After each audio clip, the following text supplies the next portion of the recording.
Chapter 1. Twilight City. A lifeless body lay quietly beside a foul-smelling ditch, swarmed by flies. Suddenly, the corpse jolted violently. Hiss! It hurts! A deep, bone-chilling pain spread throughout, awakening Chu Feng. Could it be that I'm not dead? Chu Feng was momentarily bewildered.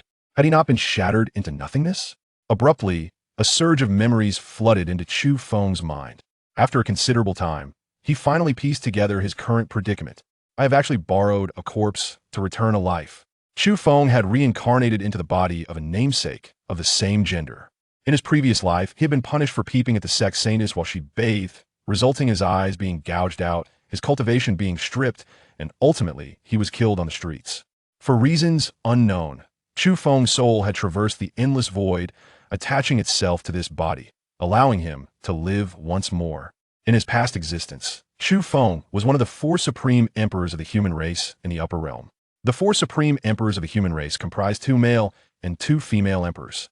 The other 3 were known as the righteous emperors, while Chu Feng was dubbed the Netherworld Demon Emperor. This was solely due to his unique constitution, which was the Netherworld demon body, allowing him to absorb demonic energy for cultivation.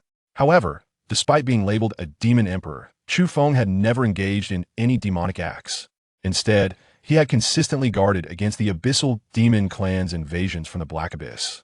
What he did not anticipate was that during the last invasion by 3 supreme emperors of the abyssal demon clan, he fought valiantly to repel them, only to be ambushed by the other 3 human supreme emperors, resulting in his soul being scattered. Once I return to the upper realm, I shall make you pay a dreadful price. Chu Feng gritted his teeth and vowed. In his former life, Chu Feng, as the Netherworld demon body, had long defended the Black Abyss, absorbing its demonic energy for cultivation, making him considerably stronger than the other 3 emperors of the same realm. This had aroused the jealousy of the other 3 emperors, who seized the opportunity to ambush and slay him while he was gravely injured. After killing this emperor, I wonder who among you will be able to withstand the abyssal demon clan's invasion? The demonic energy in the Black Abyss was overwhelming. Those who did not cultivate demonic energy would find their strength significantly diminished upon entering. Aside from Chu Feng, no one from the upper realm could hold the Black Abyss. Chu Feng could already envision the chaotic scene that would unfold when the abyssal demon clan launched a massive invasion soon. He could only wonder if, by that time, the human race would regret having killed him, the Netherworld demon emperor who had long safeguarded the Black Abyss. With great effort, Chu Feng attempted to prop himself up, only to discover that even his fingers refused to move. My spiritual veins have been destroyed, I am gravely wounded and on the brink of death. Surely, I cannot die right after being reborn? Chu Feng felt the wounds on his body still oozing blood, and his life force was slowly ebbing away. Moreover, he was utterly immobilized and unable to gather spiritual energy. He was incapable of saving himself. As time ticked away, just as despair began to engulf Chu Feng, suddenly, a remarkable young woman soared through the sky from a distance. She hovered gracefully above Twilight City, her consciousness swiftly scanning the area. Moments later, upon spotting Chu Feng lying beside the foul ditch, she revealed a satisfied smile. Soon, the young woman descended before Chu Feng. "Thank goodness you're alive. You've been fortunate." The woman surveyed Chu Feng's form and, confirming he had not perished, retrieved a pill from her storage ring, placing it in his mouth.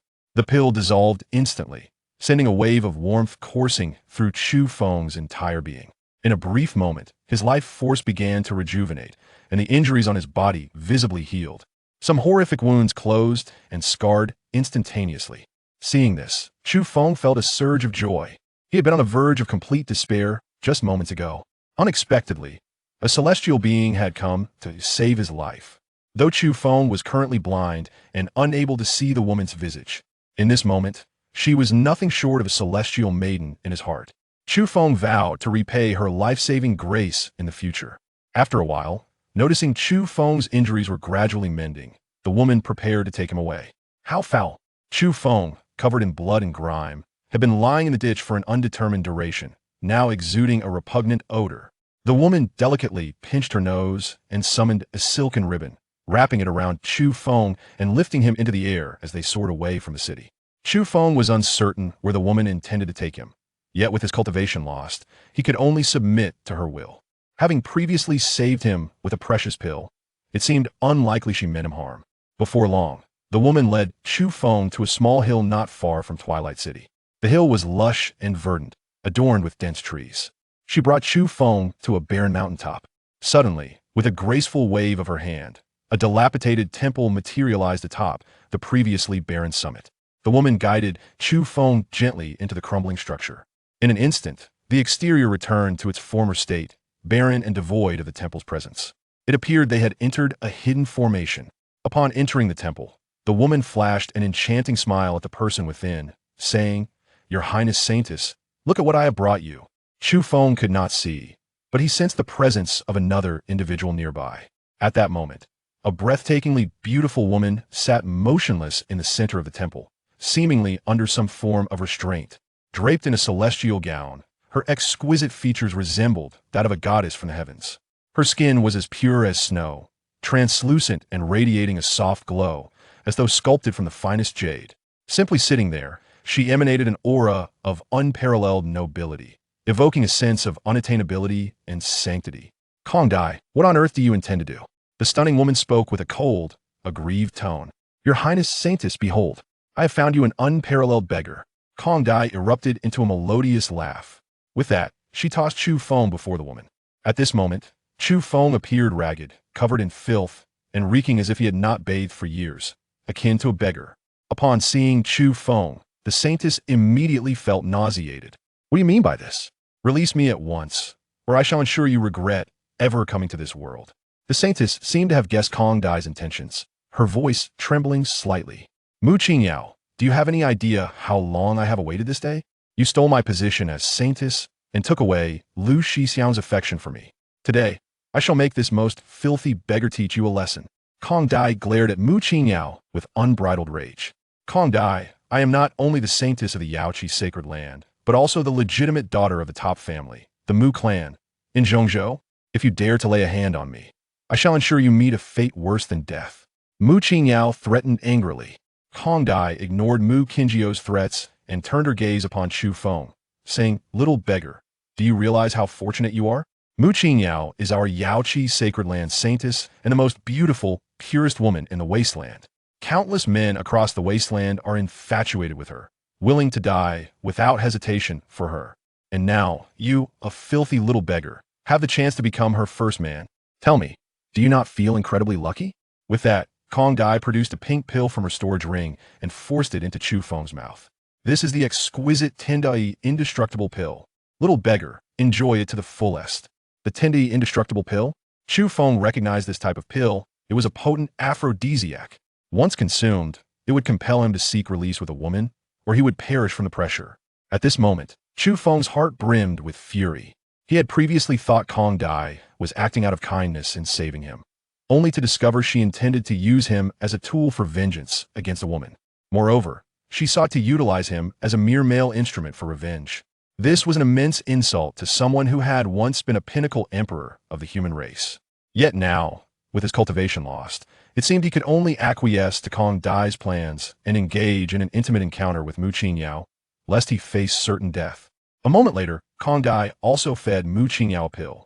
"This is a pill that ignites passion, Mu Qingyao. Enjoy it thoroughly." "Ha!"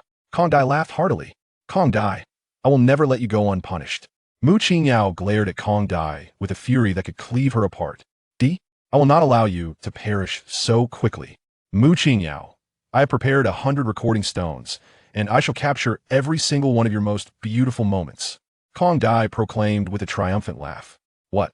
Upon hearing this, Mu Qingyuo's expression turned to one of shock. She could scarcely fathom the horror of her disgrace being recorded and disseminated, the despair and shame it would bring to her family and friends. In that instant, Mu Qingyao felt a desperate urge to end her own life. However, she had previously been secretly administered a potent spirit-sealing poison by Kong Dai, rendering her unable to harness her spiritual power for an entire month.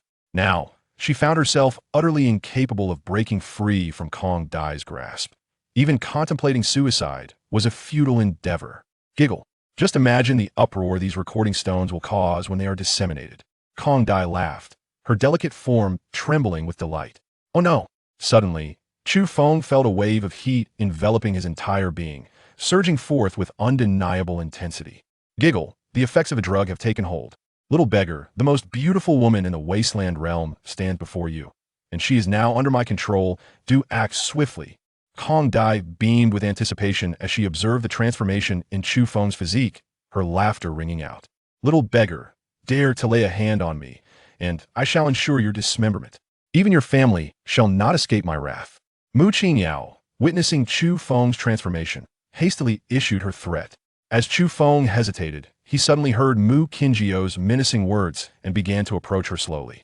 In his previous life, Chu Feng had harbored a deep aversion to threats from others. Now, with Mu Qingyao daring to threaten him, he had little choice but to respond. After a moment, Chu Feng stood before Mu Qingyao. "Step aside, do not come near me." Upon seeing Chu Feng approach, Mu Qingjiao's face paled in terror. Ignoring her attempts to push him away, Chu Feng reached out and forcefully brought her down to the ground, beginning to tug at her garments. "Mu Qingyao, it is an honor for you to be the first woman of my true self." In his previous life, Chu Feng was bound by the constraints of the nether demon body, unable to break through to the realm of Yang. Having lived for nearly 1,000 years, he had never touched a woman. In this life, Chu Feng was no longer bound by that body. He could finally embrace the essence of a true man. Though he could not see Mu Qingjiao's features, Kong Dai had proclaimed her the most beautiful woman in the wasteland realm, and it was reasonable to assume she was deserving of such a title. Moments later, Chu Feng found himself face to face with Mu Qingyao. Mu Qingyao lay motionless on the ground, her gaze vacant, her complexion ashen. Suddenly, Mu Qingyao let out a heart-wrenching scream, tears streaming down her face. Is it truly the spirit spring jade body? The instant Chu Feng made contact with Mu Qingyao, he discerned her extraordinary constitution. The spirit spring jade body is a premier dual cultivation physique, capable of rapidly enhancing the cultivation of both parties. Little beggar, you certainly have a flair for the dramatic.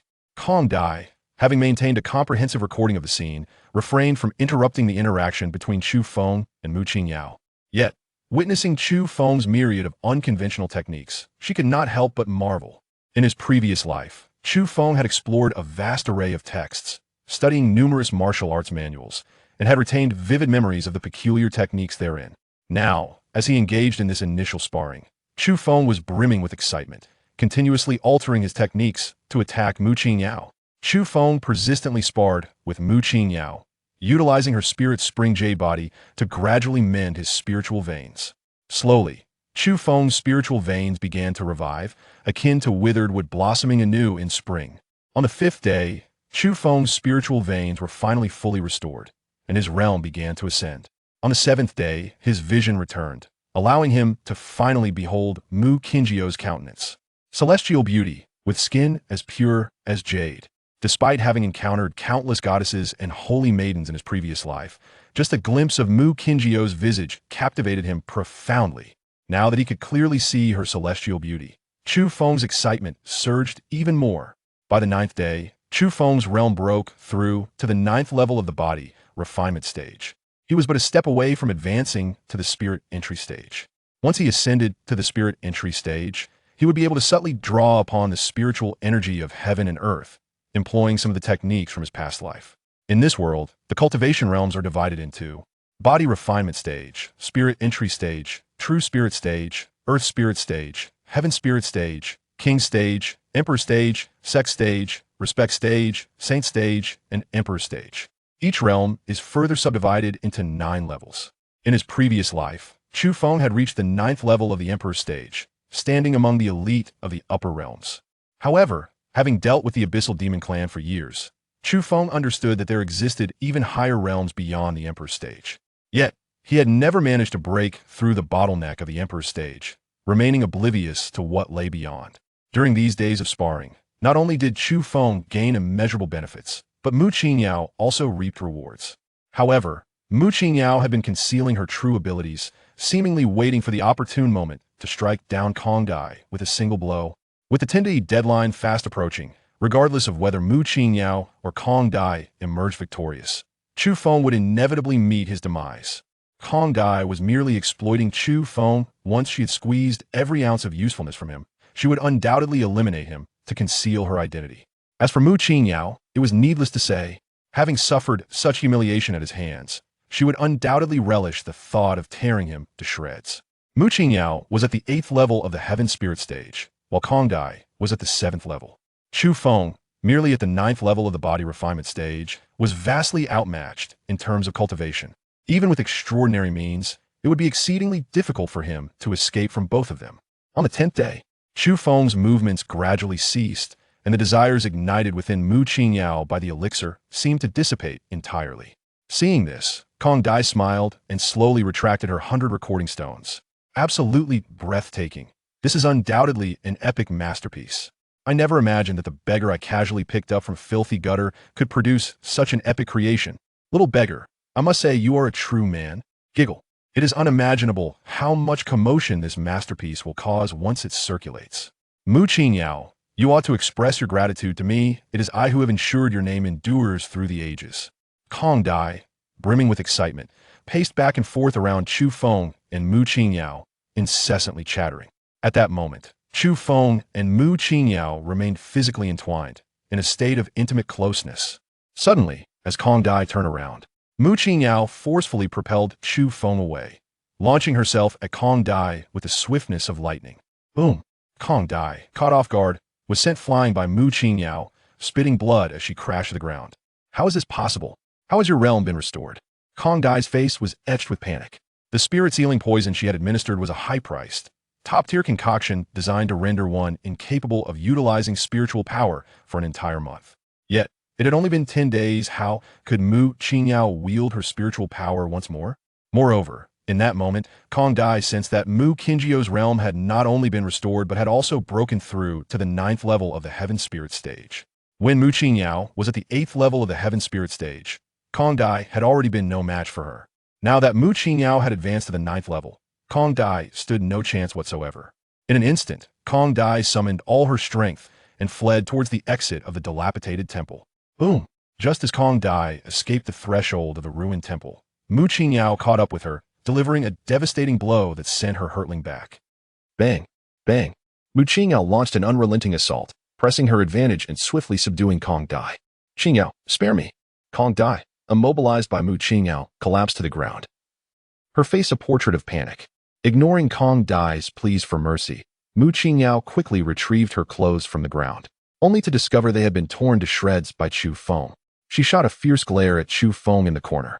Meanwhile, Chu Feng silently observed Mu Qingyao and Kong Dai, his mind racing to devise an escape plan. However, after much contemplation, he found himself at a loss. The disparity in strength was overwhelming, leaving him with virtually no chance of fleeing. Moments later, Mu Qingyao found the storage ring that had been taken from Kong Dai, extracting a beautiful gown to change into.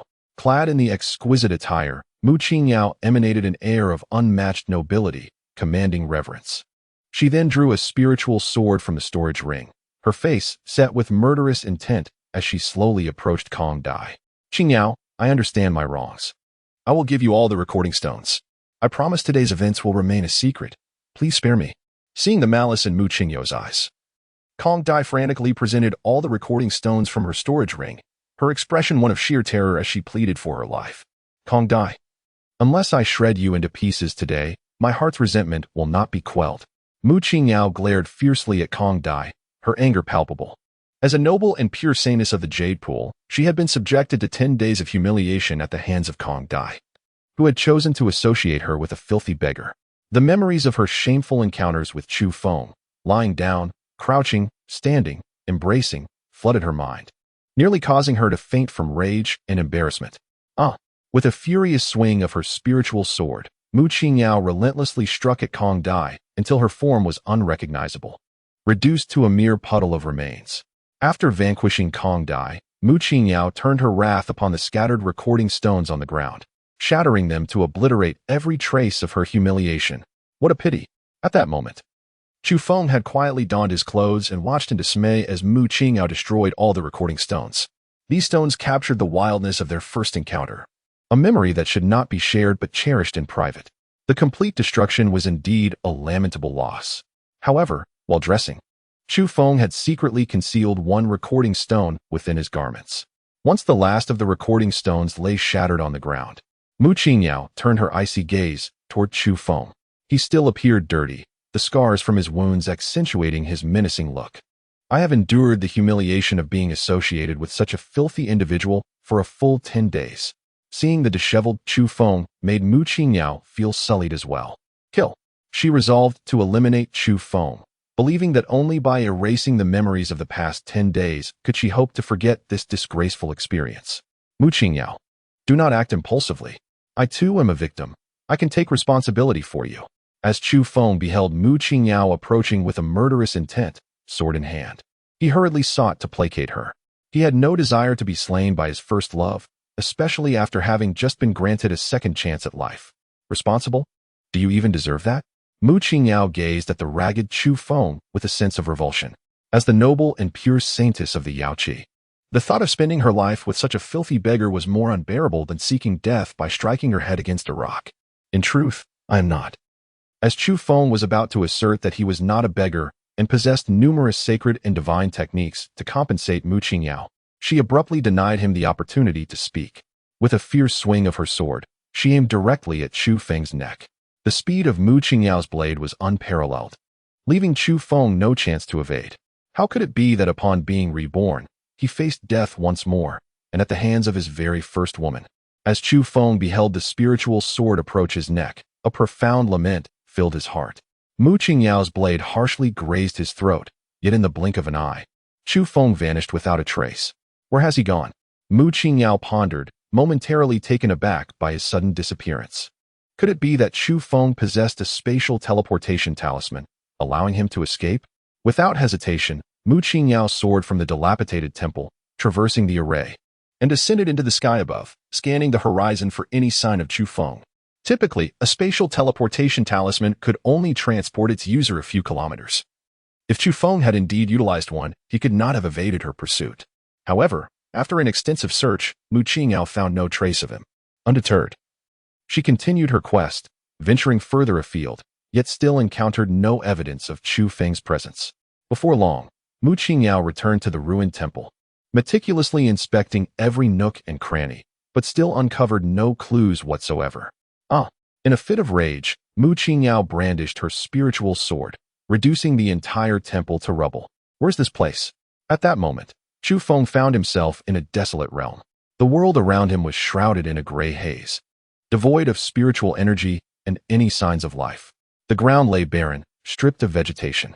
In the distance stood a black mountain, equally desolate. Beneath the mountain flowed a small river, meandering slowly. Chu Feng slowly approached the serene river. The water was crystal clear, revealing the riverbed beneath, yet devoid of any signs of life. Chu Feng had been exploring the surroundings for quite some time, without any discoveries. How peculiar. In areas where water sources are present, signs of life typically abound. This world was utterly strange. Given Chu Feng's experiences from his previous life, it seemed that he had entered a unique realm. However, he was unaware of how he had arrived here or how he might depart. At least he had managed to escape from Mu Qingyao. Is anyone there? After a moment, Chu Feng attempted to call out, but despite his prolonged shouts, there was no response. Noticing the absence of company, he relaxed and lay down on the ground, gradually succumbing to sleep. He was utterly fatigued after battling with Mu Qingyao for 10 days and nights. In the heat of the moment, driven by desire, Chu Feng had not perceived his exhaustion. But now, as he relaxed, an overwhelming weariness washed over him, and he drifted off to sleep. It was uncertain how long he had been asleep when he abruptly sensed the gaze of another upon him. He sprang to his feet in haste. As he focused his gaze, he beheld a woman not far away, her beauty rivaling that of Mu Qingyao, silently watching him. Who are you? Chu Feng gazed at the woman with astonishment. He had searched for a considerable time without encountering any signs of life. How could it be that after a mere slumber, a mysterious woman had suddenly appeared? Chu Feng believed he had yet to awaken, still lost in the realm of dreams. However, a sharp pinch to himself revealed the harsh reality. He was not dreaming. I am the spirit of the Chaos Star Pearl. You may call me Linger. The woman smiled brightly, her beauty breathtaking. The Chaos Star Pearl? Chu Feng was perplexed. How had he arrived within this so-called Chaos Star Pearl? The mark in your hand is indeed the Chaos Star Pearl, Linger remarked with a gentle smile. Upon hearing this, Chu Feng immediately raised his hand to inspect it. To his astonishment, he discovered a peculiar bead-like mark etched into the palm of his right hand. How did it come to follow him? This enigmatic bead mark was obtained by Chu Feng in his previous life within an ancient relic. Deep within the relic, he had stumbled upon a strange bead. Just as he reached out to grasp it, the bead mysteriously vanished, leaving behind this bizarre mark on his palm. After departing from the relic, Chu Feng devoted many years to studying the bead mark, yet he never discerned its purpose. The mark could not be erased, and eventually he chose to disregard it. Little did he expect that this peculiar bead mark had accompanied him into his rebirth. Could it be that his resurrection was linked to this bead? What capabilities does the chaotic star bead possess? Chu Feng looked up at Linger, inquiring. The chaotic star bead represents a realm of stars. As for its specific functions, let me ponder for a moment. Apologies, it seems I've slept for too long and have forgotten some details. Linger replied, suddenly feeling a bit sheepish. Upon hearing her words, Chu Feng was momentarily at a loss for words. How could she forget such a thing? Could Linger truly be a bit scatterbrained? Have you been asleep for a long time? He continued to inquire. This starry realm has become desolate, so I must have slumbered for several million years. Perhaps even tens of millions, Linger replied uncertainly. So long, Chu Feng exclaimed in astonishment, but his surprise quickly transformed into elation. The Chaos Star Pearl had withstood the test of time, undoubtedly making it a precious artifact. Yet, its true capabilities remained a mystery. How did I come to be here? Did you bring me in? He pressed on. No, I have just awakened. It is likely that you encountered danger, which activated the Chaos Star Pearl's rescue function. Bringing you here, Linger explained softly. The Chaos Star Pearl can indeed provide salvation? Does that mean it will rescue me whenever I am in peril? Upon hearing this, Chu Feng felt a surge of joy. If the Chaos Star Pearl could save him from peril every time, would he not become an immortal being? How naive, Linger retorted. The Chaos Star Pearl can only save its master 5 times. Once those 5 opportunities are exhausted, they are gone. Oh, Chu Feng expressed a hint of disappointment. However, the fact that the Chaos Star Pearl could save him 5 times was still quite remarkable. He resolved to exercise greater caution henceforth, avoiding the unnecessary depletion of the Pearl's saving chances. How do I exit this star world, and how can I re-enter next time? Chu Feng continued to inquire. I have awakened. Now that our thoughts are intertwined, you can enter whenever you wish and leave at your discretion. Lingo explained. Is it truly that extraordinary? I shall give it a try. With that, Chu Feng focused on the idea of exiting. In an instant, he found himself in the outside world. At that moment, the dilapidated temple had been reduced to rubble. Chu Feng glanced around before promptly entering the starry world. He had completely forgotten that Mu Qingyao might still be outside. Fortunately, Mu Qingyao had already departed. Otherwise, had he ventured out just now, she would undoubtedly have struck him down with a single sword. As Chu Feng entered the starry world, Mu Qingyao suddenly materialized above the dilapidated temple. What is happening? She mused, having distinctly witnessed someone appearing moments ago. Mu Qingyao had been vigilantly stationed at a distance, awaiting Chu Feng's arrival. Upon noticing the presence of someone at the temple, she had hastily flown over, only to find that the figure had vanished unexpectedly. Could it be that my longing for that scoundrel has caused me to see illusions? Doubt gnawed at Mu Qingyao's heart. She continued her search around the vicinity for a while longer, yet could uncover no trace whatsoever, ultimately resigning herself to the futility of her efforts. Meanwhile, Chu Feng, reveling in his newfound ability to traverse the starry world at will, was filled with exhilaration. In the face of impending danger, he could now retreat into the starry world whenever necessary, thereby evading peril. This Chaos Star Pearl truly is a treasure. With merely this capability to escape danger, Chu Feng believed the Chaos Star Pearl to be an unparalleled gem of the chaotic realm. Chu Feng was filled with excitement when Linger slowly spoke. You must refrain from entering the starry world in the presence of those stronger than the Emperor realm, lest the Chaos Star Pearl be exposed. How formidable are the beings beyond the Emperor realm? Upon hearing Linger mention the realm beyond, Chu Feng was instantly filled with anticipation. In his previous life, he had long aspired to transcend the Emperor realm, but had never succeeded. Their strength is beyond your imagination. Knowing this now is of little use. It is best to focus on your own cultivation, Linger replied calmly. Indeed, Chu Feng nodded gently, recognizing that he was still in the body refinement realm and should first strive to reach the Emperor realm before contemplating what lay beyond. There seems to be a woman outside looking for you, Linger suddenly remarked. You can see the situation outside? Chu Feng asked, puzzled. Yes, as long as I wish to see, I can observe the outside world, Linger affirmed with a nod. That's wonderful, Chu Feng exclaimed with joy. If Linger could observe the outside, he could retreat into the starry world in times of danger, allowing her to assess the situation before he ventured out again. That woman has been waiting at a distance, seemingly for you. Have you offended her? Linger inquired. I took something of great importance to her. I will make amends in the future, Chu Feng replied with a sheepish smile. After all, Mu Qingyao was his first love, and he would find a way to make her truly his. Even if she were reluctant, he would compensate her in other ways. Oh, Linger nodded slightly, no longer probing further. After a moment, Chu Feng gazed at the desolate world around him and asked, Linger, this world is completely barren. Can it be restored? He envisioned this starry world as uniquely his own and wished to cultivate it into a more perfect realm. It can be restored, but it will require a substantial amount of spiritual essence, as well as divine soil, to fundamentally alter the environmental conditions of this land. Spiritual essence includes anything imbued with spiritual energy, such as spiritual stones and herbs, but vast quantities are necessary. As for divine soil, it is rare and elusive. We shall address it when the opportunity arises, Linger explained slowly. Oh, by the way, Linger, can I bring others into this world? Chu Feng inquired. Yes. Linger nodded gently. That's splendid. Chu Feng rejoiced at the news.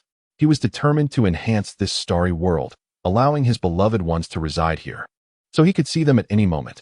Moments later, he continued to ask Linger various questions, but she always responded vaguely, claiming she had slept for too long and forgotten. Seeing this, Chu Feng decided to patiently explore the other functions of the Chaos Star Pearl in due time. Has that woman left? Chu Feng suddenly asked. Not yet, Linger replied softly. This woman is truly persistent. Lu Chun furrowed his brow upon hearing this. His current realm is vastly different from Mu Qingyao's. If Mu Qingyao remains outside, he cannot possibly venture forth. It appears he is left to endure alongside her. A test of endurance to see who can withstand the weight longer. After a moment, Chu Feng sat cross-legged, preparing to break through into the spirit realm. He must choose the cultivation method for this lifetime. In his previous life, Chu Feng practiced the netherworld demon technique, which complemented his netherworld demon body, making cultivation remarkably efficient. In this life, however, Chu Feng possesses the nine-yang physique, rendering the netherworld demon technique unsuitable. The nine-yang physique is merely an ordinary constitution. Yet the enchantress of the Channa Palace favors such a physique, as it is a premier dual cultivation body. However, the nine-yang physique offers no enhancement for cultivation. Chu Feng's mind raced as he recalled the martial arts he had acquired in his previous life, ultimately choosing a technique of unknown rank, the chaotic formula. This technique was obtained by Chu Feng in a realm of chaos and possesses the extraordinary ability to absorb any spiritual energy from the heavens and earth for cultivation. Even demonic energy can be assimilated and refined. Furthermore, the chaotic formula enables mastery over any spiritual skill. Techniques requiring demonic energy can also be executed with the chaotic formula. However, this art necessitates cultivation beginning from the body refinement stage, requiring one to perfect each realm before advancing further. The cultivation process is exceptionally arduous, demanding resources far exceeding those of ordinary techniques. Nevertheless, practitioners of the chaotic formula will find themselves significantly stronger than their peers within the same realm, often engaging in battles against opponents of higher levels with ease. Indeed, the chaotic formula is a pinnacle martial art. In his previous life, Chu Feng had already attained the Emperor realm, making it impossible for him to abandon his cultivation to start anew. However, he had imparted the chaotic formula to his twin disciples, Luo Xian and Luo Shui. After practicing the chaotic formula, their progress was remarkable, frequently defeating foes several realms above their own. In this life, with his cultivation forcibly stripped away, Chu Feng was afforded the opportunity to commence his journey anew from the body refinement stage with the chaotic formula. Having witnessed Luo Xian and Luo Shui's cultivation at every stage during his previous existence, he anticipated that his own practice of the chaotic formula would yield exceptional results. His thoughts drifted to Luo Xian and Luo Shui. In his past life, Sister Luo Xian commanded his most formidable phantom guards, while Sister Luo Shui managed his vast commercial empire. Both sisters were fiercely loyal to him, and he knew they would be heartbroken upon his demise.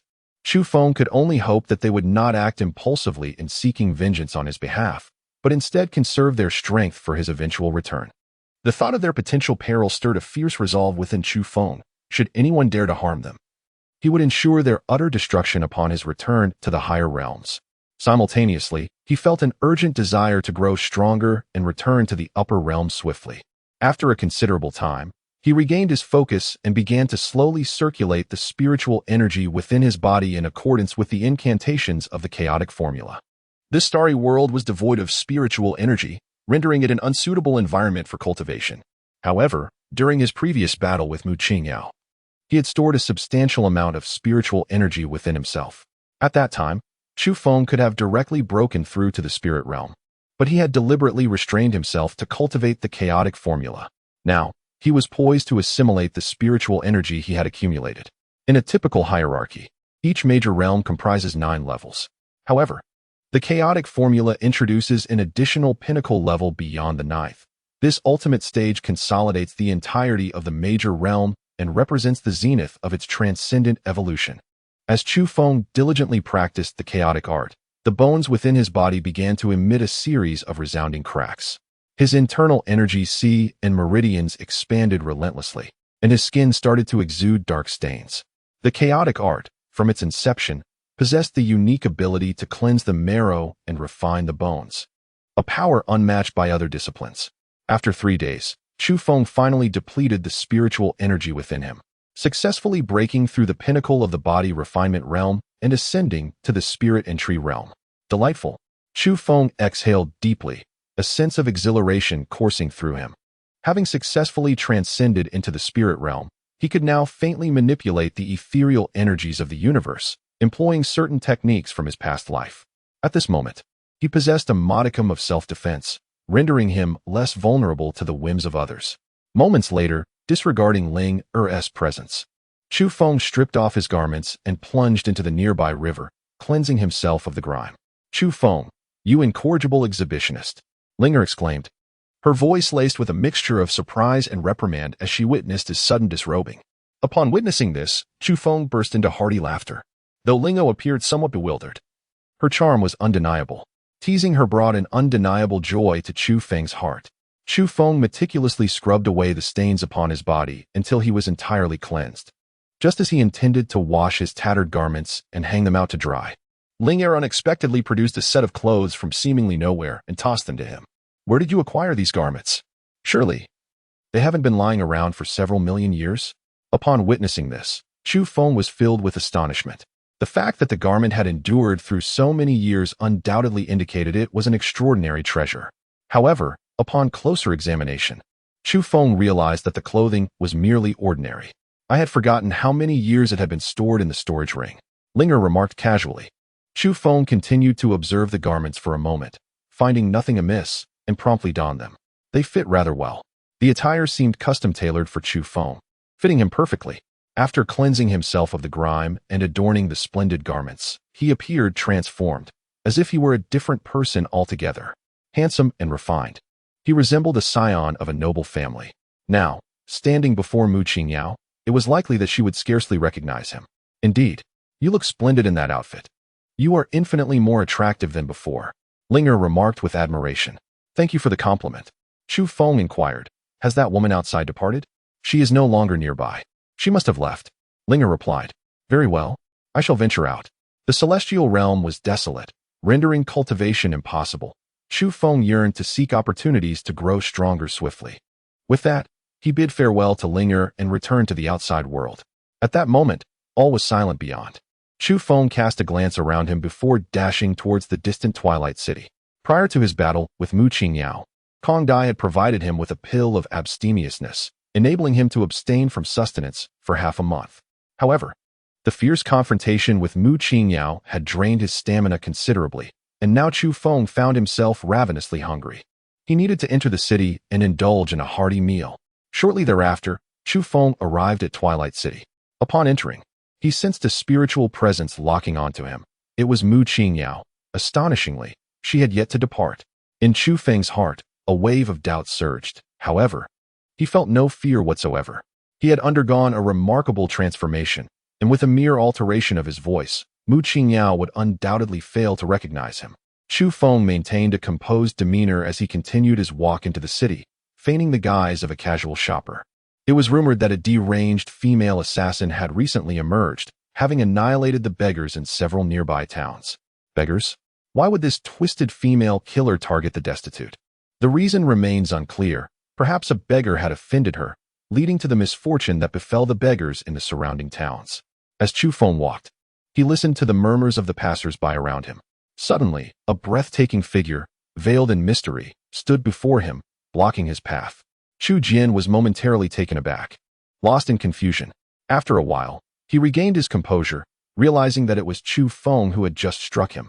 "You worthless fool! How dare you slap my face?" Chu Jian covered his swollen left cheek, glaring furiously at Chu Feng. His eyes brimmed with resentment, as if he wished to rend Chu Feng into 1,000 pieces at that very moment. Slap! With a fierce strike, Chu Feng delivered a resounding slap to the right cheek of Chu Jian, sending him sprawling to the ground. Simultaneously, Chu Feng shifted his stance, placing his foot upon Chu Jian's head and grinding it against the rough surface beneath. The coarse ground, with its abrasive texture, made the act appear excruciatingly painful. "How dare you mock the esteemed heir?" Chu Feng glared coldly at the subdued Chu Jian. "You are doomed, Chu Feng. I will ensure your demise." The realm of Chu Jian is merely at the 9th level of the body refinement stage, and he is utterly pinned to the ground by Chu Feng, unable to move. Reduced to a furious and desperate scream. Humph! As Chu Feng observed that Chu Jian still dared to utter threats towards him, he exerted his strength once more, grinding Chu Jian's head against the ground. Soon, the floor, pressed against Chu Jian's face, began to flush crimson, the colors spreading outward. The excruciating pain elicited a heart-wrenching scream from Chu Jian. "Chu Feng, you must release Chu Jian."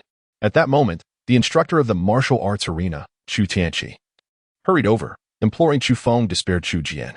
Chu Feng cast a cold glance at Chu Tianqi. Chu Tianqi, a descendant of the Chu family, has attained the 5th level of the spiritual realm.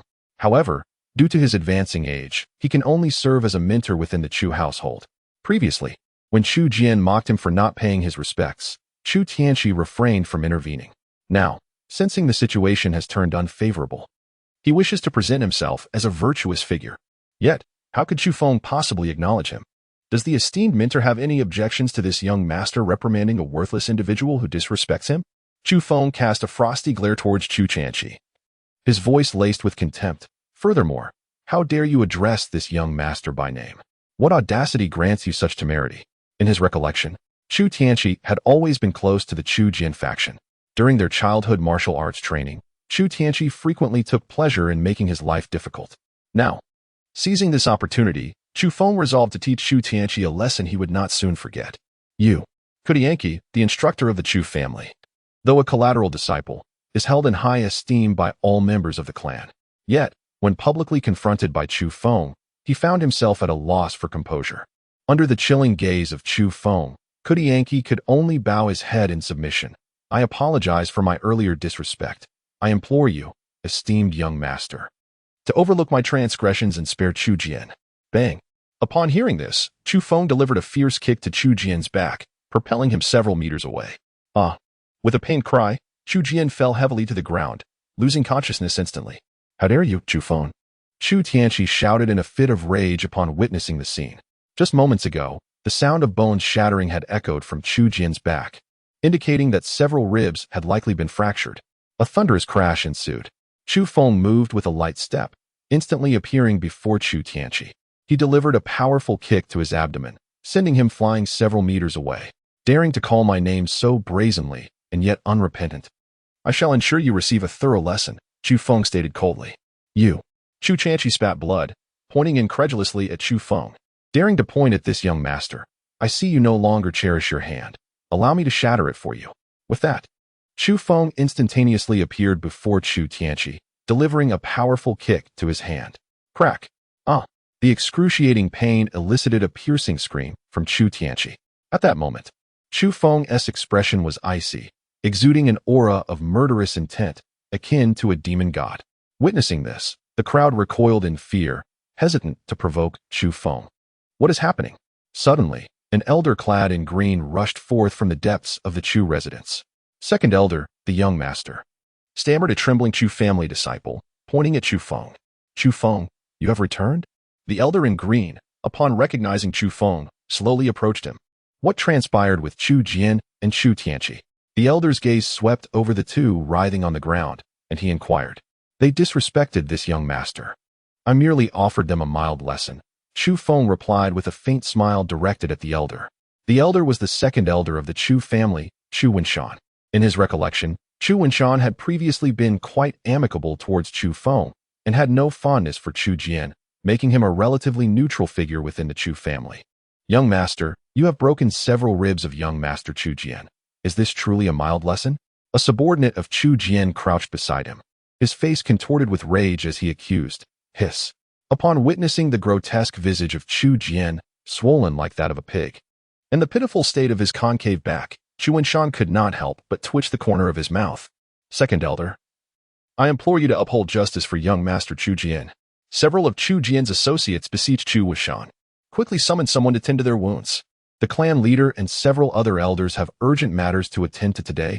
We shall discuss this further upon their return. Chu Feng, you two should retire and rest for a while. Chu Wenshan found it difficult to manage Chu Feng, so he could only prioritize arranging assistance for the Chu family and Chu Tianqi. Indeed, Chu Feng nodded slightly and turned to walk towards the dwelling etched in his memory. Could it truly have been Chu Feng just now? Was it not said that his cultivation had been stripped away? How could he possess such formidable strength, proving to be a match even against the head of the Tianqi sect? It is unclear. Yet, it seems that Chu Feng has undergone a transformation, previously somewhat aloof. He now exhibits a ruthless demeanor. Perhaps being expelled from the Qinglan sect has left him with pent-up frustration, seeking an outlet through such merciless actions. With young master Chu Jian gravely injured, it is likely that the Grand Elder will not take this matter lightly upon his return. After Chu Feng departed, the members of the Chu family began to engage in animated discussions. Moments later, Chu Feng returned to his tranquil abode. The courtyard was serene and elegant, adorned with lush greenery that exuded a sense of comfort. The ground was immaculate, indicative of regular maintenance by diligent caretakers. Young master, please take a moment to rest. I shall arrange for tea and pastries to be brought to you. Qinbo, who had been following Chu Feng, cautiously informed him as he entered the courtyard. Previously, Chu Feng's ruthlessness had astonished Qinbo, yet on the journey back, he maintained a profound respect for him. Chu Feng responded with a slight nod. Upon witnessing Chu Feng's acknowledgement, Qinbo swiftly departed. After gazing for a while in the small courtyard, Chu Feng entered the room. In his memories, he realized that he had no close confidants or particularly close relationships within the Chu family. Since the passing of his parents, Chu Feng had become increasingly solitary, devoid of social interactions, and devoted solely to his cultivation. Having joined the Qinglan sect 3 years ago, he returned to the Chu family only once a year. Thus, the Chu family had become, for him, a nearly insignificant presence. Chu Feng contemplated leaving the Chu family in due time, embarking on a quest to seek opportunities for rapid growth and strength before returning to the upper realm. Shortly thereafter, a furious roar echoed from outside the courtyard. Chu Feng, you wretched bastard, how dare you harm my Jianer? Come out at once. Wretched bastard? Upon hearing these words, Chu Feng's gaze gradually turned icy, a flicker of murderous intent crossing his features. After a moment, he stepped out of the room, only to see a middle-aged man clad in purple rushing towards him. Lu Chun recognized the man. He was Chu Hongyuan, the father of Chu Jian, possessing a cultivation level of the 7th stage of the spirit realm. Chu Feng, you shall perish. Chu Hongyuan approached Chu Feng and unleashed a powerful palm strike without any restraint, seemingly intent on delivering a fatal blow to Chu Feng. Just moments ago, upon returning from outside and witnessing the tragic state of Chu Jian, Chu Hongyuan was engulfed in fury, driven by a desire to eliminate Chu Feng. Without parents or a home, Chu Feng was now cast out from the Qinglan sect. To dare harm his beloved sword was tantamount to courting death. He yearned to slay Chu Feng to avenge his weapon. His father, Chu Maoda, was the esteemed elder of the Chu family. Even if he were to kill Chu Feng, the repercussions from the family would be minimal. This would pave the way for his son, Chu Jian, to ascend as the young master of the Chu clan. As his hand drew ever closer to Chu Feng, Chu Maoda began to envision the scene of slaying him and his son claiming the title of young master. Suddenly, Chu Feng let out a soft gasp and slowly unleashed a punch. Great Annihilation Fist. In an instant, an overwhelming force erupted from Chu Feng's fist, shattering Chu Hongyuan's hand and striking him squarely in the chest. Boom.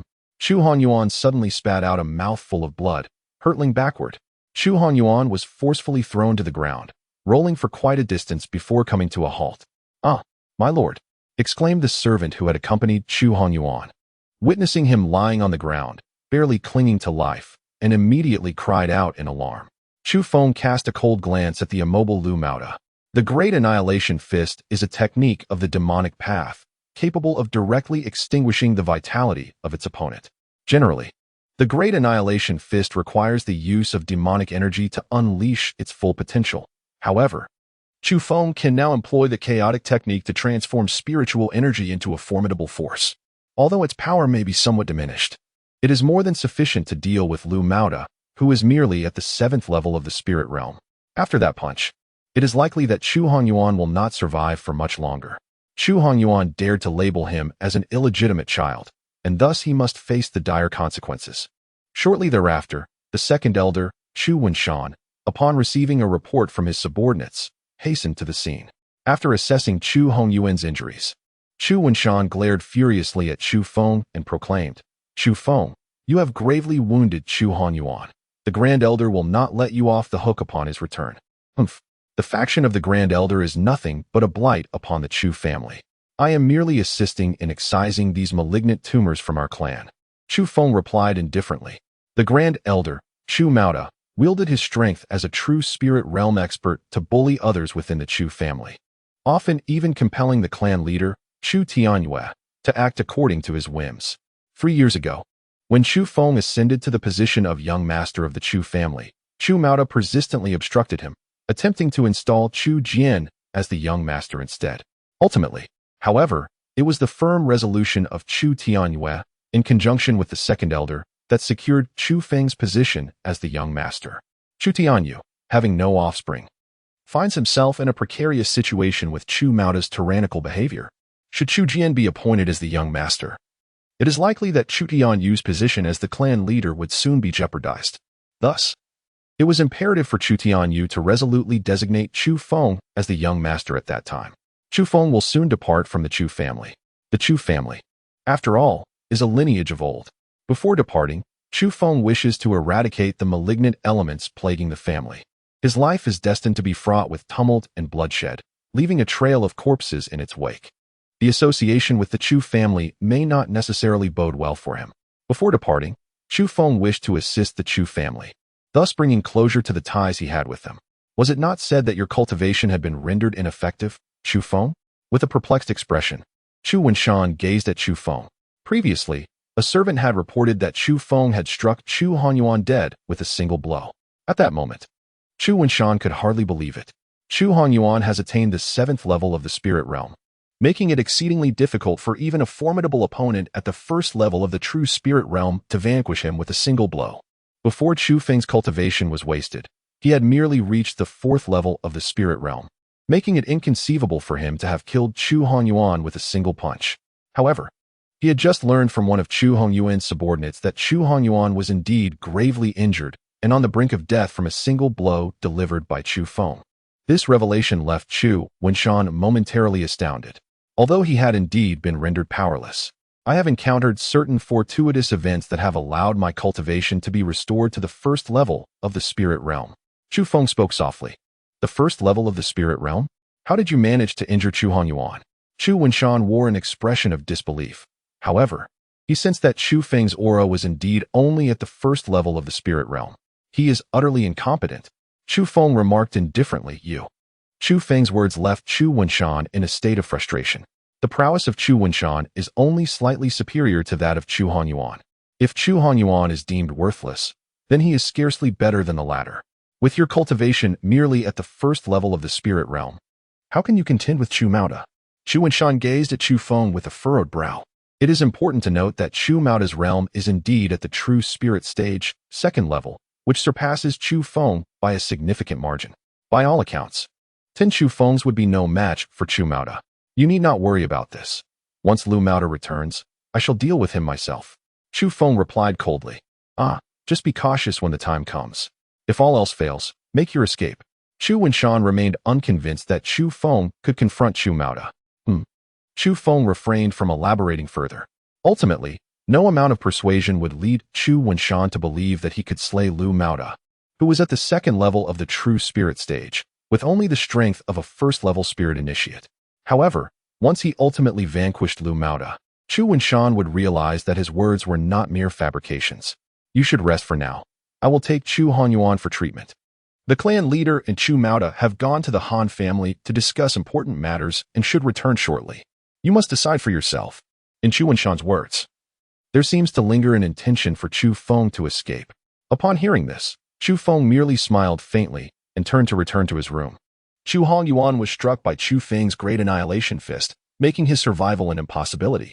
However, Chu Feng did not impede Chu Wenshan's efforts to save Chu Hongyuan. As the elder responsible for safeguarding the Chu family, Chu Wenshan bears the weight of ensuring the safety of his kin. With Chu Hongyuan gravely injured and on the brink of death, it falls upon Chu Wenshan to seek medical assistance for him, a duty he embraces wholeheartedly. Shortly thereafter, he summoned aides to carry Chu Hongyuan to the family physician. At that moment, the physician was still attending to the injuries of Chu Jian and Chu Tianqi, who had been harmed earlier by Chu Feng. Upon seeing Chu Wenshan arrive with another injured individual, the physician expressed his confusion, inquiring, "Elder, has some calamity befallen the clan today? Why do we have a continuous stream of the injured?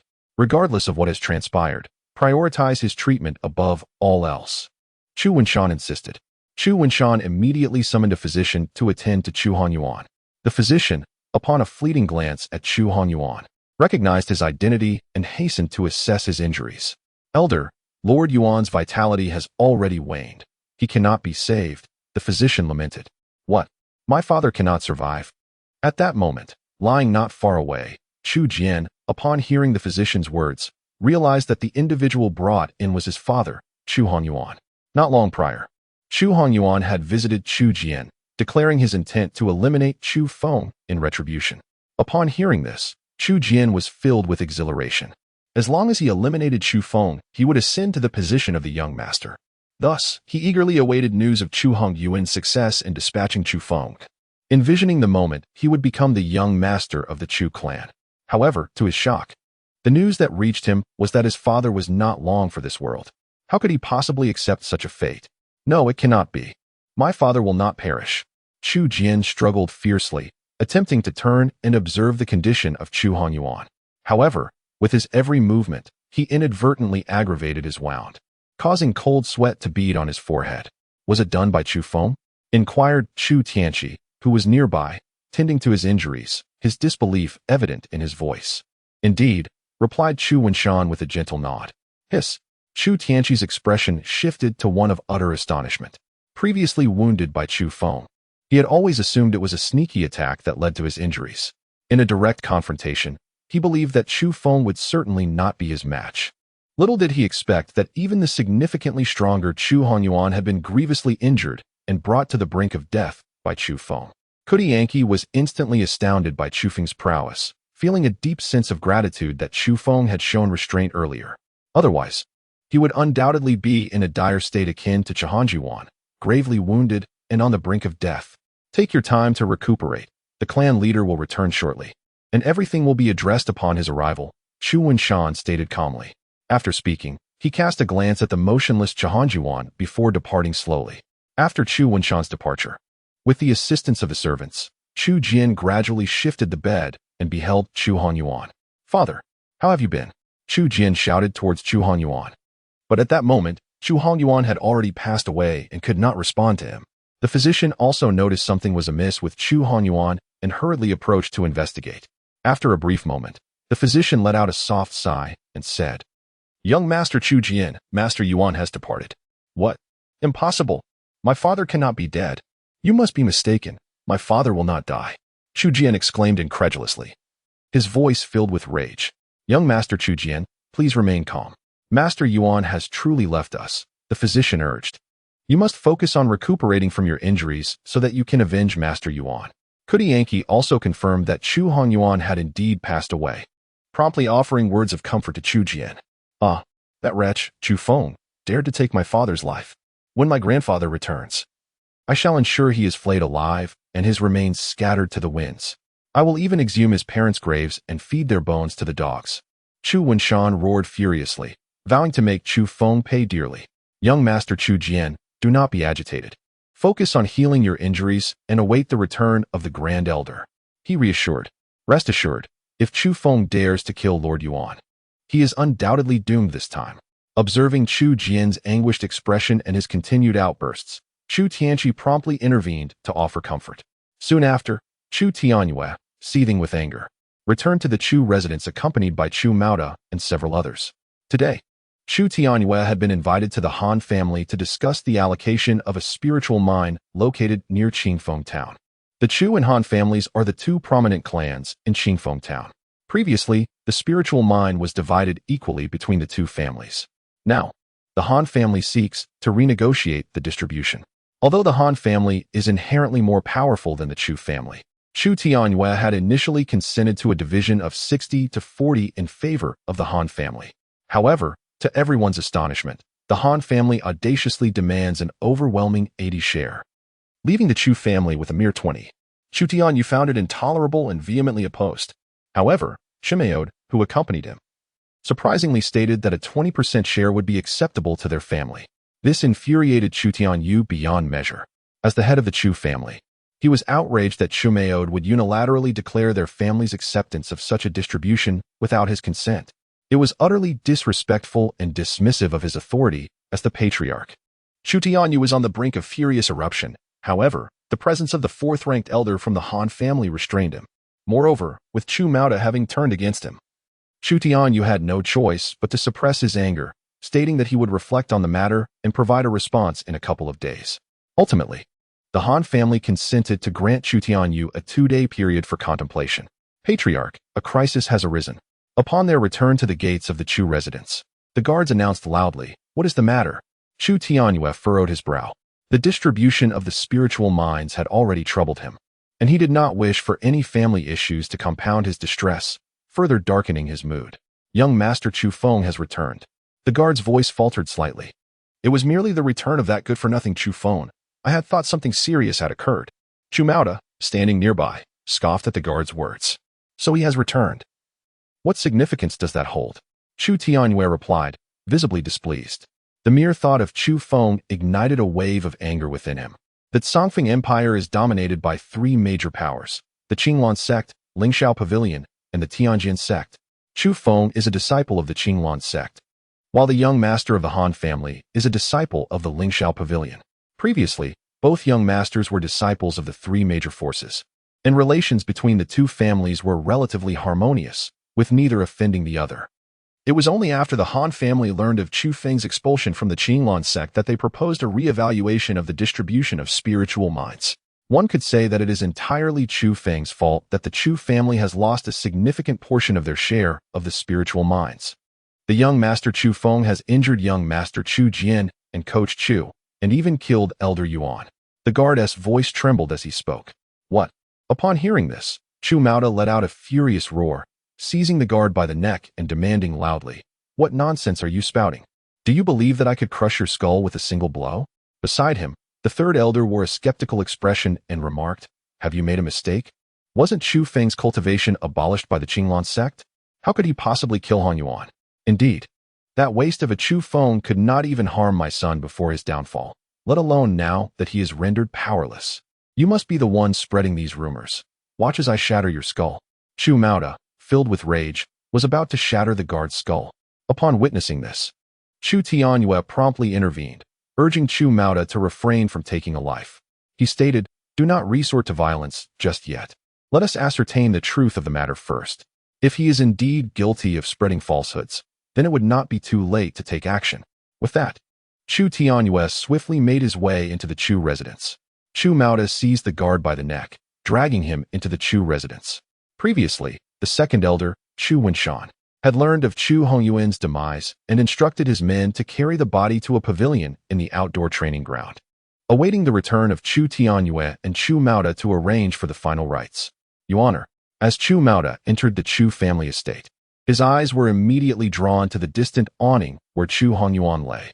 He hastily abandoned his guards and rushed over. Moments later, upon confirming the tragic reality of Chu Hongyuan's demise, despair enveloped him as he embraced the lifeless body, letting out a heart-wrenching roar towards the heavens. The profound sorrow of a white-haired man mourning a black-haired one moved even the ruthless Chu Maoda to tears. "Elder, it was Chu Feng who killed Uncle Yuan," lamented a young attendant clad in green, who had been in the company of Chu Hongyuan. Chu Feng, I shall make you suffer 1,000 tortures, reducing your body to mere fragments. Chu Mao bellowed with rage, his voice infused with an overwhelming aura of menace, causing those around him to retreat in alarm. What on earth is happening? Chu Tianyu remains skeptical that Chu Feng could have slain Chu Hongyuan and seeks to understand the unfolding events. Today, upon his return, Chu Feng injured young Master Chu Jian and Master Chu. Upon learning of young Master Chu Jian's injuries, Lord Yuan sought vengeance against Chu Feng, only to meet his demise at Chu Feng's hands. The attendant clad in green recounted the tale slowly. How did Chu Feng slay Chu Hongyuan? Chu Tianyu inquired further. It is unclear what sorcery he employed, but with a single punch, he grievously wounded Lord Yuan, leaving him near death. Shortly after being brought back, he succumbed. The green-clad attendant mournfully replied, "A single punch?" Chu Tianyu was taken aback. Patriarch, elder. At that moment, the second elder, Chu Wenshan, emerged upon hearing the commotion, offering a slight bow to Chu Tianyu and Chu Mao. Chu Wenshan, why did you not save my son? Did you wish for his demise all along? Chu Mao questioned angrily upon seeing Chu Wenshan. Elder, I rushed to the scene immediately after the incident and had someone carry Han Yuan for treatment. Alas, his injuries were too severe for him to be saved, Chu Wenshan replied calmly. Second elder, is it true that Chu Hongyuan was killed by a single punch from Chu Feng? Chu Tianyu asked, struggling to believe. Indeed, Chu Feng employed some peculiar martial arts, extinguishing Hong Yuan's life with a single blow, Chu Wenshan affirmed. Peculiar martial arts? Chu Tianyu experienced a moment of clarity, realizing that Chu Feng must have taken advantage of Chu Hongyuan's unguarded state, employing a peculiar martial art to launch a surprise attack, allowing him to strike down Chu Hongyuan with a single blow. What about that wild offspring, Chu Feng? Chu Mao questioned Chu Wenshan with a voice filled with fury. Chu Feng is still within the family. I have already dispatched someone to summon him. He should arrive shortly, Chu Wenshan replied calmly. That wretched bastard Chu Feng dared to slay my son and injure my grandson. I shall ensure he suffers a fate worse than death, Chu Mao exclaimed vehemently. Suddenly, a shadowy figure appeared before Chu Mao like a specter. With a resounding slap, the figure struck Chu Mao across the face. Chu Mao stumbled, nearly losing his balance and falling to the ground. A look of utter confusion spread across his face. Suddenly, with the swiftness of lightning, a shadowy figure struck him across the face once more.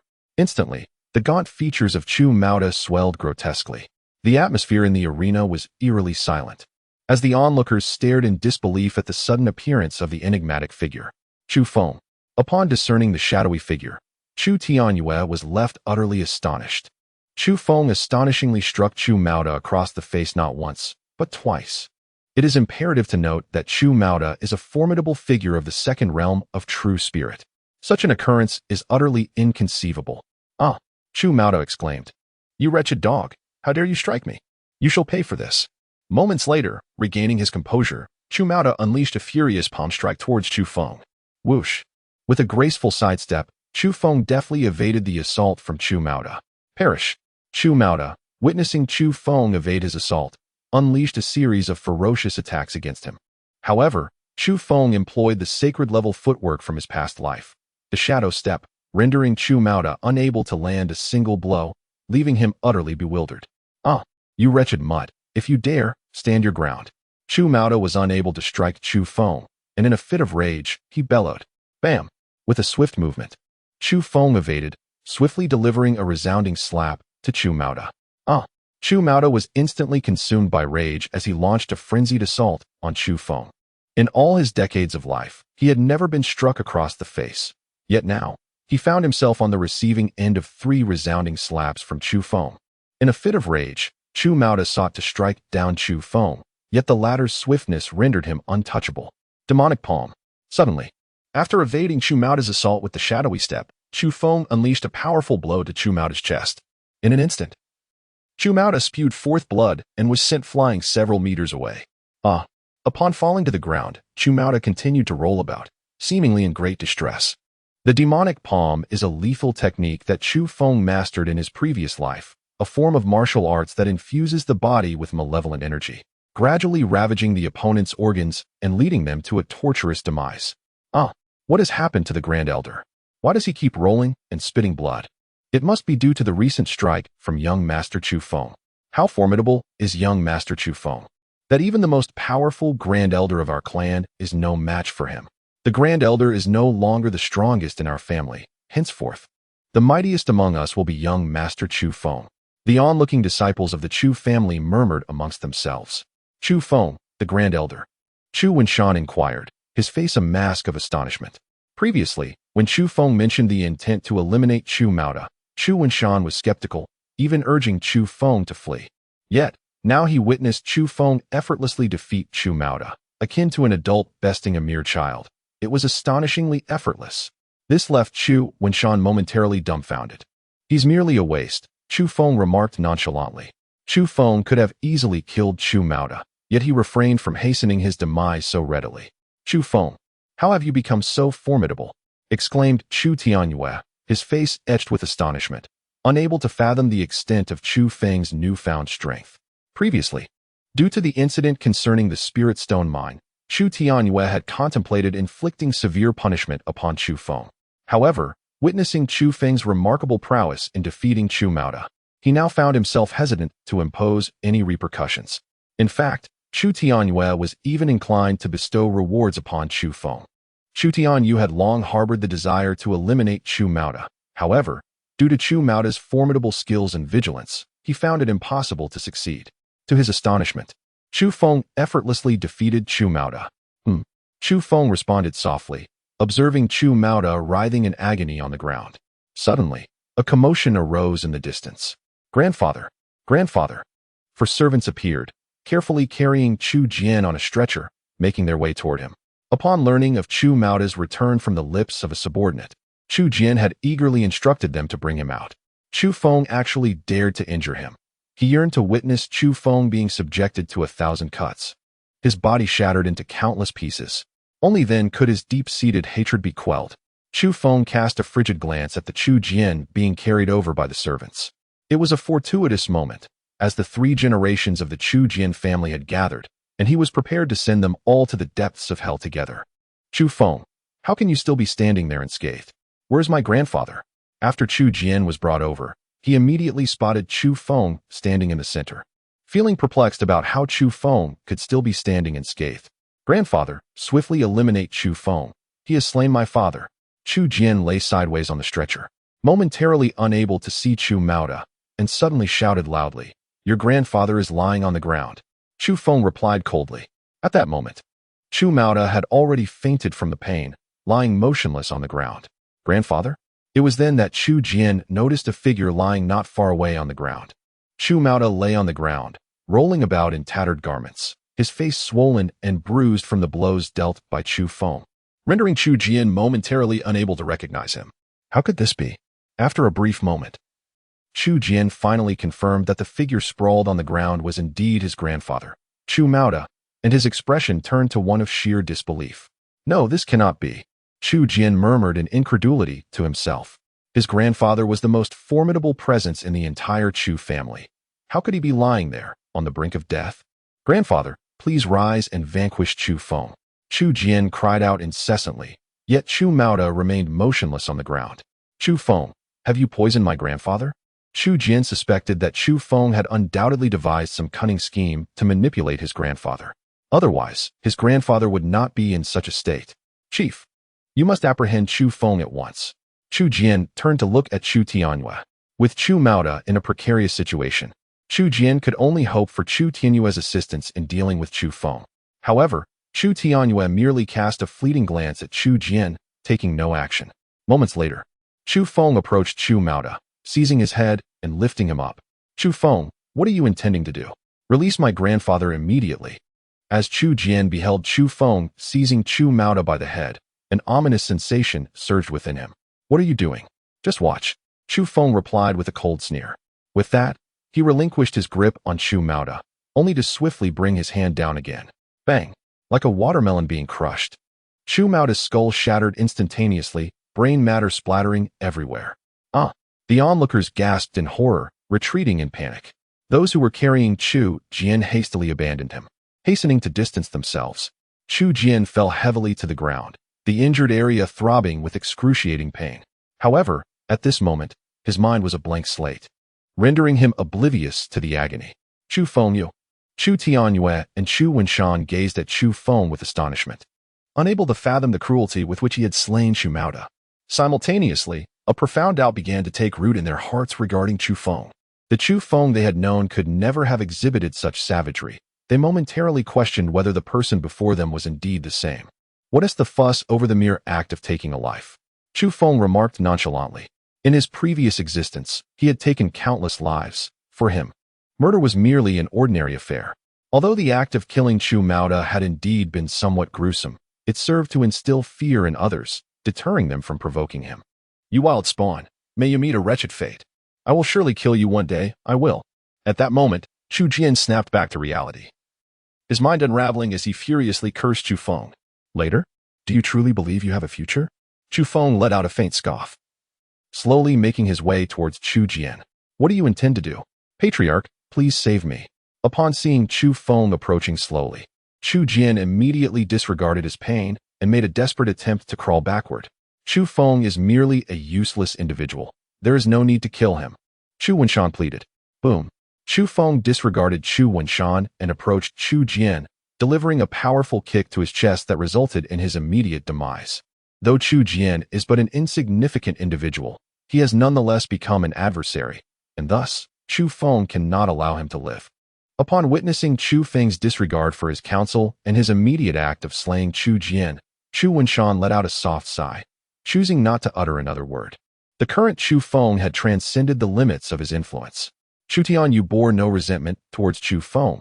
Instead, he promptly arranged for personnel to tidy the scene and graciously invited Chu Feng to the back hall for discussions. In the inner sanctum of the Chu family, Chu Tianyue expressed his admiration for Chu Feng, marveling at his remarkable prowess, capable of effortlessly vanquishing even Chu Mauda. Long ago, Chu Tianyue had harbored intentions to eliminate Chu Mauda. However, the latter's prudence and superior cultivation level had thwarted any opportunities for Chu Tianyue to act. Thus, with Chu Feng's successful elimination of Chu Mauda, Chu Tianyue felt an overwhelming sense of gratitude towards him. Chu Feng is unlike Chu Mauda, who instills apprehension in Chu Tianyue. At such a young age, Chu Feng possesses remarkable strength. Undoubtedly, he will not remain confined to the humble confines of Qingfeng Town in the future. Chu Tian, you need not fret about Chu Feng vying for the position of the Chu family's patriarch. Chu Feng, your realm is merely the initial stage of the spirit realm. How can you possess such formidable prowess? Chu Wenshan inquired, voicing his inner perplexities. It is merely a matter of serendipity, Chu Feng replied nonchalantly. Serendipity? Chu Feng, I observed that the footwork and spiritual techniques you employed previously were quite powerful. Were they not all acquired through fortunate circumstances? Could you impart this knowledge to the family's younger generation, enabling them to grow stronger as well? Chu Tianyu said with a face full of anticipation. Upon hearing this, Chu Wenshan's face also lit up with anticipation. Upon entering the first realm of the spiritual domain, Chu Feng effortlessly vanquished Lu Mauda, who was at the second realm of true spirit. This undoubtedly signifies that the fortuitous opportunities he has acquired are exceptionally formidable. Chu Tianyu and Chu Wenshan both wished for Chu Feng to bestow some opportunities upon them, enabling the Chu family to grow stronger. Those are things you cannot learn, Chu Feng stated calmly. The spiritual techniques previously employed by Chu Feng predominantly required demonic energy for their execution, which he could only unleash through the chaotic technique. It is inconceivable for Chu Feng to impart the chaotic technique to the members of the Chu family. Oh, upon hearing this, Chu Tianyue and Chu Wenshan both displayed expressions of disappointment. However, they did not dare to press Chu Feng further. There are certain techniques beyond your reach. Yet I possess some profound grade skills and spiritual techniques that I can impart to you. In the upper realm, there exists a plethora of widely circulated universal techniques, regarded as the most commonplace practices. Nevertheless, within the desolate remnants realm, these techniques are considered exceptionally formidable. Profound grade skills and spiritual techniques? Upon hearing this, Chu Tianyue and Chu Wenshan expressed their delight. It is essential to note that the Chu family possesses only the most rudimentary Huang-level martial arts and spiritual techniques. If it were true that there existed Xian-level skills and techniques, the entire strength of the Chu family would undoubtedly experience a rapid enhancement. Indeed, Chu Feng nodded gently. Chu Feng possesses numerous techniques at the prefectural, celestial, and even saintly and divine levels. However, Such exceptional martial arts and spiritual skills are ill-suited for the Chu family. The Chu family would be unable to safeguard such treasures, which would only invite calamity upon them. While Chu Feng remains under the protection of the Chu family, there is little concern, yet he is destined to depart soon. After Chu Feng's reluctance to depart, the Chu family met its demise, leaving only the transmission of their profound-level martial arts techniques and spiritual skills. Splendid. Chu Tianyu and Chu Wenshan rose excitedly, pacing back and forth. After a brief moment, Chu Feng inscribed several techniques and skills for Chu Tianyu. You shall begin your cultivation first, then impart it to the elite disciples of the Chu family. I will be departing in due time, so hasten your training, and feel free to consult me should any questions arise, Chu Feng stated softly. Chu Feng, where do you intend to go after your departure? Upon hearing that Chu Feng intended to depart, Chu Tianyu felt a surge of anxiety. At present, Chu Feng was the most formidable individual within the Chu family, and Chu Tianyu hoped that he would provide protection for their clan for a while longer. To his dismay, he did not anticipate that Chu Feng would leave so soon. To the central continent, Chu Feng replied calmly. Currently, Chu Feng finds himself in the eastern wilderness of the abandoned realm, a land characterized by its desolation and scarce spiritual energy. In contrast, the central continent stands as the most abundant source of spiritual energy within the abandoned realm, revered as the sacred ground for cultivation throughout the entire realm. Chu Feng yearned to journey to the central state continent, seeking to rapidly enhance his strength before devising a way to return to the upper realm. The central state continent? Upon hearing this, both Chu Tianyu and Chu Wenshan were taken aback. The Dongwang continent is home to hundreds of empires, and Qingfeng Town is merely the most remote location within the Songfeng Empire. Chu Tianyu and Chu Wenshan seldom ventured beyond Qingfeng Town, nor had they ever set foot outside the Songfeng Empire. To them, the central continent was but a realm of legend. Chu Feng, the journey to the central continent is fraught with peril and distance. Your current strength remains rather feeble. Perhaps you should devote more time to your cultivation and venture forth only when your prowess has significantly improved, Chu Tianyu advised. Chu Tianyu still hoped that Chu Feng could remain with the Chu family for a while, until the family grew stronger before departing. My mind is made up. There is no need for further discussion, Chu Feng stated. Chu Feng was acutely aware that his current cultivation level was insufficient, rendering the journey to Zhongzhou quite arduous. However, remaining within the confines of the Chu family would hinder his growth. It was only through venturing out into the world and undergoing trials that he could seize opportunities to rapidly enhance his strength. Alas, when do you plan to depart? Upon witnessing Chu Feng's resolute declaration, Chu Tianyu felt disinclined to offer further persuasion. He merely hoped that Chu Feng could remain for a while longer, imparting the profound techniques and spiritual skills of the Xian level before taking his leave. Rest assured, I shall assist the Chu family in resolving all matters before departing. Chu Feng spoke softly. That is indeed reassuring. Upon hearing this, Chu Tianyu immediately felt a sense of relief. You all may continue your cultivation. I shall take my leave for now. With that, Chu Feng rose to depart. Upon hearing this, Chu Tianyu and Chu Wenshan promptly rose to their feet, accompanying Chu Feng. After Chu Feng departed, Chu Tianyu gazed at Chu Wenshan with palpable excitement and exclaimed, Wenshan, today has been utterly exhilarating. Not only have we eliminated the faction of Chu Mauda, but we have also acquired profound-level techniques and spiritual skills. Henceforth, our Chu family shall undoubtedly rise and become a paramount lineage within the Songfeng Empire. Chu Wenshan, filled with excitement, joyfully remarked, Indeed, with Chu Feng around, the potential of our Chu family may extend beyond the Songfeng Empire. However, he lamented, it is unfortunate that Chu Feng must journey to the central continent. How splendid it would be if he could remain in the eastern wilderness. Chu Tianyu sighed with regret. Even if Chu Feng travels to the central continent, he will certainly return. Chu Wenshan spoke softly. The distance between the central continent and the eastern wilderness is vast, separated by the boundless sea of endlessness. Who knows when Chu Feng will be able to return? Chu Tianyu sighed once more. Patriarch, we could arrange a marriage for Chu Feng, creating a bond that would surely compel him to return, Chu Wenshan suggested with a gentle smile. Chu Feng previously had a marriage pact with the Lu family, but upon hearing of his expulsion from the Qinglan sect, the Lu family sent word to annul the engagement. I did not agree at that time. Stating we would discuss it upon his return, Chu Tianyu said, his brow furrowing slightly. 3 years prior, upon Chu Feng's ascension as the heir of the Chu family, Chu Tianyue had arranged a betrothal between him and Lu Hanyan, the eldest daughter of the Lu family, with the understanding that they would marry 3 years hence. This year was supposed to be their wedding, yet the news of Chu Feng's expulsion from the Qinglan sect prompted the Lu family to reconsider. Let them annul it. The Lu family is unreliable, and we shall find a more suitable match for Chu Feng. Chu Wenshan huffed softly. Indeed, I shall consult Chu Feng's opinion later. Chu Tianyue nodded lightly. Not long after, Chu Feng returned to his small courtyard and began to meditate and cultivate. He was eager to grow stronger and wished to waste no time, as he initiated the chaos art, the most supreme technique. Spiritual energy surged towards him from a radius of several miles, yet the energy was too sparse, rendering the cultivation effects negligible. The spiritual energy in the eastern wilderness was far too thin. It seemed imperative that he hasten his journey to the central continent. Chu Feng mused, his brow furrowing. The desolate remnant realm was merely a lower-tier world, significantly inferior in spiritual energy compared to the higher realm he had once inhabited. To swiftly enhance his strength, he must ascend to a higher plane of existence. The following day, the sun reached its zenith. Chu Feng stretched lazily and slowly rose to his feet. He had spent the entire night in meditation and cultivation. Although his realm had not ascended, his mastery continued to advance and solidify. As Chu Feng opened the door, he beheld Chun Bo waiting outside.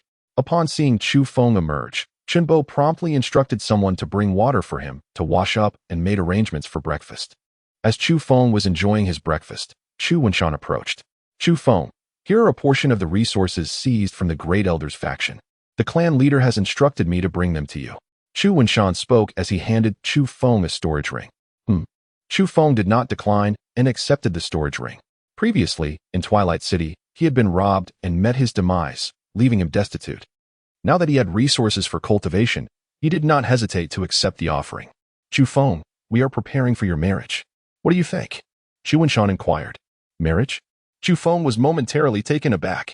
In his past life, he had lived for over 1,000 years without ever encountering a woman, let alone marrying one. The concept of marriage was utterly foreign to him. Hearing Chu Wenshan mention arranging a marriage for him left him momentarily dazed. However, Chu Feng could not marry casually. It would have to be someone he truly admired. In his previous life, he had encountered countless saintesses and divine maidens, and he could hardly be interested in an ordinary woman. Well, taking a concubine could also be an option. The clan leader implied that since he was about to leave, he hoped to have a descendant to carry on the family lineage. I currently have no intention of marrying or taking a concubine, Chu Feng replied softly, declining. Chu Feng is poised to depart from the wilderness heaven continent, and even to leave the wilderness legacy realm, with no desire to leave any attachments behind. Chu Feng, do reconsider. Chu Wenshan urged. There is no need for further persuasion. I have firmly stated that I shall not marry, Chu Feng replied, his demeanor rather indifferent. Alas, Chu Wenshan could only sigh in resignation upon hearing this. Suddenly, a guard clad in black entered and reported, Young master, the clan leader requests your presence in the guest hall. Is there a visitor arriving? Chu Wenshan inquired, puzzled. There must be a guest in the guest hall. But I was not informed of any visitors today, he continued. The subordinate is unaware of the details, but it seems that Miss Lu is the one who has come. The black-clad guard stated. Miss Lu? Upon delving into his memories, Chu Feng discovered that the only Miss Lu he recognized was his fiancée, Lu Hanyan. How fortuitous. Lu Hanyan's arrival was most timely. Chu Feng was contemplating the resolution of his former life's entanglements when Lu Hanyan arrived, providing the perfect opportunity to dissolve their engagement. Chu Feng, Lu Hanyan may not have come with good intentions. Chu Wenshan recalled what Chu Tianyue had mentioned yesterday, that the Lu family was inclined to withdraw from the engagement. Lu Hanyan's visit today likely signified the intention to annul their betrothal. No worries. Chu Feng replied with a faint smile, fully grasping Chu Wenshan's implication. The news of his expulsion from the Qinglan sect and subsequent loss of cultivation had undoubtedly reached the Lu family. Hence, their visit was undoubtedly aimed at terminating the engagement. However, this development was fortuitous, as Chu Feng himself wished to dissolve the engagement. Previously, he had contemplated initiating the annulment and providing some compensation. Now that the other party was taking the initiative to withdraw, Chu Feng found himself spared from a considerable hassle. I shall go take a look. Chu Feng rose with an air of tranquility, stepping out of his chamber and making his way towards the reception hall of the Chu family. Shortly thereafter, He entered the welcoming chamber, where, apart from Chu Tianyue, 3 others were present. One was a charming young woman, another an elderly figure clad in green, and the last a stern young man dressed in white. The enchanting woman, whom Chu Feng recognized, was Lu Hanyan, his betrothed. The elderly man in green and the young man in white were unfamiliar to him, yet it was reasonable to assume they shared a close bond with Lu Hanyan. The elder was at the 1st level of the true spirit realm, while the young man in white had reached the 8th level of the entry spirit realm. Chu Feng, you have arrived, exclaimed Chu Tianyue. Allow me to introduce you. This is Lu Qing, the esteemed elder of the Lu family and the grandfather of Hanyan, who has been in seclusion and thus, you may not have met him before. And this is Zhang Yuan, Hanyan's senior brother at Lingxiao Pavilion. Upon noticing Chu Feng's approach, Chu Tianyue promptly rose to introduce him to the elder clad in green and the young man in white. Lingxiao Pavilion?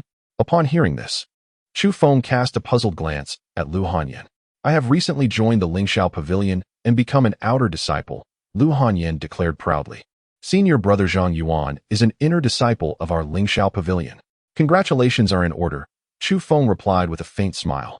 It seemed that Lu Hanyan had found a new prospect, prompting her to hastily come and annul their engagement. However, Chu Feng was indifferent. A woman like Lu Hanyan was far too ordinary, so much so that he would even disdain having her as a maid.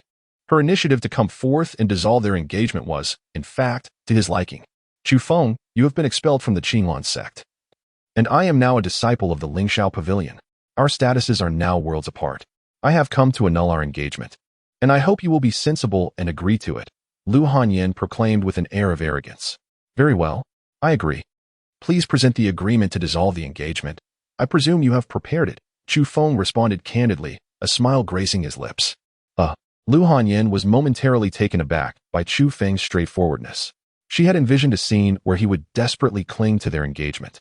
Yet he seemed to agree to the annulment with surprising ease, as if he were more eager to end it than she was.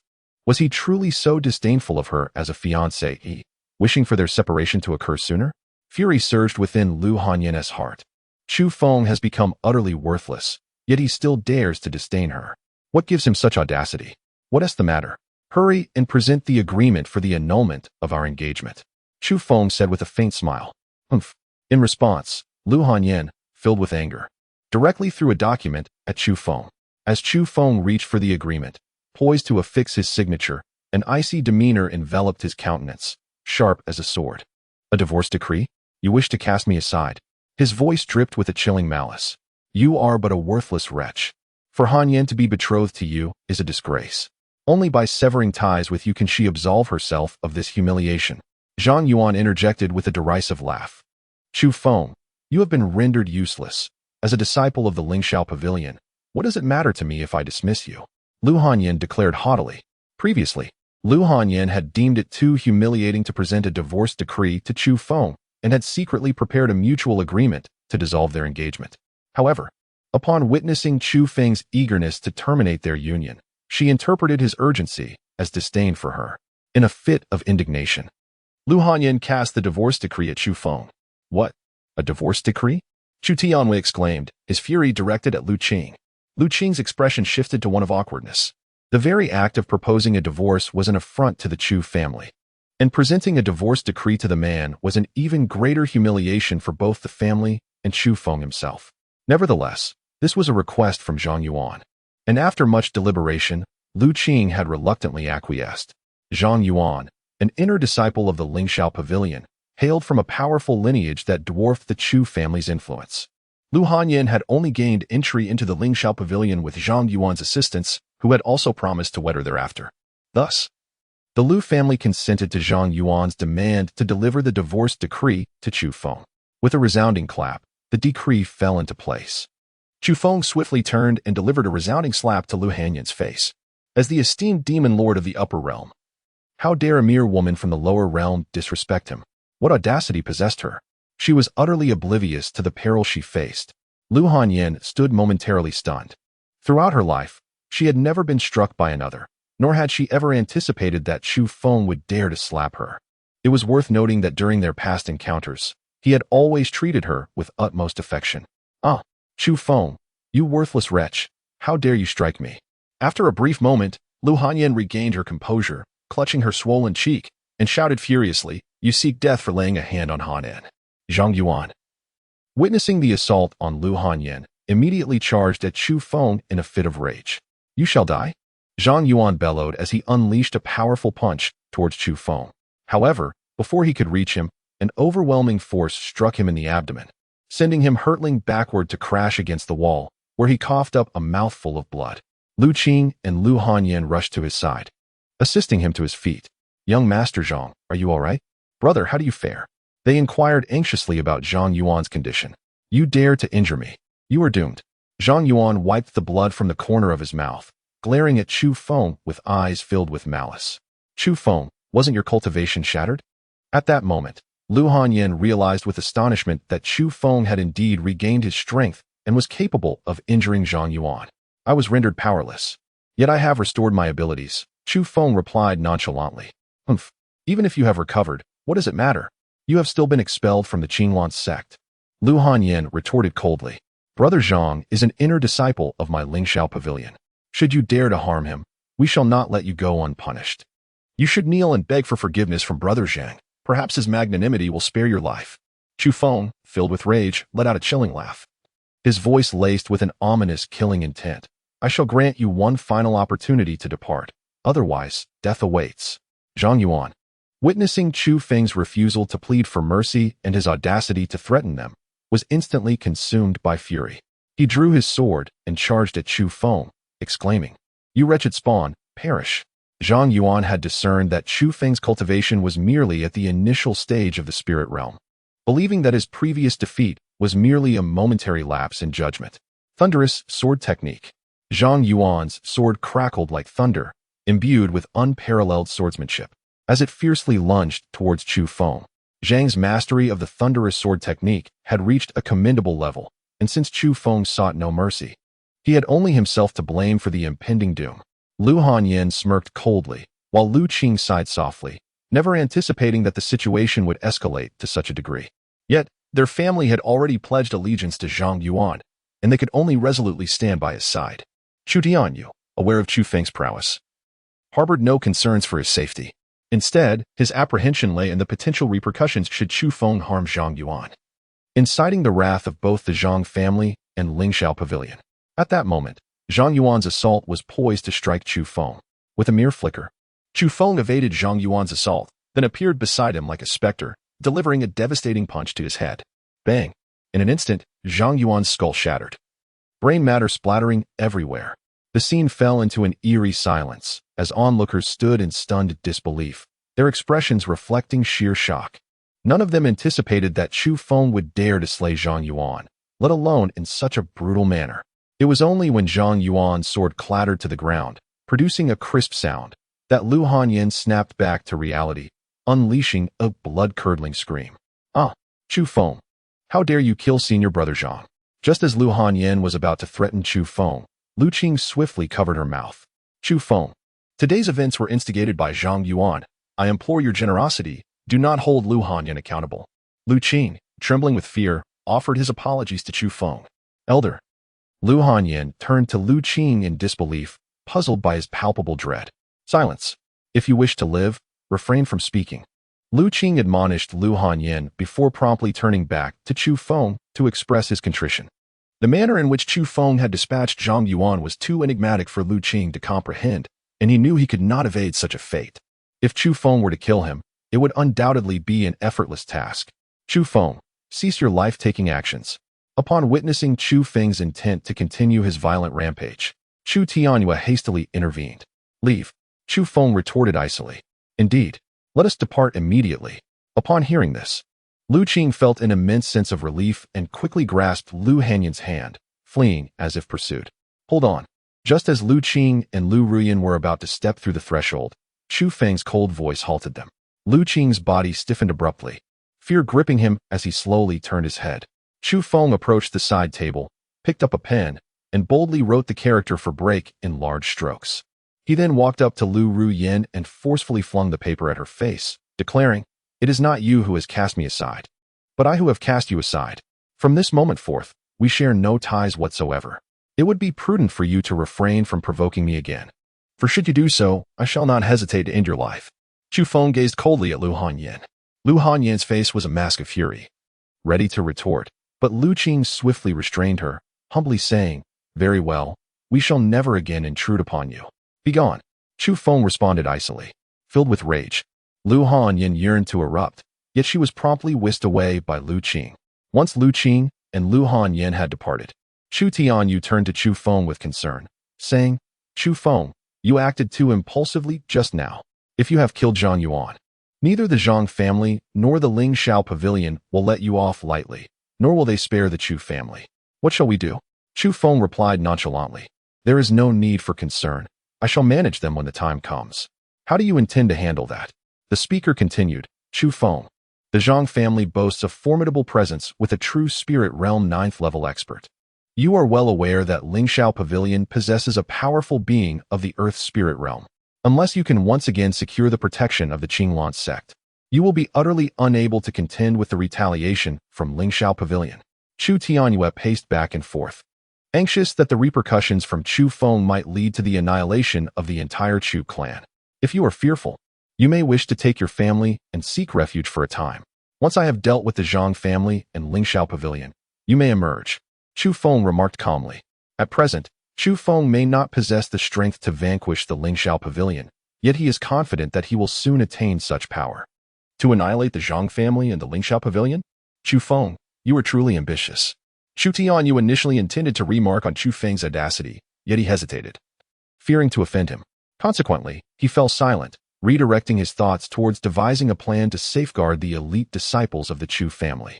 Suddenly, a tremendous roar erupted from outside the Chu residence, followed by a thunderous voice demanding, "Who is Chu Feng?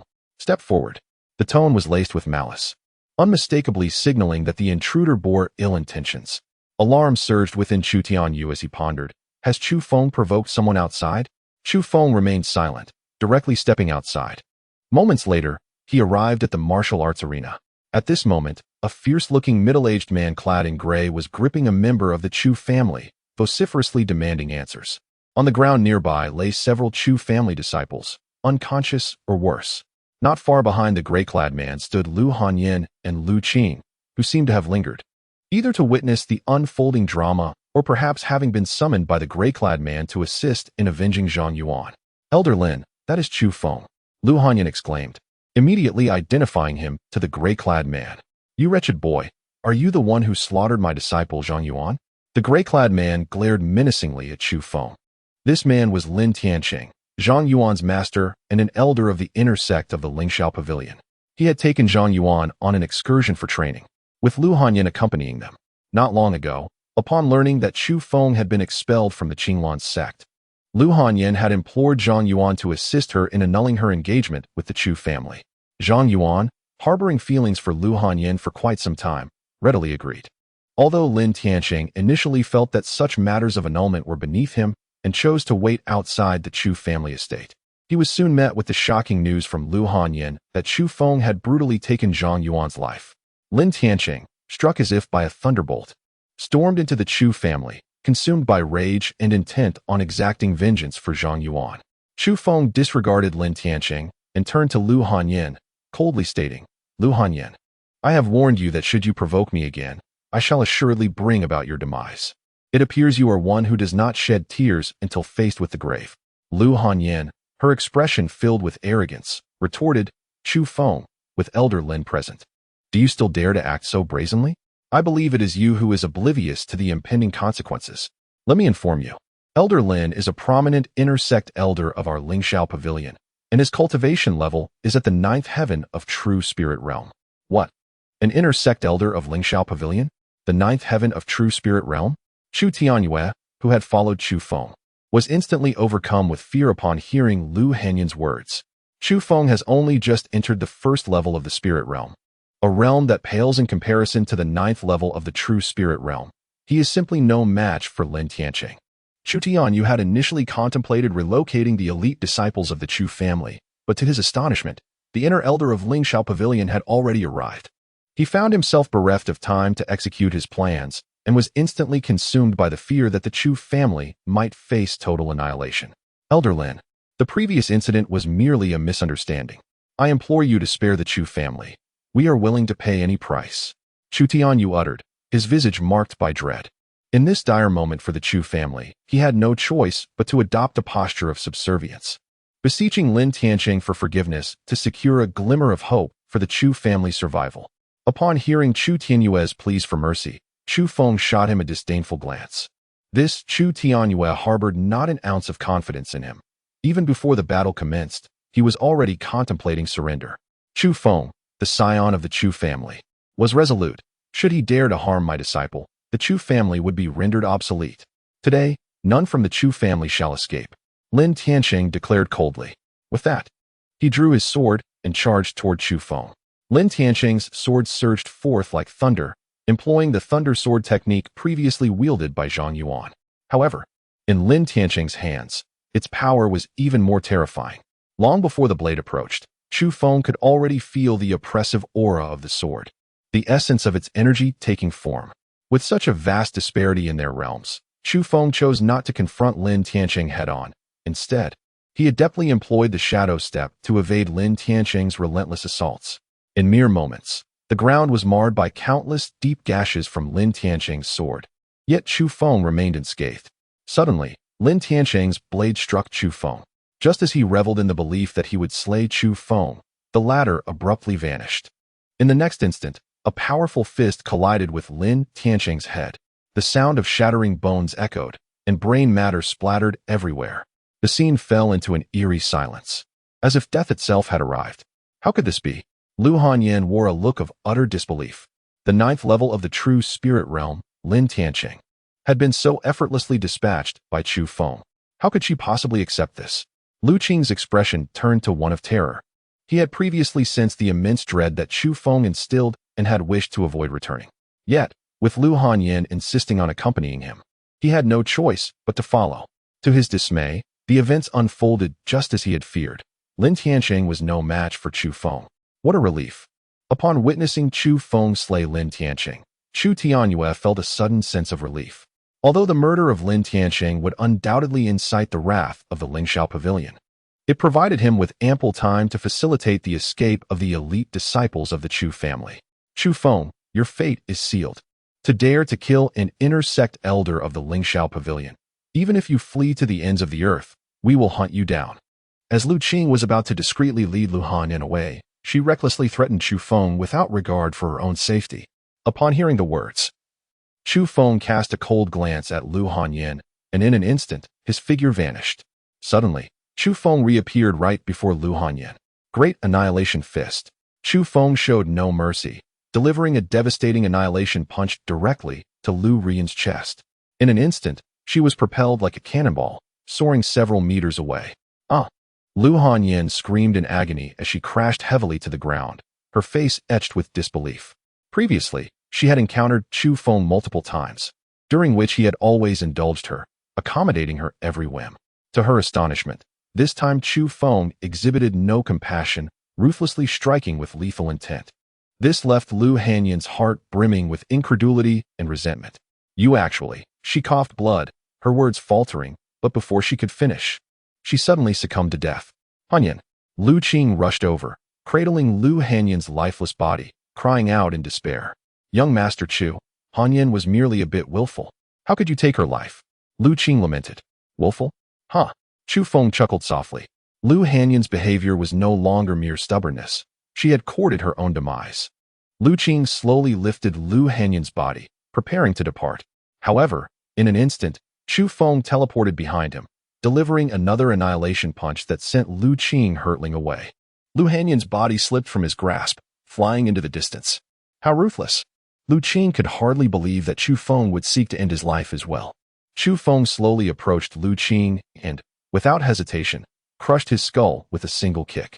As they were now adversaries, Chu Feng would show no mercy.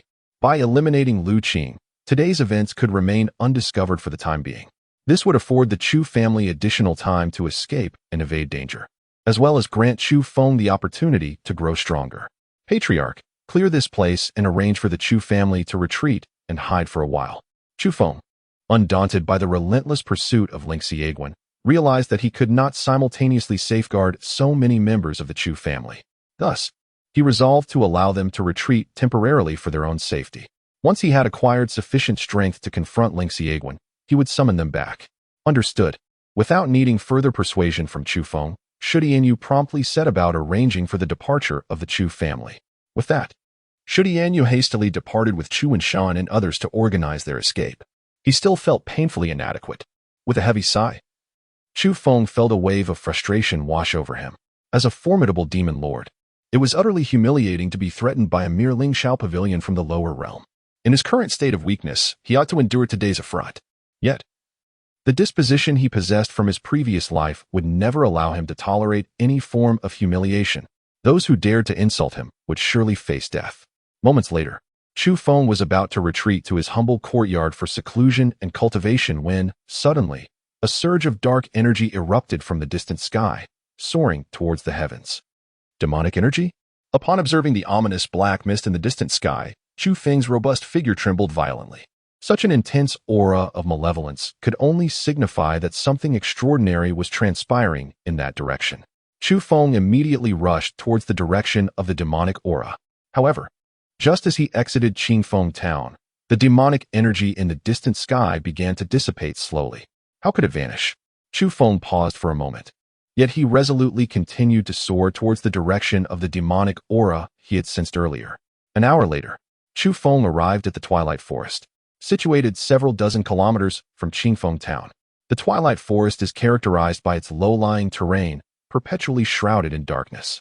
Within this forest reside numerous low-tier demonic beasts, making it an ideal training ground for novice cultivators. Chu Feng stood at the edge of the Twilight Forest, his expression grave. At this moment, the entire forest was enveloped in a faint aura of demonic energy. This particular energy was unlike the usual malevolent forces. Chu Feng was profoundly familiar with it. In his previous life, he had defended the Black Abyss against the encroachment of the celestial demons, a realm that was intrinsically linked to the Twilight Forest. The demonic essence permeating the forest bore a striking resemblance to that of the celestial domain, albeit considerably diluted. Nevertheless, Chu Feng was certain that the malevolence within the Twilight Forest was connected to the celestial domain. Flee! The piercing cries of terror echoed as several individuals stumbled out of the forest in a panic. Among them, a young man clad in white appeared injured, collapsing to the ground the moment he crossed the threshold. "Fifth brother, what has happened to you?" A striking young woman rushed forward, her brow furrowed with concern as she sought to assist the white-clad youth. "Shuair, you must escape. Do not concern yourself with me." The young man turned anxiously to urge her to flee. "No, if we are to perish, let us perish together." The young woman, seemingly enamored with him, steadfastly refused to abandon his side. With a sudden roar, a fearsome green tiger emerged slowly from the depths of the Twilight Forest. Its form was akin to that of a typical tiger, yet it emanated a faint yet terrifying demonic aura. "Shuair, it is closing in on us. Run swiftly." The white-clad youth, upon sighting the green tiger, summoned every ounce of strength to push the young woman away. Yet, she promptly returned to his side, resolute in her determination to face death together with him. "You are so foolish," he lamented, his voice heavy with despair. "Fifth brother, to die alongside you would bring me peace." The young woman clung tightly to him. At this juncture, the others who had managed to escape had already fled, leaving only the white-clad youth and the young woman behind. Chu Feng gazed at the emerald tiger with an impassive expression. The green tiger, originally a verdant demon tiger of the spirit realm, had its realm elevated to the true spirit realm's second level due to demonic corruption. The young men in white, along with the few who had fled moments ago, were merely at the spirit realm and posed no challenge to the emerald tiger upon encountering it. They could only flee in terror. "My lord, you must escape. We shall hold off this demon tiger for you." At that moment, a lovely maiden, noticing Chu Feng standing aside in a daze, urgently urged him to depart. She had already resolved to face death alongside the young man in white, and assisting Chu Feng against the emerald tiger would serve as a final act of virtue. "There's no need," Chu Feng replied calmly. With that, he slowly advanced towards the emerald tiger. Roar! The emerald tiger, perceiving Chu Feng's fearless approach, let out an enraged roar and charged towards him. With a nimble step, Chu Feng deftly evaded the assault of the green tiger, delivering a powerful punch squarely upon its head. Boom! With a mere gentle punch, Chu Feng instantly shattered the head of the green tiger. The expressions of the enchanting woman and the young man in white froze in utter disbelief. Despite being merely at the first level of the spirit realm, Chu Feng astonishingly vanquished a second-level true spirit realm demon tiger with a single punch. Such a feat is utterly unbelievable. It was not until Chu Feng slowly ventured into the twilight forest that the two regained their senses. "Young master, you have yet to extract the demon core from the tiger," the enchanting young woman exclaimed loudly to Chu Feng. The demon core of a second-level true spirit realm tiger is worth a considerable amount of spirit stones, and the tiger's carcass can also fetch a handsome price. Consider it a gift to you. The voice of Chu Feng echoed from afar. At present, he was solely focused on unraveling the mysteries within the twilight forest, entirely indifferent to the lifeless form of the green tiger. "Ah, Shui heir, it seems we have turned misfortune into fortune," the young man in white exclaimed with great joy upon hearing Chu Feng's words. The demon core and the carcass of the green tiger represented an immense fortune for the two of them. Indeed, the charming young woman also wore a face of exhilaration. Chu Feng slowly stepped into the twilight forest. In his memories, he had ventured into this forest years ago for training, but at that time, it bore no trace of any demonic energy. Clearly, some unforeseen event had transpired in the twilight forest, leading to its current state. Moments later, Chu Feng began to encounter various magical beasts, the gale wolf, the crimson flame serpent, and the porcupine. These creatures, once merely at the body refinement and spirit entry levels, had seen a significant elevation in their prowess due to their demonic transformation. The Twilight Forest was originally an exquisite training ground for low-level cultivators. Now, with the magical beasts having been transformed, unsuspecting novice cultivators who enter for training are at great risk of meeting their demise here. Chu Feng gradually ventured deeper, encountering no anomalies along the way, only the remains of some cultivators and the decayed carcasses of various demonic beasts. Shortly thereafter, he discovered a secluded spot and commenced his meditation and cultivation. The demonic aura in this place exerted a suppressive effect on ordinary cultivators. However, for Chu Feng, it represented a considerable opportunity. The chaotic art of Chu Feng possesses the remarkable ability to absorb demonic energy, transforming it into pure vitality that swiftly elevates his cultivation. In a fleeting moment, Chu Feng commenced the operation of the chaotic art. Instantly, the demonic energy within a radius of several miles began to converge towards him, being drawn into his body. The potency of this demonic energy far surpassed the thin spiritual essence found outside, estimated to be several dozen times more formidable. Following the absorption of the demonic energy, Chu Feng experienced a rapid enhancement in his cultivation, ascending to the second level of the spirit realm. Within merely an hour, his realm had advanced by a minor level. With an exhilarating surge of energy, Chu Feng rose to his feet, having nearly absorbed all the malevolent aura surrounding him. He intended to delve deeper in search of areas rich with dark energy. However, as he stood, he noticed a woman not far away, her hand gripping a long sword, gazing intently at him. The woman possessed a statuesque figure, her form accentuated by a fitted, emerald green gown that showcased her exquisite physique to perfection. Her skin, partially exposed, was as fair as freshly fallen snow, radiant and translucent, emanating a subtle glow that made her stand out remarkably in the dimly lit forest. A veil obscured her face, rendering her features indistinguishable. Yet, even in her quiet stance, she exuded an aura of extraordinary grace and an unattainable presence. "You practice the dark arts? Is your cultivation also a result of mastering such powers?" she inquired coldly upon noticing Chu Feng's movement. With a slight furrow in his brow, Chu Feng gazed at the woman, who evoked a sense of familiarity within him. However, he could not momentarily recall her identity. "What is demonic cultivation?" Chu Feng replied coolly. In his previous life, he had always disdained those who professed righteousness and moral integrity, yet acted with cruelty surpassing that of demons in private. He also harbored a deep-seated aversion towards those who labeled him as a demon lord, claiming he practiced demonic arts and brought calamity upon humanity. If you absorb demonic energy for cultivation, what else could it be but demonic arts? The woman's voice was icy, imbued with a hint of menace. "If you declare it demonic arts, then so be it," Chu Feng retorted nonchalantly. "So it truly is demonic arts. Had I known, I should have shown no mercy last time and ended your life then. Yet it is not too late. Today, I shall act on behalf of the heavens and rid the world of you, a demon." With that, the woman drew her longsword and charged towards Chu Feng. Last time, with graceful agility, Chu Feng executed the shadow step, deftly evading the woman's assaults while pondering her identity. From her words, it was evident that a conflict had transpired between them, and Chu Feng felt an intense sense of familiarity towards her. They must have known each other previously. However, Chu Feng found himself unable to recall who she was in that moment. "Show me your true self." Chu Feng skillfully evaded, swiftly seizing the opportunity to tear away the veil from the woman's face. Yin Qingying? Upon gazing at the stunning visage concealed beneath the woman's veil, Chu Feng was instantly reminded of her name. Yun Qingying, the saintess of the Qinglong sect, had once been the object of his furtive glances during her bathing, an indiscretion that culminated in the forfeiture of his cultivation and subsequent expulsion from the Yunlong sect. However, Chu Feng's recollection of that incident remained hazy, leaving him uncertain if he had indeed trespassed upon her privacy. "Chu Feng, what manner of demonic arts do you practice?" Yun Qingying inquired, her surprise evident at Chu Feng's formidable prowess. Her own cultivation was at the 9th level of the true spirit realm, a mere step away from transcending to the mystic spirit realm. Despite Chu Feng's realm being merely at the 2nd level of the spirit realm, she found herself utterly incapable of inflicting even the slightest injury upon him.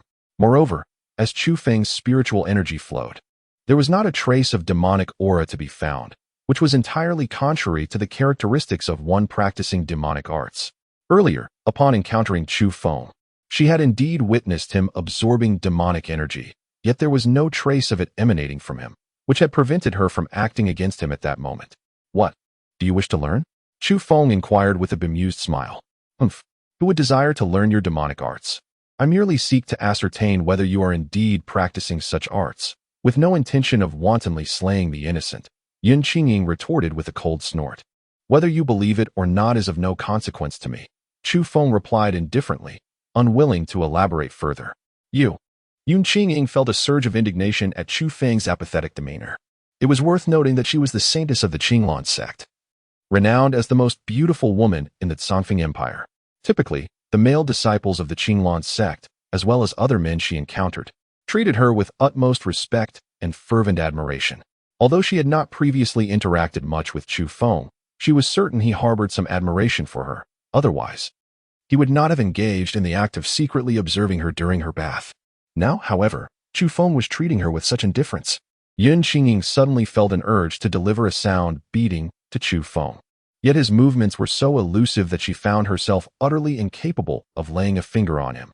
Chu Feng gazed at Yun Qingying, feeling an urge to strike him. Yet the sight of his irritable demeanor only elicited a wave of amusement. In that moment, Chu Feng could not resist the temptation to tease her. "Yun Qingying, did I truly sneak a glance at you while you were bathing last time?" he inquired with a light-hearted smile.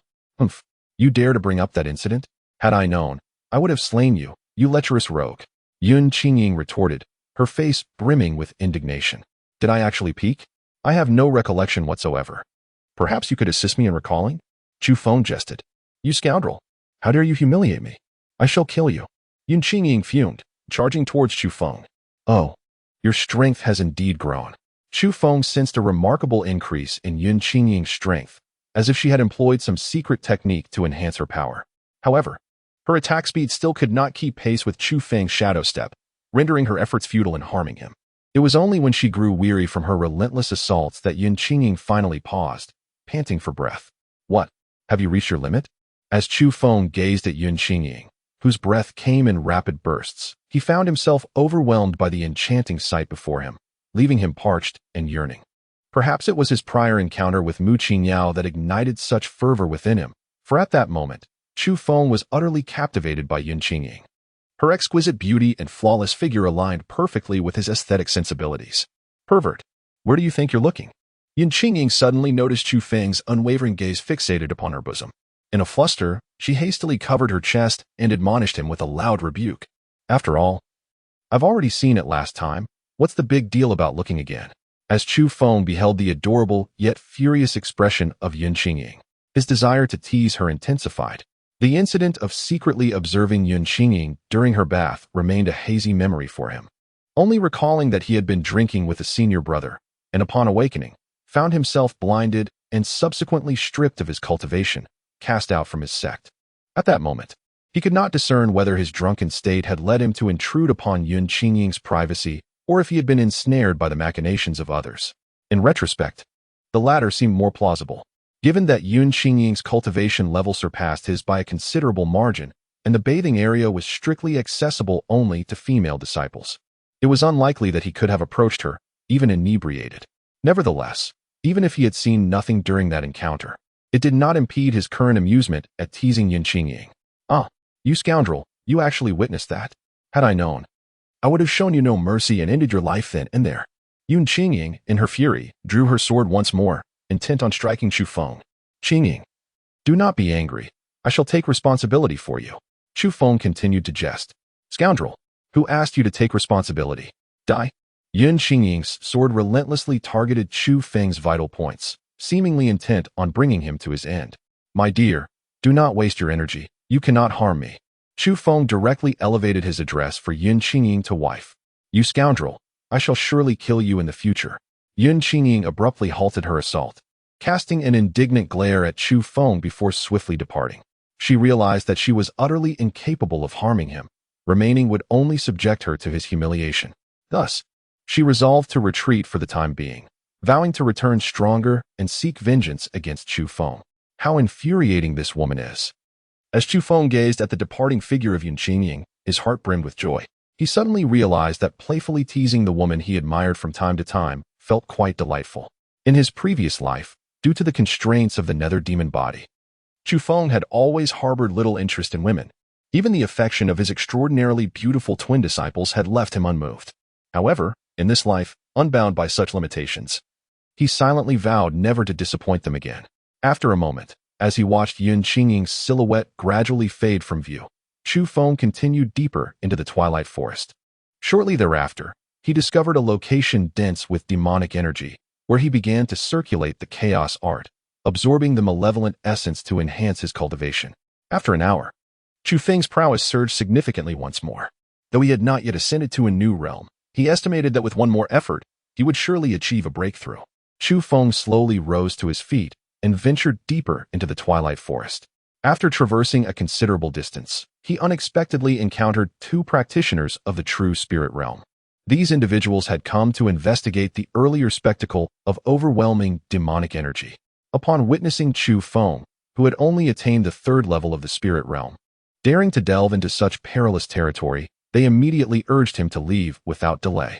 Chu Feng merely responded with a faint acknowledgement before delving deeper, provoking the ire of the two who incessantly berated him for his reckless disregard for danger.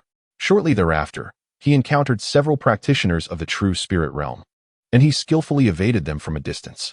It appeared that numerous human cultivators, having witnessed the earlier tumultuous surge of demonic energy, had already arrived at the twilight forest.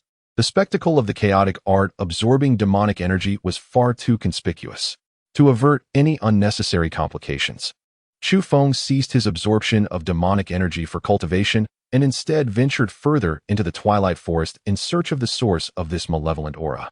After an hour, Chu Feng arrived at the forest's terminus, which was marked by a precipice. The cliff was shrouded in mist, obscuring its depths from view. Below, a pallid expanse stretched out, with no discernible bottom in sight. At that moment, a steady stream of demonic energy surged forth from beneath the cliff. It seemed that the location where the earlier phenomenon of soaring demonic energy occurred was indeed here. Chu Feng's gaze was fixed upon the depths of the chasm, pondering what lay below that could emit such an overwhelming aura of demonic energy. After a brief moment of contemplation, he grasped the rocky edges of the cliff and began his cautious descent. The cliff was steep, devoid of any footholds, prompting Chu Feng to exert his strength to carve out a place to stand. Thus, he steadily climbed for the better part of half an hour before finally reaching the bottom of the precipice. Chu Feng raised his gaze towards the obscured sky, shrouded in mist, rendering the pinnacle indistinguishable. Nevertheless, he could faintly ascertain that he had descended approximately 2,000 meters. Chu Feng surveyed his surroundings. The base of the cliff was shrouded in darkness, with visibility exceedingly low, allowing him to discern only a few dozen meters ahead. Within this limited expanse lay a desolate landscape, bereft of any vegetation. The silence was haunting, yet Chu Feng noticed numerous footprints on the ground, indicating the presence of many demonic beasts traversing the area. Clearly, a myriad of these creatures thrived beneath the cliff's edge. Without delay, Chu Feng chose to sit cross-legged upon the ground, channeling the chaotic technique. The malevolent energy at the base of the cliff was several times denser than that in the twilight forest above. Furthermore, with no one yet aware of his presence, this location served as an exceptional venue for his cultivation. In the span of 3 hours, he ascended 2 minor realms, reaching the 5th level of the spirit realm. At this moment, Chu Feng's cultivation level is relatively low, yet his rate of advancement is remarkably swift. Coupled with the experience he garnered from his previous life, he encounters almost no obstacles in his breakthroughs. As long as he is presented with sufficient opportunities, he can swiftly ascend to higher realms. Excellent. With his elevation and cultivation, Chu Feng feels invigorated and elated. The surrounding demonic energy has thinned considerably, and Chu Feng gradually rises to his feet, embarking on an exploration into the distance. Roar. As Chu Feng had just ventured a short distance away, a colossal demonic crocodile turtle abruptly lunged forth from the earth, aiming to sink its teeth into him. This monstrous creature was immense, roughly the size of a typical elephant, and possessed a formidable cultivation level of the 6th stage of the true spirit realm. Bang! With a nimble step, Chu Feng evaded the assault of the corrupted crocodile turtle and delivered a powerful punch that sent it soaring. The creature flew several meters, tumbling multiple times before finally coming to a halt. However, the turtle's shell offered formidable defense, and Chu Feng's strike inflicted minimal damage, leaving his hand tingling. In no time, the corrupted crocodile turtle leapt once more, charging towards Chu Feng. This time, he refrained from rushing into an attack, skillfully dodging the creature's advances as he sought the perfect moment to deliver a decisive blow. Given the turtle's robust shell, only a strike to its head could ensure a swift victory. Yet, the creature remained cautious, retracting its head into its shell. At last, an opportunity presented itself, and Chu Feng unleashed a punch upon the turtle's exposed head. With a resounding crash, the head shattered, and the corrupted crocodile turtle fell lifelessly. Without a moment's pause, Chu Feng pressed onward into the distance. Not long thereafter, he encountered a vibrant 5-meter-long serpent. This serpent, at the 8th tier of the true spirit realm, proved to be even stronger than the previous turtle. However, lacking formidable defenses, it was considerably easier for Chu Feng to handle. In just 2 strikes, he vanquished the corrupted serpent. Along his journey, Chu Feng continually faced powerful corrupted beasts, all of which he dispatched with ease. Soon after, he discovered a sloping canyon, 5 meters wide, from which a surge of malevolent energy emanated. After Chu Feng vanquished the surrounding demonic beasts, he settled into a meditative state at the entrance of the canyon, practicing the chaos technique. An hour later, his cultivation reached a new minor level, ascending to the 6th layer of the spirit realm. A surge of excitement coursed through Chu Feng as he realized that if he could continuously absorb the surrounding demonic energy, he could rapidly enhance his cultivation. Having discovered a pathway to swift advancement, he envisioned quickly growing stronger and returning to the upper realm. Soon after, having absorbed all the demonic energy in the vicinity, Chu Feng rose once more and made his way deeper into the canyon. The silence enveloping the canyon was eerie, evoking a chilling sensation. Chu Feng had traversed the canyon for an extended period, yet he had yet to encounter any demonic beasts. This could imply that the depths of the canyon were devoid of such creatures, or perhaps there lurked a formidable beast beneath. This canyon might very well be the domain of that powerful entity, causing other beasts to shy away from this vicinity. Based on Chu Feng's experiences from his previous life, the latter scenario seemed far more plausible. However, the precise realm of the beast that dwelled below remained an enigma. After walking for a quarter of an hour, Chu Feng finally arrived at the base of the canyon. At the bottom lay a vast cavern, within which coiled a 100-meter-long, enchanted dragon. The enchanted dragon's eyes were tightly shut, as if it were in a deep slumber or engaged in profound cultivation. Behind the dragon, a half-meter-long spatial rift had inexplicably torn open in the void. The rift was shrouded in darkness, revealing an abyss of endless blackness. At that moment, malevolent energy surged forth relentlessly from the rift, which served as a conduit to the demon realm. Chu Feng gazed solemnly at the spatial rift. Chu Feng did not anticipate that such a lowly realm as the Ruins of Desolation would exhibit a spatial rift connecting to the abyss of heavenly demons. This indicates a profound upheaval within the human world, and it is highly probable that the heavenly demon clan has commenced a full-scale invasion of humanity. He must hasten to strengthen himself and return to the higher realms. The abyss of heavenly demons is vast and boundless, teeming with countless fiends. Their comprehensive incursion into the human realm poses an unprecedented existential threat to humanity. Chu Feng must swiftly return to the upper realm to harness the power of his previous life and fend off the invasion of the celestial demon clan. Suddenly, the demonic dragon within the cave appears to sense Chu Feng's presence, abruptly opening its enormous eyes. The dragon's eyes gleam a vivid green, fixating upon Chu Feng, resembling two colossal emerald beacons piercing through the darkness. With a ferocious roar, the demonic dragon immediately unleashes its formidable aura, swiftly charging towards Chu Feng. The weight of the situation dawns upon him as he realizes the dragon's formidable cultivation level, 9th stage of the profound spirit realm. Currently, Chu Feng's realm is merely at the 5th level of the spirit entry stage, significantly inferior to the 2 major realms of the demonized flood dragon, rendering him almost incapable of being its adversary. Demon Spirit Fruit. Upon the demonized flood dragon's departure from the molten cave, Chu Feng suddenly caught sight of a demon spirit fruit tree located behind the very spot where it had been circling moments ago, eliciting an immediate surge of excitement from him. The tree, shrouded in a deep, obsidian hue, bore 2 dark leaves at its base and 3 enormous black fruits at its summit. These magnificent fruits were indeed the coveted demon spirit fruits. Known for their ability to absorb demonic energy and yield spiritual fruit, the demon spirit fruits can be consumed by any cultivator, making them a quintessential elixir for enhancing one's cultivation. Furthermore, these fruits serve as a primary ingredient in the crafting of the 5th-grade medicinal pill, the Divine Origin Pill. The Divine Origin Pill is a superior sacred pill capable of significantly elevating one's cultivation and assisting individuals in breaking through their realms. This is particularly beneficial for cultivators aspiring to transcend into the celestial spirit realm and the monarch realm, showcasing remarkable efficacy. However, the demon spirit fruits thrive only in areas abundant with demonic energy, and the Divine Origin Pill is not something that just any alchemist can concoct. Consequently, the Divine Origin Pill has become a rare treasure, one that is often sought after yet seldom found. Chu Feng never anticipated that such a place could harbor a tree bearing the elusive demon spirit fruit. At that moment, the demonized dragon approached him with the swiftness of lightning, opening its massive jaws, intent on devouring him in a single gulp. Chu Feng executed the shadow step with remarkable agility, narrowly evading the ferocious assault of the dragon. Witnessing this insignificant creature successfully dodge its strike, the enraged demonized dragon let out another thunderous roar, sweeping its long tail menacingly towards Chu Feng. Chu Feng leapt gracefully, evading yet again the assault of the demonic serpent. With a thunderous crash, the serpent's tail struck the adjacent stone wall, shattering it and sending a cascade of debris tumbling down. Chu Feng gradually retreated, pulling the demonized dragon outward. During this process, he struck the demonized dragon with several punches. However, due to the dragon's formidable defenses, Chu Feng's assaults inflicted little damage. Before long, he managed to lure the dragon to a location far from the cave.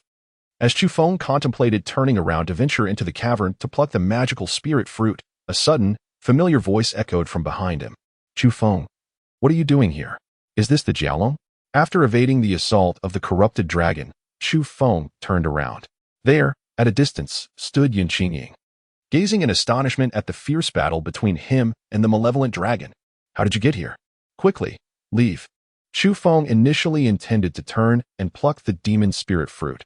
However, he realized that if he left, the corrupted dragon might attack Yun Qingying. In a fit of anger, he admonished her to get away.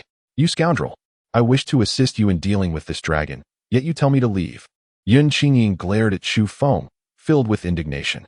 Throughout her life, no one had ever spoken to her in such a manner. To her astonishment, now that she sought to aid him, he commanded her to go away. In that moment, she was so furious that she nearly yearned to pierce him with her sword. Leave at once. Chu Feng shouted again when he saw Yun Qingying lingering nearby. What do you take me for? Just because you tell me to leave, I shall comply? Humph. I refuse to go. I want to witness you being torn apart by this dragon. Yun Qingying retorted angrily. Let me inform you, this dragon is depraved. The very breath it exhales is laced with lustful poison. I fear that soon you might fall victim to its vile influence, and I would have to sacrifice my chastity to save you. Chu Feng suddenly smirked wickedly. Do not try to frighten me. While the dragon may be depraved, its breath cannot possibly carry such toxic lust. Yun Qingying, having heard of the dragon's depravity but never of its breath being poisonous, was skeptical of Chu Feng's claims. This is a corrupted dragon, altered beyond the ordinary. I have warned you in advance. If you choose not to believe me, that is beyond my control. In any case, I have long desired you. Should you succumb to the poison, I shall reluctantly assist you in alleviating your affliction. Upon beholding Yun Qingying's unwavering presence, Chu Feng could not restrain a sinister grin as he issued another threat. You scoundrel! Lecher! Yun Qingying, upon hearing Chu Feng's words, immediately erupted into a torrent of furious rebuke. Yet, it appeared that fear had also taken hold of her, prompting her to swiftly retreat into the distance. Upon observing Yun Qingying retreating, Chu Feng immediately unleashed his full strength to evade the onslaught of the demonic dragon, hastening towards the depths of the cavern below. The demonic dragon, perceiving this, swiftly pursued Chu Feng. Yun Qingying, who had not ventured far, re-emerged upon witnessing the distance between Chu Feng and the dragon. She sensed that Chu Feng's prior insistence for her to leave stemmed from genuine concern. However, she was perplexed as to why Chu Feng remained entangled in a fierce struggle with the dragon.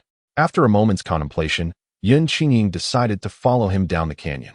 As she progressed a short distance, a thunderous roar erupted from the depths of the canyon, reverberating with a palpable aura of malevolence, as if something of great significance had been seized. At this juncture, Chu Feng had successfully acquired 3 demon spirit fruits from within the cavern and was making a desperate bid for escape. These fruits were intended for the demonic dragon's impending breakthrough into the earth's spirit realm, and now that they were pilfered, the creature descended into a frenzied rage, bellowing as it relentlessly pursued Chu Feng. Why are you still here?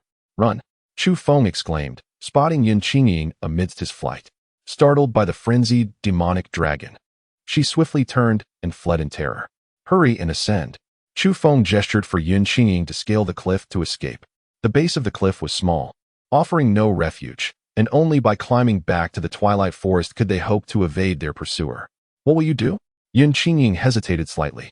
You have your own means to extricate yourself. Quickly ascend, and do not delay me here.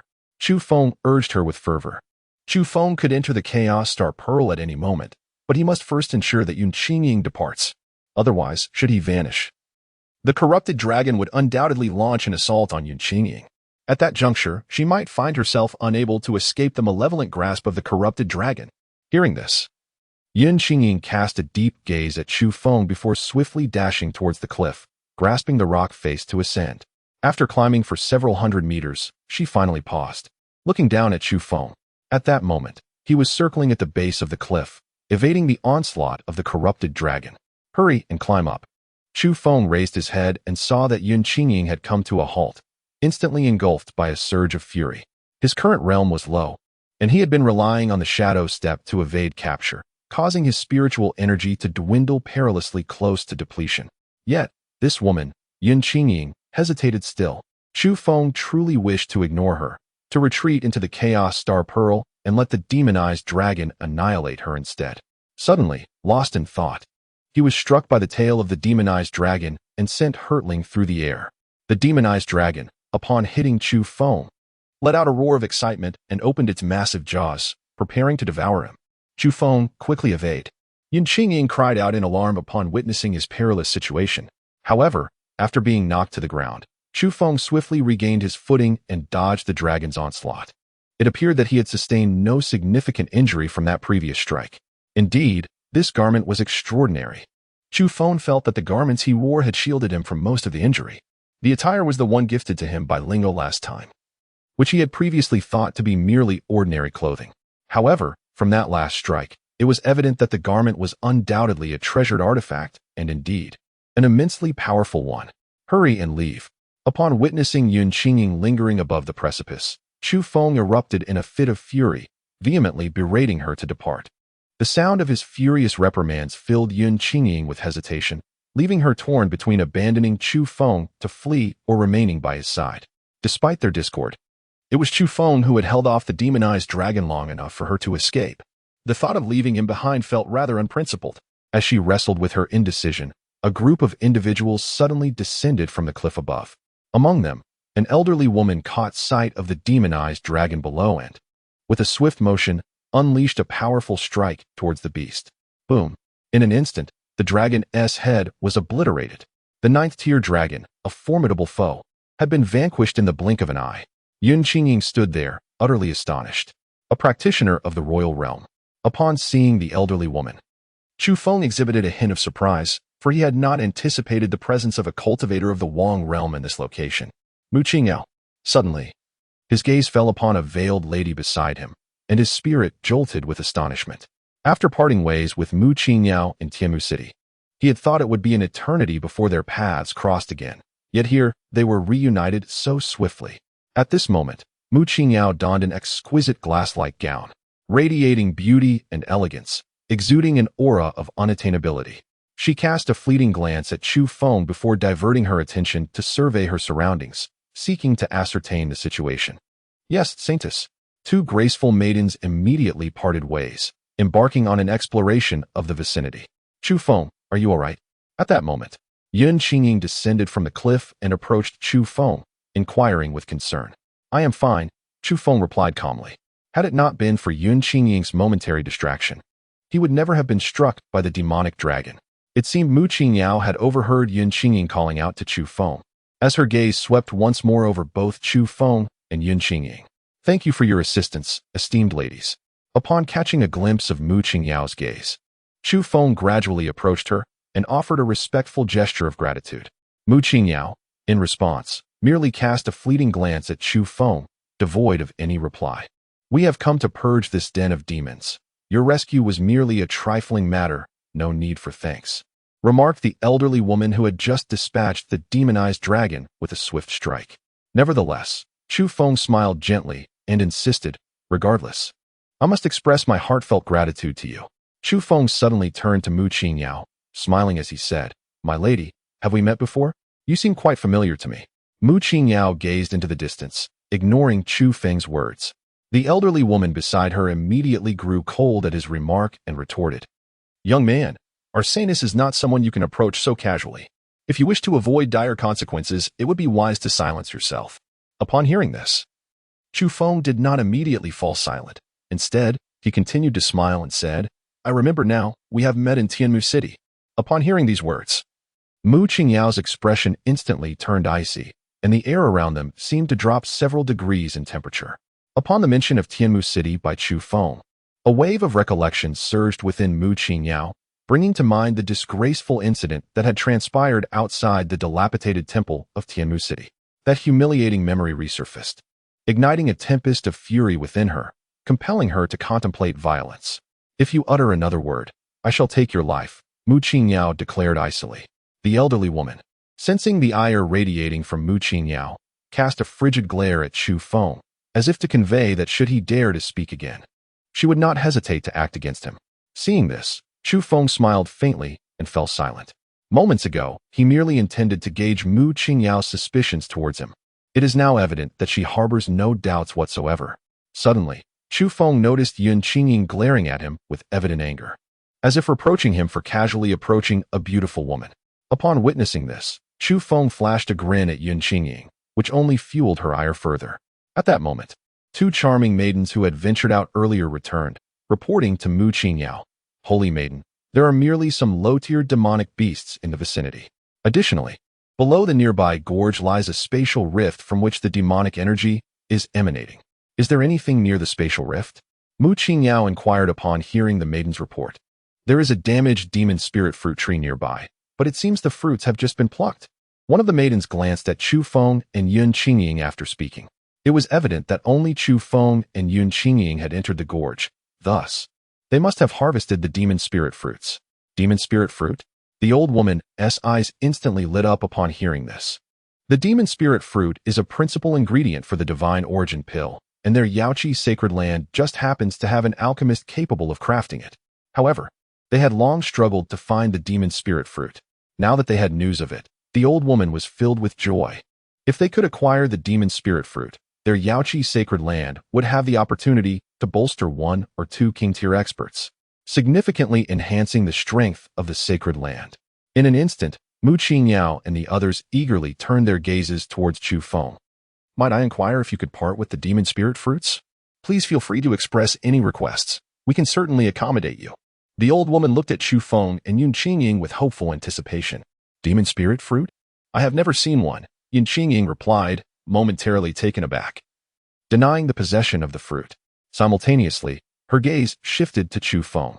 Earlier, when Chu Feng entered the gorge, the demonic dragon had relentlessly pursued him.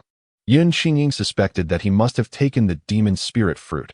Otherwise, the dragon would not have been so tenacious in its pursuit.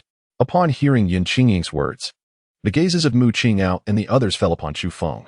Indeed, I did procure a dark fruit from below. However, sensing its abundant spiritual energy, I simply swallowed it whole, and my cultivation even advanced several minor realms. Chu Feng replied with a faint smile. You are truly wasteful. The old woman glared at Chu Feng in indignation upon hearing this. The primary purpose of the demon spirit fruit is to refine the divine origin pill. And while direct consumption can also enhance one's cultivation, it is rather extravagant. Mu Qingyao regarded Chu Feng with a calm expression.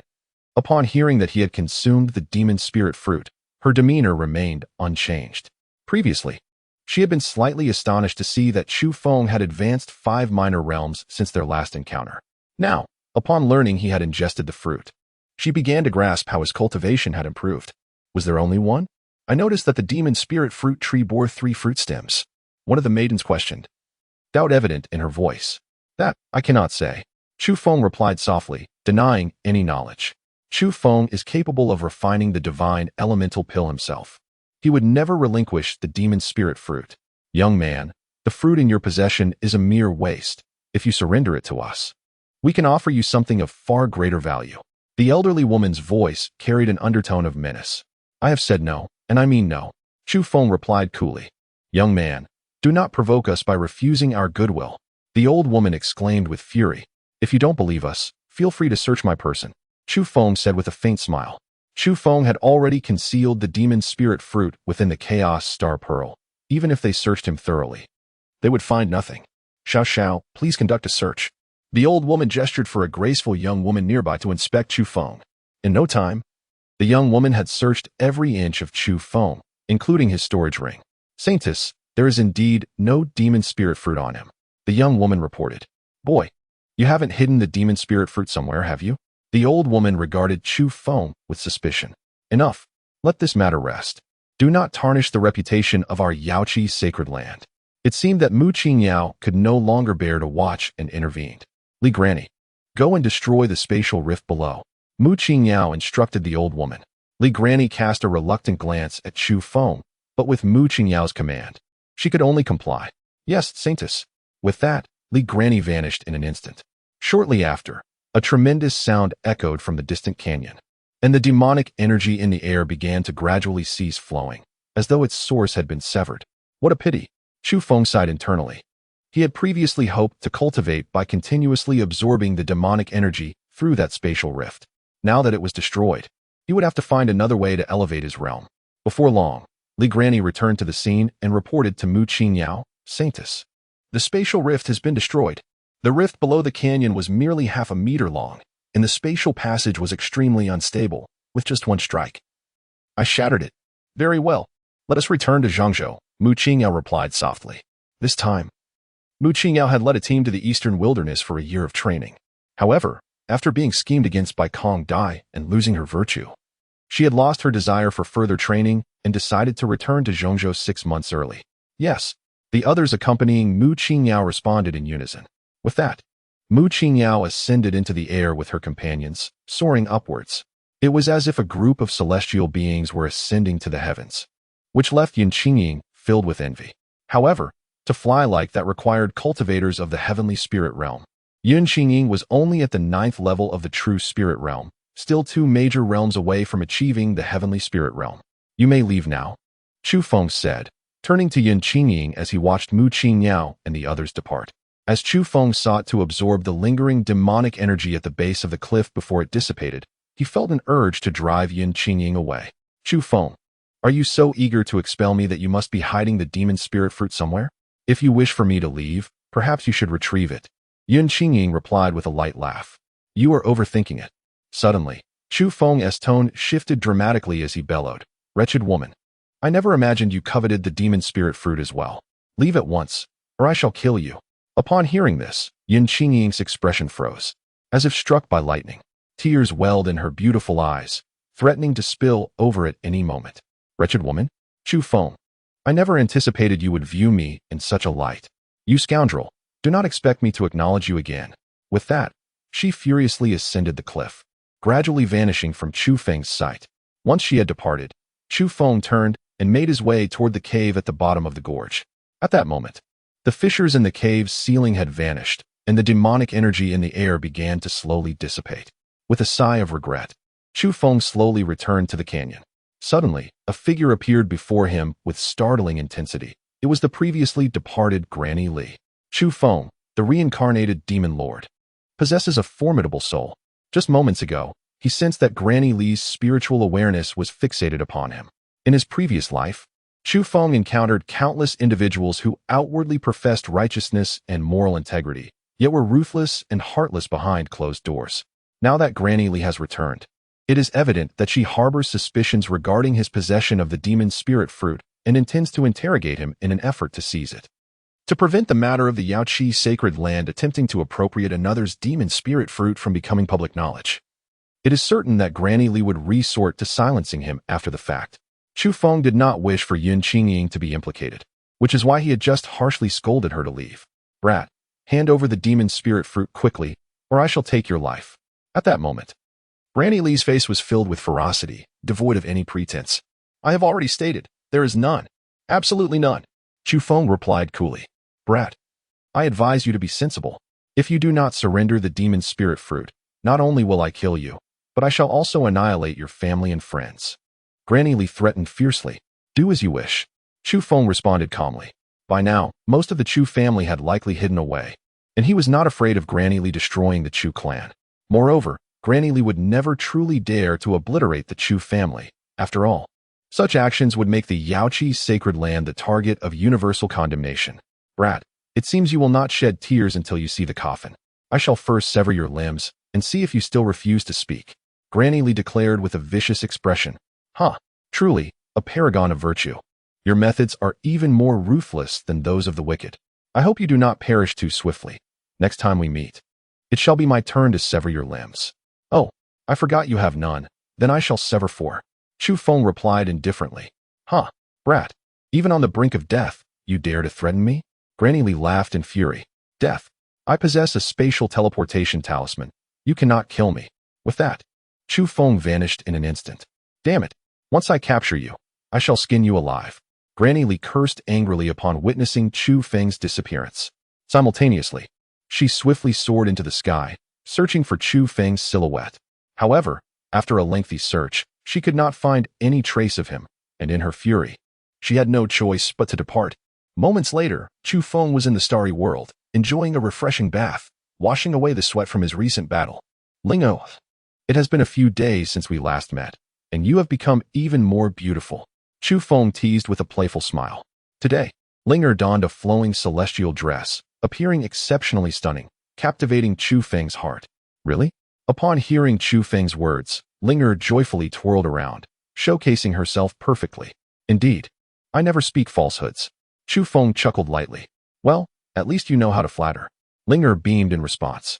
Linger, what exactly was that garment you gave me last time? Upon recalling how his attire had shielded him from the majority of harm previously, Chu Feng promptly inquired. I don't remember. If it's a fine garment, then simply wear it. Linger replied with a look of confusion. You truly are quite the scatterbrain, Chu Feng remarked, exuding a sense of helplessness. Has that old crone outside departed? Chu Feng longed to swiftly venture outside to absorb the ambient magical essence for his cultivation. Otherwise, the ethereal energies would soon dissipate. Let us depart, Linger communicated, sensing the circumstances beyond. Very well, I shall take my leave for now and return to visit you again. With that, Chu Feng exited the Chaos Star Pearl and re-entered the external realm. At that moment, the surroundings were eerily silent, as the magical essence gradually faded away. Upon witnessing this, Chu Feng immediately sat cross-legged on the ground, channeling the chaotic technique to absorb the surrounding demonic energy for cultivation. After an hour, he finally consumed all the demonic energy at the bottom of the cliff. However, his realm did not elevate. He was still a fraction short of a breakthrough. What a pity. Chu Feng sighed. lamenting the absence of demonic energy for further cultivation. Chu Feng slowly rose and made his way back to the base of the cliff, grasping the stones of the precipice as he swiftly ascended. The twilight forest above might still harbor remnants of magical energy, and Chu Feng yearned to absorb it. However, upon reaching the twilight forest, he discovered an influx of cultivators, and the magical energy within the forest had become quite sparse. You haven't seen it, just moments ago. Several celestial maidens graced the twilight forest. One exclaimed, "I too witnessed their arrival." Those maidens were breathtakingly beautiful.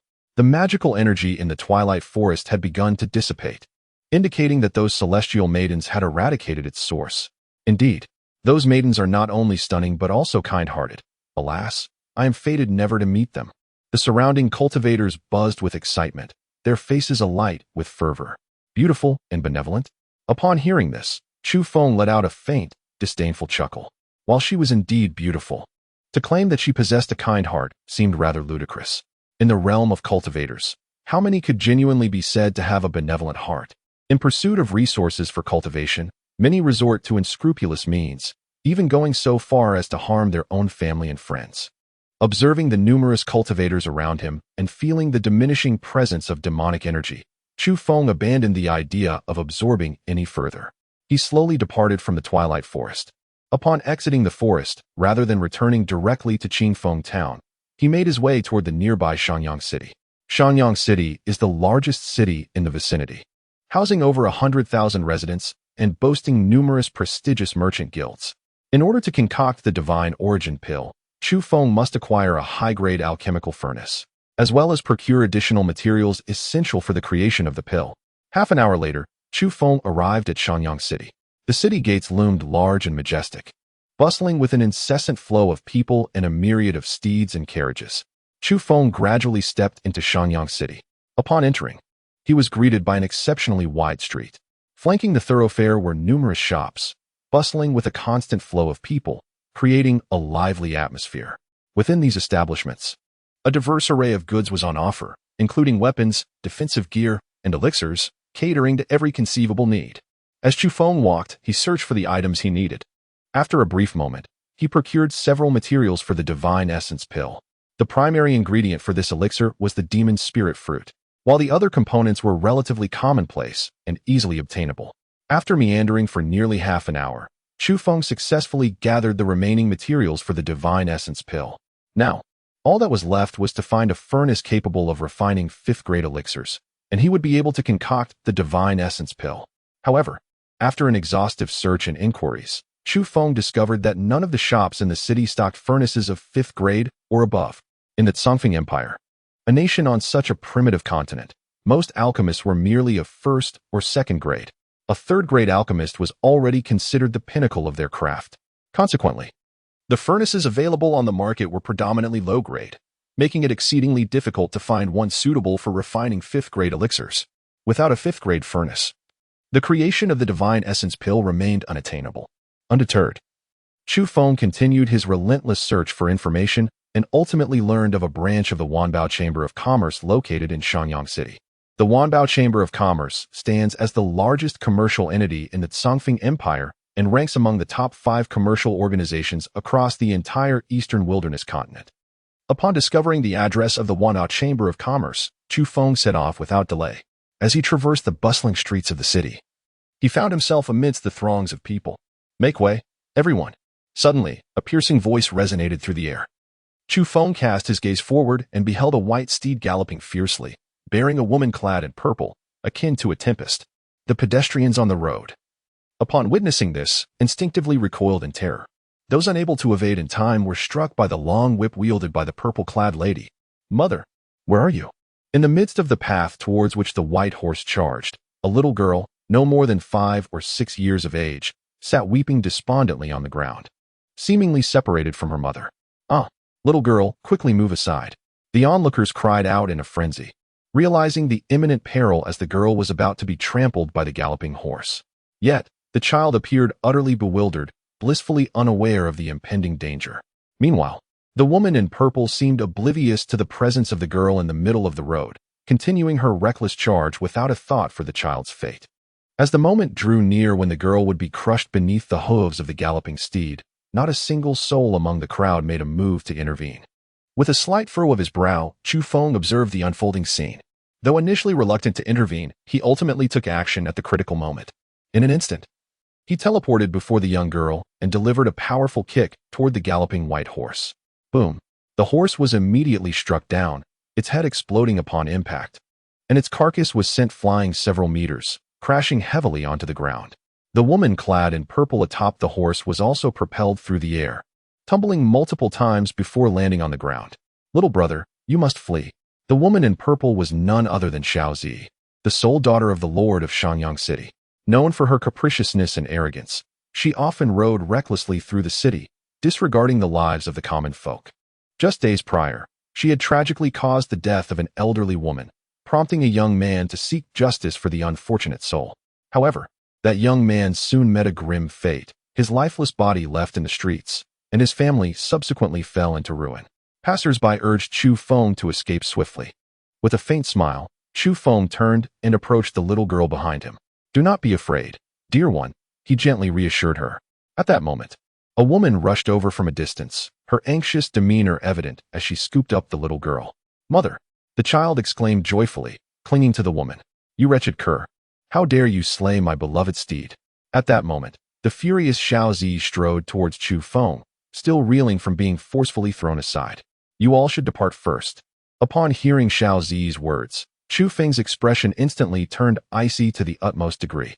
Nevertheless, he first gestured for the woman to take the little girl away. "Thank you.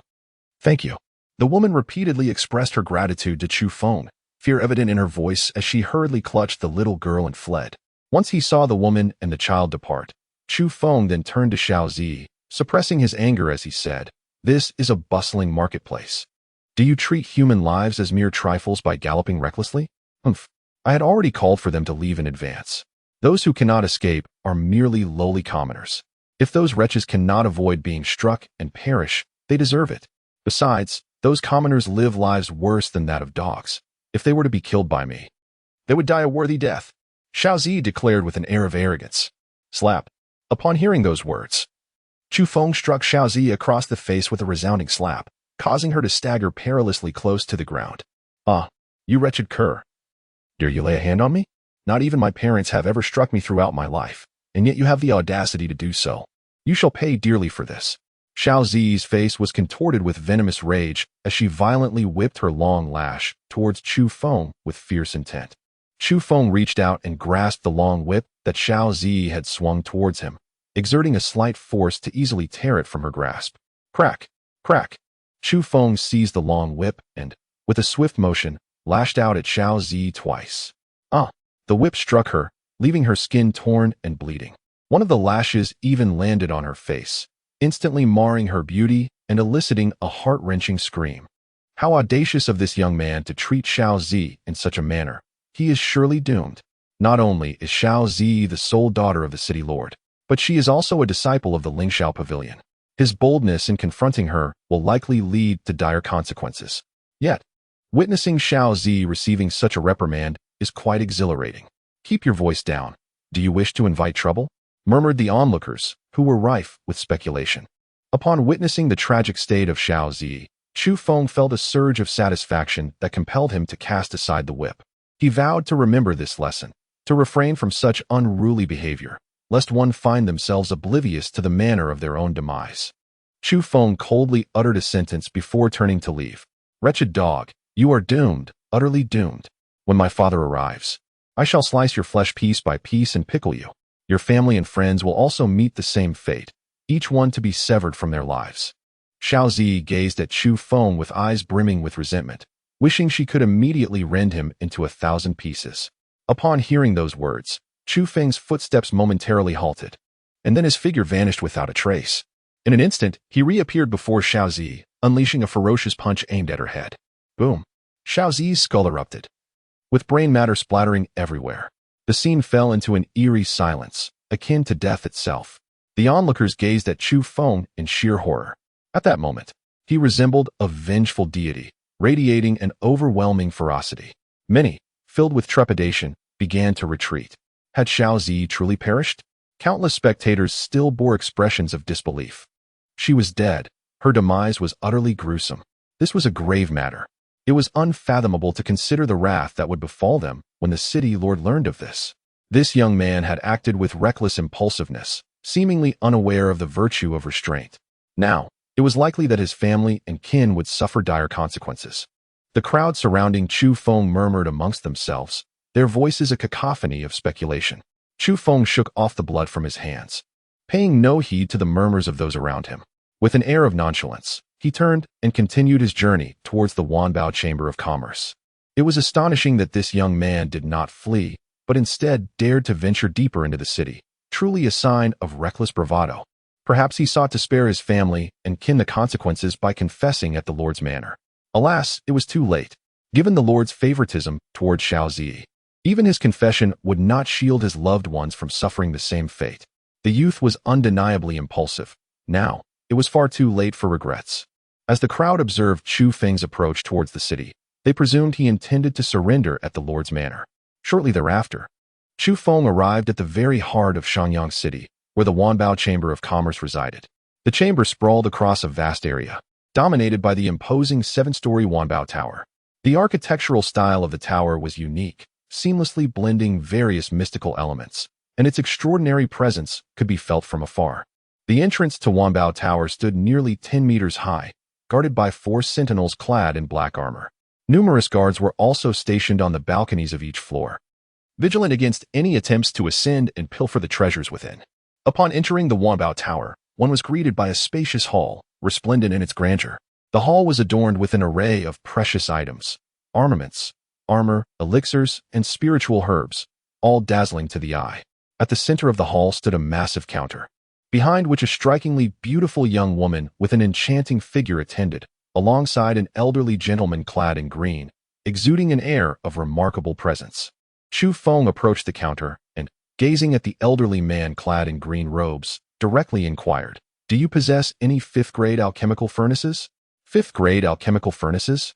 The charming young woman, who had been diligently calculating nearby, lifted her head in mild surprise at Chu Feng's question. However, upon noticing his youthful appearance, she promptly returned to her calculations. "May I ask why you seek to acquire a 5th-grade alchemical furnace?"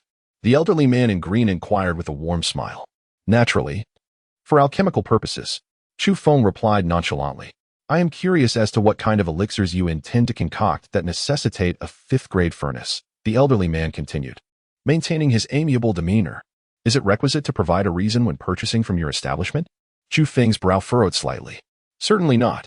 However, for the crafting of ordinary elixirs, a 1st- or 2nd-grade alchemical furnace would suffice. There is no need to squander money on a 5th-grade furnace," the elderly man remarked with a smile. "Enough with the pleasantries. Simply inform me if your establishment has a 5th-grade alchemical furnace," Chu Feng retorted, his impatience evident. "Yes, please wait a moment." The elderly man, perceiving Chu Feng's impatience, ceased his inquiries and gradually ascended the staircase. As the elderly man departed, Chu Feng's gaze shifted to the alluring young woman beside him. Her figure was strikingly captivating, and he found himself momentarily entranced. "If you dare to stare any longer, I shall be forced to pluck out your eyes." The young woman, sensing his gaze, glared at him with fiery indignation. Upon hearing those words, Chu Feng immediately averted his gaze, feeling somewhat embarrassed. It appeared that he had indeed become addicted to indulgence, as he found himself effortlessly captivated by a woman. In the depths of Chu Feng's mind, a murmur arose as he contemplated the notion of having a woman by his side, occasionally addressing his physiological needs. His current physique, the Nanyang body, was inherently exuberant. The absence of a woman around him was quite unbearable. Shortly thereafter, an elder clad in green descended from the upper floor, wielding a colossal alchemical furnace. "Young master, this is a 5th-tier alchemical furnace, priced at 100,000 inferior spirit stones," the elder remarked with a broad smile. 500,000 inferior spirit stones. Chu Feng never anticipated that a furnace for alchemy would cost as much as 500,000 low-grade spirit stones. In his previous life, Chu Feng had little understanding of spirit stones and the pricing of items. Whenever he required something, he would merely inform Luo Shui, and she would procure it for him. Chu Feng cast a glance at the spirit stones within his storage ring.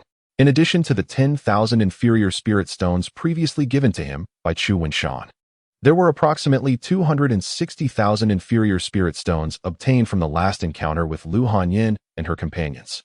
He now possessed a total of 270,000 inferior spirit stones, which was still nearly half of what he required. If the young master finds himself lacking in spirit stones, he may consider exchanging for a lower-grade alchemy furnace, the elderly man in a green robe remarked, seemingly discerning Chu Feng's financial constraints, yet maintaining a cordial smile. Humph. If you lack spirit stones, do not seek validation at our Wanbao Merchant Association. A nearby enchanting woman scoffed lightly.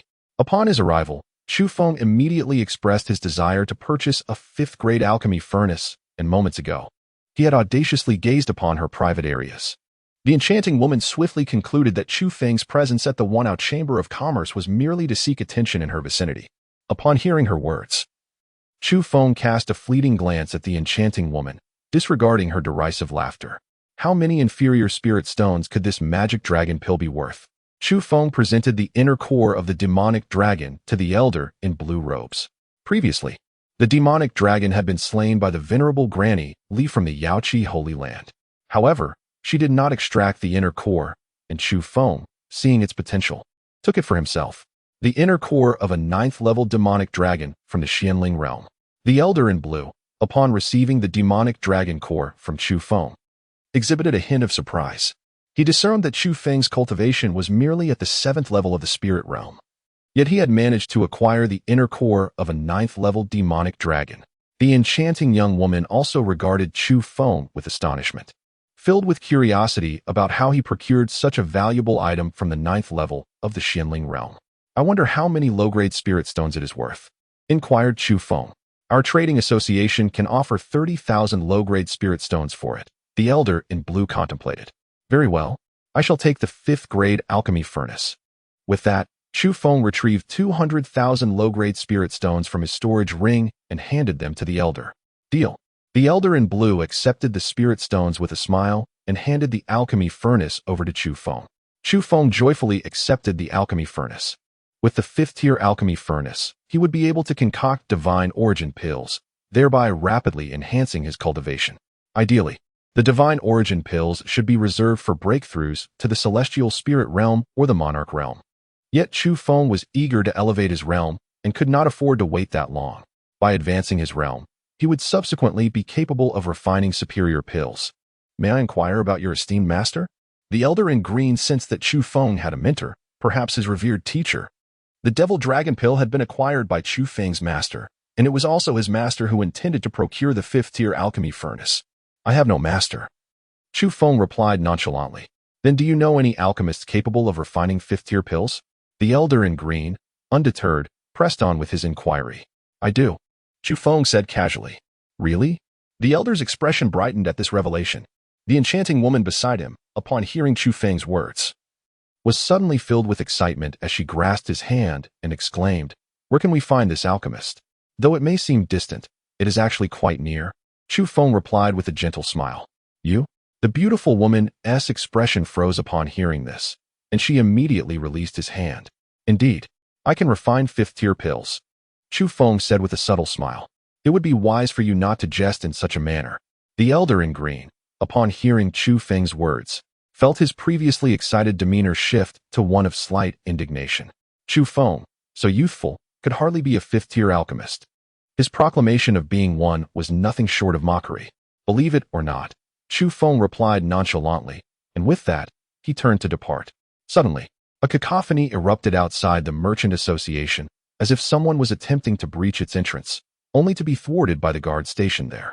At that moment, a guard clad in black hurriedly entered, addressing the elegant young woman and the elderly figure in green, Master Mu, the city lord, accompanied by a contingent of guards, seeks to enter, claiming he wishes to apprehend the murderer of his daughter. What? Xiaozi is dead. The young woman paused momentarily, startled. I shall go and investigate. With that, the elderly man in green exited the counter, hastening towards the entrance. Upon hearing the words of the black-armored guard, Chu Feng realized that the city lord had come in search of him. Without hesitation, he followed towards the entrance. The elder clad in green, who led the way, emerged at the door and, upon witnessing the situation outside, spoke in a grave tone. City Lord Xiao, what is the meaning of this? Why have you surrounded the Wanbao Chamber of Commerce with your forces? At that moment, the exterior of the Wanbao Chamber was encircled by soldiers from the city lord's residence, with a throng of onlookers gathered around. Manager Mu, I harbor no ill intentions towards the Wanbao Chamber. My sole desire is to apprehend the murderer of my daughter. As the lord of Shanyang City, Xiao Tianhe was a figure of authority, with no one daring to defy him, and his daughter, Xiao Zi, was equally untouchable within the city. Just moments ago, a servant had come to inform him that his daughter had been brutally killed. Her head exploded. Xiao Tianhe was struck with disbelief, as if struck by a bolt from the blue. Upon discovering that Chu Feng was within the Wanbao Chamber, he promptly surrounded it with his men.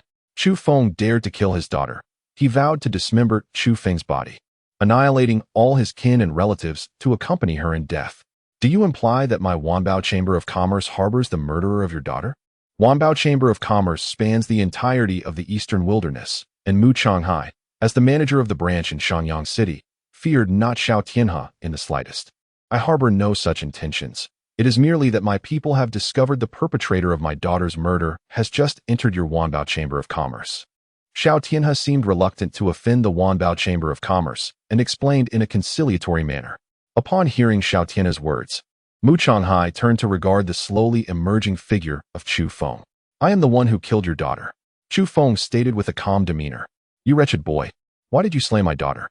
Xiao Tianhe's gaze burned with unrestrained fury as he glared at Chu Feng.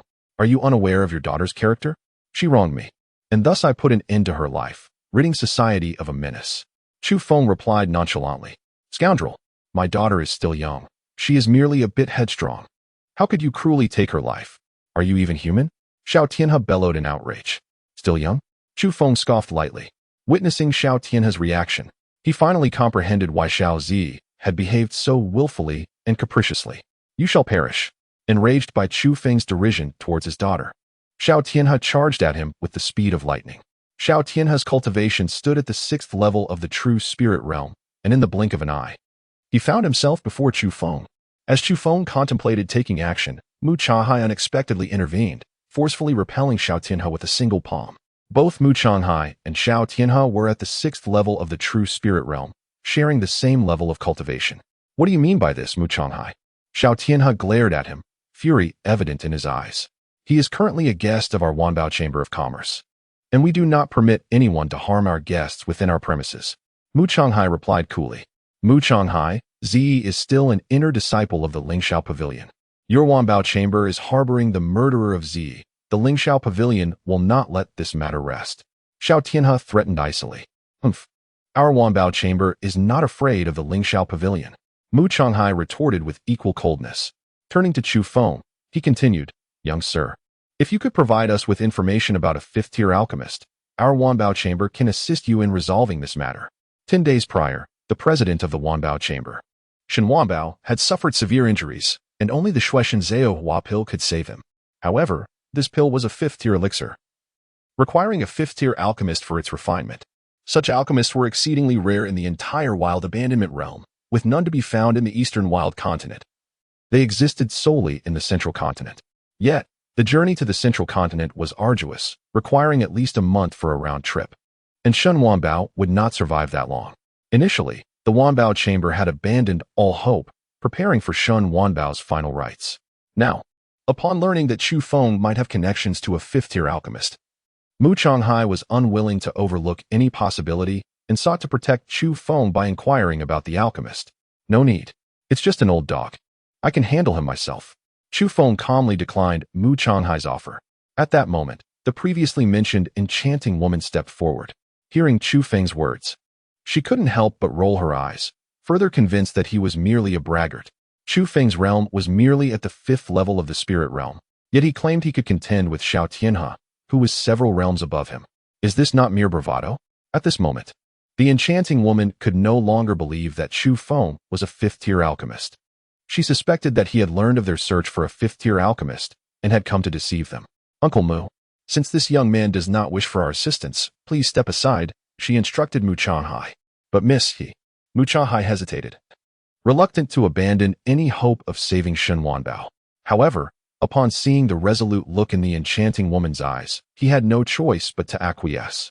This captivating woman was Shun Wanbao's illegitimate daughter, Shun Qianning, who had recently been dispatched to the Yang Division to undergo training before returning to the main association to take over some family business. Upon hearing this, Xiao Tianhe cast a deep glance at Shun Qianning, astonished that the young lady from the Wanbao Chamber of Commerce would appear here. Yet, when Shun Qianning ordered Mu Changhai to step aside, he felt a surge of excitement. "Brat, I will not allow you to meet your end so swiftly. I intend for you to experience the torment of being unable to live or die. I will make you witness your loved ones perish one by one, and finally, I shall end your life." With a venomous expression, Xiao Tianhe slowly approached Chu Feng, intent on capturing him and inflicting severe torment. How ruthless is Lord Xiao? The bystanders gasped, horrified. It is all his own doing. Who would have thought his family would suffer alongside him? Alas, when that young man first began to save others, I urged him to flee. Had he escaped then, none of this would have occurred.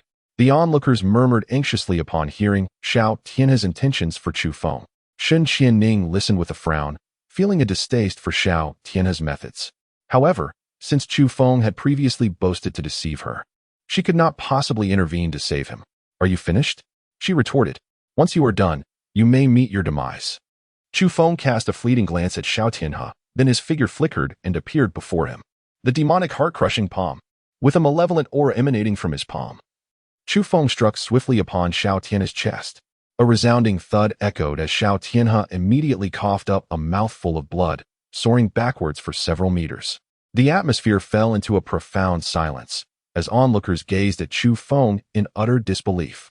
Chu Feng, despite being at a significantly lower realm than Xiao Tianhe, astonishingly defeated him with a single strike. This left the onlookers in a state of disbelief for an extended period. "City Lord." After a moment, the commander of the city guards, who had accompanied Xiao Tianhe, regained his senses and rushed forward to assess the injuries of the city lord. "Ah, the city lord is dead. You actually killed the city lord," the commander exclaimed in terror. "What? Dead? How is this possible? The city lord of Xiao was the most formidable cultivator in our Shangyang city, and he was vanquished by a mere youth from a lower realm with a single blow? This was utterly inconceivable." The surrounding crowd buzzed with astonishment and speculation. Shun Qianning, with her beautiful eyes wide open, gazed at Chu Feng in disbelief. She had previously thought him to be a braggart, but it seemed that Chu Feng truly possessed remarkable strength. If he was not merely boasting, could his claim of being a fifth-tier alchemist be genuine? The very thought ignited a surge of excitement in Shun Qianning's gaze towards Chu Feng.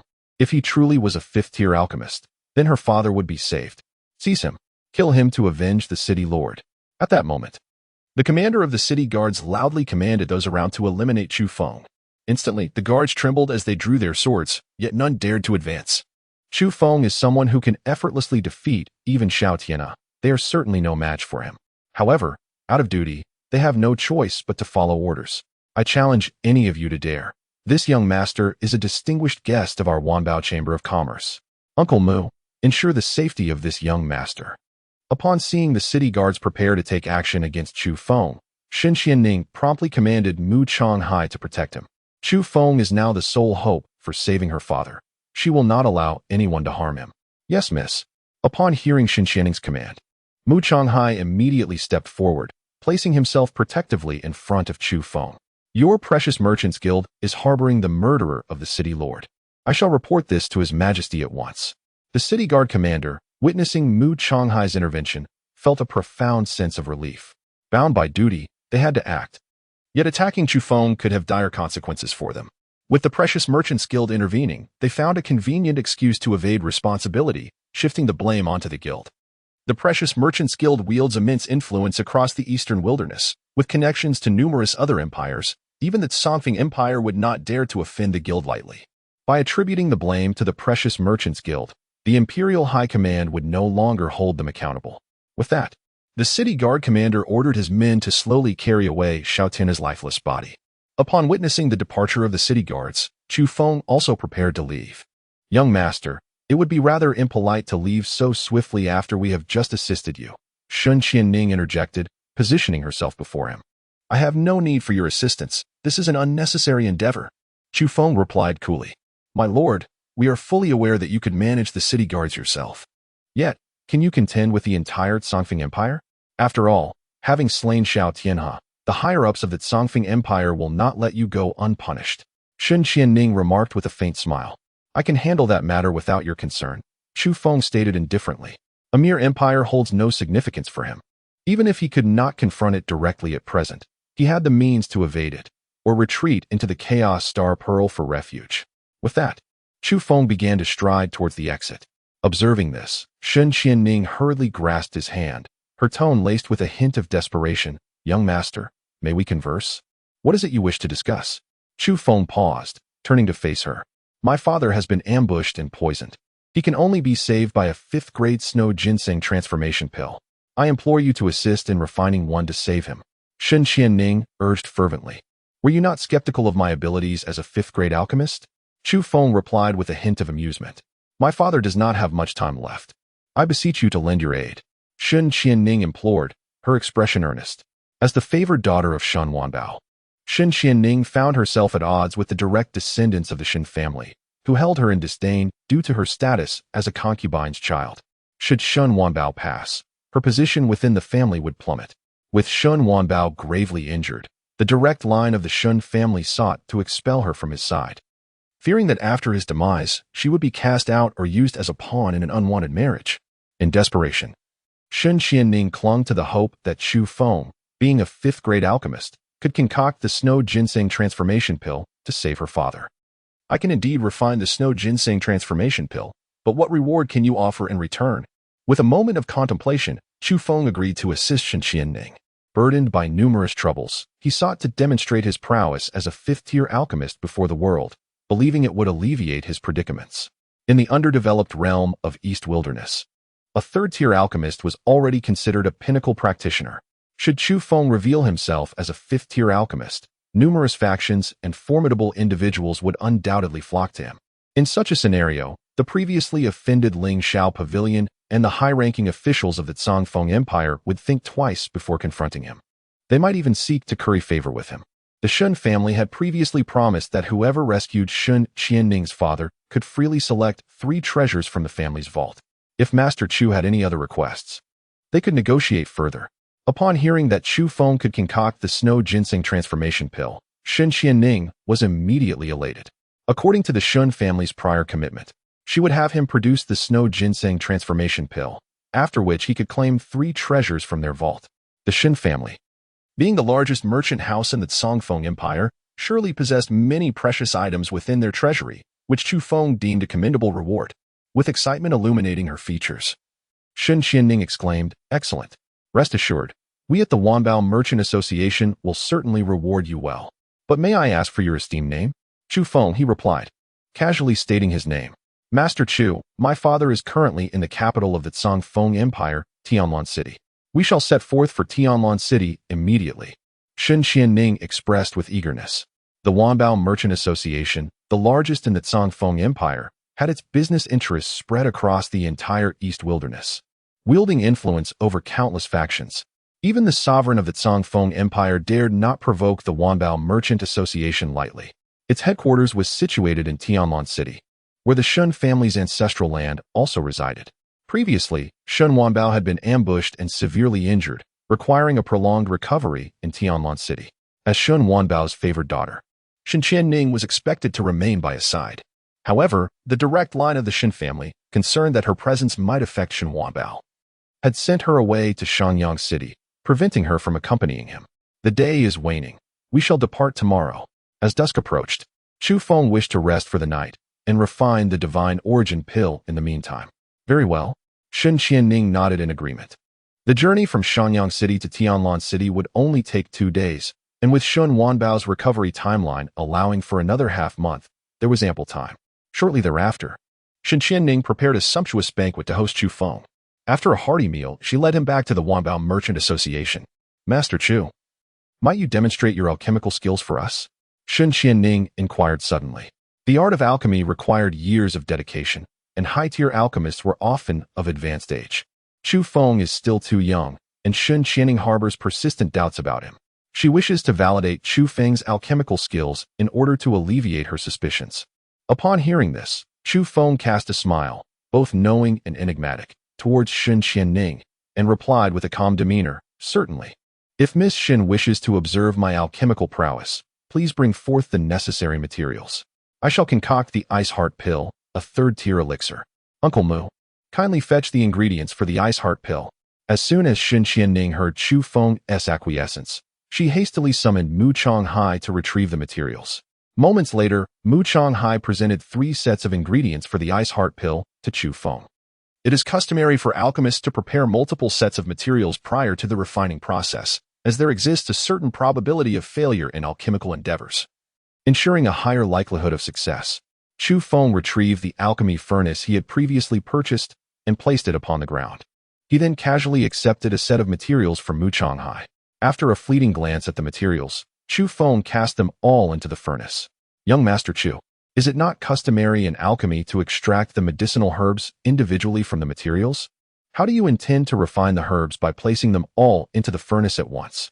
Upon witnessing Chu Feng's actions, Shen Qianning felt a sudden chill of despair. She had never heard of any alchemist who would dare to combine all the materials into the furnace in such a manner. Chu Feng's actions were evidently not those of a traditional alchemist. Just observe, he spoke with a calm demeanor. In his previous life, Chu Feng was profoundly familiar with the art of alchemy, possessing his own unique techniques. In this life, although he had yet to practice alchemy, his soul had been reborn and his spiritual energy was immensely powerful, rendering the crafting of inferior elixirs an exceedingly simple task. After placing all the materials into the alchemical furnace, Chu Feng summoned the alchemical fire and commenced the melting of the ingredients within. The alchemical fire exists in various forms, and in his past life, he had acquired a supreme variant that greatly enhanced his alchemical endeavors. Currently, without this extraordinary flame, he could only conjure a standard alchemical fire for his work. However, for the creation of third-tier elixirs, ordinary fire sufficed. Before long, Chu Feng skillfully manipulated the alchemical fire with his spiritual energy, melting the materials and beginning the condensation of the elixir. 1 minute later, he declared, "It is complete." Chu Feng extinguished the alchemical flames and gradually retracted his hand from the cauldron. "Is it done? Young Master Chu, are you jesting?" Shen Qianning and Mu Changhai exclaimed in disbelief. Just moments ago, they had witnessed Chu Feng placing the materials into the alchemical furnace and then condensing the flames for a little over a minute, only to declare that the elixir was complete. Was he mocking them? It is well known that alchemists typically invest considerable time melting the materials, extracting their essences, and then spending even longer to solidify them into a potion. Many alchemists require at least an hour for a single concoction, while others may take days. No alchemist would casually produce an elixir as Chu Feng did. You need only to observe for yourselves. With a gesture towards the alchemical furnace, Chu Feng signaled for Shen Qianning and Mu Changhai to examine the elixirs. Upon hearing this, Mu Changhai promptly approached and opened the furnace. Instantly, a rich and fragrant aroma wafted from within. "Ah, it is indeed the scent of the Ice Heart Pill." Mu Changhai, having previously encountered the Ice Heart Pill and even consumed one, was intimately familiar with its fragrance. Although he had yet to behold the actual pill, the aroma alone assured him that the furnace contained the esteemed Ice Heart Pill. Moments later, Mu Changhai spotted a pill at the bottom of the furnace, exuding a faint, luminous sheen. A premium Ice Heart Pill? As he retrieved it, the intricate patterns on its surface left him utterly astonished. What? A premium Ice Heart Pill? Shen Qianning, upon hearing Mu Changhai's exclamation, was momentarily taken aback. The classifications of elixirs range from inferior, medium, superior, premium, earthly, heavenly, to sacred.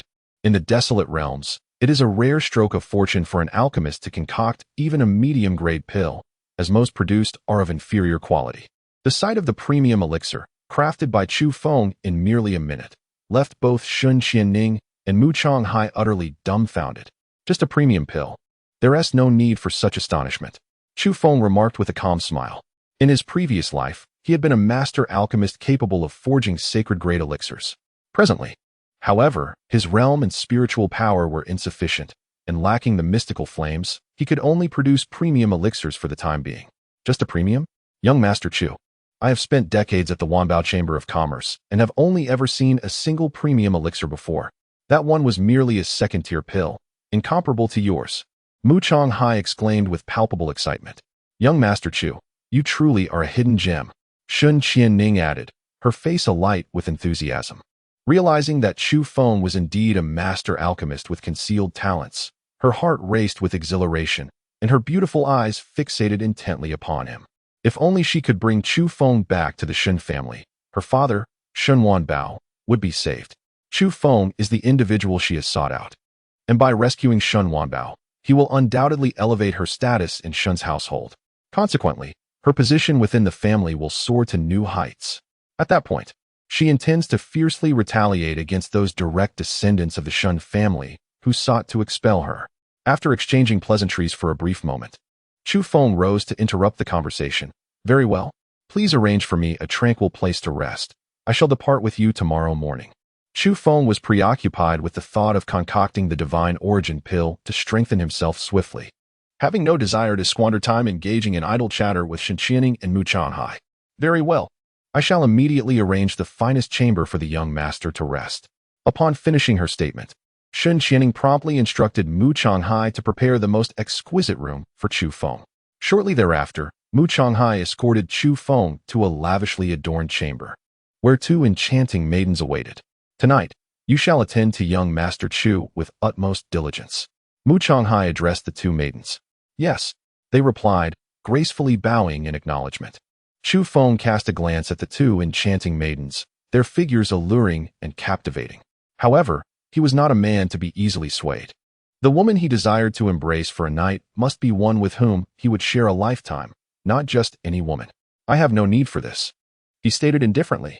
Young Master Chu, they are both pure and have never attended to anyone, Morong Changhai quickly interjected. I wish to rest well tonight. Chu Feng reiterated his refusal. Understood. Then, young Master Chu, please enjoy your rest, Morong Changhai replied, leading the two maidens away. Once he saw Morong Changhai and the others depart, Chu Feng closed the door and entered the Chaos Star Pearl. The commotion and manifestation of refining the divine origin pill were too great, prompting him to choose the tranquility of the Chaos Star Pearl for his alchemical endeavors.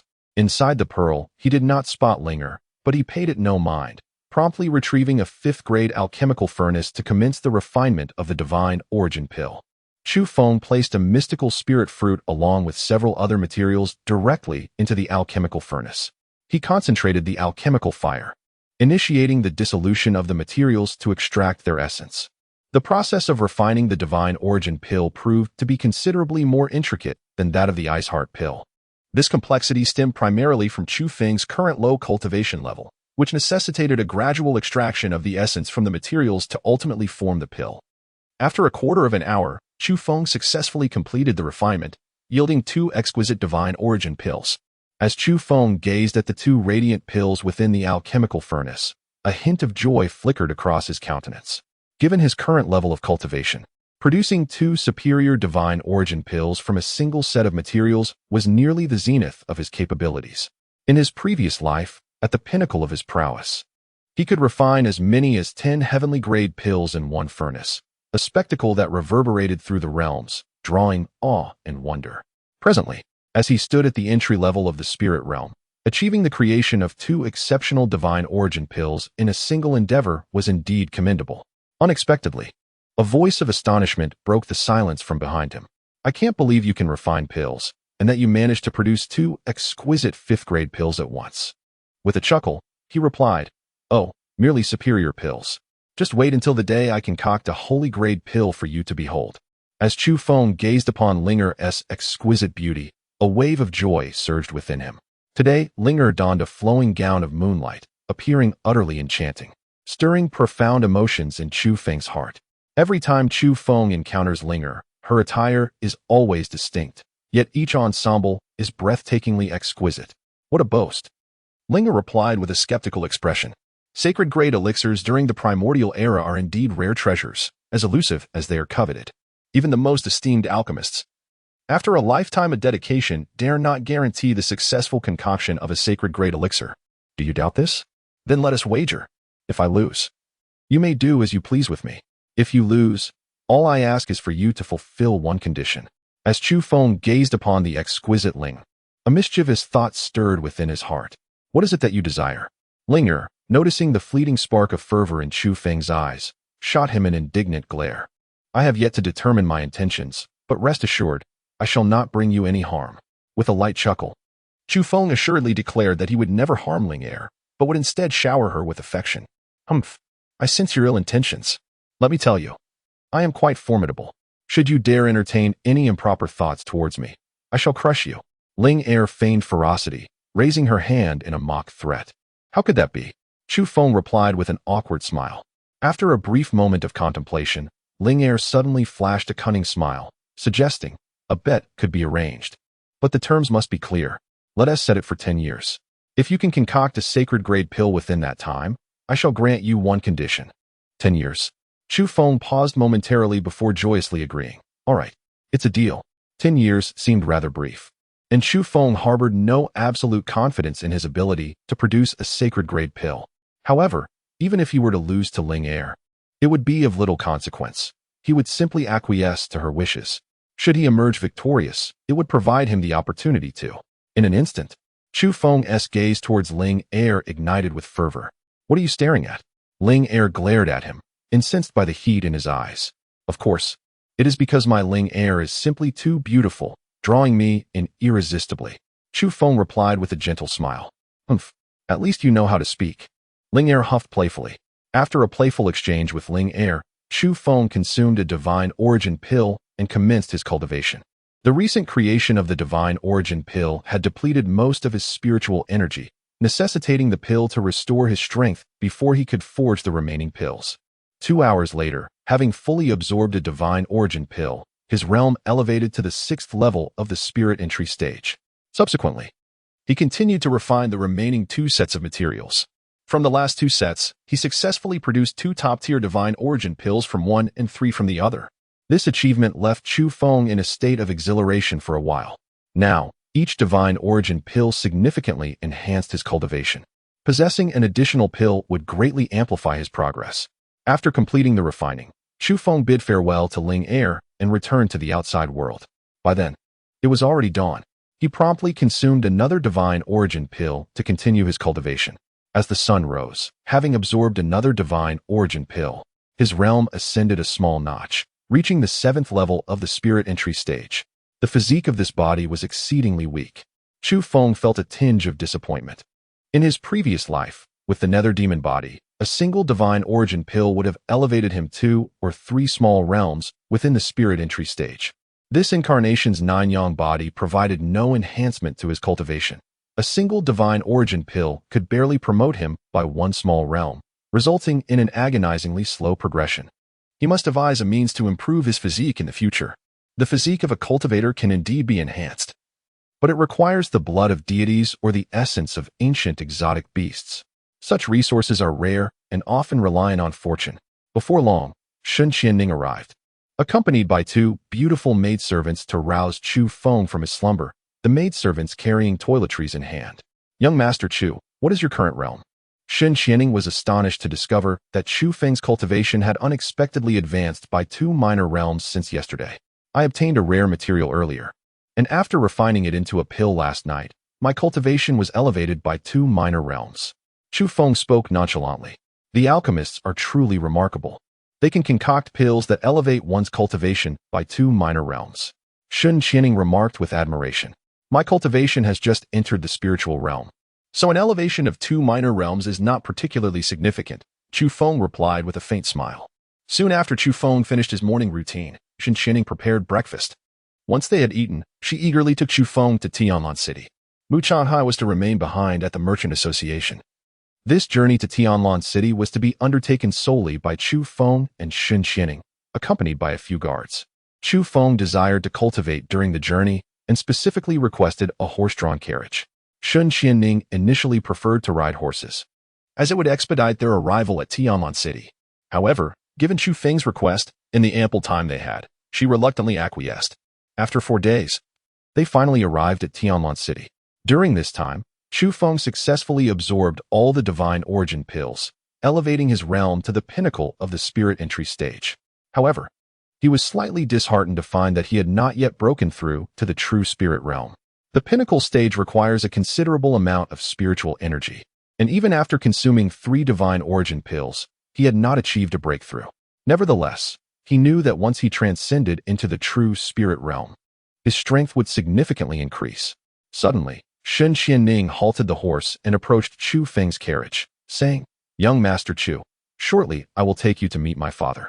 The Shen family may attempt to obstruct us, and their words may be somewhat harsh. I kindly ask for your patience in this matter." Upon hearing this, Chu Feng cast a slight, puzzled glance at Shen Qianning. "I am merely a concubine daughter of the Shen family, yet my father dotes on me immensely. However, my father's time is limited, and the legitimate heirs of the Shen family are apprehensive that he might bequeath me some of his fortune upon seeing me. Thus they have continuously prevented me from approaching him," Shen Qianning exclaimed, her voice laced with indignation. "You must devise a solution for this yourself." "My sole responsibility lies in alchemy," Chu Feng replied with a nonchalant tone.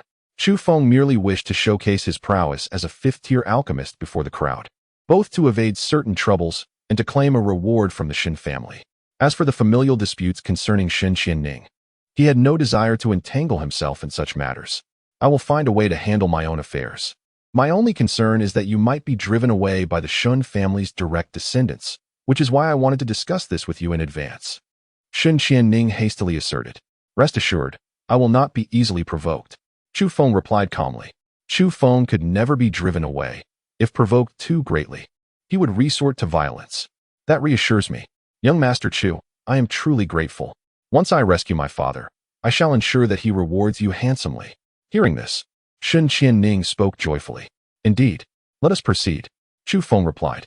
Shortly thereafter, Shen Qianning led Chu Feng to the Shen family estate located in the heart of Tianan City, an expansive area where the exquisite pavilions of the Shen family were visible from afar, resembling celestial abodes. "Miss 13, what brings you back?" Upon reaching the grand entrance of the Shen estate, they were halted by the guards. "What? Am I not permitted to return?" Shen Qianning glared coldly at the guard. "Madam has decreed that Miss 13 is temporarily barred from entering due to her transgressions." The guard replied, unflinchingly, "Humph, I have brought a fifth-tier alchemist to save my father. If you dare obstruct me and waste precious time, the entire Shen family will see your skin flayed," Shen Qianning threatened icily. 13th sister, you found a fifth-tier alchemist?" At that moment, a group approached, and the handsome young man at the forefront displayed surprise upon hearing Shen Qianning's words. "Indeed, I have indeed found a fifth-tier alchemist. Brother, please have them step aside. I must save father." Shen Qianning turned to the handsome young man, who was her elder brother, Shen Qianluo. Shen Qianluo was the legitimate son of Madame Shen Wanbao and a true direct descendant of the Shen family, while Shen Qianning was merely born of a minor concubine. "Qianning, you truly found a fifth-tier alchemist?" An elderly man with white hair, among the crowd, appeared exhilarated by Shen Qianning's proclamation. "Yes, Elder Lin, by chance, I encountered a fifth-tier alchemist and hastily brought him back to save father," Shen Qianning assured the elderly figure. The white-haired elder, named Linda, was the most loyal servant of Shen Wanbao, having served him for decades, earning immense respect throughout the Shen family and wielding significant influence. "Impossible. There are no fifth-tier alchemists in the eastern wilderness. Where did you find one?" Shen Qianluo sneered.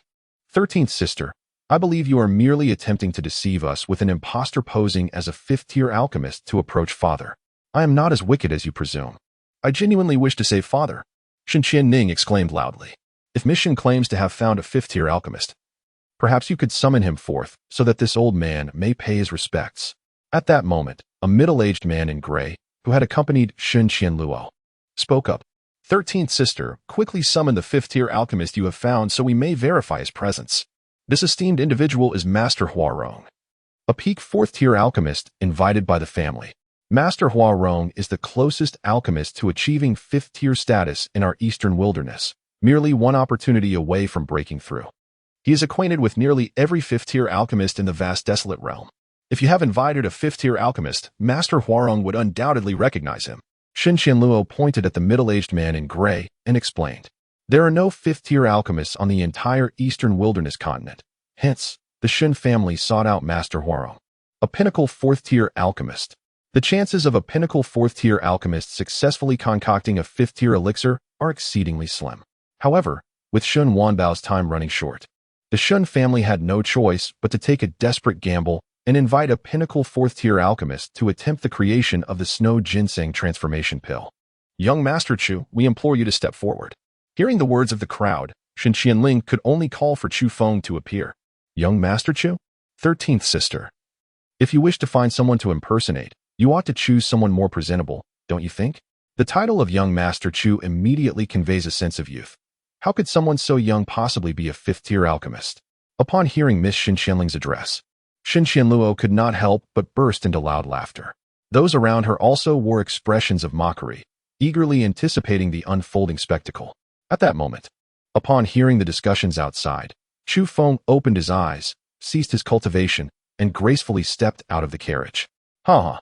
Upon catching sight of Chu Feng, Xin Qianluo erupted into hearty laughter. Chu Feng, being so youthful, could hardly be a fifth-tier alchemist, and he might not even be an alchemist at all. Xin Qianluo had previously harbored concerns that Xin Qining would find a fifth-tier alchemist to revive Shen Wanbao. In Xin Qianluo's mind, he would prefer Shen Wanbao to perish, as that would allow him to assume the position of head of the Shen family. Upon seeing Chu Feng, all of Xin Qianluo's worries dissipated, and he erupted into laughter, declaring, "I do not recognize this individual. He cannot possibly be a fifth-tier alchemist. There are certainly no fifth-tier alchemists of such tender age in the alchemical realm." Master Huarong, upon seeing Chu Feng, immediately shook his head in denial. "Qining, how could you be so reckless?" Linda, hearing Master Huarong's words, was instantly enraged. Shen Qining was Shen Wanbao's most cherished daughter, and Linda had always held her in high regard. To his astonishment, Shen Qining was now willing to find someone to impersonate a fifth-tier alchemist just to see Shen Wanbao. "Old Lin, I did not. Young Master Chu Feng is truly a fifth-tier alchemist," Shen Qining hastily clarified. Master Huarong was the most eminent alchemist in the Eastern Wilderness continent, and Shen Qining had previously heard of his illustrious deeds. Now that Master Huarong claimed not to recognize Chu Feng, doubts began to cloud Shen Qining's mind. After all, she had only witnessed Chu Feng concocting third-tier elixirs, and she could not be certain of his status as a fifth-tier alchemist. "Qining, stop this folly. Step aside and do not impede Master Huarong from crafting elixirs to save your father," Linda commanded, urging the nearby guards to drive Shen Qining away. With that, Linda slowly escorted Master Huarong into the Shun residence. 13th sister, do not waste your efforts. We will never allow you to get close to father. Shen Qianluo sneered at Shen Qining as he walked last, before gradually entering the Chu family. "Scoundrel, once I save father, you shall see how I make him deal with you." Shen Qining shouted in fury at Shen Qianluo's retreating figure. After venting her anger, she turned to Chu Feng, her face filled with remorse, and said, "Young Master Chu Feng, I apologize." Without a hint of concern, Chu Feng casually remarked, "It's nothing. Please find me a quiet place. And once you've dealt with the Shen family, come to summon me. You can seek assistance from those in the Shun family who do not wish for your father to perish." The snow ginseng transformation pill is regarded as a rather challenging concoction among fifth-tier elixirs, proving difficult even for fifth-tier alchemists to produce. Master Huarong, being merely a fourth-tier alchemist, is wholly incapable of crafting the snow ginseng transformation pill. Once Master Huarong fails to produce it, those in the Shen family who wish to save Shen Wanbao will naturally acquiesce to allowing Chu Feng to refine pills. "Very well. Thank you, young Master Chu. I shall arrange your accommodation at once," Shen Qianning expressed with profound gratitude. Shortly thereafter, she guided Chu Feng to a serene small courtyard in Tianlan City. This courtyard had been purchased by Shen Qianning previously, but had seen little occupancy. Now, with Chu Feng seeking a tranquil retreat, she immediately thought of this place. "Young Master Chu, rest assured in your stay here. Feel free to instruct the servants to attend to your needs." After speaking, Shen Qianning commanded the surrounding servants to heed any of Chu Feng's requests. Chu Feng nodded slightly, desiring only a peaceful haven to concentrate on his cultivation. Once she had ensured Chu Feng's comfort, Shen Qianning swiftly departed, intent on persuading the members of the Shen family to permit Chu Feng's alchemical endeavors. Chu Feng began to cultivate in tranquility. He had already reached the peak of the spirit entry realm, and a breakthrough would elevate him to the true spirit realm. The peak signifies the utmost limit of each major realm, and upon breaking through, both his spiritual meridians and Qi would expand significantly, greatly enhancing his cultivation. In his previous life, Luo Xian and Luo Shui had access to boundless resources for cultivation, making their breakthroughs relatively effortless. However, Chu Feng currently faced substantial limitations in resources, rendering his ascent to the peak considerably more arduous. Nevertheless, he considered it merely a matter of time, firmly believing that he would eventually succeed, albeit requiring a longer duration. 7 days later, Chu Feng had yet to achieve a breakthrough. However, his cultivation had seen considerable improvement. On this day, Shen Qianning finally sought Chu Feng. Young Master Chu, the Shen family has consented to your alchemical endeavors. Quickly, come with me to the Shen family. My father may not endure much longer. Shen Qianning exclaimed anxiously. Understood. Chu Feng responded with an immediate nod of agreement. Currently, as he struggled to break through the peak, rescuing Shen Wanbao at the Shen family might present him with the resources necessary for his advancement. Half an hour later, Shen Qianning guided Chu Feng to the Shen family. At this moment, the courtyard of the Shen family was thronged with individuals. Among them were not only members of the Shen family, but also friends of Shen Wanbao, all wishing to bid him farewell in light of his impending fate. Shen Wanbao had an extensive network, attracting high-ranking officials from the Zongfeng Empire and numerous influential figures. Additionally, several individuals had come to attempt to treat Shen Wanbao. Although they could not save him, they could assist in sustaining his life, preventing his demise from occurring too swiftly. Some representatives from the Qinglan sect were also present, including Yun Qingying, who had unexpectedly arrived. What is that scoundrel doing here? Upon seeing Chu Feng, Yun Qingying's expression twisted with rage. The last time Chu Feng had called her a wretch and ordered her to leave, and now, confronted once again, she wished nothing more than to pierce him with a few holes. Chu Feng also caught sight of Yun Qingying amidst the crowd. Yun Qingying was remarkably beautiful, standing out brilliantly among the throngs of people. Chu Feng cast a captivating smile towards Yun Qingying, yet she utterly disregarded him. Qianning, is this truly the fifth-tier alchemist you spoke of? The members of the Shen family regarded Chu Feng, brought by Shen Qianning, with expressions of skepticism.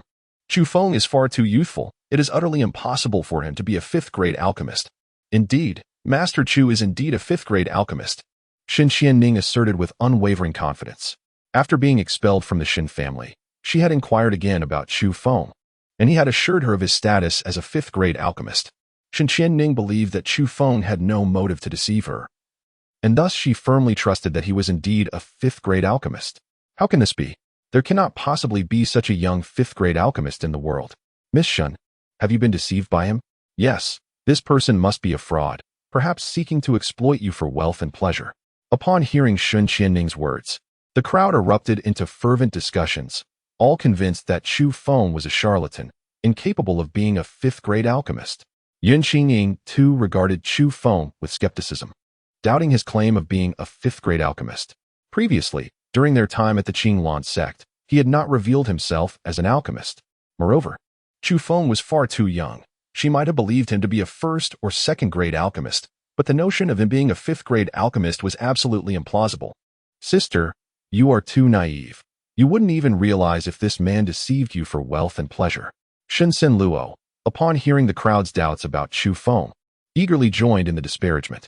What nonsense are you spouting? Master Chu has not deceived me in the least, Shen Qianning retorted, her anger flaring as she saw the surrounding doubts cast upon Chu Feng. Am I a fraud? You need only test me to find out. Bring forth the materials for the snow ginseng transformation pill, and I shall refine it on the spot. Chu Feng interjected suddenly. Rather than engage in endless debate, it would be far more persuasive to directly concoct the snow ginseng transformation pill. The materials for the snow ginseng transformation pill are exceedingly precious. Do you think they can be given freely? If you ruin them, will you compensate? Shen Sen Luo remarked with disdain. If they are ruined, I shall compensate. Chu Feng replied calmly. Humph, can you truly afford it? Shen Sen Luo scoffed. What do you mean, Shen San Luo? Do you desire to inherit father's position instead of saving him? Shen Qianning glared furiously at Shen Sen Luo. Nonsense. Who says I do not wish to save father? I personally sought Master Huarong's help to rescue him. Shen Sen Luo retorted loudly. At that moment, an elder clad in purple robes suddenly spoke up. Enough. Cease your quarrel. Provide him with a portion of the materials for the snow ginseng transformation pill. If he fails to refine it, he shall be expelled from the Shen family. Upon hearing the elder's words, Shen San Luo hurriedly interjected. Great-grandfather, this man may not even be an alchemist. Providing him with materials would be a waste. The elder, named Shun Yan, was the elder uncle of Shun Wanbao, holding the highest standing within the Shen family. Previously, it was Shen Qianning who sought his assistance, which allowed the family to agree to Chu Feng's presence for alchemy. No further discussion. Linda, go fetch a portion of the materials for him, Shen Yan commanded decisively. Yes. Linda responded promptly and went to retrieve the materials for the snow ginseng transformation pill. You are Master Chu, correct? The Shun family grants you but a single opportunity. You must seize it with utmost diligence. If you can successfully concoct the snow ginseng transformation pill, our family will reward you handsomely, Shen Yin remarked in a measured tone. Indeed, Chu Feng replied with a subtle nod. Shortly thereafter, Linda returned with the materials, followed closely by Master Huarong. This batch of materials cannot be taken away. I have discerned the key to success. This time, I shall undoubtedly succeed, Master Huarong declared with urgency. What is the matter?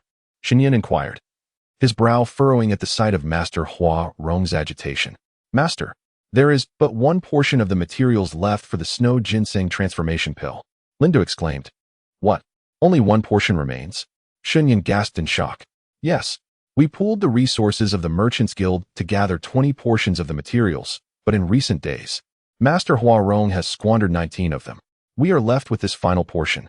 Linda's voice brimmed with frustration. After the patriarch Shen Wanbao was ambushed and poisoned, the Shun family united the powers of the Wanbao Merchants Guild across various regions to locate 20 portions of the materials for the snow ginseng transformation pill.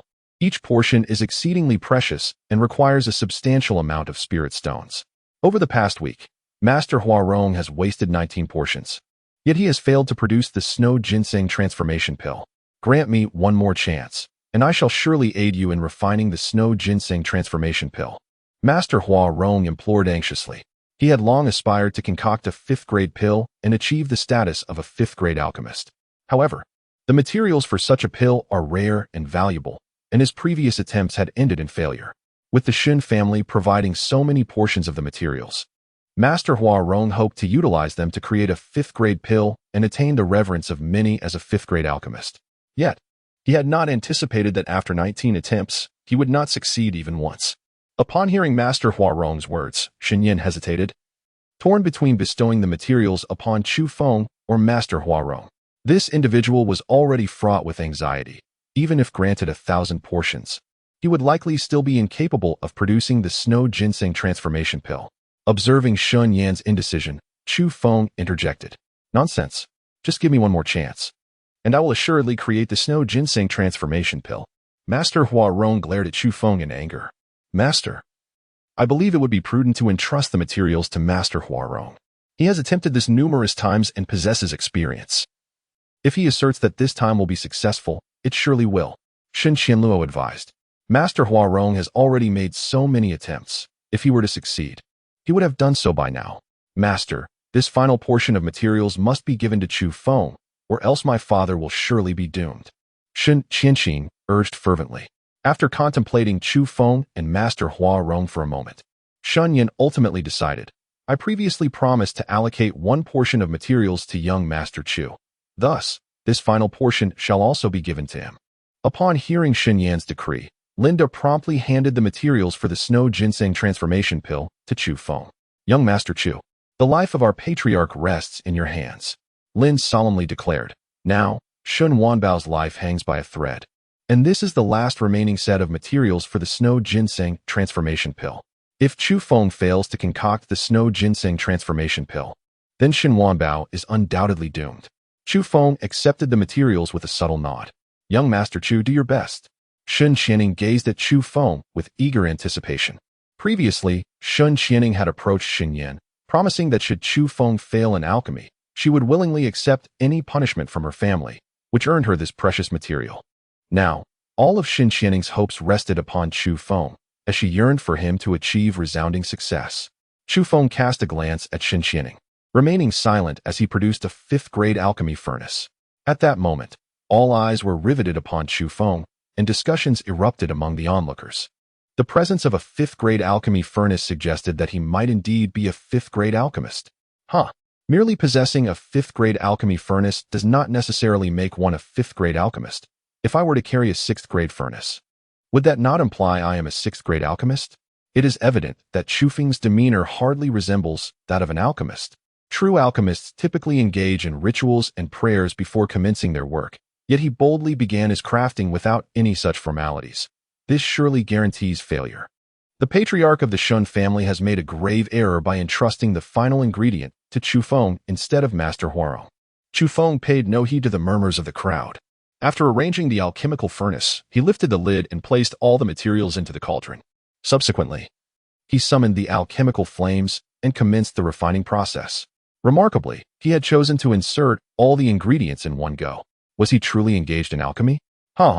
Perhaps he fancied it akin to brewing a soup, believing that by simply tossing in all the components and allowing them to simmer for a while, he could produce a pill.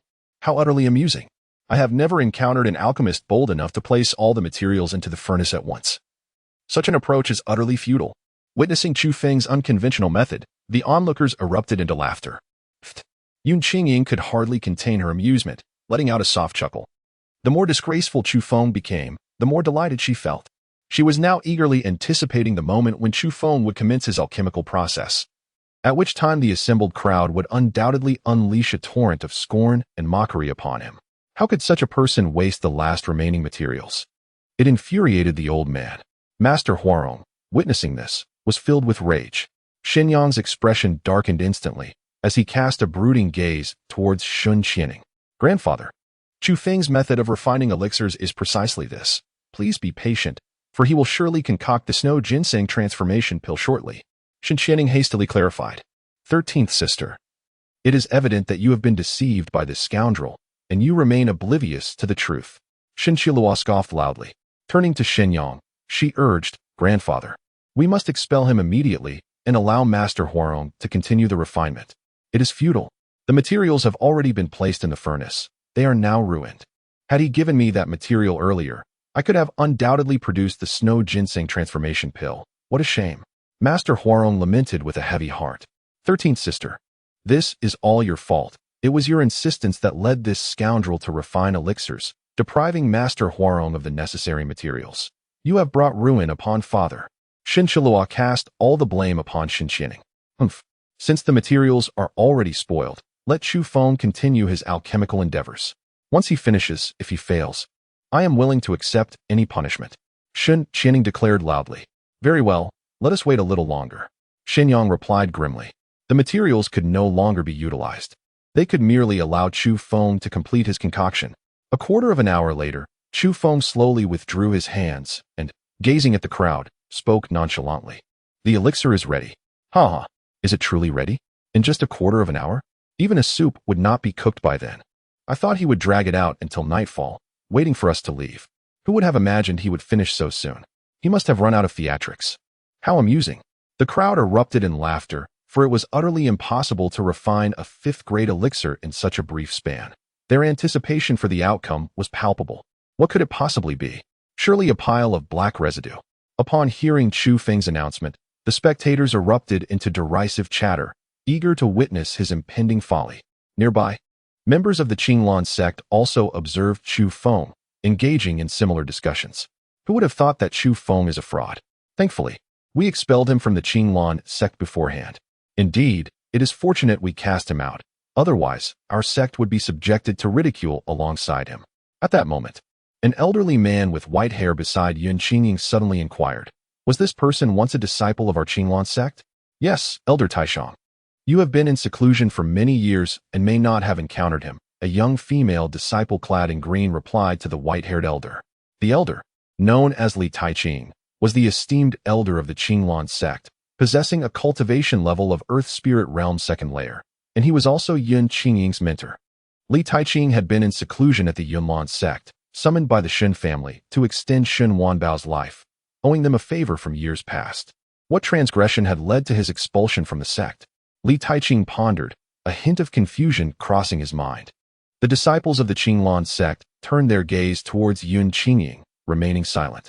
Noticing their reaction, Li Taiqing too cast his eyes on Yun Qingying, perplexed as to why no one responded. This scoundrel was caught spying on me while I bathed, and was subsequently stripped of his cultivation and expelled from the sect. Yun Qingying stated flatly. What? This man is a lecherous wretch. Why was he not killed on the spot? Li Taiqing's expression turned icy upon hearing this revelation. It was the saintess's mercy that spared his wretched life, replied a female disciple clad in green. Qingying, you should have slain such a person at that moment. Li Taiqing retorted coldly. Yun Qingying silently gazed at the distant Chu Feng, her expression unreadable. Indeed, her mercy had been misplaced. Upon discovering Chu Feng in a state of unconsciousness, she had refrained from delivering a fatal blow. Yet, considering that Chu Feng had claimed to have seen her in her entirety, it seemed he had employed some means to feign his condition and evade her scrutiny. That scoundrel! I should have shown no leniency and ended you then. Yun Qingying recalled the instances when Chu Feng had provoked and insulted her, a wave of anger surging within her. However, he was the first man to behold her form, and an inexplicable sentiment for Chu Feng lingered in her heart, making her reluctant to wish for his demise. Chu Gongzi, did you succeed? Despite the mockery from the crowd, Shen Qianning approached Chu Feng with eager anticipation. It is done, Chu Feng replied nonchalantly. Wonderful. Thank you. Chu Gongzi. Shen Qianning's face lit up with excitement upon hearing his response. 13th sister, you truly are bewitched by him. Even now, you still believe in him. Shen Qianluo scoffed, observing Shen Qianning's animated demeanor. Ignoring Shen Qianluo, Shen Qianning continued to look at Chu Feng with fervor. Chu Gongzi, quickly open the furnace. We wish to see what you have concocted, haha. Upon hearing Shen Qianning's request to open the furnace, the crowd donned expressions of amusement, eager to witness what Chu Feng might produce. Saintus, do you think it is possible for him to truly refine the snow ginseng transformation pill? Suddenly, a disciple in green turned to Yun Qingying, inquiring. He is merely a scoundrel. There is no way he is a fifth-grade alchemist. Just wait and watch the spectacle unfold. Yun Qingying replied with a faint smile. Oh, what a pity for such a handsome exterior, only to be revealed as a lecher and a fraud. The green-clad disciple lamented, recalling how Chu Feng had deceived Shen Qianning with his pretense of being a fifth-grade alchemist. At that moment, Chu Feng slowly approached the alchemy furnace, lightly tapping it with his hand, causing the lid to fly open. Instantly, a pill soared from within the furnace, hovering in the air, accompanied by a rich aroma that enveloped the assembly, uplifting their spirits. Had he truly succeeded in refining the pill? Could it be that this fragrance is? The crowd gazed in astonishment at the elixir suspended in the air, their faces awash with disbelief. They could hardly fathom that Chu Feng had truly concocted a pill, and the alluring aroma assured them that it was undoubtedly a high-grade elixir. Nevertheless, deep down, they remained skeptical that Chu Feng had successfully refined the snow ginseng transformation pill. Chu Feng is far too young. How could he possibly be a fifth-tier alchemist? This is utterly illogical. How could this be? Master Hua Rong's eyes widened in disbelief, fixated on the elixir before him. Judging by its aroma and appearance, the concoction that Chu Feng produced is precisely the fifth-tier elixir he has longed to create. Why have I failed after countless attempts while he succeeded effortlessly on his first try? Hua Rong's heart brimmed with a tumult of anger and resentment. Excellent, excellent. Shun Yin trembled with excitement, repeating the word thrice. Shun Wanbao is of paramount importance to the Shun family. With him, the family can stand resilient. Now that Chu Feng has successfully crafted the snow ginseng transformation pill, Shun Wanbao's life is saved, and the Shun family can endure. This rascal has truly produced an elixir. At that moment, Yun Qingying gaped in disbelief, staring at Chu Feng. She had anticipated witnessing his folly, yet he had indeed concocted an elixir. Holy maiden, Chu Feng has genuinely created the snow ginseng transformation pill. He is indeed a fifth-tier alchemist. This is astonishing, exclaimed the green-clad female disciple beside Yun Qingying in shock. A fifth-tier alchemist? He belongs to our Qinglan sect. We must ensure he rejoins us. Li Taiqing's eyes widened as he gazed intently at Chu Feng, murmuring to himself. Moments later, Chu Feng grasped the levitating elixir in one hand and addressed Shen Qianning. Miss Shun, the snow ginseng transformation pill is complete. You may take it to save your father. Splendid. Young Master Chu, our Shen family shall reward you handsomely. Shen Qianning exclaimed, her heart racing as she accepted the elixir. Suddenly, Shen Qianluo shouted angrily, impossible. This cannot be the snow ginseng transformation pill. It's a fake. It's a counterfeit. Shen Qianluo had been preparing to assume the position of the Shun family patriarch. And now that Chu Feng had concocted the snow ginseng transformation pill, Shun Wanbao's recovery would thwart his ambitions. How could he be at peace with this?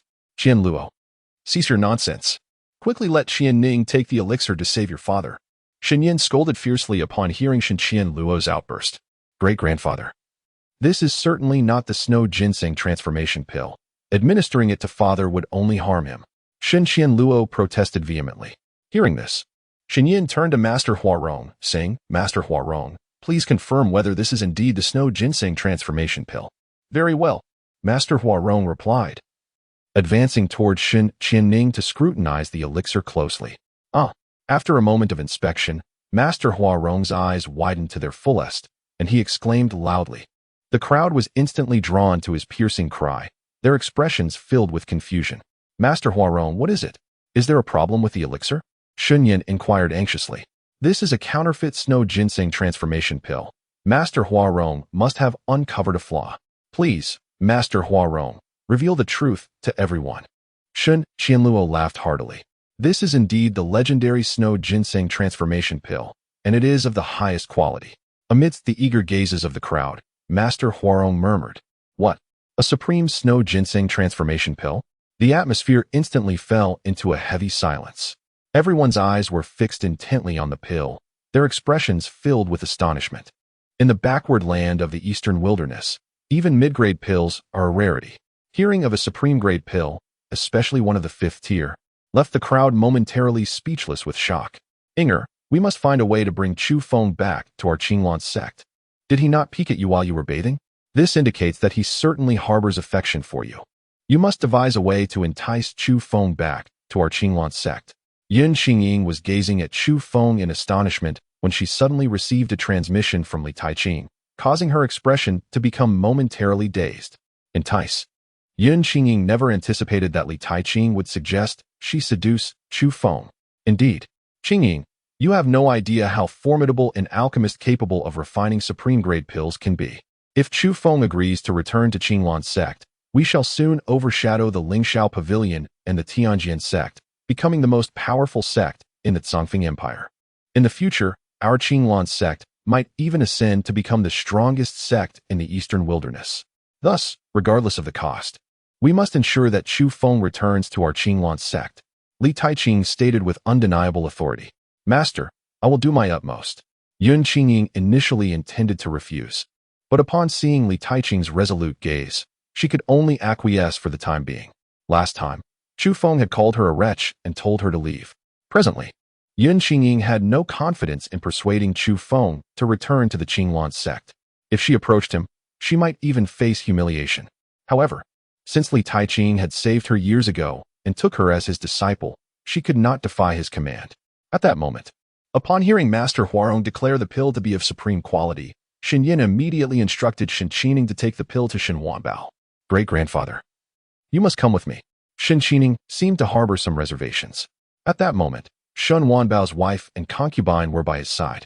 The first wife, who had always looked down upon Shen Qining, was also present, making Shen Qining anxious about what might occur if she were to deliver the pill alone. Thus, she insisted that Shen Yin accompany her. All right, your father is the pillar of the Shen family. We cannot afford any further mistakes. Shen Yin readily agreed upon hearing this. Moments later, Shen Qining and Shen Yin departed with the pill, and only then did the crowd regain their senses, turning their attention back to Chu Feng. To everyone's astonishment, Chu Feng was indeed a 5th-grade alchemist. Moreover, he was capable of refining exquisite 5th-grade elixirs. This placed him among the elite alchemists not only in the eastern wilderness, but throughout the entire wasteland realm. In an instant, all gazes were fixated on Chu Feng, their eyes gleaming with admiration. Chu Feng is the most esteemed alchemist in the wasteland realm. Establishing even a slight connection with him would bestow lifelong benefits upon anyone fortunate enough to do so. In an instant, a throng of individuals surged toward Chu Feng. Master Chu, I am the prince of the Zongfeng Empire. Master Chu, I am an inner sect elder of the Tianjian sect. Master Chu, I am a core disciple of the Lingxiao Pavilion. I implore you to assist me in concocting a soul-nourishing pill, and I am willing to offer any compensation you desire. Eagerly, the crowd introduced themselves to Chu Feng, each striving to leave an impression. Some were impatiently requesting his assistance in alchemy, while others cast furious glares in his direction. Shen Qianluo seethed with anger as Chu Feng dashed his hopes of becoming the head of the Shen family. Master Huarong glared at Chu Feng with resentment. Once the premier alchemist of the eastern wasteland, he now found himself relegated to 2nd place. Yin Qingying observed Chu Feng, surrounded by admirers, her emotions swirling in complexity. She could scarcely believe that the thief who had once spied on her bathing had transformed into a highly revered alchemist. Yet, recalling the last encounter where Chu Feng had insulted her, calling her a shameless woman and ordering her to leave, her heart brimmed with indignation.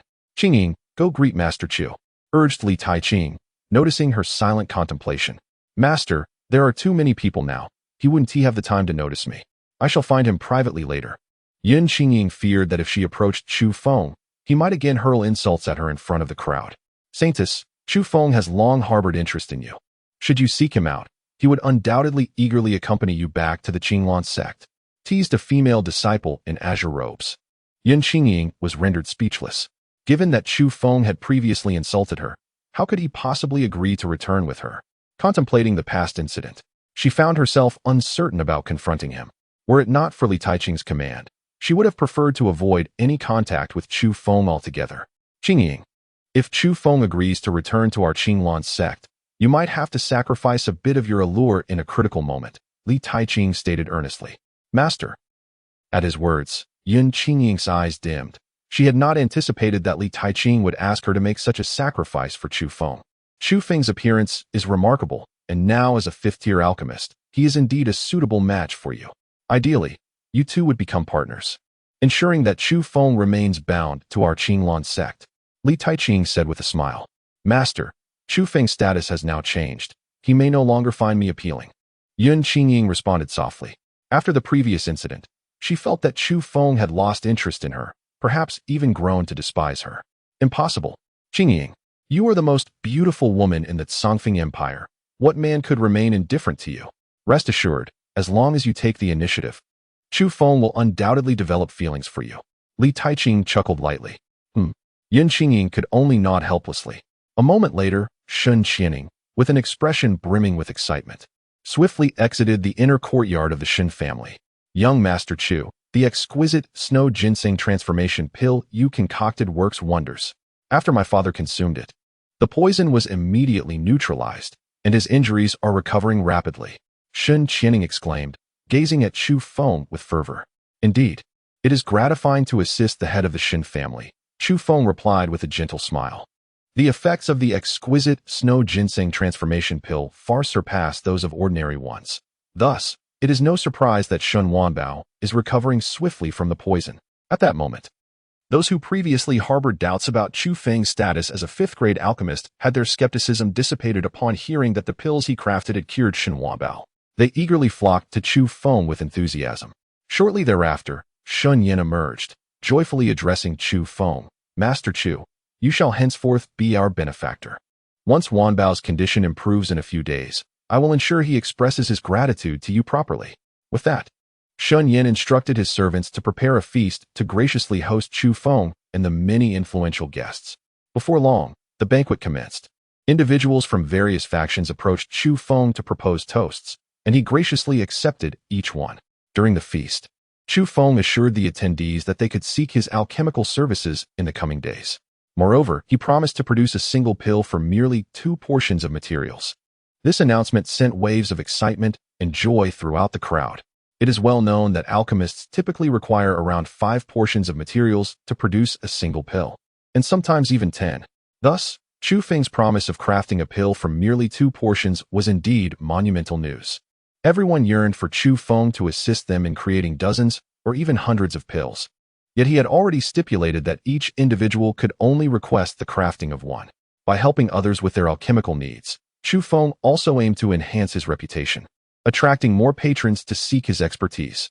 Although he committed to producing a pill from 2 portions of materials, his exceptional skills meant that he had an exceedingly low failure rate, and it was highly probable that he could yield more than 1 pill from a single portion of materials. In essence, assisting others with their alchemical endeavors would yield significant rewards for Chu Feng as well. The banquet continued late into the night, and the guests gradually departed.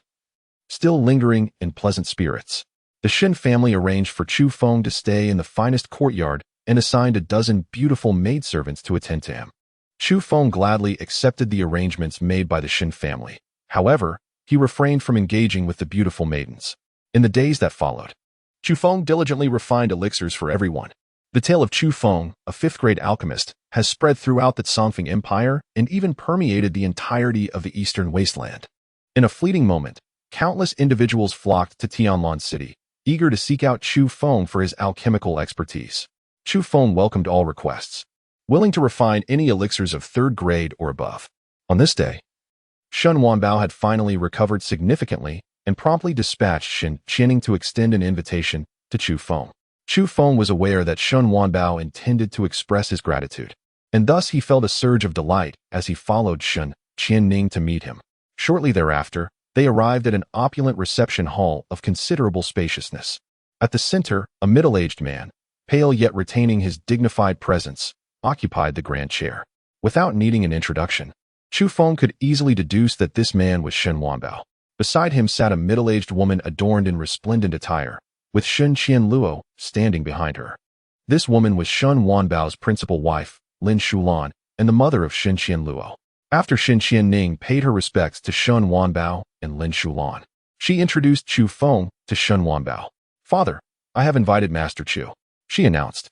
"Master Chu, I should have visited you myself, but my health remains frail. Hence, I have requested your presence. I hope you can forgive me." Shen Wanbao weakly stood to greet Chu Feng. Lin Shulan also politely rose to offer her respects. "The head of the Shen family is being overly courteous," Chu Feng replied with a subtle bow.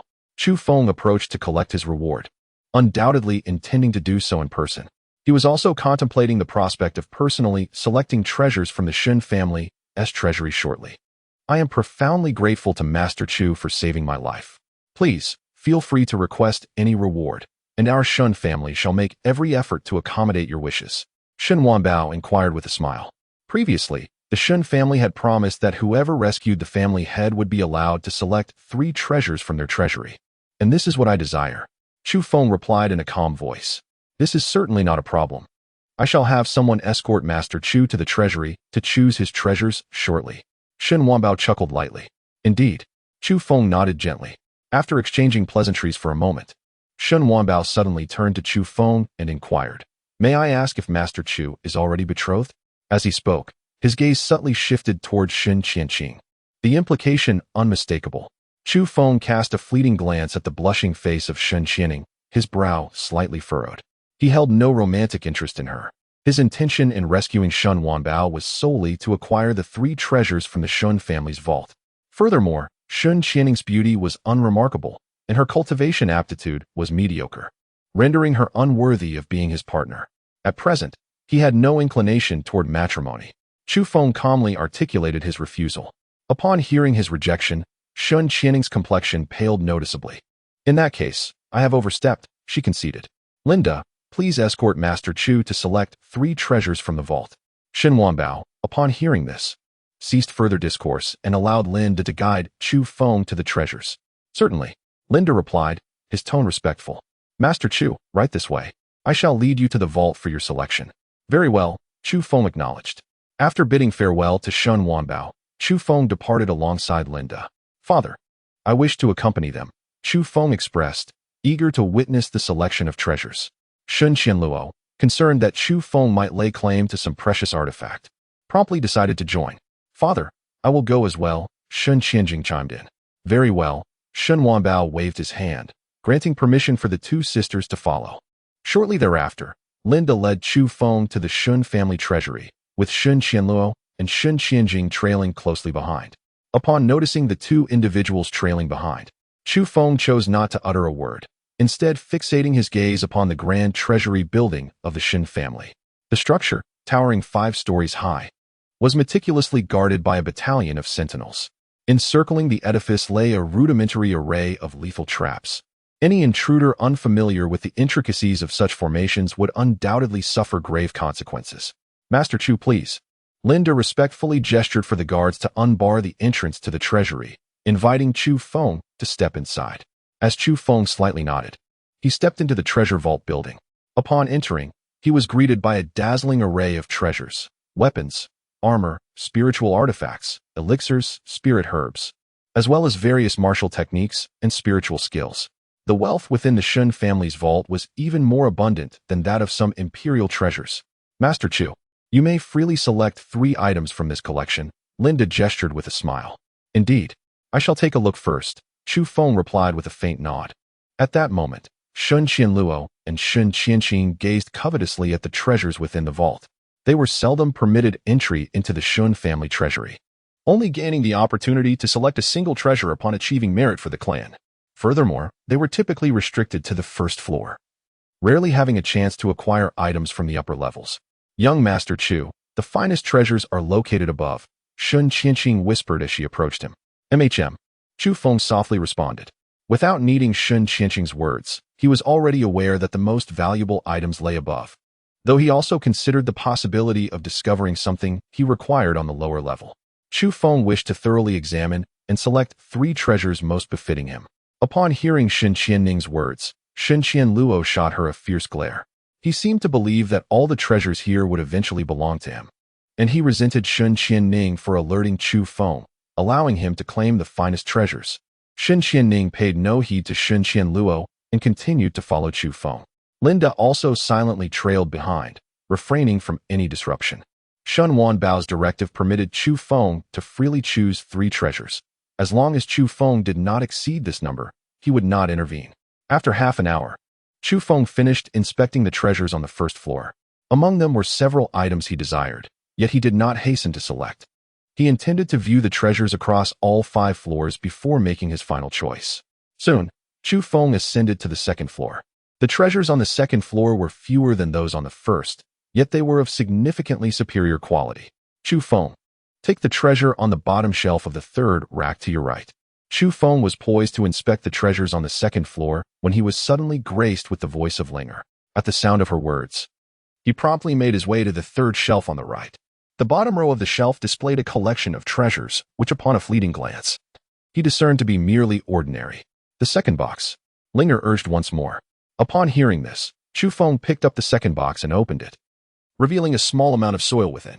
The soil appeared indistinguishable from the ordinary earth outside, devoid of any discernible spiritual essence, leaving one to wonder how it could be regarded as a treasure worthy of this place. However, there lay a trace of divine soil within, and though it was but a mere fragment, its value was immeasurable. Linger remarked, divine soil? At this, Chu Feng's heart soared with joy. Previously, Linger had mentioned that acquiring divine soil could transform the soil environment of the starry world, and he never anticipated he would obtain it so swiftly.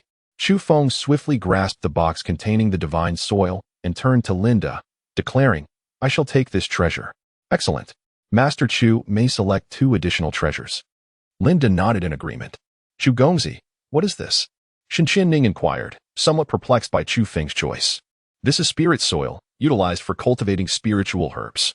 While it may not be an extraordinary treasure, it holds great value for us alchemists, Chu Feng fabricated nonchalantly.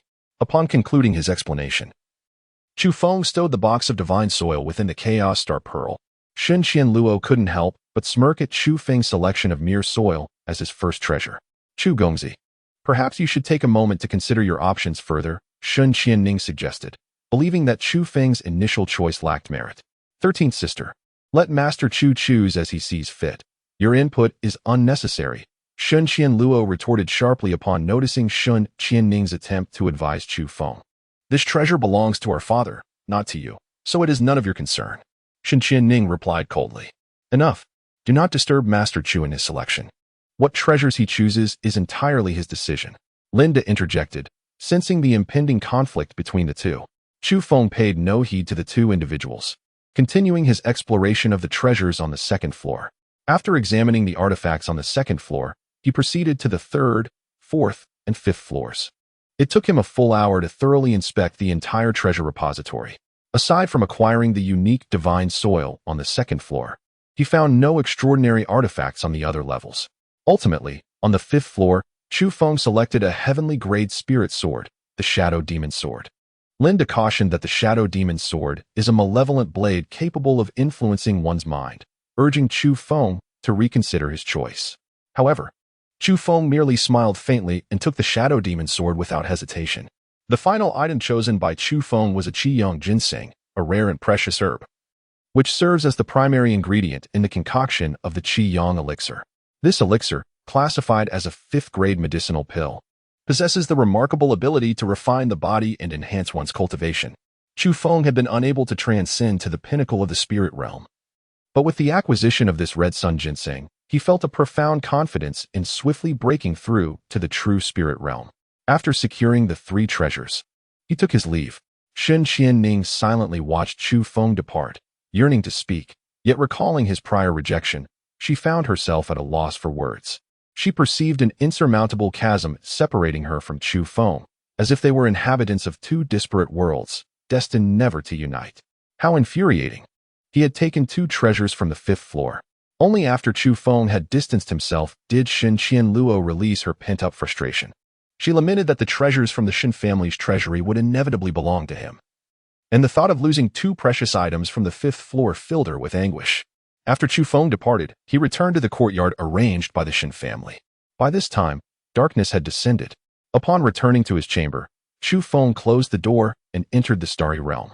As soon as he stepped into this mystical world, he noticed a remarkable transformation. The once barren ground was now adorned with delicate, tender blades of grass. The air was infused with a faint aura of spiritual energy. How astonishing was this minuscule piece of divine land! Chu Feng stood there, utterly astonished. The divine soil was scarce, only capable of altering the environment within a radius of 1 kilometer. I have encircled this area with a spiritual array, ensuring that the inner environment remains unaffected by the outer world, preventing the dissipation of spiritual energy. If you bring in more spirit stones and medicinal herbs, the spiritual energy within this kilometer will become even more abundant. Linger remarked with a gentle smile. This is wonderful. A kilometer is sufficient for the time being. Chu Feng exclaimed with delight. Given his current scarcity of resources, a larger area would be counterproductive. With this 1 kilometer space, he could meticulously enhance the environment, ensuring that the spiritual energy flourishes, thereby making it ideal for future residence and cultivation. Chu Feng promptly presented all the spiritual herbs he had acquired from refining pills over the past few days to Linger. With a gentle wave of her delicate hand, Linger effortlessly pulverized the herbs, transforming them into a subtle yet abundant spiritual essence that permeated the surroundings. Instantly, the air became richly infused with spiritual energy. We must find a way to bring in more spiritual sources, Linger declared. Indeed, Chu Feng replied with a soft nod. Observing the gradual improvement of their realm filled him with exhilaration and joy. After exchanging pleasantries with Linger for a while, Chu Feng took his leave. As Chu Feng had just returned to the outside world, a servant approached to convey a message. Young Master Chu, there is a young lady outside who wishes to make your acquaintance. Upon hearing this, Chu Feng responded coldly, I shall not meet her. Ever since Chu Feng revealed himself to be a 5th-tier alchemist, countless individuals had sought his audience, imploring him for assistance in alchemy both day and night. During daylight hours, he typically received these visitors, yet at night, he resolutely declined all requests. The servant, upon receiving his command, promptly departed. However, after a short while, the servant returned to report, Young Master Chu, the young lady claims her name is Yun Qingying. Upon hearing this, Chu Feng shot a furious glare at the servant, nearly unable to restrain himself from striking him down. He had explicitly stated that he wished to be left alone. Yet this servant dared to disturb him. Such audacity was tantamount to courting death. Nevertheless, Chu Feng ultimately maintained his composure, pondering the intentions behind Yun Qingying's visit. The last time he had told her to leave, she must have been quite incensed. Her indifference during their previous encounter at the Chu residence had made it evident that she still harbored resentment. Therefore, Yun Qingying's arrival must be motivated by a request for him to concoct pills or perhaps some other desire. After a moment's contemplation, Chu Feng instructed the servant to usher Yun Qingying in. Shortly thereafter, the servant returned with Yun Qingying, discreetly excusing himself. Chu Feng sat languidly in a wicker chair, casting a cursory glance at Yun Qingying. Today, she donned an exquisite gown that shimmered like moonlight, accentuating her flawless figure to perfection, utterly captivating. Was this enchanting woman, dressed so alluringly in the late hours of the night, attempting to seduce him? A wave of speculation washed over Chu Feng's mind. Chu Feng silently gazed at Yun Qingying, who in turn quietly observed him. Neither spoke first. After a brief moment, Chu Feng smiled gently and inquired, Might I ask what brings the esteemed Yun Saintess to visit at such a late hour? Chu Feng initially intended to tease the enchanting Yun Qingying, yet he reconsidered, realizing that addressing her as lady would undermine his control over her. Instantly, he adopted a facade of indifference. Chu Feng, The sect leader wishes for your return to the sect, Yun Qingying stated plainly. Following the previous incident, Yun Qingying had no desire to encounter Chu Feng again. Nevertheless, her master, Li Taiqing, had persistently urged her to seek him out. Moreover, today, the sect leader of Qinglan sent a messenger with orders that she must find a way to facilitate Chu Feng's return to the sect. It was said that Chu Feng had been expelled from Qinglan due to her, and now it was imperative for her to rectify this and ensure his reinstatement, lest her position as the sect's holy maiden be revoked. With no alternative, Yun Qingying reluctantly sought out Chu Feng. Just a short while ago, I was stripped of my cultivation and cast out from the sect, and now you wish for my reintegration? What does Qinglan take me for? I will never return to Qinglan, so abandon this hope. Chu Feng replied with an icy demeanor. Upon witnessing his aloof expression, Yun Qingying felt an urge to turn away in anger. However, recalling the sect leaders and her master's directives, she suppressed her frustration and reiterated, Chu Feng, state your conditions plainly. What do you desire? Any condition?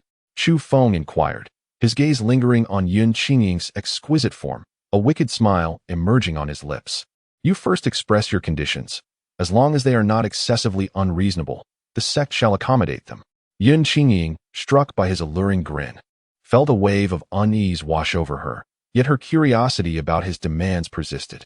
With a wicked glint in his eyes, Chu Feng gazed at Yun Qingying and slowly proclaimed, I desire you to be my personal maid. Upon hearing the initial words from Chu Feng, Yun Qingying's heart jolted, as she assumed he sought her affection or wished for her to be his lover. However, when the final words registered, that he wanted her to serve as his personal maid, her expression became momentarily blank. A personal maid? How dare you ask the holy maiden to serve you as a maid? Yun Qingying glared at Chu Feng with indignation. She, the esteemed holy maiden of the Qinglan sect, and the most beautiful woman of the Zhongfeng Empire, was pursued by countless admirers. Chu Feng's insistence on making her a maid was nothing short of an affront to her dignity. In recent days, Yun Qingying had pondered deeply, coming to the conclusion that since Chu Feng had already seen her in a vulnerable state, she might as well acquiesce if he desired her as his woman. To her dismay, it became evident that Chu Feng had no intention of taking her as a partner. He merely wished for her to serve as his personal maid. To be a maid of the esteemed one is indeed a fortune bestowed upon you through several lifetimes of cultivation, Chu Feng remarked nonchalantly. In his previous life, countless illustrious women, even divine maidens, had sought to become his maid, yet he had spurned them all. Now, for Yun Qingying, a saintess from a humble sect in a lower realm, to be granted the opportunity to serve him was indeed a rare blessing. You scoundrel! Yun Qingying shot a fierce glare at Chu Feng before storming away in indignation. Upon witnessing the scene, Chu Feng offered a faint smile, seemingly unfazed by Yun Qingying's departure. His intention was never to genuinely have her serve as a maid. Rather, he simply sought to exert a measure of influence over her. In the ensuing 2 days, Chu Feng devoted his time to concocting pills for the crowd, with plans to depart the following day. He intended to first return to the Chu family to pay a visit, before continuing his journey of cultivation. The spiritual energy in the eastern wilderness was exceedingly scant, prompting Chu Feng to set his sights on the central continent. This return to the Chu family also served as a means for him to bid a definitive farewell, as he might not return in the future. That evening, as Chu Feng busied himself with packing in preparation for his departure, a servant unexpectedly arrived to announce that Yun Qingying had come once more. Upon hearing this, Chu Feng was momentarily taken aback. He had not anticipated that Yun Qingying would pay him another visit. After a brief pause, he instructed a servant to invite her in. Saintess Yun, what brings you here once more? Chu Feng inquired, a playful smile gracing his lips as he regarded Yun Qingying. Noticing the teasing expression on Chu Feng's face, Yun Qingying's anger surged momentarily, but she seemed to recollect something, quickly suppressing her irritation. Chu Feng, I am willing to agree to become your personal maid, but I shall not warm your bed, she declared, lightly biting her cherry lips. Chu Feng was instantly taken aback. He had not expected Yun Qingying to genuinely consent to becoming his maid. After silently observing her for a moment, he suddenly spoke with a nonchalant tone. I find that I no longer wish for you to be my maid. To accept Yun Qingying as a maid would require him to acquiesce to her conditions and rejoin the Qinglan sect. Chu Feng had resolved to depart from the eastern wilderness, no longer wishing to join the Qinglan sect. You scoundrel, are you merely seeking to humiliate me? Yun Qingying exclaimed, her fury igniting as she unsheathed her sword and charged at Chu Feng.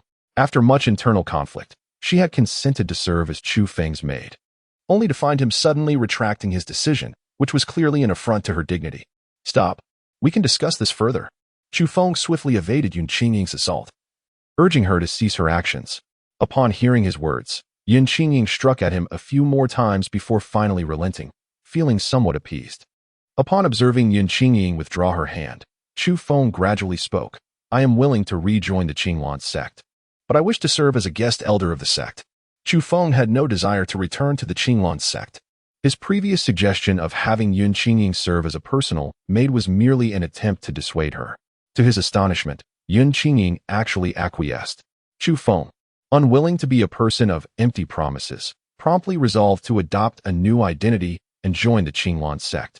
The guest elder is considered a member of the Qinglan sect, and when the sect faces a crisis, he must lend his assistance.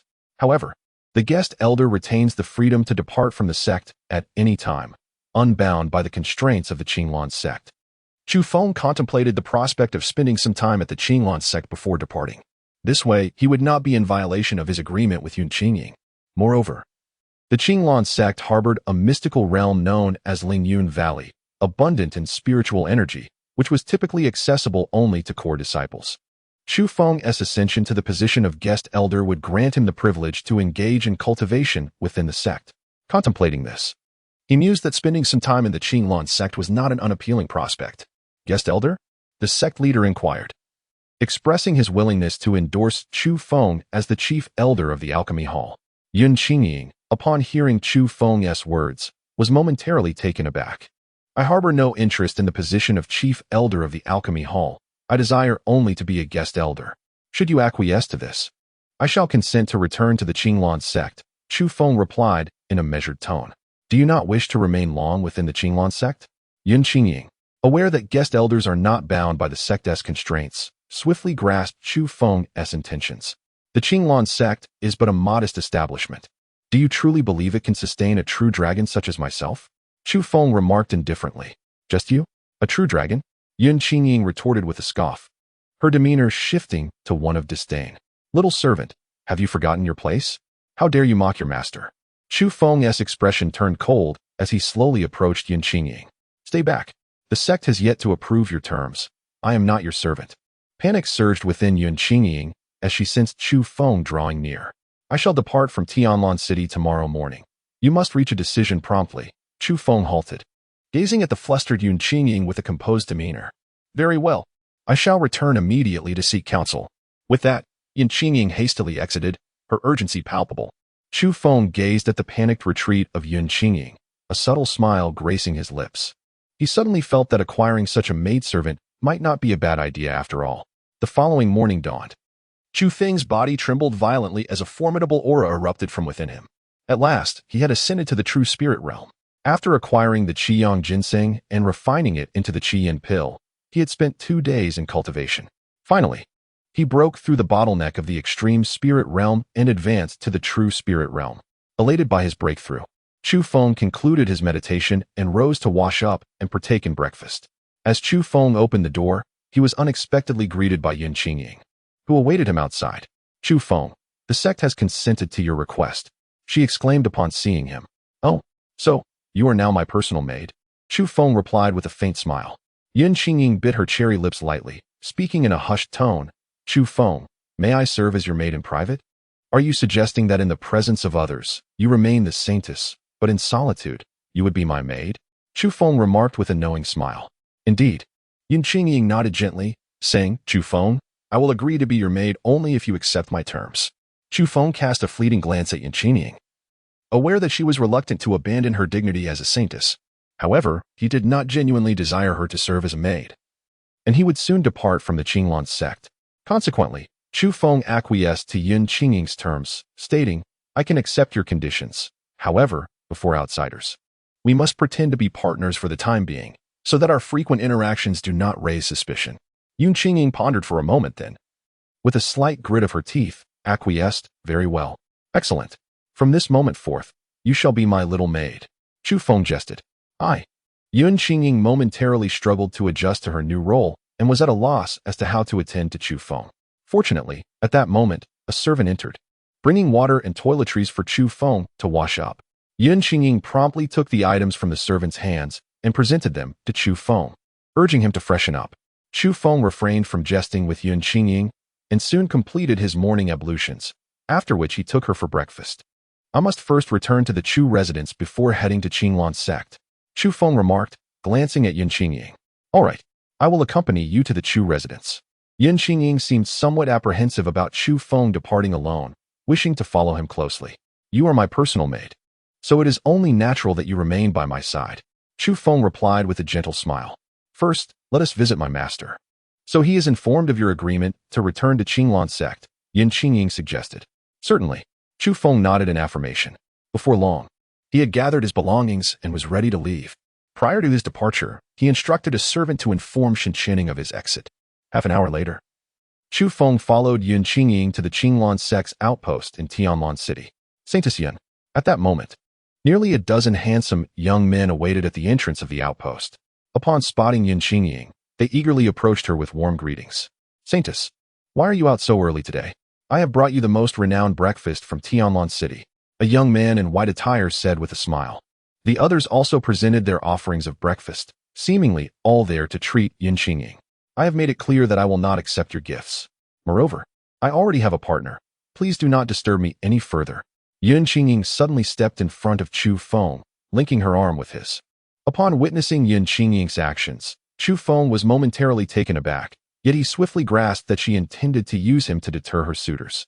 Seizing the opportunity, Chu Feng boldly wrapped his arms around Yun Qingying's slender waist and declared, Qingying is already my woman. Spare yourselves the effort. Yun Qingying, suddenly embraced by Chu Feng, felt her cheeks flush a vivid crimson. She had never been this intimately close to a man before, and instinctively, she wished to break free. However, Chu Feng tightened his hold and whispered in her ear, do not move.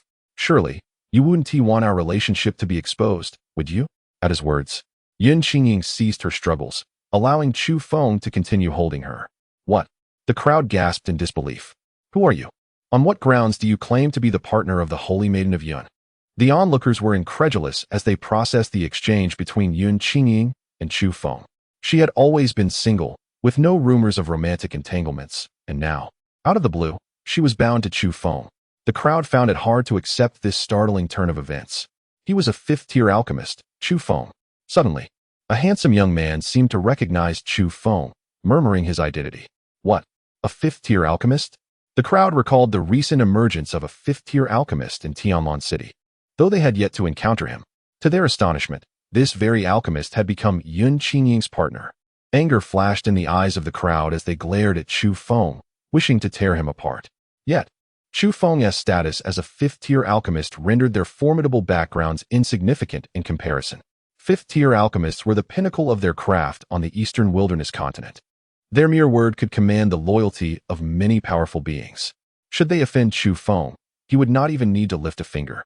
Numerous strong individuals would readily assist in their downfall. After a brief moment, Yun Qingying, feeling utterly weakened in Chu Feng's embrace, shyly extricated herself and hastily retreated into the residence of the Qinglan sect. Chu Feng followed closely behind as he entered. The dream shattered. My goddess Qingying has departed from me forever. How infuriating it is that my goddess was taken away. If only I were a fifth-grade alchemist. The onlookers gazed sorrowfully at the silhouettes of Chu Feng and Yun Qingying as they departed, lamenting their fate. Shortly thereafter, Yun Qingying brought Chu Feng to meet Li Taiqing. Master, I have returned with Chu Feng, she respectfully announced. Excellent, Li Taiqing exclaimed, his eyes lighting up as he regarded Chu Feng. Welcome back to the Qinglan sect. Chu Feng nodded slightly in acknowledgement of the venerable elder. Previously, Chu Feng had learned of Li Taiqing's identity through Yun Qingying, discovering that he was the supreme elder and also her mentor. No need for formality. From now on, we are family. Li Taiqing chuckled. He had overheard the conversation between Chu Feng and Yun Qingying outside and surmised that Yun Qingying must have agreed to become Chu Feng's partner, which was why he had consented to return to the Qinglan sect. However, Li Taiqing was pleased with the prospect of their union, as it would forever link the Qinglan sect to Chu Feng. Rest assured, Supreme Elder, Yun'er is my beloved. I will cherish her and ensure she faces no grievances. Chu Feng replied with a light smile. Upon hearing his words, Yun Qingying shot him a glare. Chu Feng intended for her to serve as a maid. Yet he audaciously claimed that she would not suffer any grievances. What a grand deceiver. Good, good. Although Inger is my disciple, I have always regarded her as my own daughter. Now that I see her in good hands, I am thoroughly at ease. Li Taiqing laughed heartily. Master. Upon hearing Li Taiqing's words, Yin Qingying felt a wave of emotion wash over her. Over the years, Li Taiqing had indeed treated her well, diligently educating her and assisting her in becoming the saintess of the Qinglong sect. After exchanging pleasantries for a while longer, Li Taiqing joyfully declared, Chu Feng, let us set off for the Qinglong sect. The sect master will surely be delighted to learn of your return. Grand Elder, I must first return to the Chu family, and then I shall proceed to the Qinglong sect. Chu Feng replied hastily. Very well, let Inger accompany you back, and then you may return to the Qinglong sect together. Li Taiqing seemed to harbor concerns about Chu Feng's potential departure and insisted that Yin Qingying follow him. Indeed, I had already arranged with Inger to accompany me back to the Chu family. Chu Feng spoke softly. All right, Inger, ensure Chu Feng's safety on the journey. Li Taiqing instructed Yin Qingying. Yes, master. Yin Qingying nodded in agreement. Upon concluding their conversation, Chu Feng rose to take his leave, accompanied by Yin Qingying. Half an hour later, as they rode their spirit horses just outside the gates of Tianlan City, a woman suddenly approached them at a swift gallop. Young Master Chu. The woman called out, bringing Chu Feng to a halt. The woman was Shun Qianing, who had hurried to find Chu Feng upon receiving news from her servants, wishing for one final meeting with him. Miss Shun, do you require something? Chu Feng regarded Shun Qianing with indifference. Chu Feng would not develop any relationship with Shun Qianing, and thus he felt no inclination to give her any hope, responding to her with an icy indifference. It's nothing. I simply came to bid farewell to young Master Chu, Shun Qianing managed to say, her heart sinking upon witnessing Chu Feng's cold demeanor. Yet she forced a smile. Chu Feng replied with a subtle nod. At that moment, Shun Qianing noticed the veiled figure beside Chu Feng, Yin Qingying. They had crossed paths several times at the Shun residence, where Shun Qianing had even hosted Yin Qingying. However, she had not anticipated that Yin Qingying would be accompanied by Chu Feng. Greetings, Miss Shun. Yin Qingying greeted with a gentle smile. How did you two come to be together? Shun Qianing inquired, her brow furrowed in confusion. She had been unaware of any acquaintance between Chu Feng and Yin Qingying and had never seen them in each other's company before. I am now Chu Feng's Dao partner, Yin Qingying proclaimed, her words carrying a hint of possessiveness. How is that even possible? Shun Qianing exclaimed, casting a disbelieving glance at Chu Feng, eagerly awaiting his response. Indeed, we are now Dao partners. Chu Feng confirmed. I was previously with the Qinglong sect and had been pursuing Qingying for some time. It is only recently that she agreed to be my Dao partner. Chu Feng granted Yin Qingying a considerable amount of respect, claiming that he was pursuing her. Oh, congratulations to you both. Upon hearing this, Shun Qianing felt a pang of sorrow in her heart. Yin Qingying was the most beautiful woman in the Songfeng Empire, a saintess of the Qinglong sect. She felt utterly incomparable. Very well, Miss Shun, we must take our leave. With that, Chu Feng bid farewell to Shun Qianing and departed with Yin Qingying. Once they were out of Shun Qianing's sight, Yin Qingying suddenly turned to Chu Feng and inquired, Chu Feng, do you have feelings for me? With such beauty, every man would surely admire you. Naturally, I do as well, Chu Feng replied with a faint smile. Yin Qingying, with her unparalleled beauty, was indeed a rare gem in the upper realms, and her appearance was precisely in line with Chu Feng's aesthetic preferences. You profess to like me, yet you still want me to be your maid? Yin Qingying's eyes widened in anger upon hearing Chu Feng's words. Is there any contradiction between liking you and having you serve as my maid? Chu Feng replied with a gentle smile. Of course, if you like me, shouldn't you? Yin Qingying initially intended to assert that if Chu Feng had feelings for her, he ought to dote on her. However, she felt that such a statement might be overly intimate, and she promptly fell silent. I have no desire to converse with you, Yin Qingying declared, visibly frustrated. She felt as though Chu Feng took pleasure in provoking her. She had seldom experienced anger before, but ever since meeting Chu Feng, every encounter seemed to ignite her temper. Upon hearing this, Chu Feng chose to remain silent, as he abruptly realized that they were being followed. Someone has set their sights on us. Perhaps your admirers have learned of my status as your companion and wish to eliminate me, he remarked with a light chuckle, glancing at Yin Qingying. They lack the audacity for such a deed. It might very well be that you have offended someone, Yin Qingying replied with a hint of annoyance. That is difficult to ascertain. Do not underestimate a man's madness when he has lost that which he cherishes, Chu Feng countered.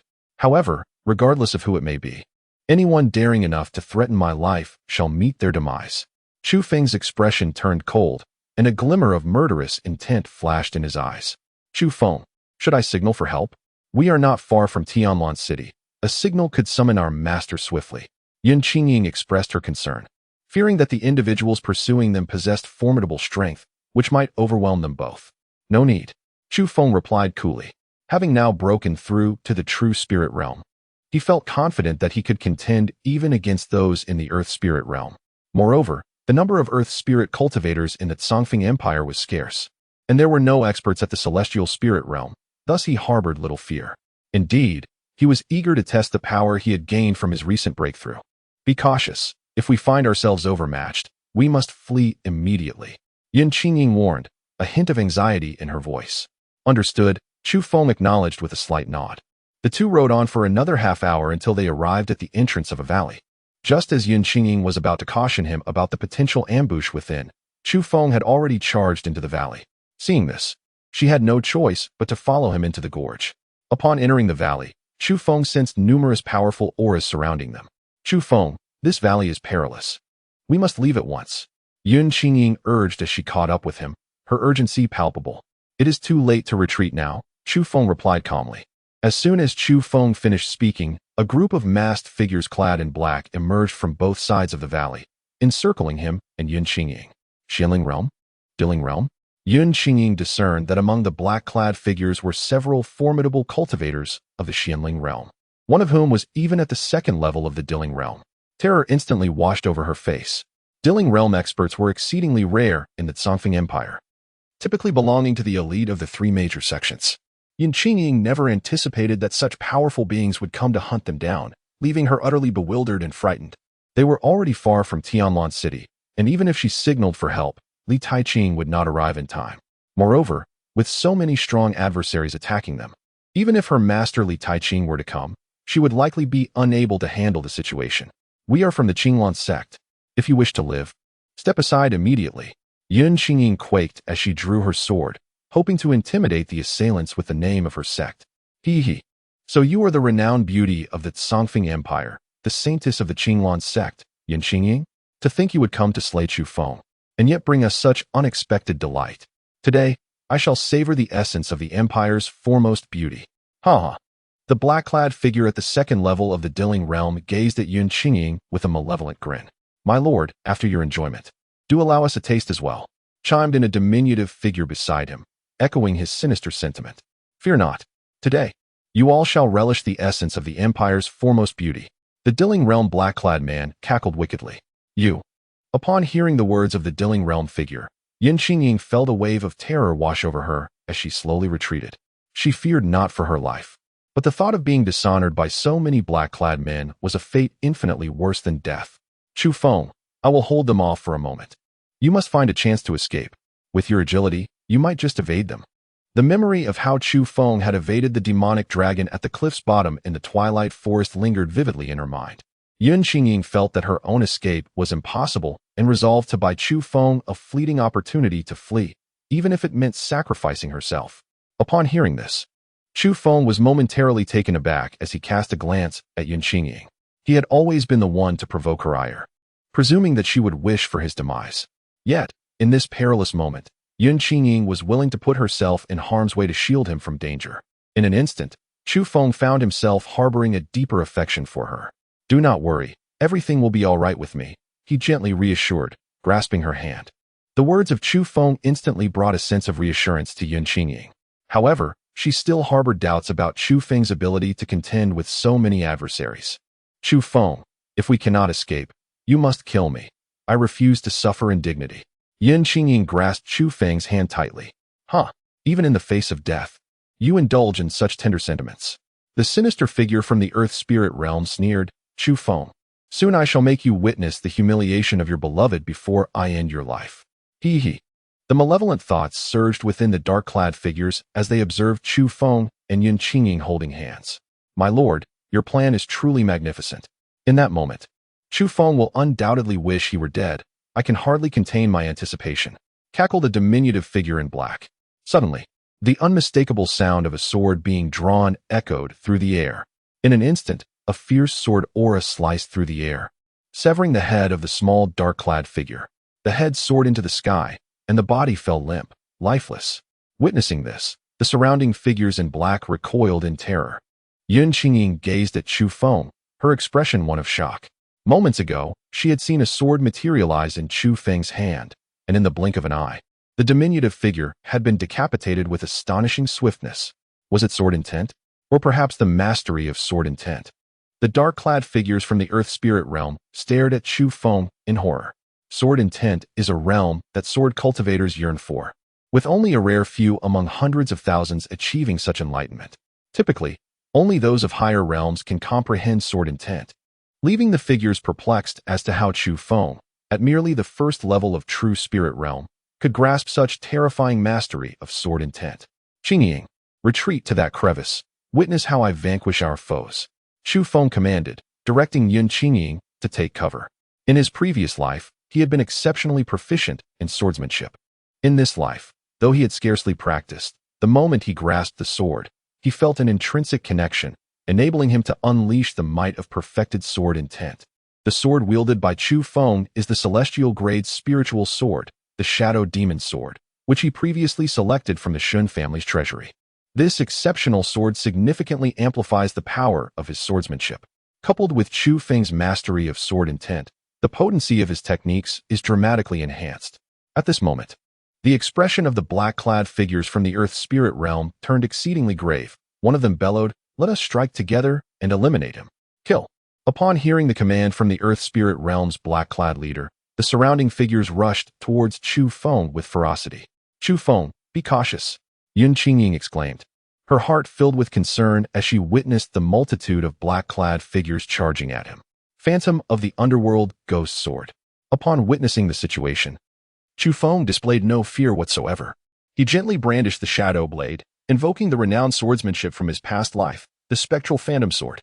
As the Spectral Phantom Sword was unleashed, the blade's silhouette danced ethereally, akin to a wraith from the netherworld, rendering defenses futile. Moreover, the moment the sword was drawn, it had the power to disturb the very minds of those who faced it. With the ethereal shadow step, Chu Feng wielded the Phantom Ghost Sword, resembling a spectral reaper from the netherworld. Each strike he executed claimed the life of a shadow-cloaked adversary. Moreover, proficient in swordsmanship, he adeptly evaded the attacks of his dark-clad foes while the ghost sword danced gracefully in the air, reaping the lives of those around him. Some of the black-clad figures, witnessing this carnage, attempted to flee, only to be met with the lethal gusts of his sword energy. Others sought to capture the vulnerable Yun Qingying as leverage against Chu Feng, but they too fell victim to his masterful swordplay. In a mere moment, only the second-tier Earth Spirit Realm black-clad adversaries remained on the battlefield. One such opponent bore a gash across his chest, a testament to Chu Feng's prowess. Had he not been clad in high-grade spiritual armor, he might have met his demise. "How can you be so strong?" the Earth Spirit Realm adversary exclaimed. Disbelief etched on his face. Despite his significant advantage in cultivation, he was utterly outmatched by Chu Feng, unable to inflict even a scratch upon him. This was a profound humiliation for him. He felt compelled to eliminate Chu Feng. Otherwise, the disgrace of this encounter would haunt him for eternity. It was precisely this desire for vengeance that prevented him from fleeing. Had it not been for his need to reclaim his honor, he would have long since escaped. "It is not that I am strong. Rather, you are exceedingly inept," Chu Feng replied nonchalantly. "Today, it will be either your demise or mine." Upon hearing Chu Feng's disdainful remark about his incompetence, the Earth Spirit Realm adversary was instantly consumed by fury and charged recklessly at Chu Feng. Chu Feng did not engage directly with the black-clad figures from the Earth Spirit Realm. Instead, he skillfully evaded their attacks using the Shadow Step technique while continuously launching sword strikes. Ice Fiend Palm. Chu Feng, with unwavering focus, simultaneously wielded his sword to launch an assault while unleashing the Ice Fiend Palm. The Ice Fiend Palm, imbued with frigid malevolence, hindered the enemy's speed and delivered devastating strikes that could incapacitate foes in an instant. At that moment, the black-clad figure from the Earth Spirit Realm appeared as though besieged by two assailants. In addition to Chu Feng's relentless strikes, an unseen entity persistently attacked with a sword. Before long, the Earth Spirit's black-clad adversary, unable to evade, suffered a grievous gash to the thigh from the shadowy blade, blood gushing forth. With the wound to his thigh, the black-clad figure could no longer escape Chu Feng's onslaught and soon fell, severely injured and gasping for breath. "Chu Feng, you are incredibly powerful," Yun Qingying exclaimed in astonishment as she witnessed Chu Feng subduing the black-clad figure from the earth spirit realm. She had feared for her life just moments ago, even dreading the possibility of dying in disgrace at the hands of others. To her disbelief, Chu Feng descended upon the scene as if a celestial being, swiftly vanquishing the adversary without leaving a trace. It felt as though she were caught in a surreal dream. Chu Feng, a mere cultivator at the first level of the true spirit realm, astonishingly vanquished dozens of individuals whose realms surpassed his own, including several from the Xian spirit realm and one from the second level of the earth spirit realm. Such a tale, when recounted, would be met with disbelief. Many would dismiss it as mere fantasy, a product of one still ensnared in the throes of slumber. I possess even greater strength, and when the opportunity arises, I shall ensure you witness it in all its splendor. Upon observing the astonished expression on Yun Qingying's face, Chu Feng could not help but tease. "Well," Yun Qingying nodded foolishly in response. Haha. Chu Feng found himself amused by the sight. Though Yun Qingying was bewildered, she was utterly astonished by Chu Feng at that moment. With such formidable prowess at merely the first level of the spiritual realm, how terrifying must Chu Feng become as his cultivation advances? After a brief pause, Chu Feng turned to the nearly breathless figure of the black-clad man from the earth spirit realm lying on the ground. "Speak. Why have you come to kill me? Who is the mastermind behind this?" Chu Feng demanded coldly. In response to his interrogation, the black-clad man from the earth spirit realm remained unresponsive, seemingly resigned to his fate. Just as Chu Feng was about to end the man's life, Yun Qingying suddenly interjected, "Chu Feng, let us first unveil his mask. I have an unsettling feeling that I recognize him." Upon hearing this, Chu Feng swiftly drew his sword and lifted the black veil from the face of the black-clad man from the earth spirit realm. "Zui Yushan," Yun Qingying exclaimed in astonishment upon recognizing the figure before her. "Do you know him?" Chu Feng inquired, turning to Yun Qingying. "Indeed, he is the Grand Elder of the Lingxiao Pavilion, Zui Yushan," Yun Qingying elaborated. Upon hearing the words, Chu Feng cast a frigid glance towards the prostrate Zui Yushan, coldly inquiring, "Did Lingxiao Pavilion send you to kill me?"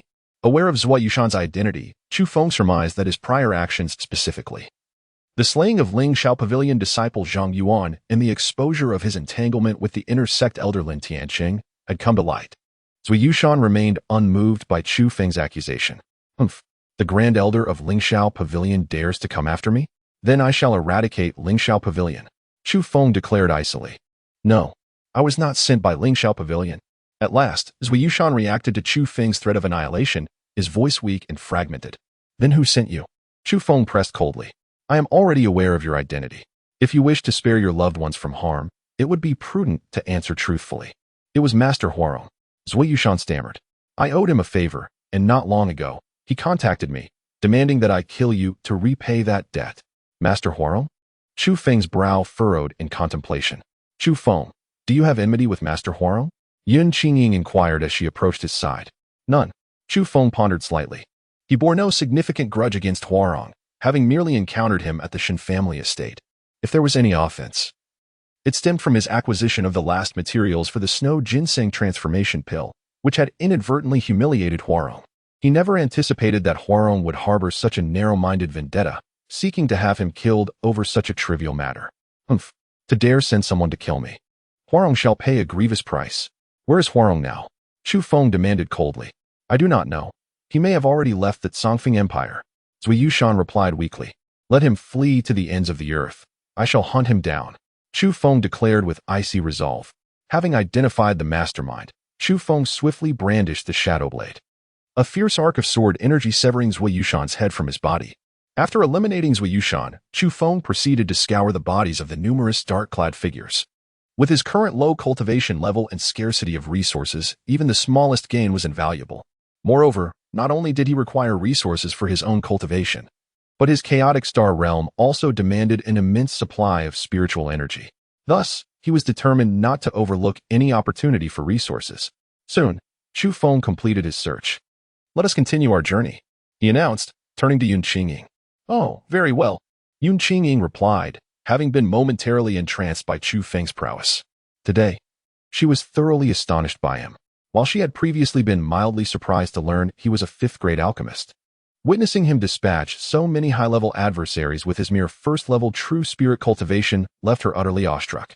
It was worth noting that even her master, Li Taiqing, would struggle to contend with such numbers. If Chu Feng can confront so many individuals, then he surpasses even his master in strength. Chu Feng, so youthful yet remarkably formidable. It is truly unfathomable to contemplate how fearsome he will become in the future. After a brief moment, Yin Qingying hastily caught up with Chu Feng. The previous skirmish had frightened away their spiritual steeds, leaving them with no choice but to walk to the next city to procure new ones. Their realms were still too low, Chu Feng mused inwardly. If only his cultivation reached the celestial spirit realm, he could soar through the skies on a sword. Perhaps even carry Yin Qingying along with him. What kind of cultivation technique are you practicing to be so powerful? Yin Qingying inquired eagerly as they walked. Oh, do you wish to learn? Chu Feng replied with a gentle smile. Yes. Yin Qingying nodded with an expression full of anticipation. With merely the first level of the spirit realm, Chu Feng is already remarkably formidable. His martial arts must undoubtedly be exceptional. Should he be willing to impart his knowledge, she would certainly be eager to learn. Let me hear you call me young master, Chu Feng jested. Young master, Yin Qingying replied in a delicate voice. What a delightful sound. With a light chuckle, Chu Feng ceased his words and continued on his journey. Young master, I called out to you. Please teach me quickly. Yin Qingying, noticing Chu Feng's sudden indifference, hurriedly caught up to inquire. I never said I would teach you. Chu Feng replied with a playful smile. You scoundrel. Then why do you expect me to call you young master? Yin Qingying's anger flared instantly upon hearing this. You are my maid. Is it not only proper for you to address me as young master? Chu Feng responded with a calm smile. Chu Feng, you rogue. Do not expect me to call you young master in the future. Yin Qingying declared with indignation. Chu Feng was clearly toying with her, and she had foolishly harbored expectations just moments before. Yin Qingying glared at Chu Feng's back with anger, wishing she could puncture it with several holes. Hee. Upon witnessing Yin Qingying's furious expression, Chu Feng found himself amused. For some inexplicable reason, he derived pleasure from seeing her in a state of rage. You scoundrel, still laughing? I could strangle you. In her fury, Yin Qingying seized Chu Feng's neck from behind. As Chu Feng turned his body, he abruptly embraced Yin Qingying, a wicked smile gracing his lips as he gazed at her. How dare you defy authority? Do you not think I ought to punish you? What do you intend to do, Chu Feng? Yin Qingying exclaimed, her heart racing at the sight of his mischievous grin. She struggled fiercely, attempting to break free from his grasp. Of course, I wish to discipline my little maid. Chu Feng replied with a sinister chuckle. With a swift motion, he playfully slapped her rounded backside. In an instant, Yin Qingying's expression turned to one of shock, as if struck by lightning. You scoundrel! How dare you strike me? I will not stand for this. After a moment of bewilderment, she regained her composure and, in a fit of rage, drew her sword to confront Chu Feng. The backside is a woman's private area, one that only her husband is permitted to touch. To her astonishment, Chu Feng struck her on the backside, instantly igniting Yin Qingying's fury, compelling her to confront him with unwavering resolve.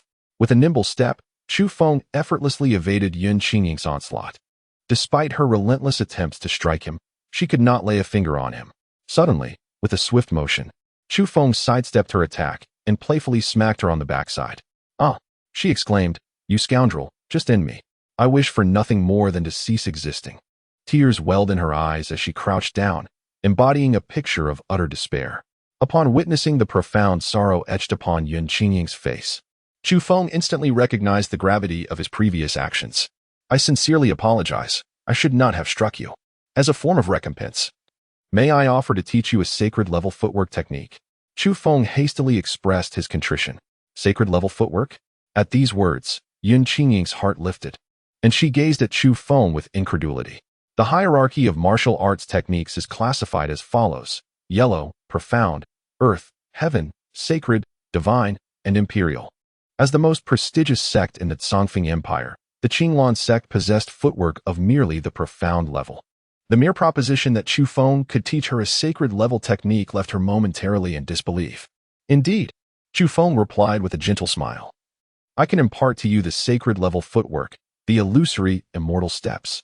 The shadow step of Chu Feng does not quite suit Yin Qingying. The illusory fairy step is a renowned technique of his former nemesis, Huan Shining. Huan Shining is a pinnacle emperor-level powerhouse from the upper realm. In his previous life, Chu Feng was ambushed and met his demise, and she was involved as well. By a stroke of fate, Chu Feng acquired the illusory fairy step, which is exceedingly suitable for Yun Qingying's cultivation. In that moment, Chu Feng contemplated imparting the illusory fairy step to Yun Qingying. Surely, you wouldn't deceive me? Yun Qingying slowly rose, gently wiping away the tears from the corners of her eyes. Rest assured, I shall not deceive you this time. I will teach you right away, Chu Feng pledged. Upon finishing his words, Chu Feng began to slowly recite the incantation of the illusory fairy step, simultaneously demonstrating and elucidating its intricacies to Yun Qingying. As she observed Chu Feng's demonstration, her spirit surged, and she instantly forgot the earlier incident of his teasing her, fully immersing herself and practicing alongside him. After half an hour of instruction, Yun Qingying had essentially mastered the illusory fairy step. Chu Feng, this illusory fairy step is truly extraordinary, Yun Qingying exclaimed with excitement, her feet in constant motion as she gracefully drifted around Chu Feng, executing the technique. The illusory fairy step, when employed, is ethereal as if one were a celestial being.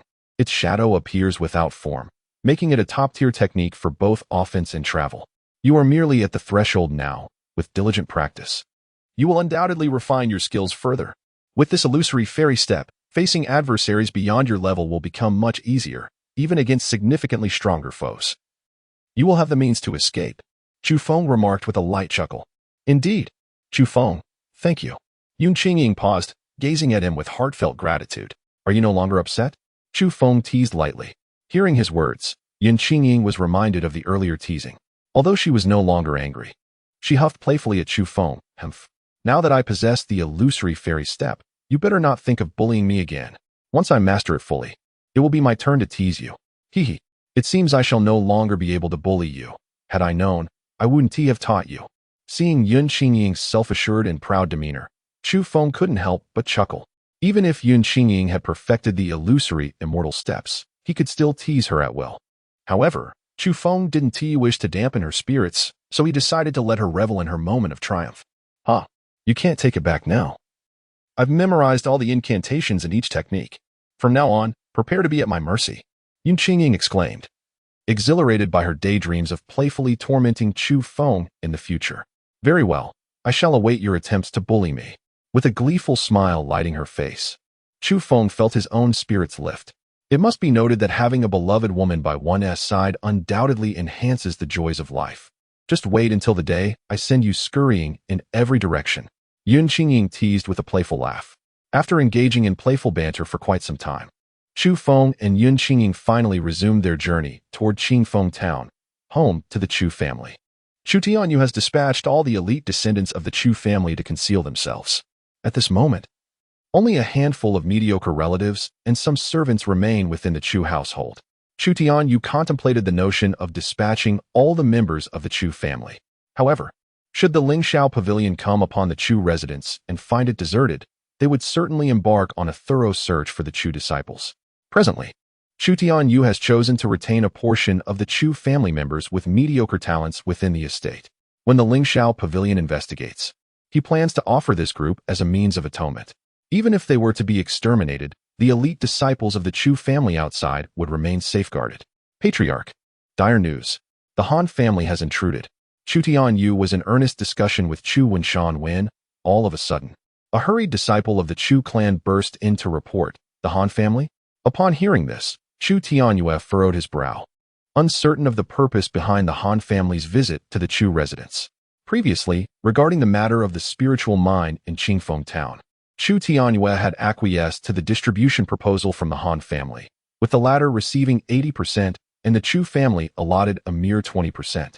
Beyond this arrangement, there had been no other conflicts between the two families, leaving Chu Tianyu momentarily at a loss as to why the Han family had chosen to come. Patriarch. The heir of the Han family is a disciple of Lingxiao Pavilion. Could it be that they have uncovered something significant, prompting the arrival of Lingxiao Pavilion's representatives? Chu Wenshan speculated with concern. Previously, Chu Tianyu had intended for Chu Wenshan to withdraw for a while to avoid any potential turmoil. However, Chu Wenshan had steadfastly insisted on remaining at the Chu residence. Chu Wenshan, devoid of offspring, found his sole attachment in the Chu family, and he harbored no desire to part ways with them. Regardless of the circumstances, we must confront our reality. Come, let us step outside and observe, Chu Tianyue declared gravely.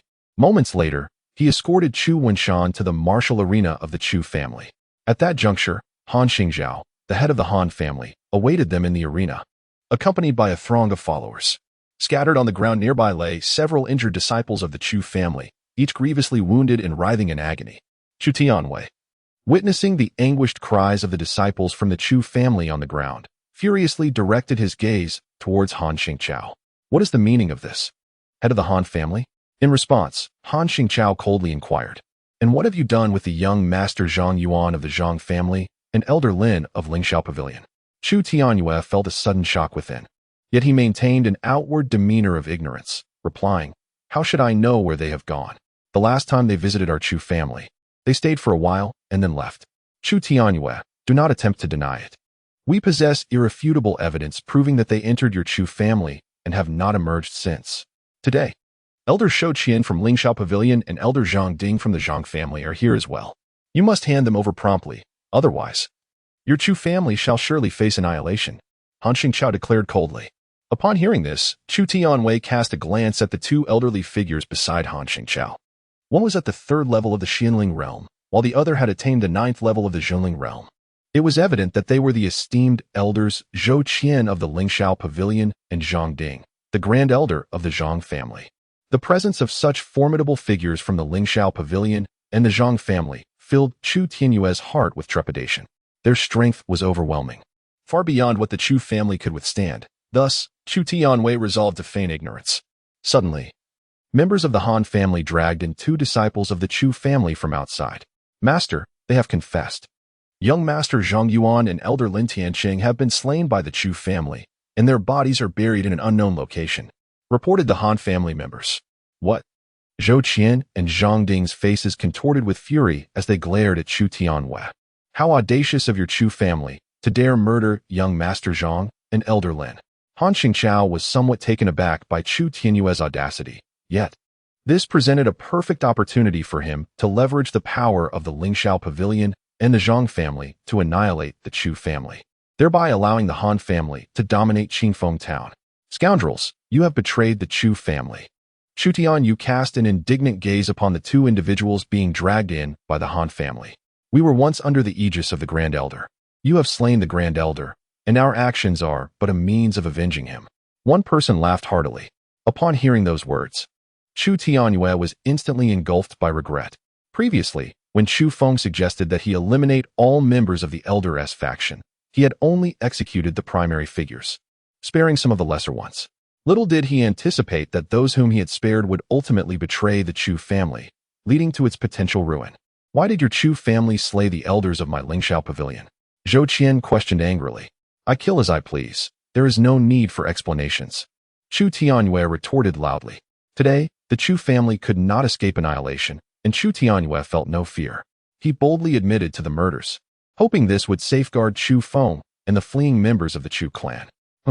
Today, I shall make your Chu family experience what it truly means to suffer, Zhou Qian declared, then unleashed a powerful palm strike towards Chu Tianyue. Boom! Chu Tianyu suddenly spewed a mouthful of blood, soaring through the air for over 10 meters. Patriarch. Upon witnessing this, Chu Wenshan hurriedly rushed over to assist Chu Tianyue. Wenshan, today the Chu family faces annihilation. As the clan leader, I cannot escape responsibility, lamented Chu Tianyue.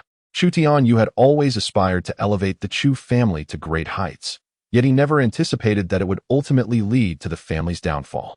Although the demise of the Chu family could largely be attributed to Chu Feng, as the patriarch, Chu Tianyu could not absolve himself of responsibility for the family's destruction. The patriarch has performed admirably, Chu Wenshan gently reassured. Chu Wenshan was aware that the Chu family was destined for annihilation. However, he remained unperturbed, utterly fearless of death. Let us act, extinguish the Chu family. Zhang Ding, upon learning of Zhang Yuan's demise, was instantly consumed by rage and commanded his followers to eliminate the Chu family. In an instant, the air was filled with anguished cries. At that moment, Chu Feng and Yun Qingying had just returned to Qifeng town. As they entered the town, Chu Feng sensed the murderous aura emanating from the distant Chu family. Let us go. The Chu family is in peril. Chu Feng activated the shadow step, swiftly racing towards the Chu family's estate. Upon witnessing this, Yun Qingying promptly employed the illusory celestial step to keep pace. Boom. Chu Wenshan was violently hurled several meters away by the elder Zhou Qian of Lingxiao Pavilion, spitting blood and collapsing to the ground, barely clinging to life. Wenshan. Chu Tianyue's face contorted in despair upon witnessing this. At that moment, Chu Tianyue himself was gravely injured, lying on the ground unable to move, helplessly watching as his fellow clansmen were mercilessly slaughtered around him. Do not kill them. Hang them up. I wish to subject them to 1,000 cuts. Zhou Qian suddenly commanded the assailants to cease their massacre. Understood. Han Xingqiao immediately ordered his men to stop and simultaneously instructed them to hang up Chu Tianyue, Chu Wenshan, and several surviving disciples of the Chu clan. Elder Zhou, today the elite disciples of the Chu family are absent. Chu Tianyue must have hidden them away in advance. Han Xingqiao remarked to Zhou Qian. Those who dare to slay an elder of Lingxiao Pavilion, even if the Chu family hides in the farthest corners of the earth, we shall hunt them down and exact our vengeance. Zhou Qian retorted coldly. Han Xingqiao, may you meet a wretched end. Chu Tianyue felt as if the sky had collapsed upon hearing the exchange between Han Xingqiao and Zhou Qian. Chu Tianyue, to eradicate the roots of the grass. Do not blame me. Blame your clan for daring to slay an elder of Lingxiao Pavilion. Han Xingqiao sneered wickedly. Dare to kill an elder of Lingxiao Pavilion? Today, I will ensure that your Chu family experiences the torment of being unable to seek life or death. Zhou Qian declared with ferocity. Then have the courage to slay me with a single strike. Chu Tianyue glared furiously at Zhou Qian. Seeking death? Zhou Qian laughed mockingly. No rush. First, I shall allow you to experience the sensation of your flesh being sliced away inch by inch. He cackled loudly as he slowly approached Chu Tianyue, blade in hand. Seeing the situation, Chu Tianyue was engulfed in despair, preparing to take his own life by biting his tongue. However, just as he was about to do so, Zhou Qian swiftly clasped his mouth shut. You think you can end it that easily? Zhou Qian scoffed. With a sickening crack, he forcefully dislocated the bones of Chu Tianyue's jaw. The excruciating pain elicited a scream from Chu Tianyue. Yes, that's the sound I relish hearing. Zhou Qian cackled wickedly. With that, he brandished his knife, poised to carve into Chu Tianyue's flesh. Suddenly, a shadow appeared before Zhou Qian like a specter. The shadow seized Zhou Qian's hand, intending to flay Chu Tianyue, and twisted it violently. Crack! Zhou Qian's arm spun a full 360 degrees, the bones connecting it to his body snapping with a horrific crunch. The intense agony prompted a blood-curdling scream from Zhou Qian. In quick succession, the shadow delivered a brutal kick to Zhou Qian's back, sending him sprawling several meters away. His back was indented deeply, likely fracturing several ribs in the process.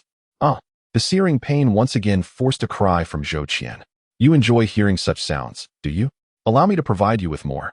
The shadow coldly remarked, gazing down at Zhou Qian. Who are you scoundrel? Elder Zhou is a senior member of our Lingxiao sect. You have harmed him. Our sect will not let this go unpunished. A disciple of the Lingxiao sect exclaimed, horrified at the sight of Zhou Qian being brutally incapacitated, desperately invoking the sect's name in hopes of intimidating the shadow. The Lingxiao sect is of no consequence. The shadow retorted icily. Chu Feng. At that moment, both Chu Tianyue and Chu Wenshan raised their heads in disbelief upon hearing the shadow's voice. Patriarch, I am truly sorry for my tardiness. Chu Feng expressed with a sense of guilt. This incident stemmed from his actions against Zhang Yuan and Lin Tianqing, and witnessing so many members of the Chu family perish filled him with remorse. Had he returned earlier, these lives could have been spared. Chu Feng, you should not have returned. The Lingxiao sect harbors many formidable cultivators. Exposing yourself will only bring you harm. Chu Tianyue weakly cautioned. Patriarch, do not fret. This time, I shall resolve this matter once and for all. Chu Feng reassured softly. Now a fifth-tier alchemist and an elder guest of the Qinglan sect, the Lingxiao sect would no longer dare to act against him recklessly. With his current prowess, he was not intimidated by the Lingxiao sect. In fact, should he desire, he could even eradicate them. Having said that, Chu Feng administered the third-tier healing elixir he had previously concocted to Chu Tianyue and Chu Wenshan. You are Chu Feng of the Chu family? At this point, Han Xingqiao gazed at Chu Feng in disbelief. He had previously encountered Chu Feng, but had thought him to be stripped of his cultivation by the Qinglong sect. How could you have injured Zhou Qian, who is at the third level of the Xianling realm, so effortlessly? Have you come to the Chu family with the intent to commit murder? Chu Feng did not respond to Han Xingqiao's words. Instead, he coldly interrogated him. This is a misunderstanding. Han Xingqiao, under the weight of Chu Feng's pressure, broke into a cold sweat. Boom. Chu Feng directly teleported in front of Han Xingqiao, delivering a kick that sent him flying several meters. You wretched scoundrel. Did you slay Zhang Yuan of the Zhang family? Suddenly, Zhang Ding coldly interrogated Chu Feng. Zhang Ding discerned that Chu Feng's cultivation level was merely at the first stage of true spirit realm. Although he was puzzled as to how Zhou Qian had been injured by Chu Feng moments ago, he believed that with a cultivation level nearly one full realm above Chu Feng's, he could undoubtedly defeat him if he proceeded with caution during their confrontation. The Zhang family? Chu Feng remarked, casting a frigid glance at Zhang Ding. Indeed, Zhang Ding declared boastfully, you should kneel and beg for mercy. I can ensure your demise is swift. Courtesy of my grandfather. Huh. Chu Feng let out a light laugh, his expression suddenly turning icy as he swiftly drew the demon shadow sword. Clang. The sound of a sword being unsheathed resonated, and in an instant, Zhang Ding's head soared into the air. Incredibly, he had been slain in a single stroke. Despite being at the 9th stage of true spirit realm, the crowd stared at Chu Feng in shock, rendered speechless by disbelief. Chu Feng, Chu Tianyu, and Chu Wenshan gazed at Chu Feng with expressions of disbelief. They were aware of his formidable strength, yet they had not anticipated that he could vanquish Zhang Ding with a single sword stroke.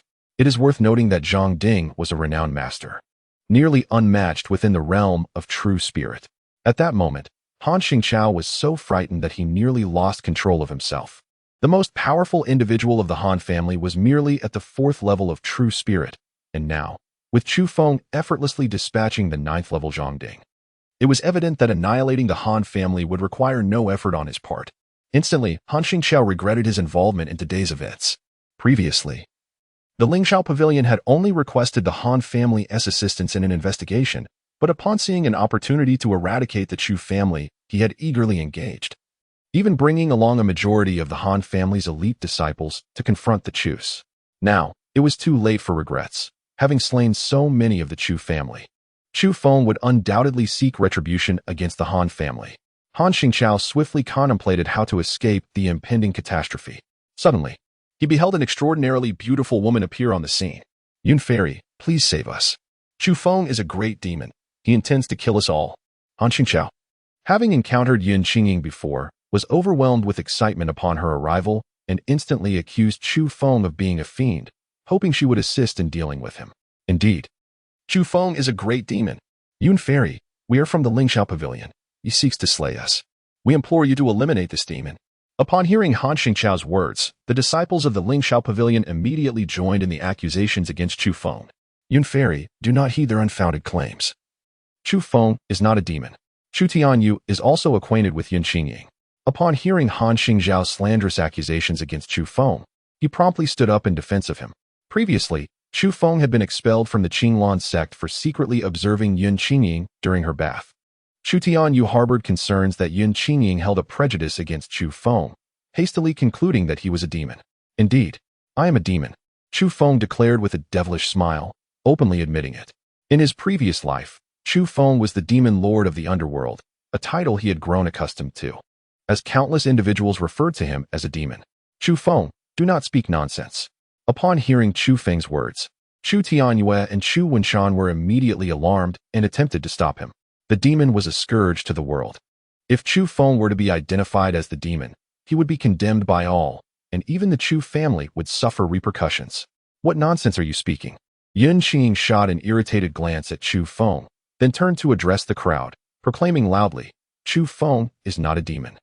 He is now an esteemed guest elder of our Qinglong sect, and is also the companion of the saintess. What? How is that possible? This was unfathomable. Hadn't Chu Feng just been expelled from the Qinglong sect? How could he have become a guest elder and the companion of Yun Xianzi? The crowd gazed at Yun Qingying, then turned their incredulous eyes towards Chu Feng. Is this truly the case? How wonderful. Upon hearing Yun Qingying's words, Chu Tianyue, Chu Wenshan, and the remaining living disciples of the Chu family were instantly engulfed in indescribable excitement. They could hardly fathom that Chu Feng had not only become a guest elder of the Qinglan sect, but had also taken Yun Qingying as his partner. It is worth noting that not long ago, Chu Feng had been expelled from the Qinglan sect for the indiscretion of peeping at Yun Qingying while she bathed. The magnitude of this transformation is truly astonishing. Chu Tianyu and Chu Wenshan stared blankly at Chu Feng, pondering how he had accomplished such feats. Could it be that Chu Feng had won over Yun Qingying, who then consented to become his partner and even aided him in securing the position of an honorary elder at the Qinglan sect? The two men indulged in various conjectures, convinced that this was the most plausible explanation. Simultaneously, they were filled with immense admiration for Chu Feng's prowess, having not only gained Yun Qingying's favor, but also attained the esteemed role of an honorary elder at the Qinglan sect. Why did it unfold this way? Han Xingqiao sat despondently on the ground, murmuring to himself in despair. Moments ago, upon Yun Qingying's arrival, he had thought a savior had come, only to realize that it was not a savior, but rather an ally of Chu Feng. Now that Chu Feng had become an honorary elder of the Qinglan sect and was also Yun Qingying's partner, the Han family had no hope of survival left. Suddenly, a figure radiating a terrifying aura rushed in from outside the Chu residence. "Second elder, you have arrived," exclaimed a black-clad disciple of the Lingxiao Pavilion, filled with excitement upon seeing the newcomer. The individual was Ji Feiyang, the second elder of the Lingxiao Pavilion at the first level of the Earth Spirit Realm. Ji Feiyang had come to Qingfeng Town with others from the Lingxiao Pavilion, believing that dealing with a mere Chu family would not require his intervention. So he had been waiting in a tavern, enjoying his drink. However, after Zhou Qian had been injured and rendered unconscious by Chu Feng, the disciples of Lingxiao Pavilion had sent a distress signal, prompting Ji Feiyang to rush over. "What transpired?" Ji Feiyang inquired. His brows furrowed as he regarded the disciples of the Lingxiao Pavilion. He had not anticipated that a small family like the Chus would necessitate a distress signal from their disciples. "Second elder, Elder Zhou has been grievously injured by this demon. You must eliminate him to avenge Elder Zhou," lamented the black-clad disciple. Upon hearing this, Ji Feiyang glanced at the motionless Zhou Qian on the ground and felt his anger surge. How dare a mere Chu family harm an inner elder of the Lingxiao Pavilion? It was utterly reckless. With fury, Ji Feiyang turned to face the direction indicated by the disciple, ready to teach the perpetrator a harsh lesson, ensuring the world understood the consequences of offending the Lingxiao Pavilion. However, once Ji Feiyang laid eyes on Chu Feng, the expression on his face became one of bewilderment. "Master Chu, what brings you here?" Ji Feiyang had recently sought out Chu Feng in Tianlan City for alchemy, hoping to invite him to join the Lingxiao Pavilion, only to be turned down. He had never expected Chu Feng to appear here and injure their own people. "I am a member of the Chu family in Qingfeng Town. Is there anything unusual about that? It is you from the Lingxiao Pavilion who has come to our Chu residence and killed so many of our kin. What is your intention?" Chu Feng coldly interrogated. "Master Chu, this must be a misunderstanding." Ji Feiyang hastily offered his apologies. Turning to the disciples of the Lingxiao Pavilion, he demanded angrily, "What is the meaning of this? Why have you come to Master Chu's family to commit murder?" Upon witnessing this, the black-clad disciple of Lingxiao Pavilion turned pale and exclaimed, "Second elder, we discovered that Elder Lin's demise is connected to the Chu family, which is why we sought vengeance." Preposterous! How could Elder Lin possibly be slain by someone from the Chu family? Ji Feiyang rebuked the black-clad disciple vehemently. "Second elder, I speak not in jest. We possess evidence that proves Elder Lin was indeed murdered by a member of the Chu family," the disciple hastily clarified. Suddenly, with a resounding crash, Ji Feiyang struck the black-clad disciple with a palm, causing him to spout blood and perish instantly. The onlookers were filled with astonishment and dread, their gazes fixed upon Ji Feiyang, bewildered by his abrupt act of violence against the disciple. Yet, it was evident that this incident was intricately linked to Chu Feng. Ji Feiyang's demeanor towards Chu Feng suggested an underlying trepidation of offending him, which left the gathered crowd in a state of profound uncertainty regarding the true stature of Master Chu. What kind of master is Chu Feng, that even Ji Feiyang from the Earth Spirit Realm holds him in such apprehension? Chu Tianyu and Chu Wenshan wore expressions of bewilderment, much like the others present, as they remained oblivious to the significance of Chu Feng's title of Master Chu. Some had indeed heard whispers of a fifth-tier alchemist recently emerging from the eastern wilderness, also known as Master Chu. However, due to Chu Feng's youthful appearance, no one believed he could possibly be a fifth-tier alchemist. "Master Chu, This individual had the audacity to slander your family. I have already dealt with him, Ji Feiyang declared, a sycophantic smile adorning his face as he regarded Chu Feng. He did not slander. It was I who ended Lin Tianqing's life, Chu Feng replied coolly. With plans to depart soon, Chu Feng sought to decisively resolve the enmity with the Lingxiao Pavilion, wishing to eliminate any lingering threats to the Chu family. His explicit declaration was intended to gauge the stance of the Lingxiao Pavilion. If they were allies, peace would prevail. If foes, he would not hesitate to obliterate them. Upon hearing Chu Feng's words, Chu Tianyue and Chu Wenshan instantly wore expressions of apprehension. They could not fathom why Chu Feng would provoke Ji Feiyang, a formidable figure at the Earth Spirit realm. Should Ji Feiyang's wrath be ignited, the entire Chu family present would undoubtedly face dire consequences. Yun Qingying observed the unfolding situation with a serene demeanor, exhibiting no concern whatsoever for Chu Feng's safety. Chu Feng had slain even the esteemed Grand Elder of the Lingxiao Pavilion, who was at the second level of the Earth Spirit realm. She firmly believed that Ji Feiyang would certainly not be a match for Chu Feng. Upon hearing Chu Feng's words, Ji Feiyang's expression shifted multiple times before he finally let out a light chuckle and remarked, "It must be that useless Lin Tianqing who offended Master Chu. Humph! How dare he provoke Master Chu? He deserves to die?" He then added, "And as for Zhou Qian and those disciples of the Lingxiao Pavilion, they just slaughtered so many of my Chu family's members. Elder Ji will take care of them." Chu Feng gazed indifferently at the disciples of the Lingxiao Pavilion in the distance. These individuals actually dared to kill the kin of Master Chu. Their audacity is beyond measure. Rest assured, Master Chu, I shall deal with them at once. A glint of ferocity flashed in Ji Feiyang's eyes. With that, Ji Feiyang proceeded to eliminate the Lingxiao Pavilion disciples present, sparing even the severely injured and unconscious Zhou Qian. The onlookers were struck with terror and confusion, unable to comprehend why Ji Feiyang would so ruthlessly slay his own comrades. Ignoring the shock that permeated the crowd, Ji Feiyang respectfully turned to Chu Feng and said, "Master Chu, I have dealt with all those who have offended you from the Lingxiao Pavilion." "Indeed. Thank you, Elder Ji," Chu Feng replied with a faint expression of gratitude.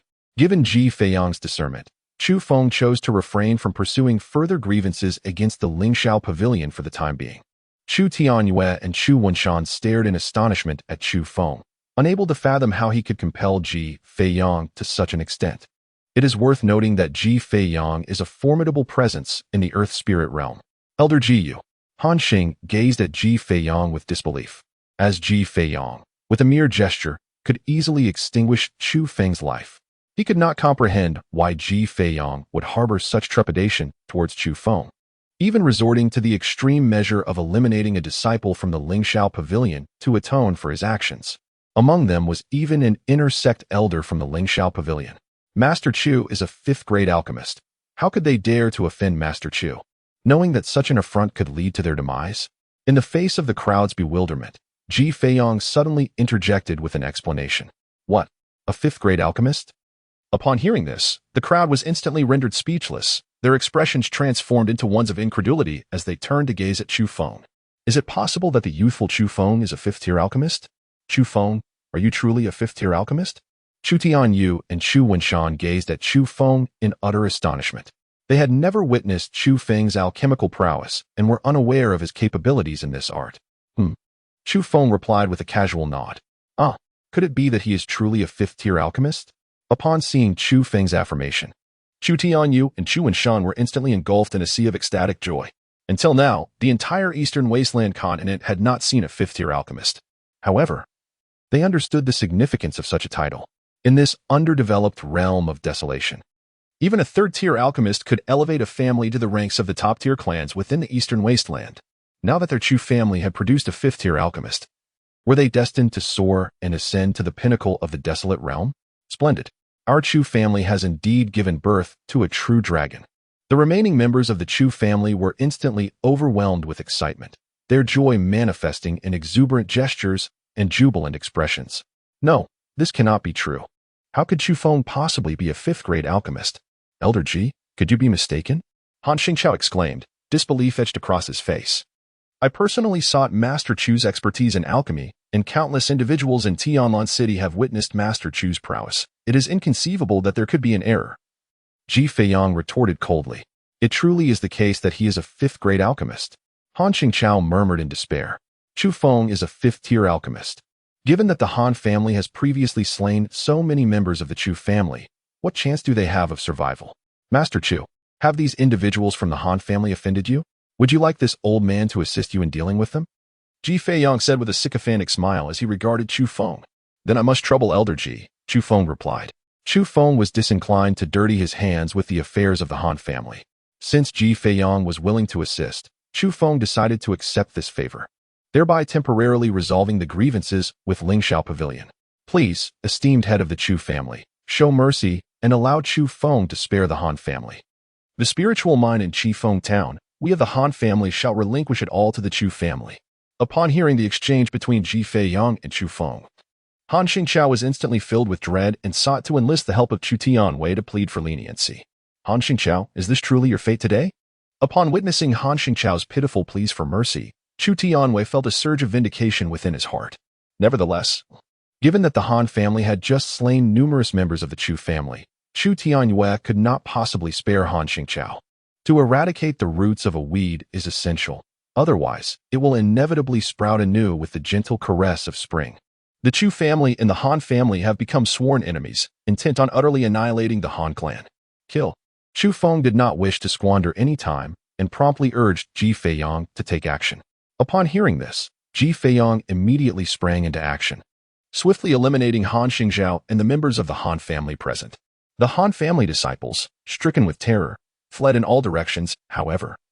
As a formidable Earth Spirit Realm expert, Ji Feiyang was relentless in his pursuit. Ironically, those who ran the fastest met their demise the quickest. In a mere quarter of an hour, every last member of the Han family present had been vanquished. Ji Feiyang, drenched in blood, approached Chu Feng and stated, Master Chu, all the members of the Han family have been slain. Thank you for your efforts, Elder Ji. From this moment forth, let us consider the grievances between me and Lingxiao Pavilion settled, Chu Feng replied, regarding Ji Feiyang with a calm demeanor. Chu Feng did not wish to push matters too far. If the Lingxiao Pavilion ceased to provoke him in the future, he would be willing to erase the past grievances between them. Thank you, Master Chu, Ji Feiyang exclaimed, his heart brimming with joy. A fifth-tier alchemist not only possesses the ability to concoct potions, but also commands numerous formidable beings. Ji Feiyang had always feared that Chu Feng might hold a grudge against the Lingxiao Pavilion for their previous transgressions, potentially refusing to assist them with alchemy in the future, or even inciting powerful allies against them. Thus, he had gone to great lengths to aid Chu Feng, even resorting to the elimination of Lingxiao Pavilion members in hopes of earning Chu Feng's forgiveness. Now that Chu Feng had finally agreed to forgive the Lingxiao Pavilion, Ji Feiyang's excitement was palpable. Indeed, Chu Feng replied with a slight nod. Lady Yin, what brings you here? Are you seeking Master Chu for alchemy? Ji Feiyang, having been preoccupied with the matters concerning the Lingxiao Pavilion and the Han family, finally found the opportunity to inquire about Yun Qingying. Elder Ji. Yun Qingying offered a slight bow before smiling. I am here as Chu Feng's companion on his journey home. You and Master Chu are companions? Ji Feiyang's expression momentarily froze at her words. He had previously sought ways to persuade Chu Feng to join the Lingxiao Pavilion or become a guest elder, but Chu Feng had consistently declined. He never anticipated that the Qinglan sect would act so swiftly, securing Yun Qingying as Chu Feng's companion. Had he known of Chu Feng's fondness for women, he might have sent the saintess of the Lingxiao Pavilion to entice him. However, it was now too late. Chu Feng had already become a guest elder of the Qinglan sect, rendering any hopes of him joining the Lingxiao Pavilion utterly futile. Indeed, Yun Qingying gently affirmed. You are indeed fortunate, Lady Yun, to have won the favor of Master Chu, Ji Feiyang remarked, a hint of envy gracing his features. Chu Feng, a fifth-tier alchemist, would undoubtedly have a prosperous future as his companion, earning him not only the respect of countless individuals but also elevating his status to unprecedented heights. Yun Qingying, taken aback by this proclamation, found herself momentarily at a loss for words. When she caught sight of Chu Feng's teasing expression, she shot him an exasperated glare. While becoming Chu Feng's partner was indeed an appealing prospect, she recalled her previous frustrations when he had insisted she serve as his personal maid, a notion that filled her with indignation. At that moment, after arranging for the bodies around them to be dealt with, Chu Tianwei approached Chu Feng with palpable excitement. Chu Feng, I shall summon the people from the Chu family immediately. Indeed, Chu Feng replied with a slight nod. With his newfound strength ensuring the safety of the Chu family and the grievances with Lingxiao Pavilion temporarily resolved, no faction dared to threaten them any longer. Summoning the family members back would facilitate better development. Chu Feng intended to concoct a batch of medicinal pills to swiftly enhance the abilities of the Chu family's younger generation. Suddenly, Chu Feng declared, "Let us first annihilate the Han family." He was concerned that news of their actions would reach the Han family, prompting them to relocate their resources. "Very well," Chu Tianhui responded promptly. "Master Chu, this minor task does not necessitate your direct involvement. I shall accompany the head of the Chu family." Ji Feiyang, overhearing Chu Feng's words, eagerly offered his assistance. Chu Feng cast a glance at Ji Feiyang and replied with a faint smile, "Then I shall trouble Elder Ji." Ji Feiyang, eager to assist, was delighted by Chu Feng's willingness to accept his help, viewing it as an opportunity to cultivate a connection for the Chu family. As he was soon to depart, leaving behind a network of goodwill would not only benefit the family, but also ensure their safety. "Not a trouble at all," Ji Feiyang exclaimed, his excitement palpable as he grasped Chu Tianyue's arm and headed towards the Han residence. In no time, Chu Tianyue, accompanied by Ji Feiyang and several members of the Chu family, set forth for the Han family. After Chu Tianyue departed, a wounded steward from the Chu family approached and respectfully bowed to Chu Feng, saying, "Young master, young mistress, this place requires a thorough cleansing. I have arranged for tea and snacks in the back hall. I kindly request that you both take a moment to rest there." Indeed, Chu Feng cast a sweeping glance over the entire training ground, which had been stained crimson by the prior carnage, and acknowledged the necessity for a complete purification of the premises. Chu Feng turned to Yun Qingying and jestingly said, "Let us go, my dear young master's wife, and take a well-deserved rest in the back hall." Upon hearing this, Yun Qingying shot him an exasperated glance and, with clenched teeth, replied, "Yes, my esteemed husband." Upon hearing her words, Chu Feng chuckled heartily, leading Yun Qingying slowly toward the back courtyard of the Chu residence. "Chu Feng, why have I not seen your parents?" Yun Qingying inquired unexpectedly. "They passed away when I was very young," Chu Feng replied calmly. "Oh, I'm so sorry," Yun Qingying said, her expression filled with regret. "It's all right," Chu Feng responded softly. As they walked, Yun Qingying observed her surroundings, eager to take in the place where Chu Feng had grown up. "Chu Feng, when did you begin studying alchemy?" Yun Qingying suddenly asked, her curiosity piqued by how he had become a fifth-tier alchemist at such a tender age. Upon hearing this, Chu Feng slowly articulated an explanation he had long contemplated. "When I was quite young, I encountered my master, a renowned alchemist from a higher realm. Recognizing my exceptional talent for alchemy, he took me under his wing and imparted his knowledge to me. The techniques he taught were both accessible and remarkably advanced, which enabled me to swiftly ascend to the rank of a fifth-grade alchemist." Yun Qingying was momentarily taken aback by his words. "A person from a higher realm?" "Yes, my master appears to be from a celestial plane, though my recollection is somewhat hazy. However, that realm is infinitely superior to our barren world, where a fifth-grade alchemist is merely regarded as the lowest tier of practitioners." Chu Feng continued to weave his tale. "A celestial plane?" Yun Qingying's gaze drifted, as if recalling something, before she suddenly fell silent. "Do you know of this celestial plane?" Noting the expression on Yun Qingying's face, Chu Feng felt a twinge of confusion. "How could I possibly know of such a realm, being a denizen of a lower world? I only learned of it through your words," Yun Qingying denied. Chu Feng gazed deeply at Yun Qingying, sensing that she harbored some secrets. However, Yun Qingying was reluctant to divulge them, and Chu Feng chose not to pry further. Shortly thereafter, Chu Feng guided Yun Qingying through the tranquil back courtyard of the Chu Feng residence before arriving at his modest abode. "Your little courtyard is rather charming," Yun Qingying remarked appreciatively as she surveyed the serene and elegant surroundings. "Indeed, we shall reside here for several days, and you will share a room with me." Chu Feng jested with a playful grin. "How naive of you to think so. I refuse to share a room with you," Yun Qingying retorted with a huff. "We are partners on the path. If we do not share a chamber, others may grow suspicious." Chu Feng replied with a light chuckle. Yun Qingying, with a hint of annoyance, responded, "I am merely your maid, not your true partner. Let them speculate if they wish. Besides, this is your Chu Feng family. Who would dare to gossip? Surely, you wouldn't hesitate to silence them." Chu Feng gradually approached Yun Qingying, gently encircling her slender waist, and assertively declared, "You are my personal attendant. It is your duty to take care of me." As Chu Feng embraced her, Yun Qingying's delicate face instantly flushed crimson, and she hastily protested, "Release me. I reside in the room next to yours and can attend to you just as well." With her cheeks aglow, Yun Qingying appeared even more radiant and enchanting. Chu Feng felt his heart racing uncontrollably, his throat involuntarily swallowing hard, and his grip on Yun Qingying tightened. "Chu Feng, please let go of me," Yun Qingying exclaimed, noticing the fervent gaze in Chu Feng's eyes, and she promptly pushed him away with all her strength. Seeing Yun Qingying's reluctance, Chu Feng had no choice but to release her, smiling gently as he said, "It is perfectly fine for you to stay in the room next door. But do remember to be at my beck and call." Yun Qingying distanced herself, glaring at Chu Feng with anger. "Chu Feng, we had an agreement. I shall not warm your bed, so do not entertain any thoughts of doing anything to me. Rest assured, I have no intention of making you my bed warmer." Chu Feng replied with a light chuckle. If he were to truly allow Yun Qingying to warm his bed, she would cease to be merely a maid and would instead become his woman. Before long, Chu Tianyue returned, his face alight with excitement. "Chu Feng, we have completely annihilated the Han family. All their resources now belong to our Chu family," he exclaimed with a hearty laugh. The Han family, being the largest clan in Qingfeng town, possessed assets and resources far superior to those of the Chu family. Now, all of those resources were in the hands of the Chu family, along with the entirety of Qingfeng town's spiritual minds. Haha.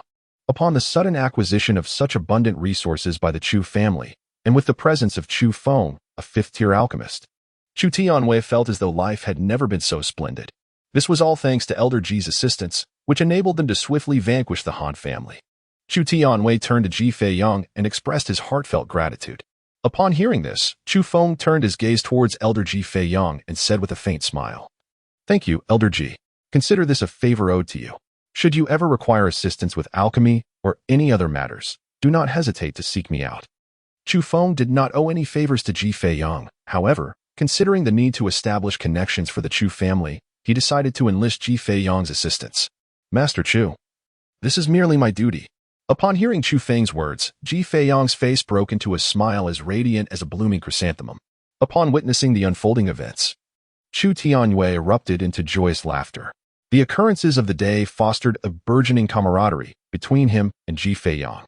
During their return journey, Ji Feiyang assured Chu Tianwei that he could seek him out for assistance in the future, which left Chu Tianwei exhilarated for quite some time. Ji Feiyang, a formidable figure at the Earth Spirit realm and the second elder of the Lingxiao Pavilion, wielded considerable influence. Establishing a connection with him would significantly benefit the development of the Chu family. In short order, Chu Tianwei organized a banquet to honor both Chu Feng and Ji Feiyang. In the ensuing days, several members of the Chu family returned from afar. Upon learning that Chu Feng was a fifth-tier alchemist, their excitement was beyond expression. During this time, Chu Feng also concocted numerous potions to enhance cultivation, which he entrusted to Chu Tianyue for the training of the family's elite descendants. As word spread, the majority of the factions within the Sanfeng Empire became aware of Chu Feng's affiliation with the Chu family of Qingfeng town. Consequently, various powers began to visit, eager to establish connections with him. The Lingxiao Pavilion, having previously offended Chu Feng through Lin Tianqing and Shou Qian, sent a delegation to extend their apologies. The Zhang family, offering a substantial portion of their assets, sought Chu Feng's forgiveness. Furthermore, the Lu family, upon realizing that Chu Feng was a fifth-tier alchemist, deeply regretted their earlier decisions. They lamented that they had never intended to call off the engagement. It was Lu Hanyin who had unilaterally decided to terminate it. The Lu family then proposed that Lu Hanyin's sister, Lu Ruyan, fulfill the previous betrothal with Chu Feng, yet he disregarded their overtures and promptly expelled them from his presence. The Chu family, impervious as they are, have already been deemed a favorable match for the Lu family. Yet, the Lu family still harbors aspirations for a union. How fanciful their thoughts are. After spending 10 days at the Chu family, Chu Feng assisted in receiving various influential figures, elevating the family's prestige to unprecedented heights. Subsequently, he bid farewell to the members of the Chu family and set off towards the Qinglan sect with Yun Qingying. The distance from Qingfeng town to the Qinglan sect exceeds 200 kilometers. However, Chu Feng and Yun Qingying chose to ride their spirit horses, allowing them to arrive within half a day. Yet, Chu Feng was in no rush to reach the Qinglan sect, opting instead to leisurely ride alongside Yun Qingying. "My dear Qingying, when shall we be blessed with a child?" Chu Feng jested.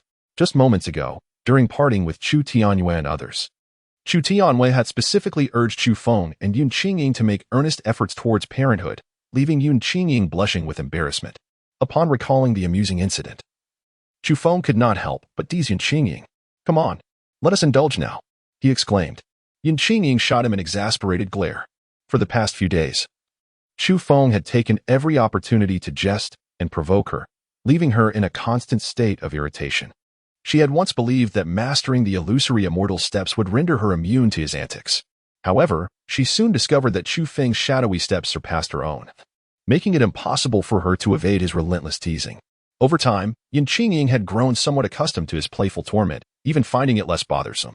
She remained perplexed by this change in her feelings, yet steadfastly upheld her boundaries, determined not to let Chu Feng cross the line. Really? Splendid. Then let us indulge now. Chu Feng feigned excitement, continuing his playful banter. Go to hell. Yun Qingying retorted furiously, drawing her sword and lunging towards him. Her previous words had merely been in jest. She had not anticipated that Chu Feng would take them seriously. What did he think of her, to suggest such a thing on the official road? Did he believe her to be a woman devoid of shame? It was just a joke, do not take offense. Upon witnessing Yun Qingying's fury, Chu Feng hurriedly offered his apologies. Do you truly perceive me as a shameless woman? Yun Qingying exclaimed, tears brimming in her eyes. For days, Chu Feng had treated her as though she were devoid of dignity, casually teasing her, which filled her heart with both indignation and sorrow. Ingo, I would never jest with a woman I do not cherish, Chu Feng replied earnestly, fixing his gaze upon her. My playful banter is born from my affection for you. I aspire to be your true partner, not to degrade you. Through their time together, Chu Feng had come to realize that his feelings for Yun Qingying were genuine, and he longed to be with her for eternity, which prompted his flirtations. Chu Feng's character is such that he never seeks to engage with women he does not fancy. Once he does make an advance, it signifies his affection and a desire to be with them. Yun Qingying was momentarily stunned upon hearing Chu Feng's sudden confession, her mind turning blank. Qingying, let us become true partners on this path together. Chu Feng approached the spirit steed by her side, taking her hand and speaking earnestly. You scoundrel! How presumptuous of you! Just because you want me to be your partner, does that mean I must acquiesce? Yun Qingying forcefully withdrew her hand from his grasp.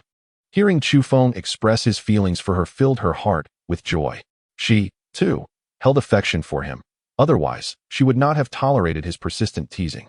Yet, recalling how he had previously vexed her and insisted she serve as his personal maid, a wave of indignation swept over her. In the past, when she wished to be Chu Feng's partner, he had relegated her to the role of a maid. Now that he sought her as a partner, she resolved to torment him for a time, allowing him to experience the taste of rejection. Qingying, I am sincere. Upon witnessing Yun Qingying's refusal, Chu Feng's expression soured considerably. How can one discern your sincerity from insincerity? Yun Qingying retorted with irritation. Shall I extract my heart for your inspection? Chu Feng replied, exasperated. Who would bother to examine your heart? With that, Yun Qingying urged her spirit steed to gallop away swiftly. Upon witnessing the situation, Chu Feng promptly urged his steed to pursue. After a considerable duration, Chu Feng and Yun Qingying arrived at the outskirts of Twilight City. Twilight City lies in close proximity to the Qinglan sect, where Chu Feng had previously been expelled, having been cast away to this very city. As Chu Feng gazed at a distant hill beyond the city of Twilight, his thoughts wandered. It was there, amidst the ruins of a dilapidated temple, that he had once engaged in a fierce battle with Mu Qingyao. What are you looking at? Yun Qingying inquired. Noticing Chu Feng's sudden pause and his absorbed stare at the distant hill, her curiosity piqued. Nothing, just a sudden recollection of a friend. Chu Feng replied with a faint smile. What friend? Observing the peculiar glint in Chu Feng's eyes, Yun Qingying pressed on with her inquiry. A friend whom I have only met twice. Do you recall? The last time I was expelled from the sect and nearly perished in Twilight City. It was that friend who rescued me, Chu Feng explained calmly. Had it not been for Mu Qingyao, Kong Dai would not have discovered Chu Feng. Given Chu Feng's dire condition at that time, he would likely have succumbed to death shortly thereafter. Moreover, it was also due to Mu Qingyao that Chu Feng's cultivation could be restored. Thus, one could say that Mu Qingyao was indeed his savior. Ah, Yun Qingying exclaimed. Chu Feng, I merely instigated your expulsion from the sect. I had no intention of wanting your demise. Hastily, she clarified upon hearing his words. It's fine. The past is behind us. There is no need to dwell on it, Chu Feng replied gently. While it was true that Yun Qingying had only orchestrated his expulsion, certain members of the sect, enraged by Chu Feng's perceived insult to their goddess, had subsequently crippled his cultivation and left him gravely injured. At that moment, Chu Feng's eyes were blinded, leaving him utterly incapable of rescuing himself, ultimately leading to his demise in Twilight City. However, this misfortune granted Chu Feng the opportunity for reincarnation through the bonding of souls. Chu Feng, I am truly sorry. In a moment of anger, I allowed others to expel you from the sect, never anticipating the grave repercussions it would entail for you. Yun Qingying, upon witnessing Chu Feng's indifferent demeanor, hurried to his side, repeatedly offering her apologies. You inflicted such profound harm upon me. Should you not offer some form of compensation? Chu Feng spoke in a calm tone. What kind of compensation do you desire? I shall acquiesce to your demands. Yun Qingying responded quickly. Come here. Chu Feng gestured for Yun Qingying to approach. Although perplexed, she urged her steed closer to him. Once she was near, Chu Feng seized her from her ethereal steed and pulled her into his embrace, swiftly capturing her delicate lips with his own in a fervent kiss. Yun Qingying's beautiful eyes widened in shock, and she struggled desperately. Yet Chu Feng held her tightly, making escape impossible. After a brief moment, she succumbed, her body growing limp as she relinquished her resistance, allowing Chu Feng to indulge in his desires. After what felt like an eternity, Chu Feng finally released her lips, gazing at the blushing Yun Qingying with an assertive tone, declaring, from this day forth, you shall be my woman. It took Yun Qingying a while to regain her composure. However, instead of acquiescing to Chu Feng's proclamation, she swiftly extricated herself from his embrace and exclaimed, Chu Feng, you scoundrel. Yun Qingying was not yet finished tormenting him and had no intention of allowing him to triumph so easily. With that, she leaped back onto her steed and hastily rode into the city. That woman. Upon witnessing Yun Qingying storm away in a huff, Chu Feng could not help but smile softly. Although Yun Qingying had yet to agree to become his beloved, he was confident that he would soon win her over completely. With her exquisite beauty and captivating figure, Chu Feng found himself eagerly envisioning the splendid life that awaited them once he had captured her heart.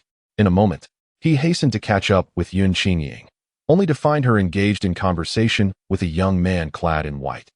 This young man possessed striking features and an extraordinary demeanor, his cultivation level at the third stage of the mystic spirit realm. Accompanying him was an elderly figure in gray, who was at the first stage of the celestial spirit realm. Upon perceiving the elder's cultivation, a look of seriousness crossed Chu Feng's face. Instantly, he began to ponder the identity of the young man in white.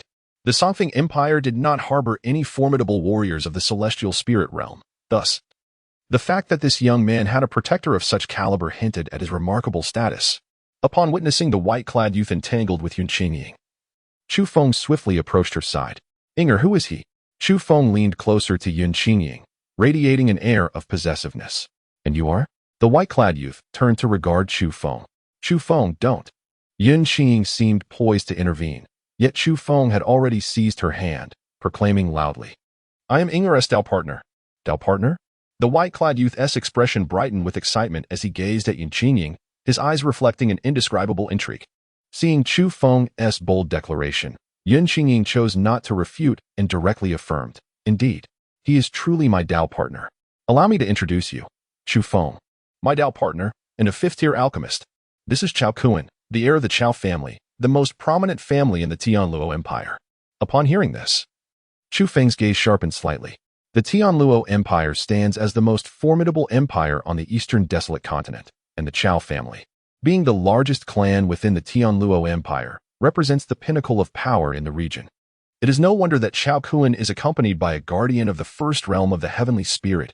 He is, after all, the young master of the Chao family, a fifth-tier alchemist. Are you the renowned Master Chu who has recently gained fame across the eastern desolate continent? Chao Kuan's attention turned to Chu Feng, his expression reflecting intrigue. The elderly figure clad in gray behind Chao Kuan could not help but direct his gaze towards Chu Feng as well.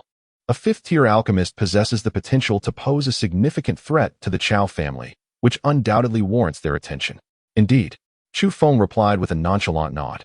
So, it turns out that Brother Chu is a fifth-tier alchemist. No wonder he has captured the favor of the Saintess Yun. I also extend my congratulations to the Saintess. You two are truly a match made in heaven. Chao Kuan remarked with a smile, offering his heartfelt congratulations. Chu Feng felt a tinge of confusion regarding Chao Kuan's nonsensical remarks. He could discern that Chao Kuan harbored an interest in Yun Qingying. Nevertheless, Chao Kuan's expression of congratulations appeared to be genuinely heartfelt. "Thank you, young Master Chao," Yun Qingying remarked. "Chu Feng and I have matters to attend to, so we shall take our leave now." With that, she hastily took hold of Chu Feng and departed. Chu Feng felt a twinge of confusion. Yet he followed Yun Qingying as she departed. Chao Kuan's gaze lingered on Yun Qingying's retreating figure, his eyes glinting with malice. "Young master, the holy maiden of Yun has a companion who is a fifth-tier alchemist. It would be prudent not to entertain any thoughts regarding her," cautioned the elder in gray. Indeed, a living fifth-tier alchemist poses a significant threat. However, who would dare to confront our Chao family for a deceased one? Chao Kuan replied with a chilling smile. But the elder in gray attempted to reason further, only to be interrupted by Chao Kuan. "Rest assured, I intend to toy with Yun Qingying, and I shall first subdue Chu Feng. Afterward, I will eliminate him, leaving no potential repercussions for the Chao family." Chao Kuan stated indifferently. The elder in gray could only let out a resigned sigh, fearing that Chao Kuan's peculiar inclinations would one day bring ruin to the Chao family. At that moment, Yun Qingying and Chu Feng had already distanced themselves significantly from Chao Kuan. "Are you truly afraid of Chao Kuan?" Chu Feng inquired, noticing the expression of concern etched on Yun Qingying's face. "Yes, Chao Kuan possesses a peculiar obsession. He only pursues the companions of others. If one is not someone else's partner, he shows no interest. I once encountered him by chance, and he coveted me then. Fortunately, I had no companion at that time, which spared me from his advances. Now that he is aware I have a partner, he will undoubtedly harbor ill intentions." Yun Qingying expressed her deep-seated worry. With Chao Kuan surrounded by formidable celestial beings, should he truly entertain malicious thoughts towards her, she would be utterly powerless to resist. In the face of Chao Kuan's humiliation, her only escape would be death. Upon hearing those words, Chu Feng's expression grew increasingly icy. He had not anticipated the existence of such peculiar inclinations in others. While he could remain indifferent to how Chao Kuan treated others, should he dare to harbor ill intentions towards Yun Qingying, Chu Feng would undoubtedly annihilate his entire family. "Rest assured, I shall protect you," Chu Feng declared. Sensing the concern etched upon Yun Qingying's delicate visage as he tightened his grip on her hand in a gesture of reassurance. Yun Qingying felt a sense of relief upon hearing Chu Feng's words. "Let us return to Qinglan's sect immediately." She believed that despite Chao Kuan's audacity, he would not dare to act against her within the confines of the sect. Once they returned, she would be safe. "Very well." Chu Feng nodded gently. Half an hour later, they arrived at Qinglan Mountain. The sect was perched atop the mountain, shrouded in swirling mists, resembling a celestial realm. At the foot of the mountain, a few disciples stood guard, permitting only sect members and invited guests to ascend. Saintus, the guard disciples, upon spotting Yun Qingying from afar, immediately bowed in reverence. She nodded gracefully in return and ascended the mountain with Chu Feng. "Who is that beside the saintess? Is that Chu Feng? Wasn't he expelled from the sect for peeping at her bathing?" One disciple murmured. "How is he accompanying her back now?" "I do not know. Perhaps the saintess believes his previous punishment was too lenient and intends to discipline him further," another speculated. "That cannot be. The saintess is not of such temperament." A third interjected. "Could it be that the incident was a misunderstanding, prompting her to reinstate him? Perhaps. Otherwise I cannot fathom why the saintess would bring him back." They continued to debate as Chu Feng and Yun Qingying departed. A quarter of an hour later, they arrived at the grand entrance of Qinglan's sect. The imposing gate bore the inscription Qinglan's sect in bold, vigorous strokes. Upon entering, they were greeted by a broad stone pathway lined with an array of exotic flowers, their fragrances wafting through the air. At the far end of the path lay an expansive martial arts arena, bustling with disciples engaged in their training. Further beyond, majestic palaces and pavilions were harmoniously scattered throughout the mountainside, resembling a realm of ethereal beauty.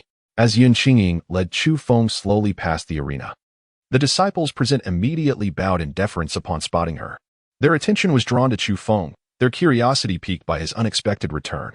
However, as he was brought back by Yun Qingying, they dared not voice their inquiries. "Qingying, my dear junior sister, you have returned." Suddenly, an exuberant voice rang out, and a handsome young man clad in blue hurried towards them, his gaze filled with admiration for Yun Qingying. Chu Feng cast a glance at the young man in blue and immediately recognized his identity. The young man was Lan Yanyao, a core disciple of the Qinglan sect. It was common knowledge among the sect that Lan Yangyao had long harbored affections for Yun Qingying. Senior brother Lan. Yun Qingying greeted him softly. Why have you returned so late, junior sister Qingying? Did you not come back with the Grand Elder and the others? Lan Yangyao inquired further. I have some personal matters to attend to. Yun Qingying replied with a hint of indifference. Personal matters? Upon noticing Chu Feng standing beside Yun Qingying, Lan Yangyao's expression darkened. And he exclaimed in fury, Chu Feng, you useless wretch, how are you still alive? How dare you show your face here? Boom.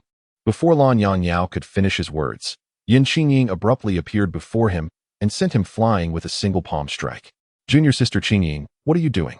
Lan Yangyao struggled to rise from the ground. Disbelief etched across his face as he looked at Yun Qingying, unable to comprehend why she had suddenly attacked him. Chu Feng is now my partner, and I will not allow anyone to insult him, Yun Qingying declared coldly. What? Partner? No, junior sister Qingying. How could you possibly be bound to someone like him? Lan Yangyao shouted incredulously. He had pursued Yun Qingying for a long time, and the people of the Qinglan sect had anticipated their union. Now, to hear her declare that she had a partner was utterly shocking, especially when that partner was none other than Chu Feng, who had previously been expelled from the sect for peeping at Yun Qingying while she bathed. Lan Yangyao found it impossible to accept this new reality. Chu Feng has become the partner of the saintess? How can this be? How could the saintess choose Chu Feng as her partner? This is outrageous. Just recently, he was cast out of the sect for his indiscretion, and now he has become the saintess's partner. At that moment, the surrounding disciples of the Qinglan sect were astounded by Yun Qingying's revelation of Chu Feng as her partner, and they began to murmur in shock and disbelief. Surprised, Chu Feng turned his gaze towards Yun Qingying, never anticipating that she would strike at Lan Yangyao on his behalf, publicly declaring him to be her partner. This revelation indicated her interest in him. Elated, Chu Feng approached Yun Qingying, gently wrapping an arm around her slender waist. Casting a teasing glance at Lan Yangyao, he recalled the last time he had secretly watched Yun Qingying bathe, when Lan Yangyao had insisted on punishing him severely, ultimately arranging for him to be grievously injured and expelled from the Qinglan sect. Now, with the opportunity to provoke Lan Yangyao, Chu Feng was determined not to let it slip away. Is this truly happening?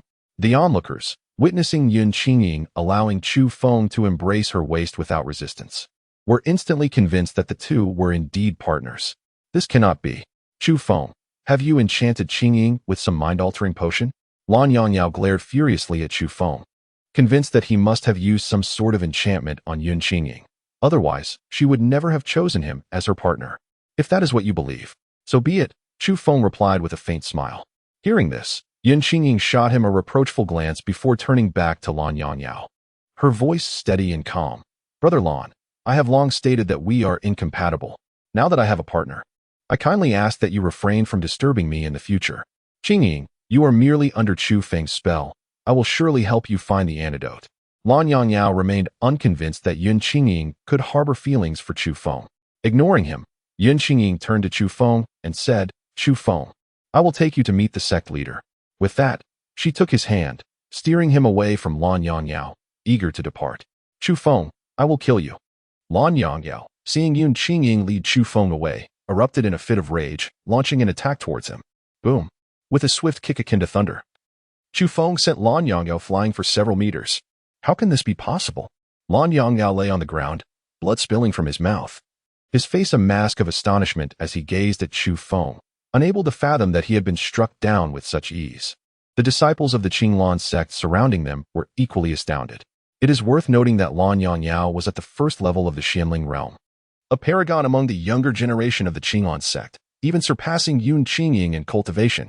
The fact that Chu Feng had sent Lan Yangyao flying such a distance left everyone in disbelief for a protracted period. Lan Yangyao, Chu Feng is my partner. Should you dare to lay another hand on him, do not blame me for being merciless, Yun Qingying remarked coldly, directing her gaze at Lan Yangyao.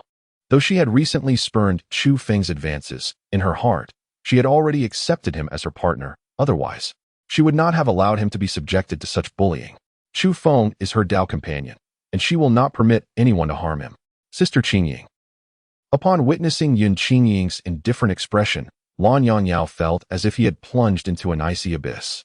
What has transpired? Suddenly, an authoritative voice resonated from afar, followed by the slow approach of an elder clad in purple robes. "Master, please save Sister Qingying. She has been ensnared by a hallucinogenic potion cast by Chu Feng." Upon hearing the elder's voice, Lan Yangyao's countenance brightened with hope, and he swiftly turned to the elder, imploring for assistance. Chu Feng.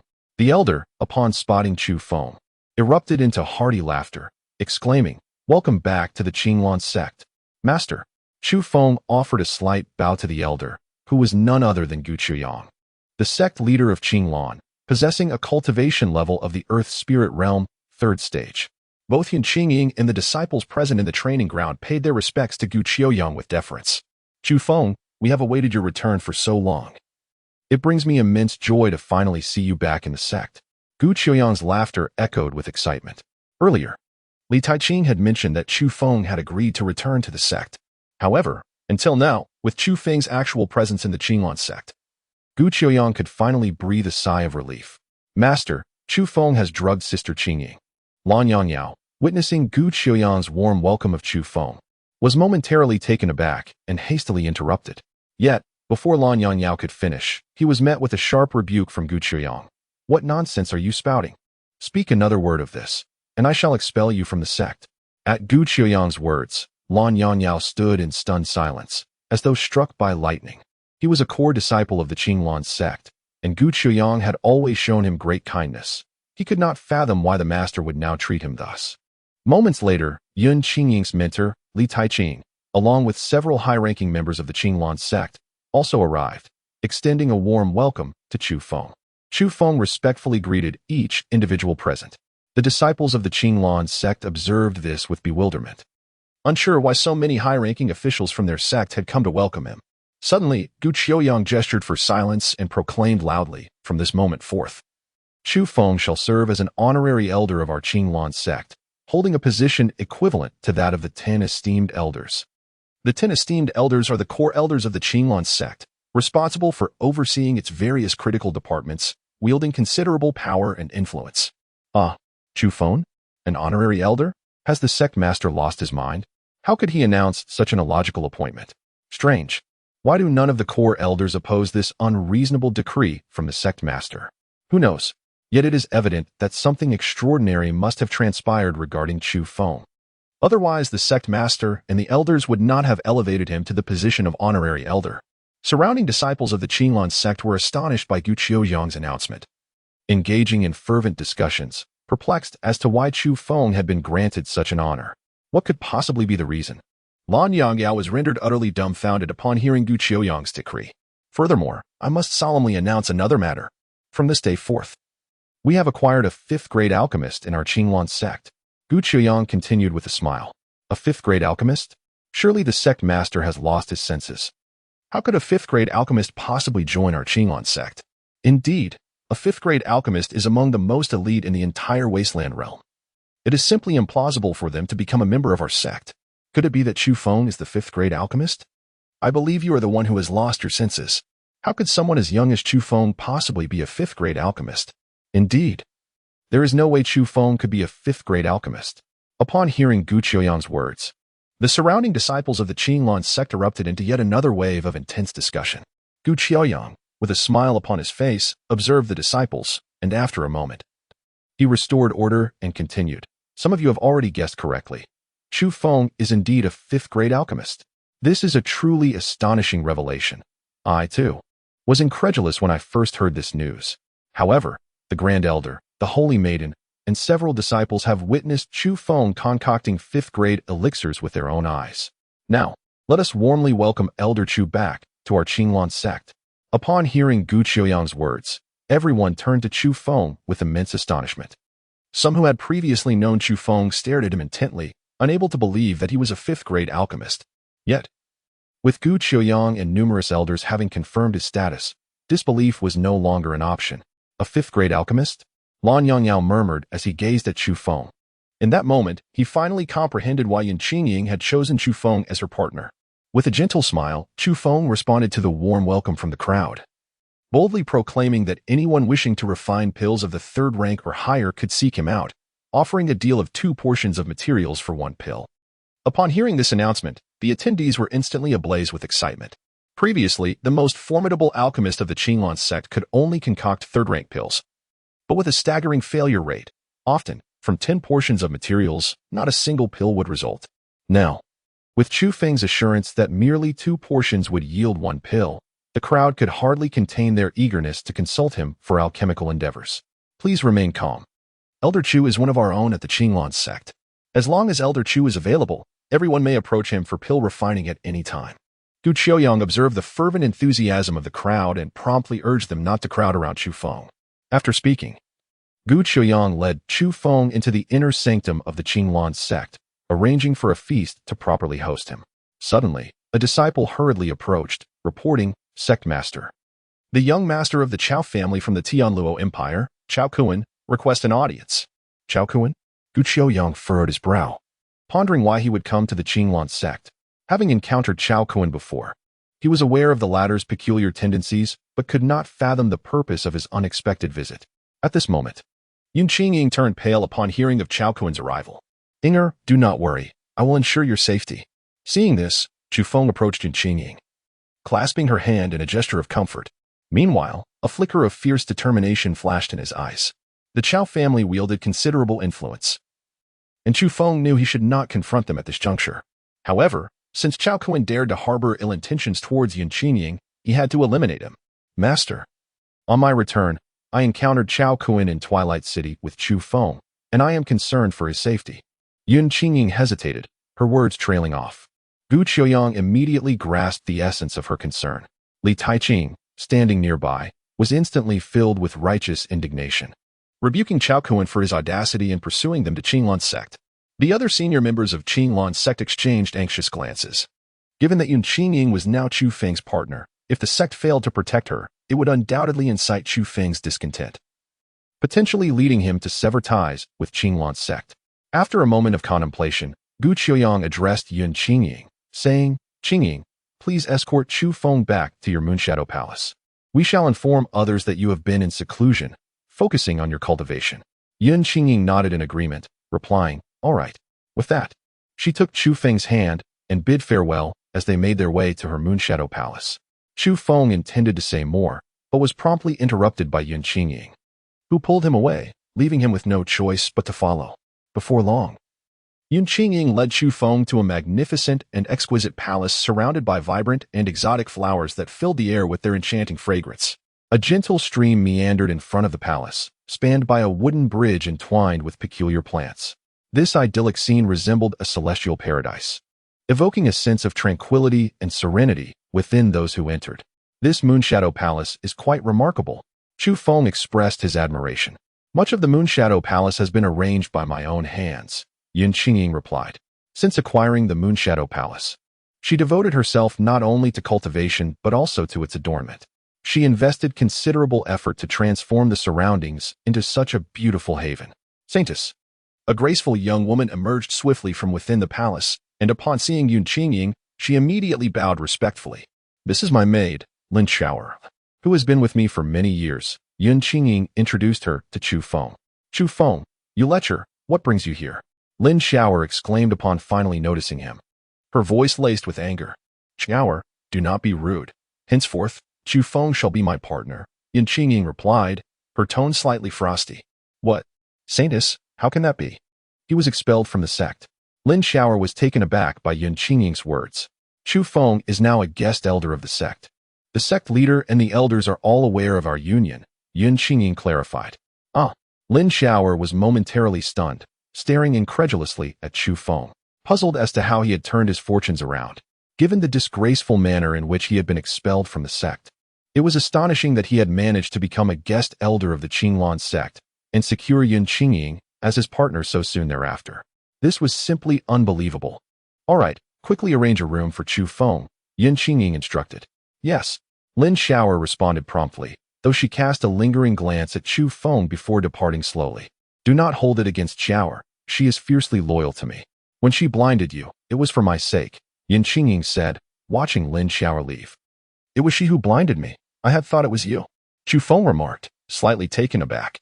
"I had found you completely unconscious at the time, which is why I did not take further action. Humph. Had I known you were merely pretending, I would have ended you with a single strike, sparing myself your constant vexation." Yun Qingying huffed playfully. Upon hearing the words, Chu Feng offered a faint smile. Indeed, he had not witnessed Yun Qingying during her bath. However, he felt no need to clarify, as this incident had inadvertently woven an unspoken bond between them. Rest assured, I shall only cherish you from now on and will not cause you distress, Chu Feng assured with a warm smile. Indeed, I hope you will keep your promise. Yun Qingying replied, her face illuminated with a smile. As they entered Yun Qingying's palace, Chu Feng surveyed his surroundings before accompanying her to dine. Shortly thereafter, Gu Qiuyang sent word that Chao Kuan intended to stay at Qinglan's sect for a few days, advising Yun Qingying to remain within the Moonshadow Palace. Upon hearing this, Yun Qingying felt a surge of alarm. The fact that Chao Kuan lingered at Qinglan's sect suggested he had not yet relinquished his interest in her. Inger, do not fret. I will ensure your safety and shield you from any harm. Chu Feng comforted her, noticing her expression of panic. At the same time, a glint of ferocity flickered in his eyes as he contemplated how to eliminate Chao Kuan. The Chao family held considerable power, and should he take Chao Kuan's life, retribution from the Chao family would undoubtedly follow. Chu Feng possesses the Chaos Star Pearl, rendering him fearless before anyone. However, should the Chao family discover that he is the one who killed Chao Kuan, both the Qinglan sect and the Chu family would undoubtedly face unimaginable retribution. Chu Feng wished to spare the Qinglan sect and the Chu family from any repercussions. He now needed to devise a means to discreetly eliminate Chao Kuan without allowing the Chao family to uncover his involvement. Yun Qingying nodded lightly in response. Yet her demeanor remained fraught with anxiety, as if she doubted Chu Feng's ability to safeguard her. Chao Kuan was accompanied by formidable beings of the celestial spirit realm, and the Chao family even boasted warriors of the monarch realm. At present, Chu Feng's realm is merely at the initial stage of the true spirit realm. Although he previously vanquished the esteemed elder of the Lingxiao Pavilion, who was at the second level of the Earth Spirit Realm, the disparity between the Earth Spirit Realm and the Celestial Spirit Realm, as well as the Royal Realm, is insurmountable. It is evident that Chu Feng cannot contend with Chao Kuan and the Chao family. Soon, the night descends. After a leisurely conversation with Yun Qingying, Chu Feng returned to the room arranged for him by Lin Xiaoer to meditate and cultivate. When one's strength is lacking, one can only proceed with trepidation. Chu Feng is now solely focused on rapidly increasing his strength, determined to protect those around him from harm. Soon after, the night falls into silence. Chu Feng was diligently practicing the chaotic art. Suddenly, a figure gently pushed open the door to his room and stepped inside. Chu Feng immediately opened his eyes and turned to the person who had intruded. Qingying, what brings you here? Upon recognizing Yun Qingying, a hint of surprise flickered across Chu Feng's face. Chu Feng, tonight we shall truly become Dao partners. Yun Qingying approached Chu Feng with a face flushed in embarrassment. Chu Feng was momentarily taken aback by her words. Just a short while ago, Yun Qingying had rejected him. How could she suddenly agree to become his Dao partner? Yet, in an instant, Chu Feng grasped the underlying meaning of her words. Yun Qingying must be worried about being abducted by Chao Kuan and wished to offer herself to him in advance.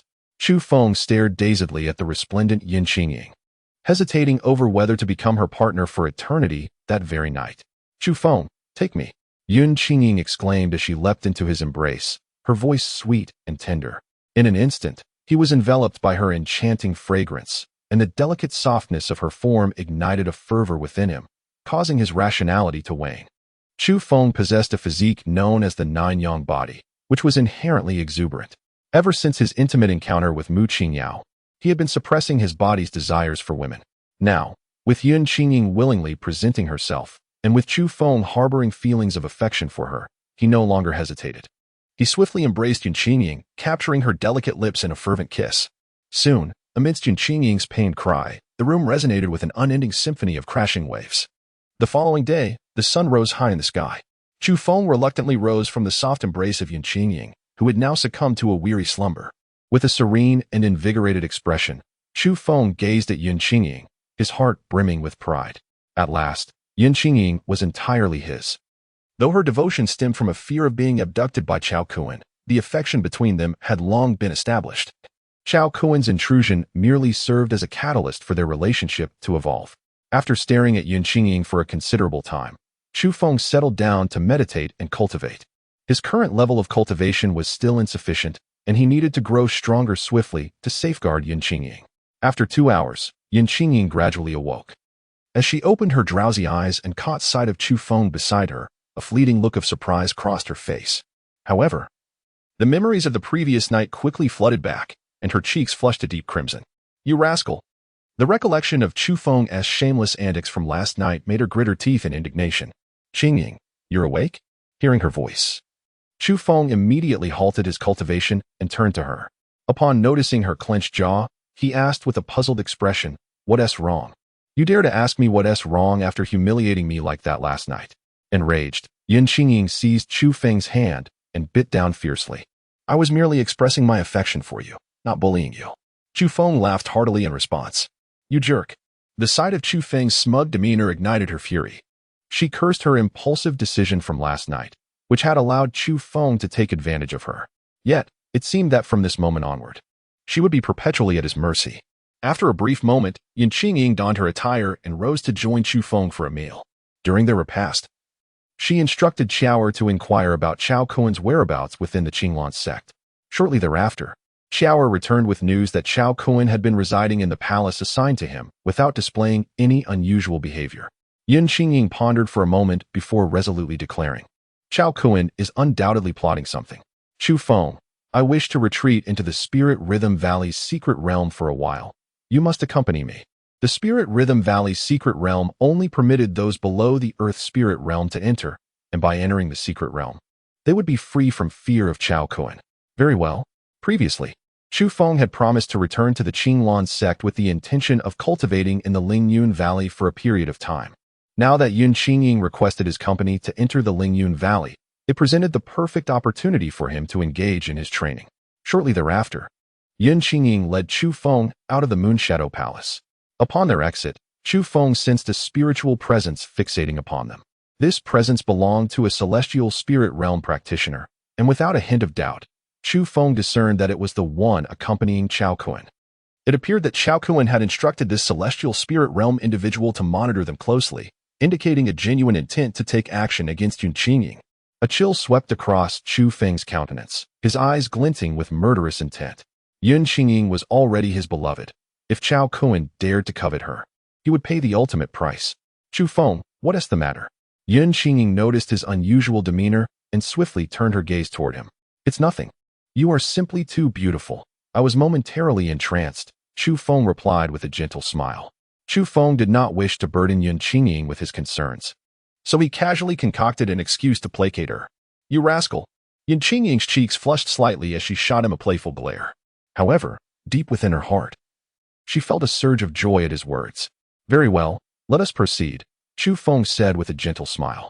Indeed, Qingying nodded softly, continuing to lead Chu Feng toward the secret realm of Lingyun Valley. Chu Feng glanced back at the distant horizon, a cold smile gracing his lips before he continued to follow Qingying. Meanwhile, deep within a palace of the Qinglong sect, Chao Kuen's expression turned grave as he spoke to Su Zhu, a guardian of the heavenly spirit realm beside him. "Young master, that Chu Feng is not to be underestimated. It would be wise for us to avoid provoking him." Su Zhu had sensed that Chu Feng was aware of his surveillance. The fact that a first-level true spirit realm cultivator could detect his presence indicated that Chu Feng possessed unrecognized strength. Additionally, as a fifth-grade alchemist, any attempt to confront Chu Feng could lead to dire consequences if he were not eliminated. Thus, Su Zhu believed it prudent to steer clear of Chu Feng. "No, I must have Qingying," Chao Kuen replied coldly. Having set his mind on her, he could not relent. Shortly thereafter, Chu Feng and Qingying arrived at a secluded valley deep in the back mountains of the Qinglong sect. Towering trees adorned with golden leaves flanked the valley, while the pathway was carpeted with fallen yellow foliage. From a distance, it resembled a golden avenue. At the valley's end lay the Spirit Rhythm Valley secret realm, which had been discovered by the founding ancestor of the Qinglong sect, leading to the establishment of the sect in this location. Several disciples of the Qinglong sect stood guard at the valley's entrance, allowing only those who met the necessary criteria to enter the Spirit Rhythm Valley secret realm. Chu Feng sensed the presence of a formidable aura emanating from the depths, indicating that the Qinglong sect held this secret realm in high regard, having discreetly assigned a powerful guardian from the Earth Spirit realm to protect it. Saintus, Elder Chu, the disciples on duty, upon spotting Qingying and Chu Feng, immediately bowed in reverence. The news of Chu Feng's recent appointment as an honorary elder had spread throughout the Qinglan sect, and everyone was aware that he not only attained this esteemed position but also became the companion of the saintess, Yin Qingying, which incited envy among countless disciples. Now, witnessing the intimate appearance of Chu Feng and Yin Qingying together, they all recognized him. Indeed, Elder Chu and I wish to enter the secret realm, Yin Qingying spoke softly. Understood.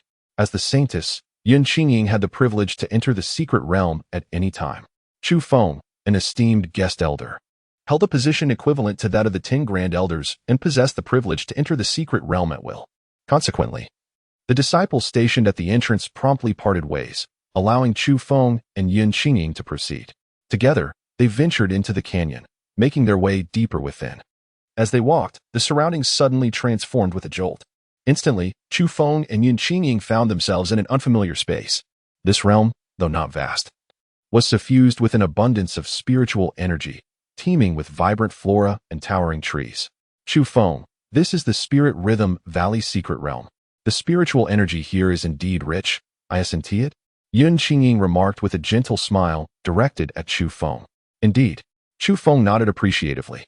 The concentration of spiritual energy in this secret realm could rival that of the upper realms. However, unlike the upper realms where spiritual energy flowed endlessly, this confined space had limited resources, likely leading to rapid depletion. This might also explain why the Qinglan sect permitted only core disciples to enter for cultivation. Chu Feng, allow me to take you to a location where the spiritual energy is exceptionally abundant. Every time I entered the secret realm, I cultivated there. Yin Qingying said gleefully as she gazed at Chu Feng. All right, Chu Feng concurred. Soon after, Yin Qingying led him to a picturesque pond. The water was crystal clear and the surrounding scenery was delightful, with the spiritual energy here significantly denser than in other areas. Truly an ideal place for cultivation. This place is indeed remarkable, Chu Feng remarked. Yes, Chu Feng, let us cultivate here. I am eager to grow stronger so that I can take charge of my own destiny, Yin Qingying declared earnestly. With that, she settled down, preparing to absorb the surrounding spiritual energy through her cultivation technique. What technique are you practicing? What is its rank? Chu Feng inquired, noticing her intent to cultivate. I am practicing the Qingfeng Ju from the Qinglan sect, which is a profound level technique, Yin Qingying replied, her expression tinged with curiosity about his sudden question. I possess a holy level technique, as well as one that transcends the holy level. Chu Feng smiled, intending to offer her a more advanced cultivation method. A holy level? Something beyond that, Yin Qingying exclaimed, her eyes widening in disbelief. Yes, the chaotic Ju I am currently cultivating should indeed be above the holy level. However, this technique requires one to start from the body refinement stage, and if you wish to practice it, you would need to abandon your current cultivation to begin anew. Additionally, I have several holy level techniques that do not necessitate relinquishing your current cultivation. Consider which one you would prefer. The chaotic Ju has a high ceiling, but requires a troublesome reset of your cultivation. As Chu Feng gazed upon Yin Qingying's astonished expression, he couldn't help but feel a surge of amusement. Is this truly the case, Chu Feng? Yin Qingying rose to her feet, grasping his hand with fervor, her excitement palpable as she questioned him. At this moment, it seemed she still found it difficult to believe that Chu Feng possessed techniques of the saint level and beyond. Surely you haven't forgotten that I previously imparted to you the steps of the saint level? Chu Feng replied with a smile. Wonderful. Please, teach me. Yin Qingying exclaimed with enthusiasm. With the existence of a saint-level technique, she could rapidly enhance her strength, seize control of her own destiny, and no longer be subject to the threats of others. Well then, first, consider whether you wish to learn the chaotic formula or a saint-level technique. Chu Feng chuckled lightly. After considerable contemplation, Yin Qingying finally declared, I shall opt for a saint-level technique.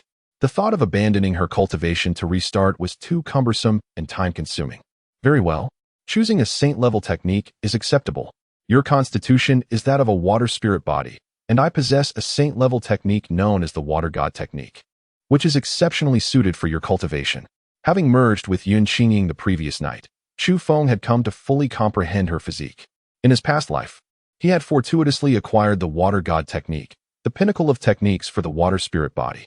Although the version he possessed was incomplete, it still remained a saint-level technique. The complete water god technique would undoubtedly surpass the saint level. Given that Yun Qingying was a water spirit body, her potential for mastering the water god technique was significantly elevated, which was why Chu Feng had not insisted she pursue the chaotic formula. Perhaps in the future, they might even discover the complete water god technique. At that time, Yun Qingying's potential would be boundless. The water god technique. Chu Feng, hasten to teach me, Yun Qingying said, her excitement reaching new heights. Chu Feng smiled and said, rest assured, you are now my woman. All that I possess will be shared with you. I also have some sacred-level spiritual techniques, and I shall impart to you those that are suitable. You are truly wonderful, Chu Feng. Yun Qingying's gaze was dreamy, filled with affection as she looked at him. As my woman, it is only natural that I treat you well. Chu Feng replied with a gentle smile. Now, I will teach you the water god technique. With that, Chu Feng began to slowly explain the intricacies of the water god technique to Yun Qingying. After some time, Yun Qingying finally memorized the incantation and various methods of cultivation associated with the water god technique. Now, try to cultivate using the water god technique. Chu Feng encouraged her. All right. Yun Qingying nodded and immediately began to channel the water god technique. In an instant, spiritual energy from several miles around swiftly converged towards her, gradually being absorbed into her body. Chu Feng, this water god technique is truly miraculous, Yun Qingying exclaimed, her face alight with excitement. The speed at which she absorbed spiritual energy now far exceeded that of the clear wind technique, surpassing it by dozens of times. How extraordinary! Is this the terrifying power of a sacred-level technique? This water god technique has its flaws. If it could be fully completed, it would undoubtedly be a technique of even higher caliber. Continue your cultivation. I will certainly assist you in finding the missing parts in the future, Chu Feng said softly. Even if we cannot find them, I am already content.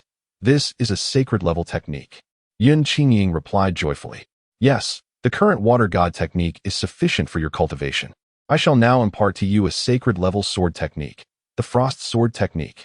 This technique, combined with your water god technique and the illusory immortal step, will be more than enough for you to confront many foes, Chu Feng declared. The sacred-level sword technique, frost sword technique? Yun Qingying was left speechless, gazing blankly at Chu Feng. The techniques of martial arts, swordsmanship, and footwork that Chu Feng imparted to her were all of the sacred level, proving immensely beneficial to her. She found herself at a loss as to how to express her gratitude to Chu Feng. Seeing Yun Qingying's dazed expression, Chu Feng couldn't help but chuckle as he playfully pinched her delicate face. All right, let's focus on cultivation for now. You can repay me later, he said with a light-hearted smile. Yun Qingying nodded shyly, realizing she had nothing substantial to offer in return, except her dedication to serving Chu Feng well in the future. A day later, Chu Feng had successfully taught her all the techniques and intricacies of the frost sword art. I've imparted all that I can teach you. The rest is up to your own practice, he remarked, casting a warm glance at her. My husband, thank you. Yun Qingying suddenly leapt into Chu Feng's embrace, her voice barely above a whisper, filled with shyness. What did you just call me? Chu Feng was momentarily taken aback. My husband, Yun Qingying repeated, her cheeks flushed with embarrassment. Chu Feng joyfully tightened his hold around her. In this life and the last, Yun Qingying was the first woman to call him husband, and she was truly the first woman he had ever cherished in such a way. After sharing a lingering embrace, they reluctantly released each other. Let us resume our cultivation. The spiritual energy here is abundant, and I am eager to elevate my realm to confront Chao Kuan and the Chao family. Yun Qingying nodded gently. Our techniques are rather advanced, and the spiritual energy here may be insufficient for us. I will cultivate on the other side of the secret realm. The chaotic formula of Chu Feng and the water god technique of Yun Qingying are both top-tier martial arts. As the two simultaneously channel their techniques to absorb spiritual energy, it becomes evident that the surrounding energy may not suffice for their needs. Promptly, Chu Feng decides to separate, choosing to cultivate in solitude so as not to disturb each other as practice. All right. Yun Qingying responds, embracing Chu Feng for a while longer before permitting him to leave. Shortly thereafter, Chu Feng discovers a location further away from Yun Qingying, where the spiritual energy is more abundant, and begins to cultivate using the chaotic formula. A day later, what is happening? The spiritual energy within the secret realm has suddenly become exceedingly sparse. Several core disciples of the Qinglan sect, who are cultivating deep within the secret realm, notice the remarkable depletion of spiritual energy. Most of the energy in the realm has been consumed by Chu Feng and Yun Qingying, particularly by Chu Feng, whose chaotic formula devours the surrounding spiritual essence like a great whale consuming water. After a day of cultivation, Chu Feng's realm has ascended by a minor tier, reaching the second level of the true spirit realm. Although Yun Qingying's water god technique does not rival the chaotic formula, it is nonetheless formidable in its capacity to absorb spiritual energy. Having been stuck at the 9th level of the true spirit realm for some time, she experiences a breakthrough to the first level of the mystic spirit realm through a day of dedicated practice. Overjoyed by her advancement to the mystic spirit realm, Yun Qingying revels in her achievement. With 3 sacred-level martial arts techniques at her disposal, she now possesses the strength to contend against formidable opponents at the earth spirit realm. Noticing the surrounding spiritual energy has become thin, Yun Qingying promptly rises, eager to find Chu Feng and share the joyous news of her breakthrough. At that moment, Chu Feng also ceases his cultivation, intending to seek out Yun Qingying. Suddenly, the voice of Ling resonates in his ear. Chu Feng, there may be hidden wonders deeper within this secret realm. Follow my guidance and explore. All right. Chu Feng, momentarily taken aback, quickly agrees to proceed. Soon, he makes his way toward the depths of the secret realm, and shortly after, he arrives before a colossal mountain. Is this the place? Chu Feng felt a slight sense of bewilderment. He perceived that this colossal mountain served as a barrier to the secret realm, an insurmountable obstacle. Let us explore the river beside us, Linger suggested. Upon hearing this, Chu Feng gazed towards a nearby stream. The water flowed gently, emanating from a small cave at the foot of a colossal mountain. Excellent. Chu Feng felt an abundance of spiritual energy within the water, prompting him to dive in and penetrate the water cave beneath the mountain. The cave was shrouded in darkness and exceedingly narrow, allowing passage for only a single individual at a time. Chu Feng held his breath and swam against the current. As he ventured further, he sensed the spiritual energy in the water growing increasingly intense. The essence of the secret realm must be emanating from this subterranean cave. After swimming for half an hour in the dim, confined water cave, Chu Feng finally beheld a glimmer of light ahead. With light in sight, it was evident that the end of the cave was near, though the nature of that end remained uncertain. Moments later, Chu Feng emerged from the water cave and entered a vast pool. Chu Feng soared upwards, breaking through the water's surface.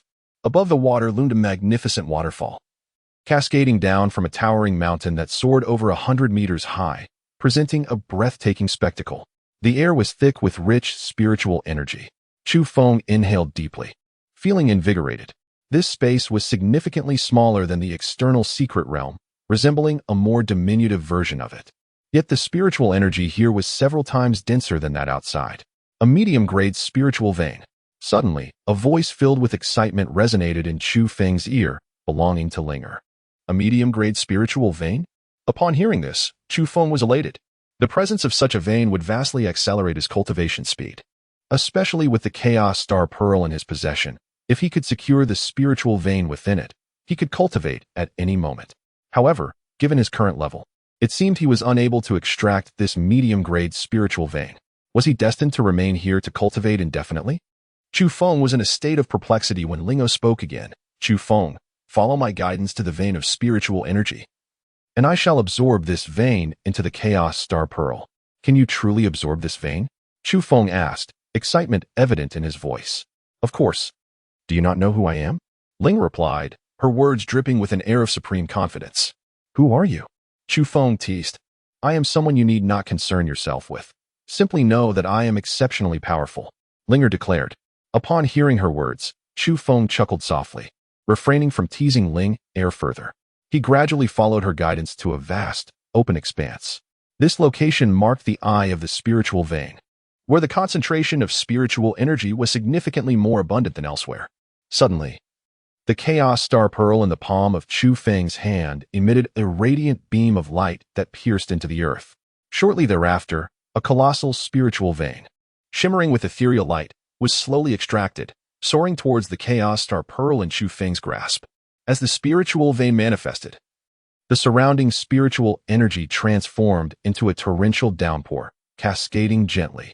In a mere moment, the entire immense spiritual vein was drawn into the Chaos Star Pearl. Upon witnessing this, Chu Feng promptly entered the Chaos Star Pearl. At that moment, Linger was gracefully waving her hands in the air. gradually guiding the entire spirit vein into the square kilometer area previously enclosed by the formation. Once the spirit vein melded into the earth, the vegetation on the surface blossomed with boundless vitality, growing at an astonishing pace. Simultaneously, the spiritual energy in the air became extraordinarily dense. All right, you can come in and cultivate any time now. Linger clapped her hands, signaling that everything was in order. Yes, Chu Feng's face lit up with joy. With this medium-grade spirit vein, his cultivation speed would significantly enhance, and the time required to return to the upper realm would be considerably reduced. Once he reached the Imperial Realm, he would be able to traverse the void and return to the upper realm. The entirety of the medium-grade spirit vein was compressed within this square kilometer, enriching the spiritual energy in this space even further. Given the current richness of the spiritual energy, Chu Feng contemplated allowing Yun Qingying to enter this place to cultivate as well, so they could always be together. Linger, can you bring the buildings outside into this space? Chu Feng contemplated inviting Yun Qingying to reside here, envisioning a house where they could both rest after their cultivation sessions. What kind of building do you desire? I can construct it for you, Linger remarked. You can build houses? Chu Feng expressed his surprise. Linger, slightly irked by his reaction, retorted. I am the spirit of the chaotic star pearl and the sovereign of this realm. A mere house is trivial for me. I can effortlessly create one for you. What type of house do you wish for? I can bring it to fruition right now. With a joyful expression, Chu Feng declared. I will decide once I have contemplated thoroughly. He wished to wait for Yun Qingying's arrival before determining the design of the house. Given that Yun Qingying had crafted an admirable design for her Moonshadow Palace, he intended to construct the house according to her vision. Then let me know when you have made up your mind. Linger replied. All right. Chu Feng nodded gently. After their conversation, he bid farewell to Linger and returned to the outside world. Upon stepping outside, he resumed his search for any other valuable items in the vicinity. Meanwhile, within the secret realm, Yun Qingying had been searching for Chu Feng for quite some time without success, and she was growing increasingly anxious. If Chu Feng were to depart, he would undoubtedly inform her. The inability to locate Chu Feng suggests that something must have transpired.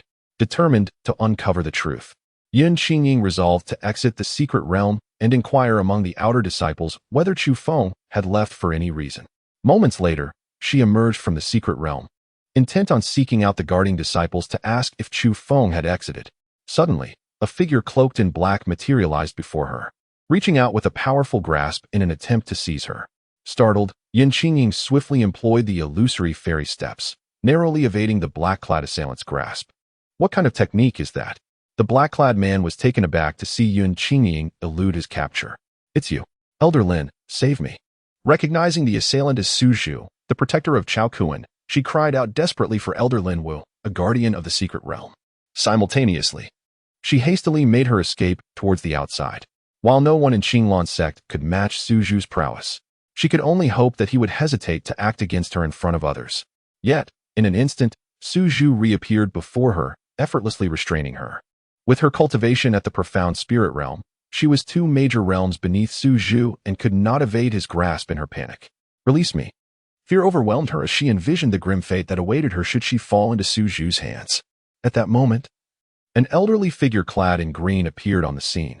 It was Lin Wu, the elder guarding the Lingyun Valley secret realm of Qinglan's sect. Following him were a dozen disciples tasked with protecting the secret realm. Elder Lin, save me. Upon seeing Lin Wu, Yun Qingying shouted with urgency. Who dares to invade the secret realm of Qinglan's sect? Release the saintess at once. Lin Wu bellowed angrily upon spotting Su Zhu. Since you have witnessed this, you cannot blame me. Su Zhu shot a cold glance at Lin Wu and the accompanying disciples, his eyes glimmering with murderous intent. With that, he vanished abruptly, reappearing behind Lin Wu in an instant. Boom. Su Zhu waved his hand, unleashing a terrifying force that struck the disciples of Qinglan's sect behind him. The disparity in their realms was insurmountable. With a single palm strike, the approaching dozen disciples fell lifelessly to the ground. Heavenly Spirit Realm. Lin Wu was taken aback by the overwhelming power Su Zhu unleashed and immediately turned to flee. However, Su Zhu afforded him no opportunity for escape, sending him hurtling back with a devastating blow. Die! Su Zhu showed no mercy, relentlessly pursuing Lin Wu. Though he fought valiantly to defend himself, he was utterly incapable of withstanding Su Zhu's assault, and within 2 exchanges, he was struck down. Chu Feng, where are you? Witnessing the tragic demise of Lin Wu and the disciples of Qinglan's sect, despair consumed Yun Qingying entirely. Where could Chu Feng possibly be now? Su Zhu questioned Yun Qingying sharply.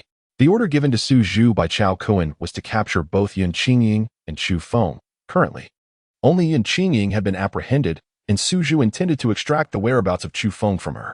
Release me at once, or Chu Feng will not spare you, Yun Qingying retorted coldly. At this moment, Yun Qingying could only hope that Su Zhu would hesitate to act recklessly, considering Chu Feng's status as a fifth-tier alchemist. Even if you remain silent, I am already aware that Chu Feng is within the secret realm. I shall wait at the entrance until he emerges, and then I will seize him. Su Zhu replied with a chilling smile. The identity of Chu Feng as a fifth-grade alchemist can indeed command many powerful individuals, posing a significant threat to them.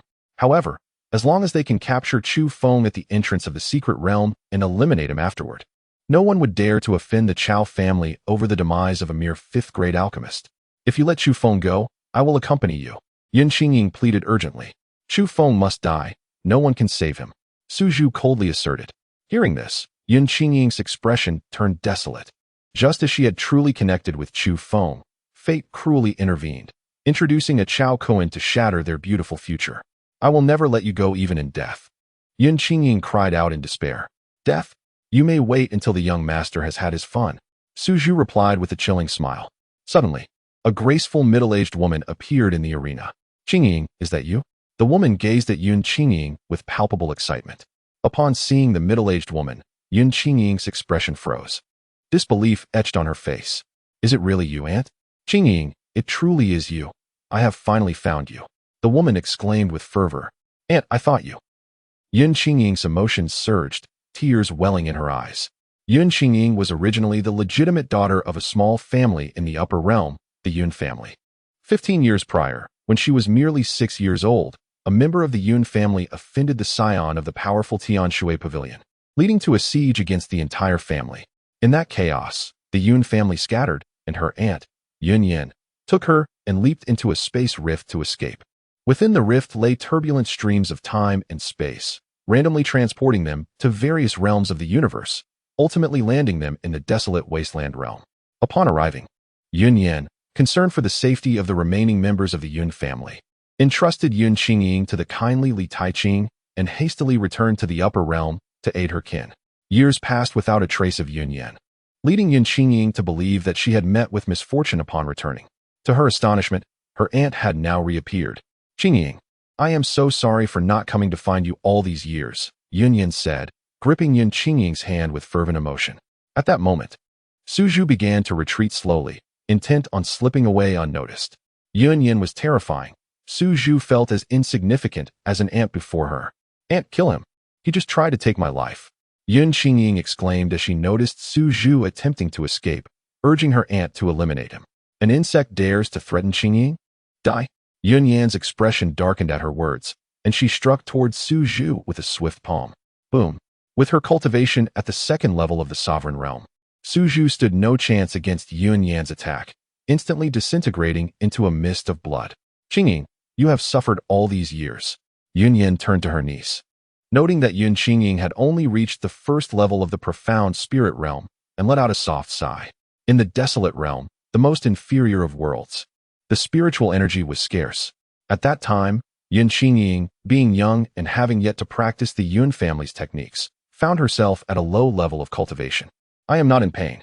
Yun Qingying gently shook her head at the words spoken, her gaze anxiously darting to Yun Yan as she inquired, Aunt, how are my parents? Yun Yan's expression dimmed slightly as she replied, Your parents did not survive. Father, mother, Yun Qingying cried out in sorrow. Do not grieve, Qingying. Your parents sacrificed themselves for the Yun family, and all members of the family will forever remember their valor, Yun Yan consoled her. After shedding tears for some time, Yun Qingying lifted her head to look at Yun Yan and continued, Aunt, what is the current state of the Yun family? Yun Yan, upon hearing this, suddenly beamed with joy and said, Qingying, the Yun family has been rebuilt and is no longer afraid of the heavenly water pavilion. This is all thanks to your betrothed. Do you remember Mu Yin, to whom you were promised since childhood?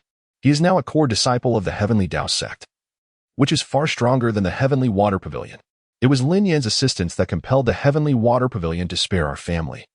and we have been able to rebuild thanks to his support. Qingying, once you are wed, you must serve Mu Yin well. Mu Yin? Upon hearing Yun Yan's words, Yun Qingying's expression turned blank. She had just confirmed her relationship with Chu Feng, already belonging to him. Now, hearing about her childhood betrothal to Mu Yin, she found herself utterly bewildered.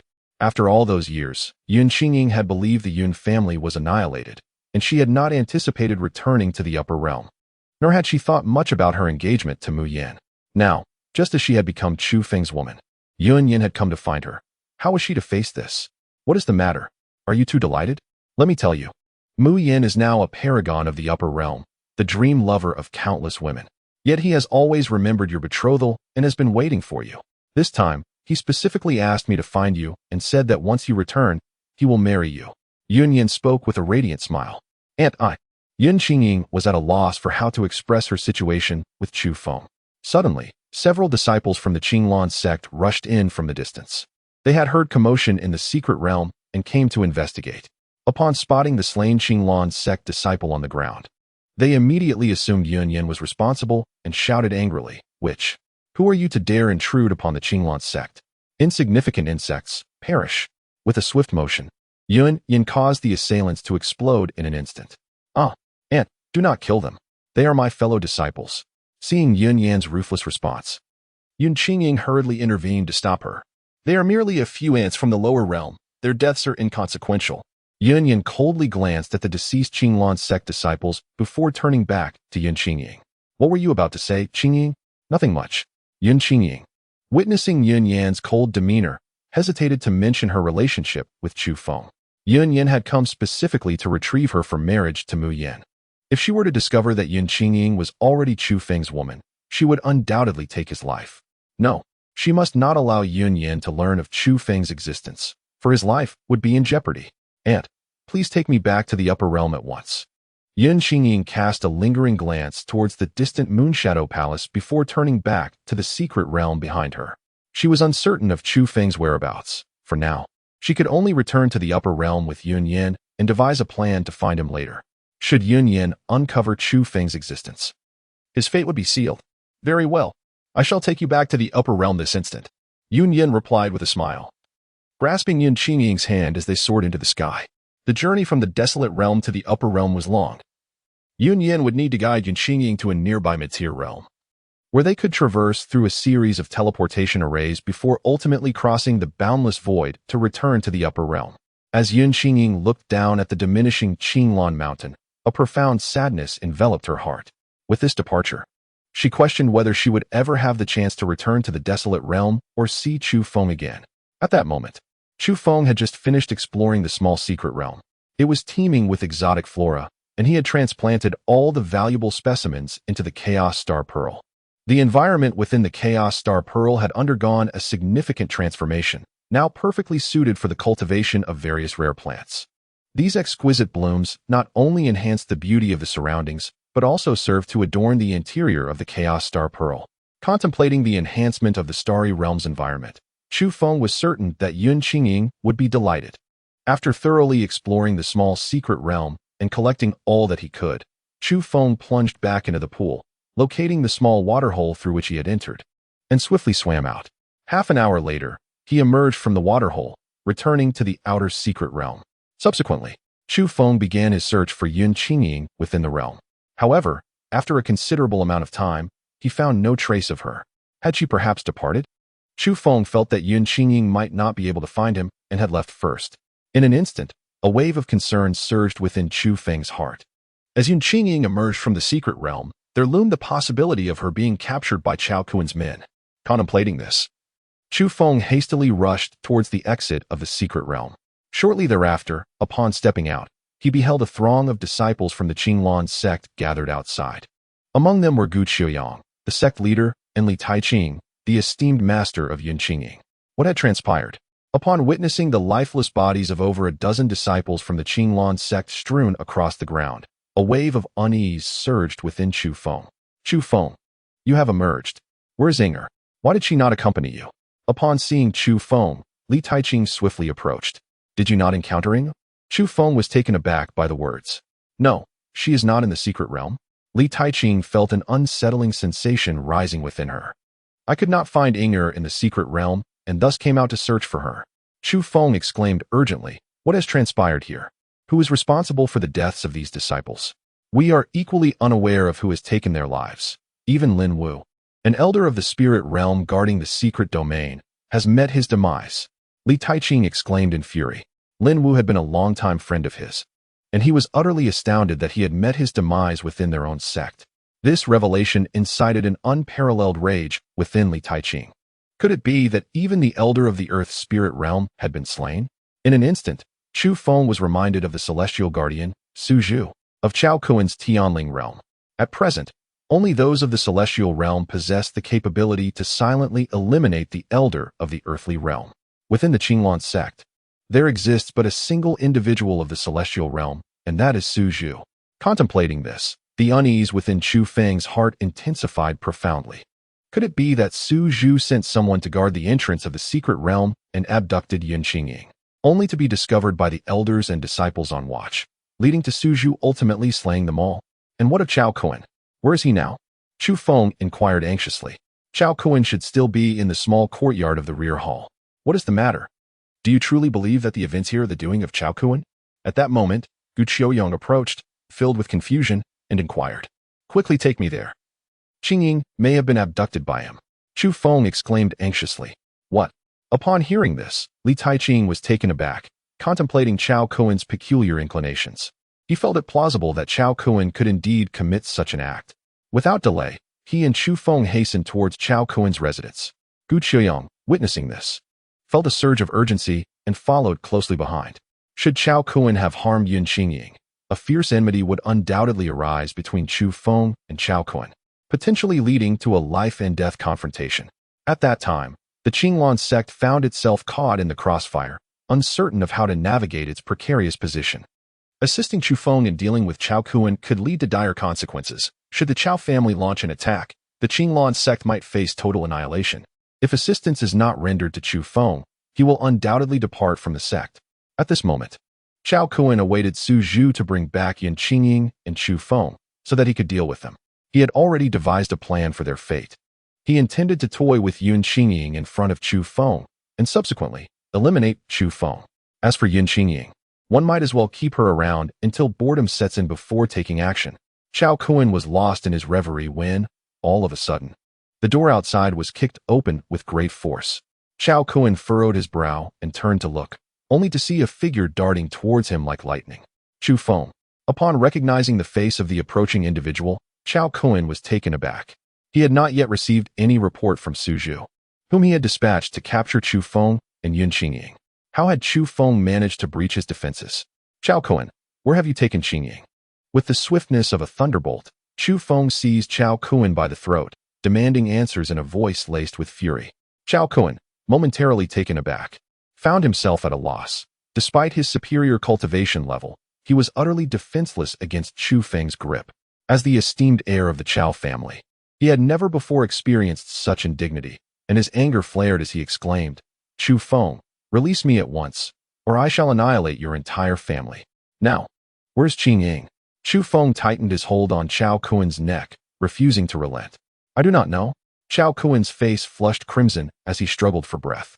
Just then, Gu Qiuyang arrived at the scene, alarmed to witness Chu Feng's fierce grip around Chao Kuan's throat. Fearing the dire consequences of an irreversible act, he urgently implored Chu Feng to let go.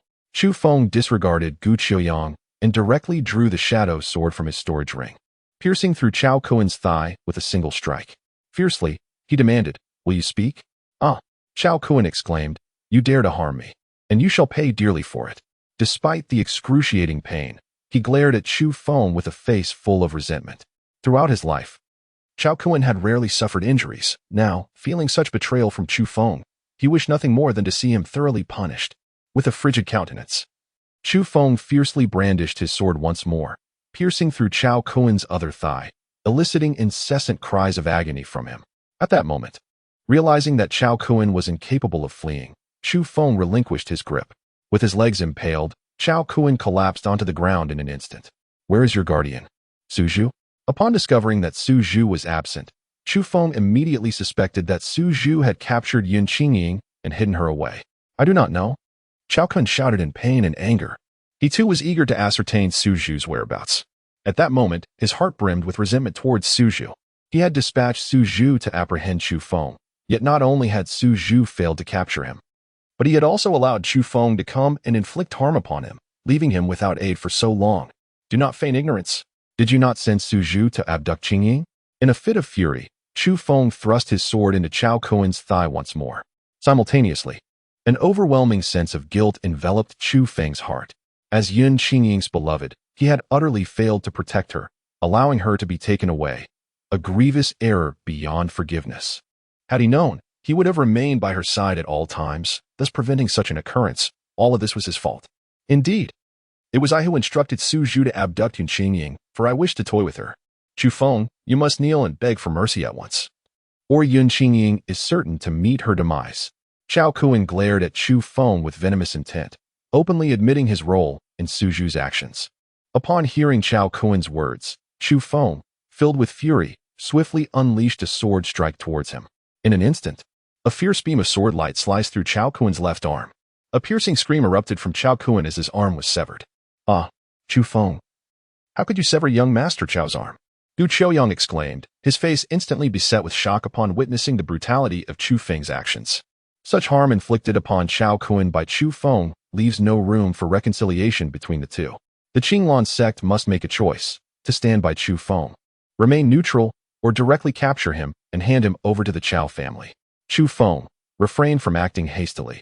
First, inquire about Ying'er's whereabouts. Li Taiqing rushed forward to prevent Chu Feng from causing further injury to Chao Kun. Chu Feng, you are doomed, utterly doomed. Chao Kun writhed on the ground in agony, incessantly cursing Chu Feng. Chao Kun, I shall grant you 10 more breaths. Should you fail to reveal Qingying's location, I will sever your right arm. Chu Feng's gaze, cold and filled with lethal intent, bore down upon the prostrate Chao Kun. Gu Qiuyang, sensing the overwhelming murderous aura emanating from Chu Feng, quickly interjected, Chu Feng, do not act rashly. Inflicting harm upon Chao Kun will not go unpunished by the Chao family. Chu Feng disregarded Gu Qiuyang, casting a cold gaze at Chao Kun as he awaited a response. Chu Feng, you shall never see Yun Qingying again. I have already toyed with him and disposed of him. Chao Kun cackled maniacally. Upon hearing this, Chu Feng was filled with fury, drawing his sword once more to sever Chao Kun's right arm with a single stroke. Gu Qiuyang intended to intervene, but the speed at which Chu Feng wielded his sword was so swift that he found himself unable to act in time. In that moment, Gu Qiuyang truly recognized the terrifying prowess of Chu Feng. Such a rapid strike was beyond his capacity to withstand. Elder, please dispatch someone to investigate the vicinity of Qinglong Mountain and see if we can uncover any traces of Qingying or Zhu. Upon witnessing Chao Kun's unwavering silence regarding the whereabouts of Yun Qingying, Chu Feng had no choice but to instruct Li Taiqing to dispatch individuals to search for the two. Indeed, for many years, Li Taiqing had only one disciple, Yun Qingying, whom he cherished not merely as a student, but as a daughter. Now that Yun Qingying was in peril, Li Taiqing was fervently eager to ascertain her fate. Having spoken, Chu Feng swiftly departed, returning to the entrance of the secret realm, determined to re-enter and seek Yun Qingying once more, hoping she, like him previously, might be experiencing a fortuitous encounter within the depths of the realm, yet to emerge. Chu Feng harbored the hope that Yun Qingying had encountered some fortuitous event within the secret realm, rather than being abducted by Su Zhu to an unknown location. Upon returning to the entrance of the secret realm, he observed several disciples of the Qinglong sect engaged in the grim task of clearing away the corpses scattered across the ground. Among them, a few were preparing to fill in a deep pit, a chasm so profound and terrifying that its origin was shrouded in mystery. What manner of formidable being could have created such a vast abyss? It was rumored that a powerful figure from the heavenly spirit realm, who had previously visited their sect, was responsible for the carnage, and that this pit was a result of his might. Were beings of the heavenly spirit realm truly so fearsome? Ah, there lies a storage ring, perhaps it belonged to one of the fallen brothers. As Chu Feng was preparing to enter the secret realm, he suddenly overheard a conversation amongst several individuals and promptly turned to approach them. Elder Chu. Upon noticing Chu Feng, the individuals engaged in discussion immediately bowed respectfully. Chu Feng replied with a slight nod. then leaped into the deep pit to investigate. What is this?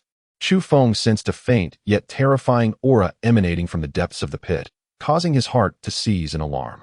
This subtle yet dreadful presence was undoubtedly not from the heavenly spirit realm. It must belong to the pinnacle of the sect realm or the esteemed realm.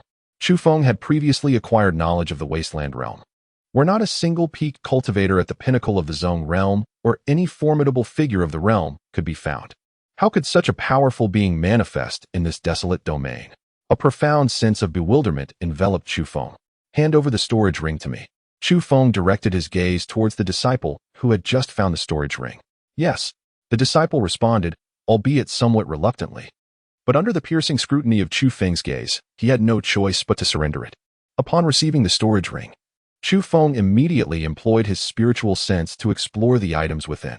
The ring contained numerous spirit stones and cultivation resources, along with various daily necessities. To his astonishment, there was also a token inscribed with the character Chao. This was the emblem of the Chao family. Could this ring belong to Suzhu? Chu Feng's heart surged with shock.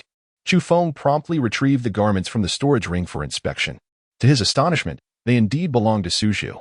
After a brief moment, Chu Feng laid eyes upon a particular piece of clothing, finally confirming that the storage ring was indeed Suzhu's. This very garment was worn by Suzhu when he first encountered Chao Kun and Suzhu in Twilight City. It appeared that Suzhu had met his demise, which elucidated why he did not appear when Chu Feng injured Chao Kun moments ago.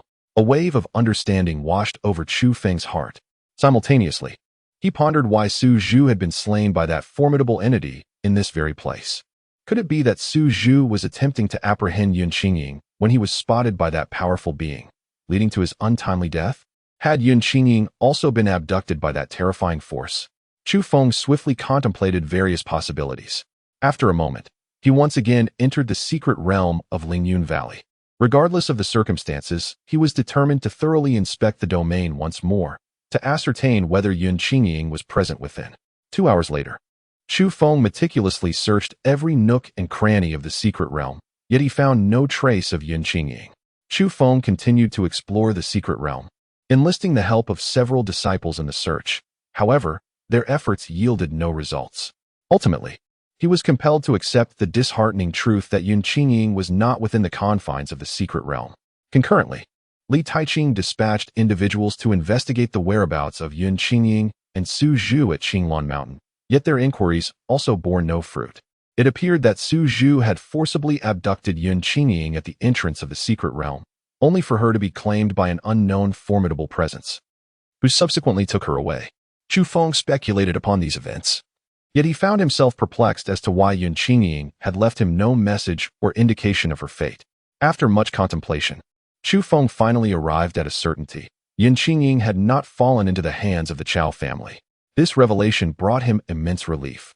Shortly thereafter, he sought out Li Taiqing to inquire about Yun Qingying's origins. Previously, when Chu Feng mentioned that his master hailed from the upper realm, he noticed a peculiar change in Yun Qingying's demeanor upon hearing the term upper realm. This led Chu Feng to suspect that Yun Qingying possessed knowledge of this higher realm. It seemed implausible for someone from such a lowly plane to be aware of the upper realm, suggesting that her background might be extraordinary. Thus, he felt compelled to seek Li Taiqing's insights regarding Yun Qingying's lineage. However, upon hearing Chu Feng's inquiry, Li Taiqing appeared momentarily taken aback, stating, "As for Ingres' origins, I must confess, I am not privy to them." Upon hearing these words, Chu Feng immediately discerned that Yun Qingying's origins were indeed extraordinary. He continued to inquire, "How did you come to take Inger as your disciple?"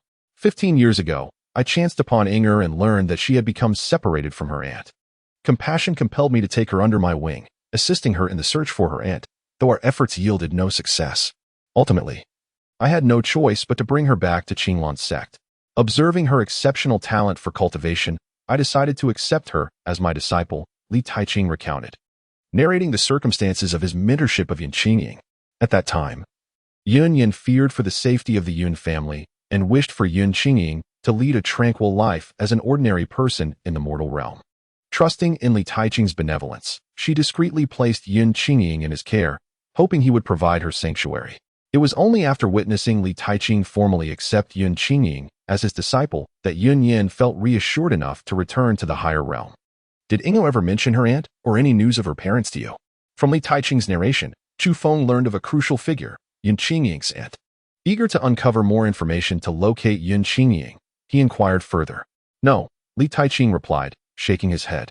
At that time, Inger was quite heartbroken, constantly lamenting that her aunt no longer wanted her. After that, she never spoke of her aunt or her parents again. Oh, Chu Feng felt a twinge of disappointment upon hearing this. Without any leads on Yun Qingying's background, his quest to find her would prove exceedingly arduous. Now, he could only search based on her surname. However, in this vast world with countless realms, locating Yun Qingying would be akin to finding a needle in a haystack. It seemed imperative that he swiftly grow stronger, return to the upper realm, regain the powers of his past life, and then dispatch individuals across various realms to seek Yun Qingying. Chu Feng, have you gleaned any insights into Ingo's origins? Li Taiqing asked with urgency. She should not have been abducted by Chao Kuen's men, but I have no clue as to her current whereabouts. Upon hearing this, Li Taiqing felt a slight relief. As long as she hasn't been taken by Chao Kuen's people, she should be safe for now. Chu Feng, you must prepare adequately. Given the harm you have caused to Chao Kuen, the Chao family will undoubtedly seek retribution against you and your family. Alas, this time, our sect may also be implicated. Li Taiqing sighed softly, having not anticipated the situation escalating to this extent. Previously, when Yun Qingying and Chu Feng became partners, and Chu Feng was merely a fifth-tier alchemist, Li Taiqing had envisioned a future where Yun Qingying would be secure with a dependable companion for the latter part of her life. Little did he know that the emergence of Chao Kuen would alter everything. Rest assured, Elder, I will bear the brunt of this matter and will not implicate the sect. Chu Feng had already devised a plan. He continued, Elder, I must take my leave now. Please take care of yourself, and if I find Inger, I shall return with her to visit you. Chu Feng, where are you going? Li Taiqing's heart filled with concern upon hearing his words. He regarded Yun Qingying as a daughter. Thus, Chu Feng, as her partner, was akin to his son-in-law. He did not wish for any misfortune to befall him. Do not worry, I shall be fine. Chu Feng did not utter another word. After finishing his statement, he promptly took his leave. Shortly thereafter, he sought out Gu Qiuyang, who was presently organizing efforts to rescue Chao Kuen, working diligently to reattach his severed arms. Chu Feng, what brings you here? Gu Qiuyang inquired, his concern stemming from the fear that Chu Feng intended to further interrogate and torment Chao Kuen. Master, I intend to depart from the sect, and I wish to take Chao Kuen with me. When the time comes, you shall announce to the outside world that I forcibly abducted him, and you can expel me from the sect without hesitation. Chu Feng replied in a calm tone. Gu Qiuyang was momentarily taken aback by Chu Feng's words. It was evident that Chu Feng wished to shoulder the blame for the harm inflicted upon Chao Kuen. Previously, Gu Qiuyang had been apprehensive that Chu Feng might morally coerce the entire Qinglan sect into joining forces against the Chao family. To his astonishment, Chu Feng now chose to bear the burden alone. Chu Feng, on behalf of all the disciples of Qinglan sect, I extend my heartfelt gratitude to you. Gu Qiuyang gazed at Chu Feng with eyes brimming with appreciation. Chu Feng replied calmly, there is no need for that. This matter was initiated by me, and I shall bear the consequences alone. Rest assured, the guardian of Chao Kuen, Su Zhu, is already deceased. I shall escort Chao Kuen out of the Zongfeng Empire before ending his life, ensuring that the Qinglan sect remains unscathed. Chu Feng gazed at Gu Qiuyang and said, in a moment, I shall rush in and abduct Chao Kuen. At that time, you will dispatch someone to feign pursuit of me, and subsequently announce my expulsion from the sect. Gu Qiuyang regarded Chu Feng with a profound look, nodding in agreement. Very well. Take care of yourself, Chu Feng. With that, Gu Qiuyang departed to instruct the sect members to refrain from obstructing Chu Feng. Chu Feng cast his gaze towards the distant Grand Hall, where the physician of the Qinglan sect had just reattached the severed arms of Chao Kuen. After a brief moment, Chu Feng slowly entered the hall. What do you intend to do, Chu Feng? Chao Kuen exclaimed in alarm upon seeing Chu Feng approach with a menacing expression, just as his arms had been skillfully sutured. The stitching appears to be quite proficient. I wonder if tearing them off once more would inflict even greater pain, Chu Feng remarked coldly, his eyes fixed on Chao Kuen's newly mended limbs. Chao Kuen, taken aback by Chu Feng's words, hastily resorted to threats. Chu Feng, do not act recklessly.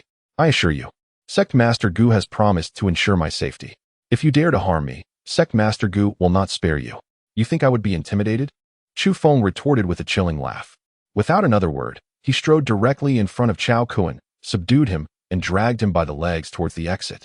As one would carry a lifeless dog, Chu Feng initially intended to grasp Chao Kuen's hand, but upon realizing that his arm had just been sutured, he feared that such an action might lead to further injury. Thus, he opted to seize his leg instead. Thud, thud, thud. Chao Kuen was at the mercy of Chu Feng, his head repeatedly colliding with the doorframe and steps, producing a series of sharp, resonant sounds. Master Gu, save me. Chao Kuen cried out desperately, attracting the attention of several disciples from the Qinglong sect.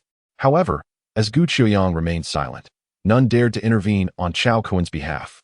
As Chu Feng dragged Chao Kuen for a considerable distance, a sudden voice echoed from the depths of Qinglong's sect, resonating with urgency. Chu Feng, release young Master Chao at once. Upon hearing this, Chu Feng swiftly seized Chao Kuen and dashed towards the foot of Qinglong Mountain. Moments later, Gu Qiuyang appeared and proclaimed loudly, Chu Feng has committed a grave mistake and has even abducted young Master Chao. Henceforth, I, as the sect leader, declare that Chu Feng is expelled from the Qinglong sect. Everyone, pursue him at once. We must rescue young Master Chao. The disciples of Qinglong sect surrounding them were momentarily taken aback, astonished that Gu Qiuyang would directly expel Chu Feng from the sect. However, upon hearing Gu Qiuyang's command, they immediately set off in pursuit of Chu Feng. Chu Feng employed the shadow step technique, swiftly escorting Chao Kuen away from Qinglong Mountain. The formidable members of the Qinglong sect did not pursue them. Only a few ordinary disciples attempted to follow, but they were utterly incapable of catching up to Chu Feng and soon lost all trace of him. Chu Feng sped away with Chao Kuen until they were far from Qinglong Mountain, at which point he rendered Chao Kuen unconscious and confined him within the Chaos Star Pearl. Linger, this individual is my enemy. For the time being, I shall imprison him here. When he awakens, you must subdue him again, ensuring he does not witness this place. However, you must not perish. Chu Feng instructed Linger earnestly. Understood. Then cast him outside. Linger gestured for Chu Feng to dispose of Chao Kuen beyond the 1-kilometer radius she had established. Very well, Chu Feng replied, promptly tossing Chao Kuen outside. Upon landing on the ground, Chao Kuen awoke in pain, only to be swiftly rendered unconscious again by Chu Feng's hand. Having completed this task, Chu Feng bid farewell to Linger and returned to the outside world. Chu Feng must now hasten back to the Chu family to elucidate the situation and advise them to seek refuge for a time. After a relentless half-day journey, he finally returned to the Chu family. By this time, night had fallen, yet the Chu family remained resplendent with guests. The attendees comprised individuals from various influential factions nearby, all eager to forge connections with Chu Feng and the Chu family. Chu Feng quietly entered the Chu family estate and returned to his small courtyard, instructing someone to discreetly summon Chu Tianyue. Chu Feng, what brings you back? Chu Tianyue exclaimed, his face alight with excitement. Thanks to Chu Feng, the prestige of the Chu family had reached unprecedented heights. During this time, Chu Tianyue had relished the countless flattery from admirers. Patriarch, the young master of the esteemed Chao family from the Tianluo Empire, Chao Feng, has set his sights on Yun Qingying. We have become bitter enemies with the Chao family. They are likely to send someone to kill me soon, and they certainly will not spare the Chu family. You must immediately arrange for the members of the Chu family to go into hiding, Chu Feng said gravely. What? Chu Tianyue responded, as if struck by a thunderbolt. Chu Tianyue was still engrossed in the grand vision of a promising future for the Chu family, unaware that calamity was about to strike unexpectedly. Chu Tianyue had never heard of the Chao family, yet he was acutely aware that the Tianluo Empire stood as the most formidable empire on the eastern wasteland continent. As a premier family within the Tianluo Empire, the Chao family undoubtedly boasted countless formidable individuals, far beyond what the Chu family could withstand. Patriarch, my current strength is insufficient. I can only advise you to seek refuge from the Chao family as pursuit. However, rest assured, within a year, I shall undoubtedly eradicate the Chao family. Chu Feng vowed. Previously, he had inquired with Gu Qiuyang about the capabilities of the Chao family, which included 5 powerful beings at the celestial spirit realm and an additional 1 at the king realm.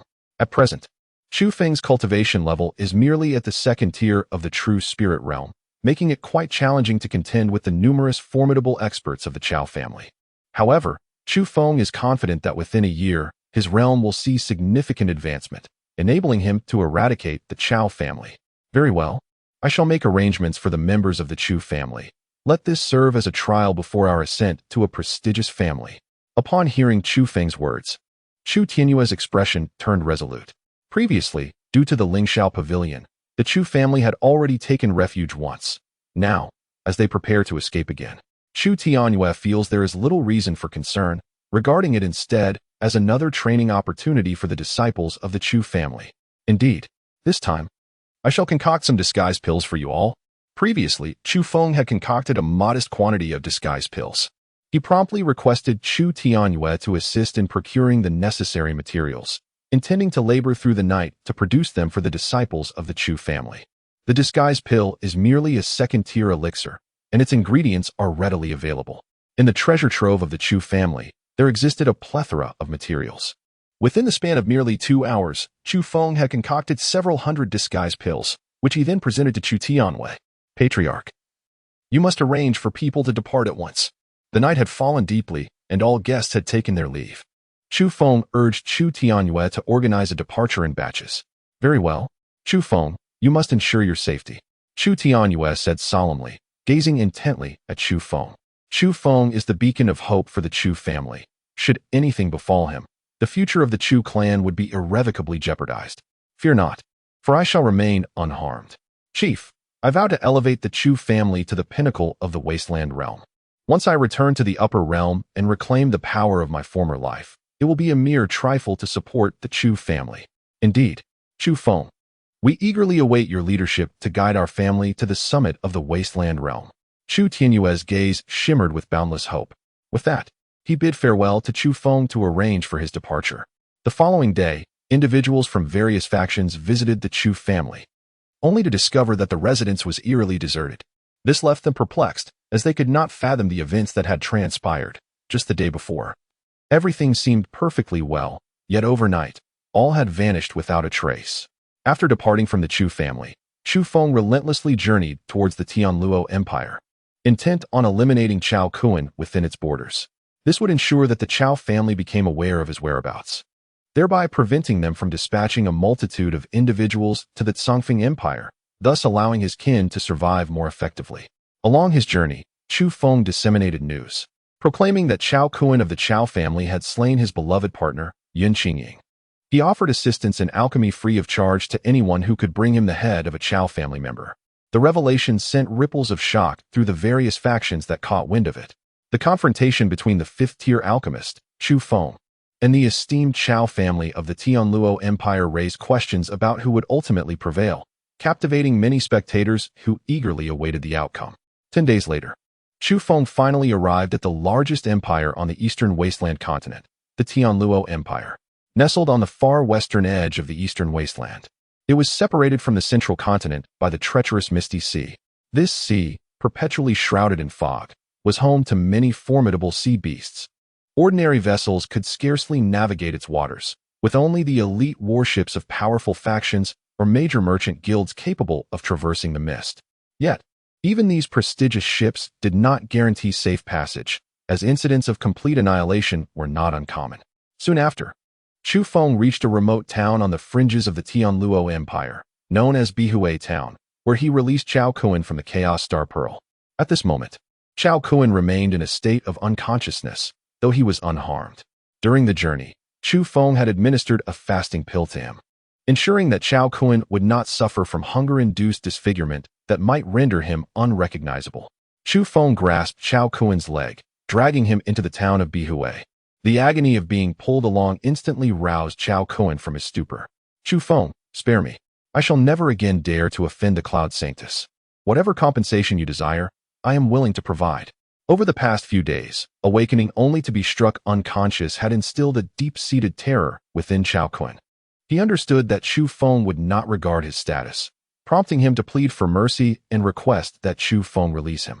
It's too late, Chu Feng replied coldly, continuing to drag Chao Kuan deeper into the town. The rough ground caused blood to seep from Chao Kuan, staining the pathway crimson. Bystanders, witnessing Chu Feng's brutal actions, murmured in fear, yet none wished to involve themselves in the matter, opting instead to observe from a distance. Upon entering Bihue Town, Chu Feng located a prominent and elevated spot in the bustling area, where he proceeded to suspend Chao Kuan with a rope. This man is Chao Kuan of the Chao family, a notorious lecher who exploits his partners. Today, I shall enact justice on behalf of the heavens and rid the world of this scoundrel. Chu Feng stood atop a high vantage point, addressing the crowd below with a booming voice. What? This man is Chao Kuan of the Chao family. Chao Kuan was a well-known figure in the Tianluo Empire. Many had not laid eyes upon him, yet they were familiar with his name. The crowd could hardly fathom that Chao Kuan would be captured and treated in such a manner. Help me. Who among you can save me? The Chao family will reward you handsomely. Chao Kuan shouted desperately at the assembled masses. Suddenly, a piercing scream erupted from Chao Kuan. The onlookers beheld Chu Feng drawing his sword, unleashing a glimmering arc of light that severed a part of Chao Kuan's lower anatomy, causing a small worm to plummet to the ground. Chu Feng, you madman! I shall ensure you meet a fate worse than death. Chao Kuan shrieked, clutching his injury and howling in fury.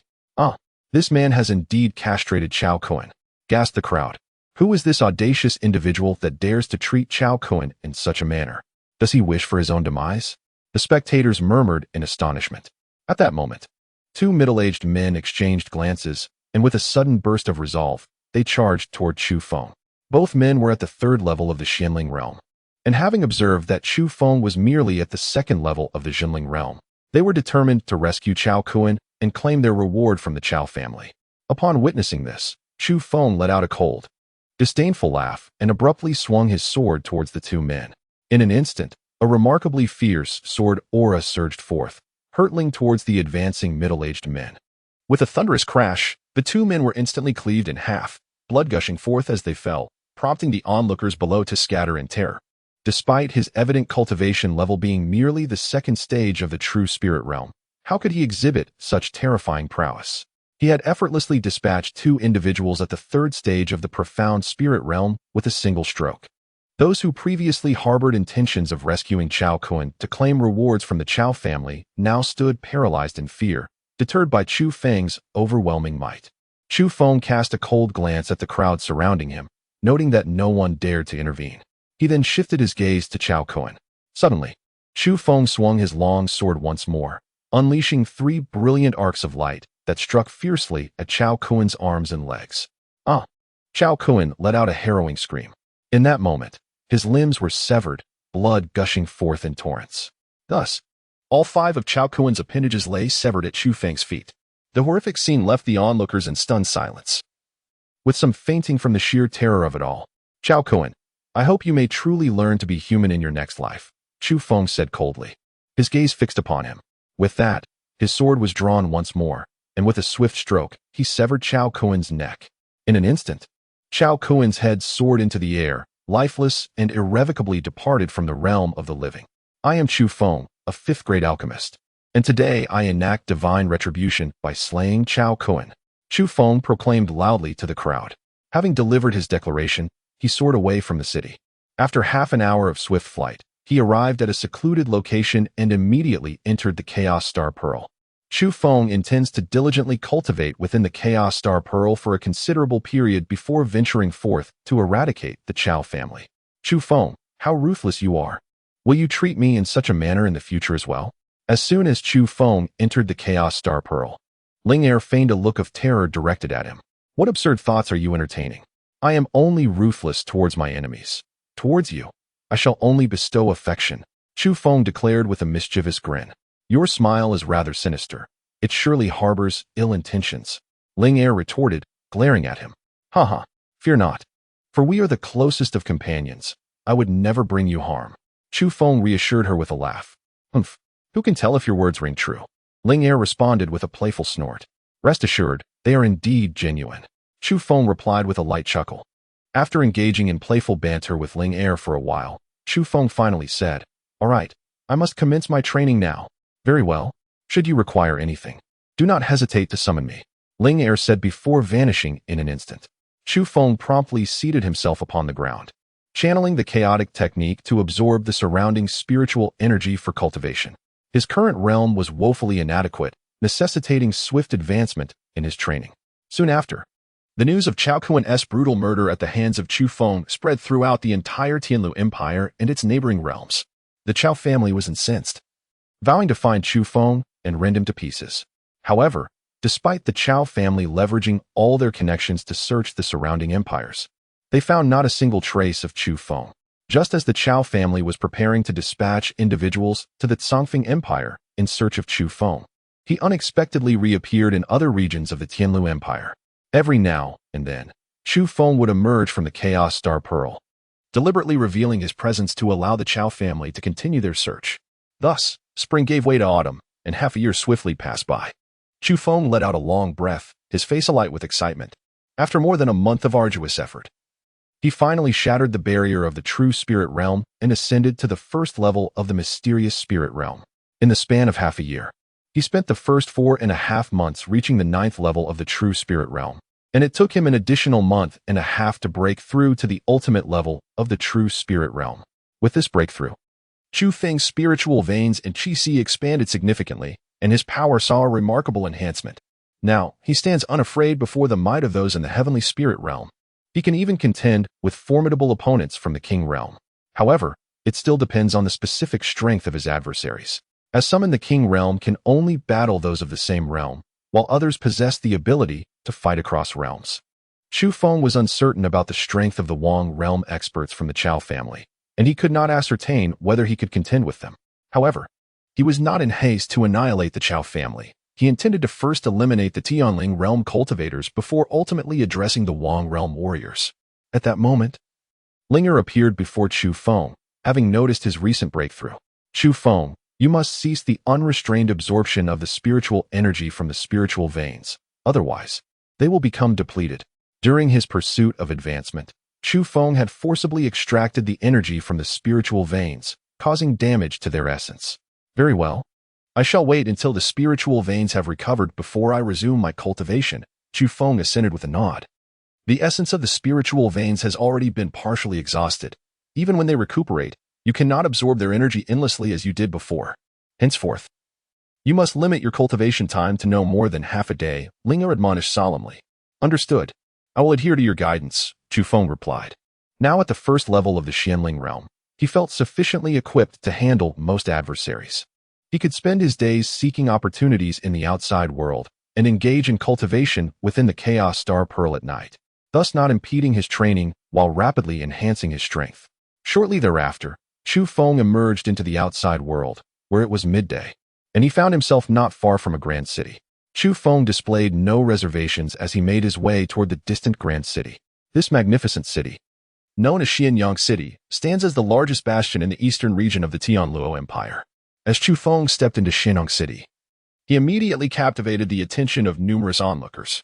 For the past 6 months, the Chao family had been relentlessly searching for him, even offering a substantial bounty for any information leading to his whereabouts.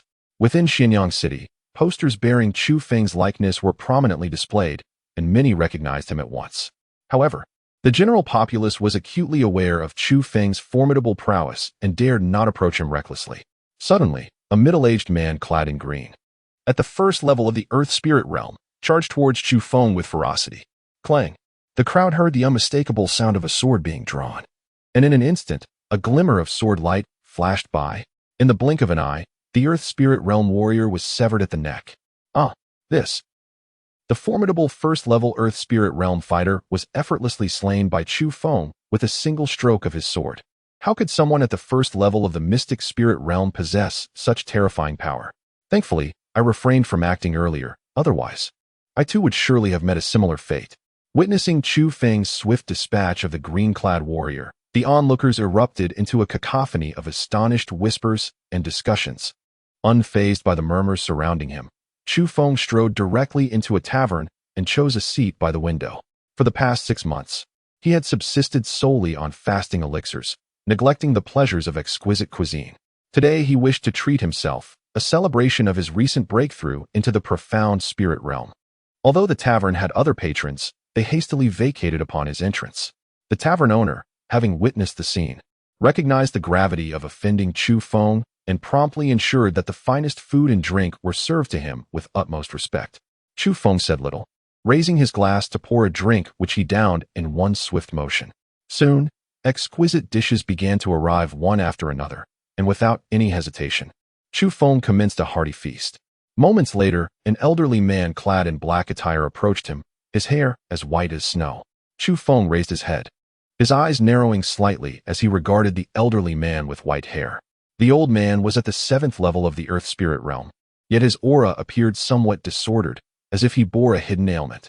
"May I inquire if you are Master Chu?" the white-haired elder asked as he approached Chu Feng, stopping a short distance away. "Indeed," Chu Feng replied with a faint nod of acknowledgement. "I am Lin Tai, the sect leader of the Lingxian sect.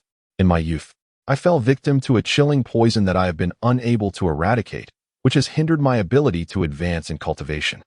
Might I request your assistance in concocting a yang flame pill? I have already gathered the necessary materials, should you agree to assist. I am open to any conditions you may impose."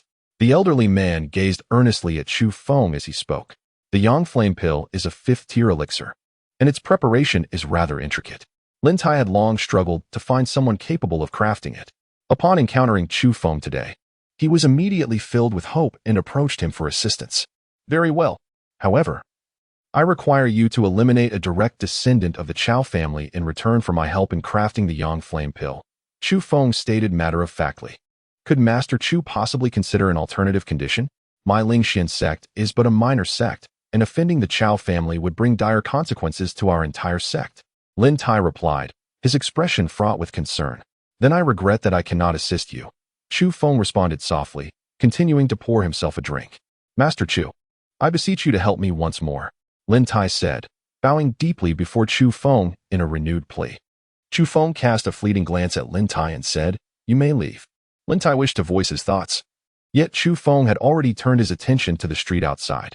Realizing this, Lin Tai could only let out a resigned sigh before slowly turning away. He had contemplated capturing Chu Feng, coercing him into assisting with the creation of the yang flame pill, and subsequently handing him over to the Chao family, thus earning a substantial reward. However, he lacked the certainty of successfully apprehending Chu Feng. Moreover, should he fail, the consequences would be unfathomable. Therefore, Lin Tai had no choice but to depart in resignation. Chu Feng leisurely lingered in the tavern for an hour before rising to settle his bill and take his leave. Once outside the tavern, he did not linger in Xianyang City, but proceeded directly towards the outskirts, intent on confronting the Chao family to resolve their long-standing enmity. Just as he stepped beyond the city gates, a terrifying aura surged forth as an elderly man in a green robe sped towards him from the distance. The heavenly spirit realm. As Chu Feng beheld the distant figure of the elder clad in azure soaring through the air, his eyes narrowed slightly, a glimmer of cold light flickering within them. The elder, possessing the formidable cultivation of the 2nd realm of the heavenly spirit, exuded an unmasked aura, charging forth with an ominous intent. "Chu Feng, you insolent wretch, prepare to meet your demise." The elder, recognizing Chu Feng at the city gate, unleashed a powerful palm strike from afar. In an instant, a colossal palm imprint materialized in the air, hurtling violently towards Chu Feng. This assailant was none other than the 3rd elder of the Chao clan, Chao Xiao. Having been nearby, upon learning of Chu Feng's presence in Xianyang City, he hastened forth at full speed to intercept him. The turmoil caused by Chu Feng had sent ripples of unrest throughout the Chao clan, who had tirelessly sought him, only to find him elusive, rendering them the subject of ridicule within the Tianluo Empire. Now that he had finally located Chu Feng, Chao Zhao's fury surged, compelling him to strike with lethal intent. Seeing this, Chu Feng did not confront it head-on. Instead, he swiftly evaded to the side using the shadow step technique. Boom! Chao Zhao's colossal hand struck the city gate, creating a massive crater in the ground, and some pedestrians who failed to escape in time were obliterated into fragments. Nearby, numerous individuals were also injured by the shockwave, and the scene was soon filled with incessant cries of despair. Witnessing this sudden calamity, the surrounding crowd fled in panic, their faces etched with terror. In a bid to avoid implicating innocent individuals, Chu Feng swiftly distanced himself from the city gate, racing towards the outskirts. "Chu Feng, today you shall find no escape." Chao Xiao sneered upon witnessing this, immediately charging towards him with lethal intent. Who could be so merciless as to take a life right at the city gates? At that moment, those who had fled to a safe distance turned to glance back at Chao Xiao. That was Chao Xiao, the 3rd elder of the Chao family. I had encountered him once before, and it was said he was devoid of any hesitation when it came to murder, incredibly ruthless. Chao Xiao had come to apprehend Chu Feng, and given his realm of cultivation at the 2nd level of the celestial spirit realm, it seemed that Chu Feng was indeed doomed. I had heard that Chu Feng was a 5th-grade alchemist. What a pity it would be if the only fifth-grade alchemist on the eastern wilderness continent were to fall at the hands of the Chu family. The onlookers exchanged whispers as they observed the confrontation between Cao Xiao and Chu Feng. Lin Tai, who had previously sought Chu Feng's assistance with alchemy, stood among the crowd, his face etched with conflict and despair. Lin Tai grappled with the decision of whether to aid Chu Feng. Assisting him would undoubtedly invite the wrath of the Chu family, and the Lingxian sect could even face annihilation as a consequence. Yet, if he chose not to intervene, Chu Feng would surely meet his demise at the hands of Cao Xiao. As Chu Feng was slain, Lin Tai found himself devoid of any means to alleviate the chilling poison within him, rendering him forever unable to transcend his current realm. At that moment, after distancing himself from the city gate, Chu Feng drew his sword with a sudden ferocity and unleashed a strike towards the pursuing Cao Xiao. Instantly, an extraordinarily sharp sword energy surged forth, hurtling towards Cao Xiao with great force. Cao Xiao, perceiving that Chu Feng was merely at the first level of the Xianling realm, dismissed him entirely, casually attempting to deflect the incoming sword energy with a mere palm strike. However, just as Cao Xiao believed he could effortlessly disperse Chu Feng's attack, the sword energy shattered his palm strike like a bolt of lightning, crashing into him with tremendous impact. Boom! Cao Xiao was sent flying several dozen meters, blood involuntarily spilling from the corner of his mouth. How could Chu Feng be so powerful? Was he not just at the first level of the Xianling realm? How could a single strike injure someone at the second level of the Tianling realm? It was utterly inconceivable. Onlookers in the distance, witnessing the stunning display of power, were left in shock, murmuring among themselves. Lin Tai, equally astonished, regarded Chu Feng with newfound respect. He had previously contemplated capturing Chu Feng to force him into concocting pills, intending to turn him over to the Chu family for a reward. Thankfully, he had refrained from taking action, for otherwise, he would have already met a grim fate. How could this be possible? Cao Xiao stared at Chu Feng in disbelief, struggling to comprehend how someone at the first level of the Xianling realm could possess such strength. Through diligent practice over time, although Chu Feng's sword intent had yet to reach its pinnacle, it had achieved a state of perfection. The sword energy emanating from his perfected sword intent was terrifyingly potent, enhanced further by the chaos technique he practiced, which amplified his spiritual veins and energy far beyond that of ordinary cultivators. Now, the full force of Chu Feng's sword energy was something even a peak Tianling realm cultivator would fear. As Cao Xiao was merely at the second level of the Tianling realm, he stood no chance against Chu Feng's fierce assault. In an instant, thoughts of fleeing began to creep into Cao Xiao's mind. Yet, Chu Feng offered him no opportunity for escape, immediately unleashing a lethal strike. The ghostly shadow execution. Chu Feng unleashed the deadly move of the Nether Phantom Sword towards Cao Xiao. In an instant, it appeared as though several ghostly images of Chu Feng had emerged, all converging upon Cao Xiao with lethal intent. Witnessing this, Cao Xiao's face contorted in terror as he summoned all his strength to defend himself. However, he was utterly incapable of withstanding the assault. The phantom struck him directly. In a heartbeat, Cao Xiao's body was cleaved into several segments, tumbling to the ground. The scene fell into an eerie silence, as if the very air had stilled. Those observing from a distance widened their eyes in disbelief. How could a practitioner at the first level of the Xianling realm slay one at the second level of the Tianling realm in a mere heartbeat? This was inconceivable. No, it couldn't be real. The onlookers were left in a state of shock, unable to accept the impossibility of what they had just witnessed. Such an event seemed utterly beyond the realm of possibility, leaving them grappling with disbelief. Lin Tai fixed his gaze on Chu Feng, his eyes brimming with astonishment. Chu Feng's prowess has utterly shattered his perceptions. Ignoring the astonishment of those around him, Chu Feng picked up Cao Xiao's storage ring and set off towards the capital of the Tianluo Empire, Hurricane City. The Chu family, the largest clan in the Tianluo Empire, was based in Hurricane City. Chu Feng sought to journey to Hurricane City, intent on vanquishing the disciples of the Chu family and utterly obliterating them. He traveled westward, unabashedly revealing his whereabouts. Upon learning of his movements, the Chu family dispatched numerous individuals to eliminate him, all of whom fell victim to Chu Feng's counterattacks. Among them was a guest elder of the Chu family, a formidable figure at the 8th level of the celestial spirit realm, who met his demise at Chu Feng's hands, sending shockwaves through the family and rendering them hesitant to send more assassins after him. 5 days later, Chu Feng arrived at Hurricane City. After gathering information from passers-by regarding the location of the Chu family, he made his way directly to their stronghold. Initially, he had considered systematically eliminating those beneath the celestial spirit realm before confronting the formidable warriors of the Wang realm. Yet he soon deemed such an approach tedious and beneath him. Instead, he boldly approached the Chu family, eager to engage them in a decisive battle. Before long, he stood before the grand entrance of the Chu family. The imposing gates were guarded by 6 sentinels clad in black armor. Above the entrance hung a massive plaque, adorned with 2 resplendent golden characters, Chu family.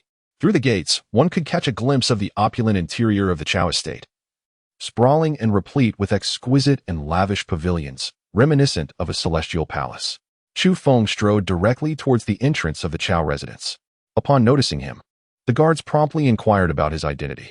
Without uttering a word, Chu Feng unsheathed his sword and swiftly dispatched 6 guards, gradually making his way into the Chu residence. Upon entering, he spared no one, slaying every individual in sight, save for the women and children. Chaos erupted throughout the Chu family estate. Chu Feng, how dare you come to my home and commit murder? A voice, imbued with a terrifying menace, suddenly resounded. Upon hearing the words, Chu Feng swiftly turned his gaze. As soon as he discerned the identity of the newcomer, he was struck by astonishment and immediately fled in haste. The first person that Chu Feng beheld was a young man clad in purple, possessing the strength of the 2nd level of the King realm. This youthful figure, having achieved such a remarkable breakthrough at a tender age, was undoubtedly a prodigious talent. Had it merely been the young man in white, Chu Feng would not have considered fleeing at all. The reason for Chu Feng's flight was the presence of a stunningly beautiful woman in white, whose skin resembled freshly fallen snow, standing beside the young man clad in white.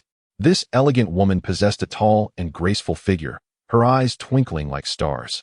Deep and enchanting, merely standing there, she exuded an air of unparalleled nobility that captivated all who beheld her. Flanking the white-clad woman stood 2 formidable middle-aged women, their auras exuding an air of terror. The realms of these 2 women were, respectively, the 6th and 8th levels of the King realm. The reason for Chu Feng's sudden retreat lay in the presence of the 2 middle-aged women.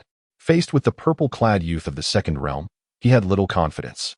Now confronted by 2 formidable women of the 6th and 8th realms, escape became his only option. Was it not said that the Chu family possessed only 1 individual of the 2nd realm? How had 2 others of the 6th and 8th realms appeared today? Who was that stunning woman? Was she perhaps the beloved of the purple-clad youth? As Chu Feng fled, these thoughts raced through his mind. At that moment, the purple-clad youth brandished a large purple bow, channeling his spirit energy to conjure a terrifying spiritual arrow. Die! With a flick of his hand, the arrow was released, hurtling towards Chu Feng with unimaginable ferocity. Chu Feng sensed the unmatched might of the spiritual arrow from a distance. It was a strike he could scarcely withstand. Even if he managed to intercept it, he would likely sustain severe injuries. Remarkably, it could even lock onto its target. Chu Feng swiftly altered his course to flee in another direction, yet the spirit arrow promptly adjusted its trajectory in pursuit of him. How audacious of a mere 1st-level practitioner of the Xianling realm to dare trespass upon my domain. Such recklessness is tantamount to courting death. The young man clad in purple, Chao Jian, smirked coldly upon witnessing the spirit arrow nearing Chu Feng. As the most formidable member of the Chu family, he had painstakingly invited the white-clad woman as a guest, only to have Chu Feng, in his ignorance, intrude upon their gathering. Previously, Chao Jian had boasted to the white-clad woman that the Chu family was the most powerful lineage in the eastern wilderness, with no one daring to provoke them. Yet, here stood Chu Feng, a mere 1st-level practitioner of the Xianling realm, audaciously challenging the Chu family, an affront that left Chao Jian utterly humiliated before the woman. In that moment, Chao Jian's desire to obliterate Chu Feng was palpable, and he unleashed his most potent arrow technique, the pursuing soul arrow. Realizing that evasion from Chao Jian's pursuing soul arrow was futile, Chu Feng hastily sought refuge within the Chaos Star Pearl. Where has he vanished? Chao Jian, anticipating the explosion of Chu Feng's body from his arrow, was taken aback by his sudden disappearance, inciting his fury. With no target in sight, the pursuing soul arrow he had fired veered off, striking the ground and creating a massive crater, injuring several unsuspecting bystanders in its wake. This individual possesses some intrigue. The white-clad woman observed Chu Feng's miraculous escape, a faint smile gracing her lips. "Miss, it seems this person has vanished into thin air," remarked a middle-aged woman of the 8th level of the Wang realm, addressing the white-clad woman with respect. Indeed, it is rather peculiar. Not akin to the use of a teleportation talisman, the white-clad woman nodded slightly in acknowledgement. Upon entering the Chaos Star Pearl, Chu Feng took a moment to calm his emotions before embarking on a meditative practice.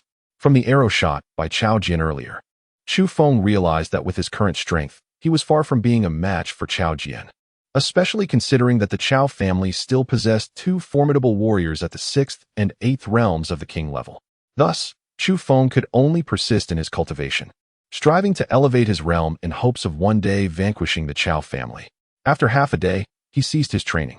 Previously, Linger had advised him to absorb the spiritual energy of the spiritual veins, recommending that each session should not exceed half a day. Now, Chu Feng had no choice but to heed her counsel. At this moment, the outside world was enveloped in the stillness of the night. With the deepening darkness, venturing out would only increase the risk of exposure. Chu Feng could only rest within the Chaos Star Pearl until dawn. As the first light of day broke, pedestrians began to stir outside. After ensuring there was no danger outside, Chu Feng instructed Linger to observe the surroundings. He then employed a transformation technique to alter his appearance before stepping into the outside world. Once outside, Chu Feng immediately feigned the demeanor of a common passerby, gradually distancing himself from the Chao family. Upon arriving in Hurricane City, he had initially believed he could swiftly annihilate the Chao family. However, he soon realized that the task was far more formidable than he had anticipated. For now, he could only bide his time, retreat from Hurricane City, and return once his strength had significantly increased to confront the Chao family. Before long, he reached the city gate and noticed a tavern.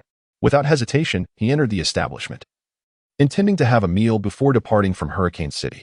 At that moment, the tavern was already filled with patrons. Some were preparing to venture out to hunt beasts for spirit stones, while others had returned to the city that morning after spending the night outdoors. Chu Feng had undergone a transformation, no longer fearing the exposure of his identity. He settled into his seat by the window, ordered some food and drink, and awaited his meal. In just 10 days, the once-in-a-decade Eastern Wilderness secret realm would open, and he pondered whether their sect would secure a spot this time. Alas, their sect was too weak, and it seemed exceedingly difficult to obtain a quota. Indeed, the coveted spots in the secret realm were always snatched up by those formidable powers, leaving little opportunity for smaller sects like theirs. What a pity it was that the Eastern Wilderness secret realm was replete with countless treasures and spiritual herbs. Yet they remained destined to miss the chance to explore its wonders. Chu Feng was eagerly awaiting his meal when he suddenly overheard a conversation from a nearby table. The Eastern Wasteland secret realm? A faint recollection of the Eastern Wasteland secret realm stirred in his mind. This vast secret realm is said to be filled with countless treasures and legacies. However, where opportunity exists, peril is often present. Within the Eastern Wasteland secret realm lurks innumerable dangers, and one might meet their demise at any moment. If one could gain access to the Eastern Wasteland secret realm, their strength would undoubtedly see a significant enhancement. Chu Feng pondered over how he might secure a place in the Eastern Wilderness secret realm. The opportunities to enter this enigmatic domain are derived from the Eastern Wilderness Grand Competition, which is convened every decade, coinciding with the opening of the secret realm.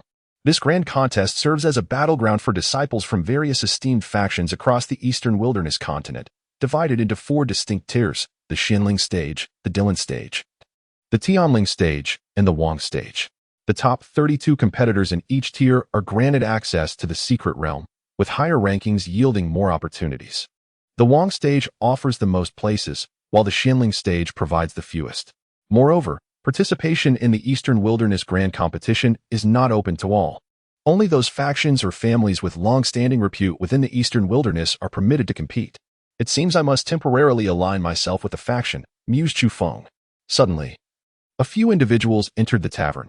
Among them was Lin Tai, whom Chu Feng had encountered in Xianyang City. Lin Tai had previously claimed to be the leader of the Ling Xin sect, though it remained uncertain whether his sect held the qualifications to partake in the Eastern Wilderness Grand Competition. Soon, dishes and drinks began to arrive, and Chu Feng commenced his meal. While dining, he kept a watchful eye on Lin Tai and his companions. Accompanying Lin Tai were 2 individuals, a gentleman clad in green and a lady in a green dress. The gentleman possessed striking features, while the lady was charmingly delightful, exuding a certain cuteness, complemented by an exquisite figure. Both appeared to be at the pinnacle of the Xianling stage. suggesting they were likely here specifically for the Eastern Wilderness Grand Competition. After half an hour, Lin Tai and his companions finished their meal and rose to depart. Chu Feng also rose to his feet and followed a respectful distance behind Lin Tai and his two companions. Eventually, the trio entered an inn named Yueli Inn. After a brief moment of contemplation, Chu Feng too stepped into the inn, securing a room for himself. By a stroke of serendipity, his chamber happened to be adjacent to Lin Tai's. After a careful eavesdrop, Chu Feng successfully discerned that Lin Tai had brought along 2 disciples from his sect to partake in the Eastern Wilderness Grand Competition.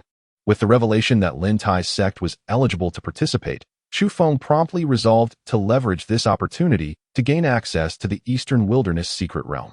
Previously, Lin Tai had mentioned his need for a Yang Flame pill, and Chu Feng saw a chance to assist him in alchemy in exchange for the qualifications required to partake in the grand competition and subsequently secure a place in the secret realm. Shortly thereafter, it appeared that Lin Tai's 2 disciples were intent on procuring something, as they reported to Lin Tai before departing the inn. Chu Feng promptly arrived outside Lin Tai's chamber and rapped on the door. After a brief moment, Lin Tai opened the door. Upon seeing the unfamiliar Chu Feng, Lin Tai inquired with a hint of perplexity, "Young brother, what brings you here?" "I wish to propose a transaction with the sect leader." Chu Feng replied with a gentle smile. "What sort of transaction?" Lin Tai scrutinized Chu Feng, whose cultivation level was merely at the first stage of the Xianling realm, pondering what value he could possibly offer in a trade. "Let us discuss it inside," Chu Feng stated, stepping directly into Lin Tai's room. Lin Tai's expression soured at this audacious act, yet he was curious to hear what kind of transaction Chu Feng had in mind. Moments later, Lin Tai closed the door and turned to Chu Feng, saying, "Speak your mind." With a faint smile, Chu Feng effortlessly removed his disguise, revealing his true visage. "Chuda." Lin Tai was momentarily taken aback upon witnessing Chu Feng's authentic appearance. "I desire a spot in the Eastern Wilderness secret realm, and you seek the Flame Sun pill. Let us engage in a trade," Chu Feng stated candidly. "My sect lacks the assurance of securing a place in the Eastern Wilderness secret realm," Lin Tai admitted, a hint of embarrassment flickering across his features. "Fear not, for I can secure the first position for your sect in the Eastern Wilderness Grand Competition. All I require is a single spot in the Eastern Wilderness secret realm, and the rest shall be bestowed upon your sect," Chu Feng replied with a gentle smile. "Agreed," Lin Tai exclaimed, his face alight with excitement at the prospect. Chu Feng is a person capable of swiftly defeating even those at the second level of the celestial spirit realm. If he were to represent their sect in the Eastern Wilderness Grand Competition, the title of champion at the Xianling stage would undoubtedly be his. The mere thought of Chu Feng agreeing to concoct the yin-yang pill for him, as well as assisting his sect in securing a spot in the Eastern Wilderness secret realm, filled Lin Tai with an exuberance that made him dance with joy. Suddenly, a thought crossed Lin Tai's mind, and he expressed his concern with a hint of worry. "Will you be recognized by the Chao family after your disguise?" "No. My transformation technique is impervious to detection," Chu Feng replied confidently. "His skill in disguise is unparalleled, and there is no one in the wasteland realm who could see through it." "That's wonderful," Lin Tai exclaimed with palpable excitement. "As for the materials for the yin-yang pill, provide them to me, and I shall prepare the pill for you by tomorrow." Observing Lin Tai's agreement, Chu Feng indicated his willingness to assist him with the alchemy. "Yes, thank you, Master Chu," Lin Tai exclaimed, eagerly retrieving several components for the yin-yang pill from his storage ring and handing them to Chu Feng. Chu Feng accepted the materials and placed them into his storage ring, saying, "I am currently using the alias Shin Feng. Does your sect have any esteemed elders? During this period, I shall disguise myself as a disciple of your esteemed sect." Chu Feng, wishing to avoid the customary greetings with Lin Tai, contemplated assuming the role of a disciple from his master's lineage, thereby interacting with Lin Tai as an equal. "I have a master uncle named Li Quan, who has been out in the world honing his skills for many years. You may temporarily take on the guise of his disciple," Lin Tai mused thoughtfully. "All right," Chu Feng replied with a nod of agreement. Moments later, Lin Tai began to impart some of Li Quan's character traits to Chu Feng, in order to prevent any inadvertent revelation of his true identity.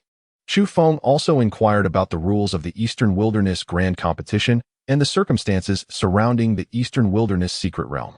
Shortly thereafter, a sudden knock echoed at the door, accompanied by a melodious and pleasant voice. "Master, we have returned."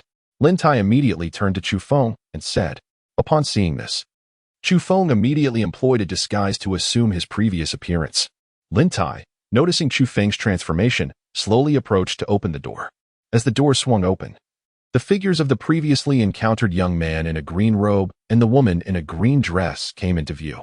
Master, we have procured the Qi Yin grass you requested, the woman in green exclaimed, presenting a generous handful of the vibrant herb to Lin Tai. The consumption of Qi Yin grass could slightly mitigate the chilling poison residing within Lin Tai's body. He had just sent the pair to acquire it. Indeed, Lin Tai nodded slightly as he accepted the Qi Yin grass. Suddenly, the woman in green caught sight of Chu Feng within the room and curiously inquired, Master, who is he? He is your esteemed Shishu, Chu Feng. Lin Tai promptly introduced. Shishu. Both the young man in green and the woman in green displayed expressions of astonishment upon hearing this. Yes, Master Chun is the disciple of your great Shishu, Li Quan. Lin Tai elaborated. He then turned to Chu Feng, introducing the young woman and man, Master Chen. Allow me to introduce my direct disciple, Qin Shi. This is Han Yuan, who recently joined our sect and is a core disciple. You too should pay your respects to your Shishu. Shishu Chun. Qin Shi immediately bowed respectfully. Shishu, Han Yuan. Noticing that Chu Feng appeared younger than himself and was only at the first level of the Xianling realm, reluctantly addressed him as Shishu. Indeed, Chu Feng responded with a subtle nod in return. Chu Feng turned to Lin Tai and said, Senior brother Lin, I shall take my leave. Having concluded their discussion, Chu Feng wished to return to his quarters to cultivate, preferring to avoid further conversation with Lin Tai and the others. Very well, Lin Tai responded promptly, accompanying Chu Feng to the door. He followed until he saw Chu Feng enter a nearby room before returning to his own. Seeing Lin Tai's evident regard for Chu Feng, Qin Shi and the others exchanged glances filled with curiosity. Master, why has Uncle Chen returned this time? Qin Shi inquired, perplexed by Chu Feng's sudden appearance. Your Uncle Chen has come back to participate in the Eastern Wilderness Grand Tournament. Lin Tai replied with a light chuckle. The thought of Chu Feng assisting their Ling Xian sect in securing a place in the Eastern Wilderness secret realm brought a smile to Lin Tai's face. Master, didn't our Ling Xian sect only have 2 spots for the competition? Qin Shi asked, momentarily taken aback. At this, Han Yuan cast a disapproving glance at Lin Tai. Indeed, Lin Tai nodded lightly, turning to face Han Yuan with an air of finality. Han Yuan, you shall relinquish your spot to your Uncle Chen. Master, he is merely at the first level of the Xianling realm. Granting him a spot would be a sheer waste. Han Yuan exclaimed, his anger evident at the thought of losing his opportunity. Lin Tai disregarded Han Yuan's fury, coldly stating, there is no need for further discussion. My decision is resolute. Master, what if I were to give my spot to senior brother Han? Qin Shi interjected hastily. That is out of the question. Lin Tai replied firmly. Qin Shi was Lin Tai's direct disciple, while Han Yuan was a recent addition to the sect. Lin Tai was far more inclined to have Qin Shi participate in the Eastern Wilderness Grand Tournament. Although neither might secure a coveted spot, participating in the tournament would grant them exposure before the powers of the entire Eastern Wilderness continent. A rare opportunity indeed. Lin Tai was determined that his own disciple, Qin Shi, should seize this chance. Moreover, he had never held a favorable opinion of Han Yuan, suspecting him of harboring ulterior motives towards Qin Shi. Since Han Yuan's arrival in the sect, he had exhibited arrogance and dominance, prompting numerous complaints from other disciples to Lin Tai. Previously, Lin Tai had hoped to enlist Han Yuan's aid in the tournament due to his impressive strength. But now that Chu Feng was available to assist in securing a place in the secret realm, Lin Tai felt no obligation to indulge Han Yuan any longer. Master, if you do not allow me to participate in the Eastern Wilderness Grand Tournament, I shall withdraw from the sect. Han Yuan declared in a fit of rage. Very well. As of today, you are no longer a disciple of Ling Xian sect. Lin Tai responded coldly. Han Yuan's departure from the sect was welcomed by Lin Tai, who had no desire to continue supporting him, especially with the prospect of Chu Feng securing a spot in the secret realm. Very well. I hope you do not come to regret this, sect leader Lin. Han Yuan, caught off guard by Lin Tai's willingness to accept his resignation, stormed off in a fit of fury, leaving behind a harsh remark. Senior brother Han, Qin Shi called out, wishing to retain him. There is no need to concern yourself with him. He harbors ill intentions, and his departure is for the best. Lin Tai swiftly intervened. Upon hearing this, Qin Shi responded with a nod. The following day, Chu Feng entrusted the Yin Yang Dan to Lin Tai. After Lin Tai consumed it, he swiftly eradicated the chilling poison that had plagued him for many years, and his cultivation level advanced to the 8th stage of the Earth Spirit realm. This filled Lin Tai with immense excitement, and he expressed his gratitude to Chu Feng profusely. In the ensuing days, Chu Feng secluded himself in his chamber for cultivation. During the day, he practiced outside, and at night, he entered the Chaos Star Pearl to continue his training. Through this period of diligent practice, Chu Feng's own cultivation level ascended to the second stage of the profound spirit realm. Tomorrow marks the day of the Eastern Wilderness Grand Competition. At this moment, the various factions of the Eastern Wilderness have converged in Hurricane City, creating a bustling atmosphere throughout the entire city. During this time, Lin Tai had been eager for Qin Shi to accompany Chu Feng on an outing to strengthen their bond. However, Chu Feng consistently declined, citing his commitment to cultivation. With the grand competition approaching, Chu Feng found himself momentarily devoid of the desire to cultivate and decided to visit the competition venue ahead of time. Observing Chu Feng's intent to venture out, Lin Tai promptly urged Qin Shi to accompany him. Qin Shi hurried after Chu Feng, saying, "Master Uncle, where are you headed? I have visited Hurricane City several times and am quite familiar with it. I can guide you." Upon hearing this, Chu Feng did not decline Qin Shi's company. His unfamiliarity with Hurricane City made it a fortuitous opportunity for her to act as his guide.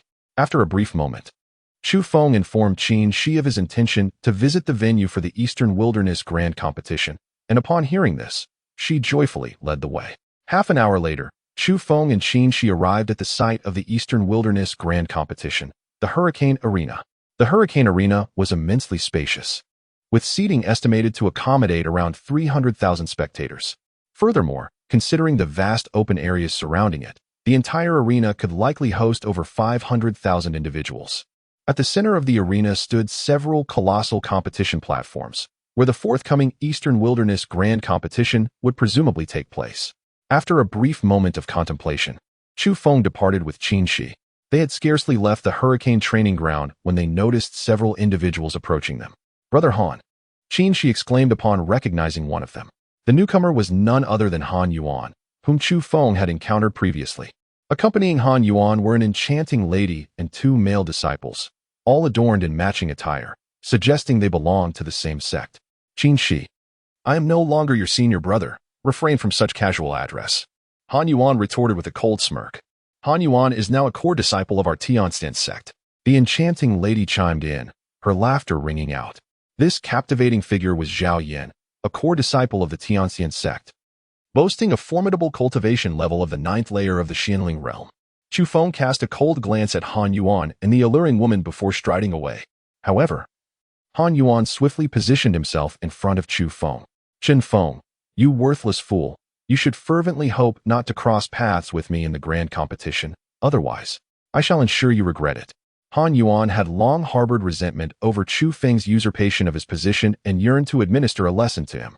Yet, with the Eastern Wilderness Grand Competition approaching, Hurricane City forbade any altercations, otherwise, one would be stripped of their eligibility to compete. Han Yuan could only hope to encounter Chu Feng during the competition to teach him a proper lesson. "I, too, eagerly anticipate our meeting," Chu Feng replied with a faint smile. Chu Feng possesses numerous methods to silently eliminate Han Yuan. However, with the impending Eastern Wilderness competition, he is reluctant to create unnecessary complications. "Chen Feng, I shall ensure your demise is anything but graceful."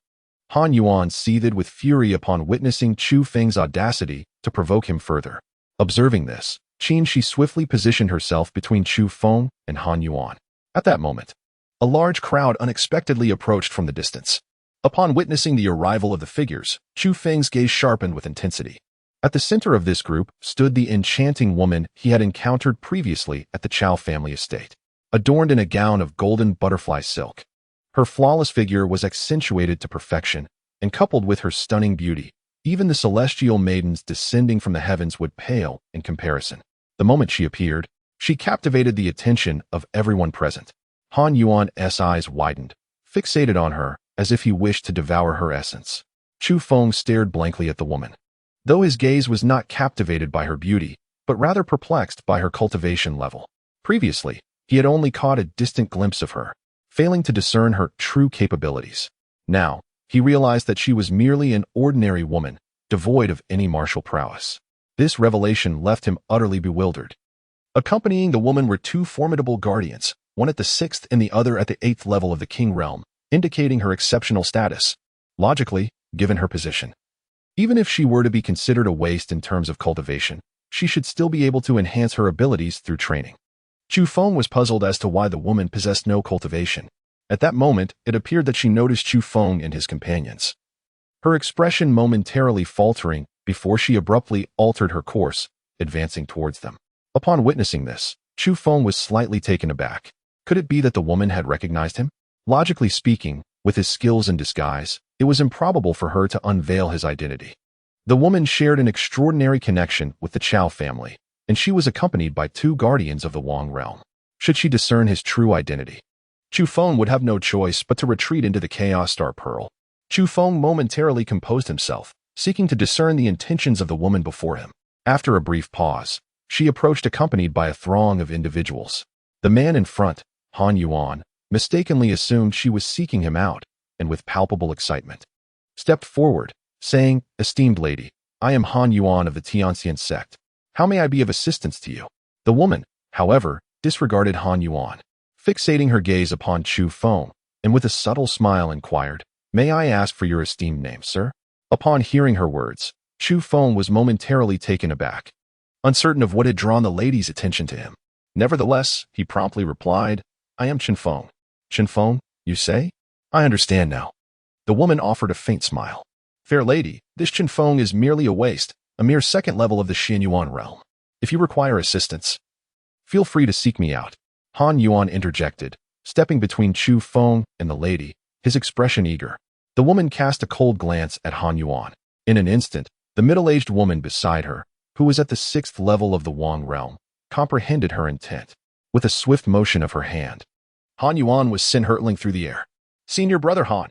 Zhao Yin, who was nearby, immediately rushed to his side. Fortunately, the middle-aged woman had not exerted excessive force. Han Yuan had only sustained minor injuries. However, this encounter left him so frightened that he dared not utter another word. At that moment, the lady suddenly fixed her gaze on Chu Feng, saying, "I hope you can live well." After uttering this, she turned and departed. Chu Feng was left somewhat bewildered by the woman's unexpected approach. He initially presumed that she had discovered his true identity and intended to capture him. However, to his surprise, she merely inquired about his name before uttering a cryptic remark and departing. The onlookers were equally perplexed.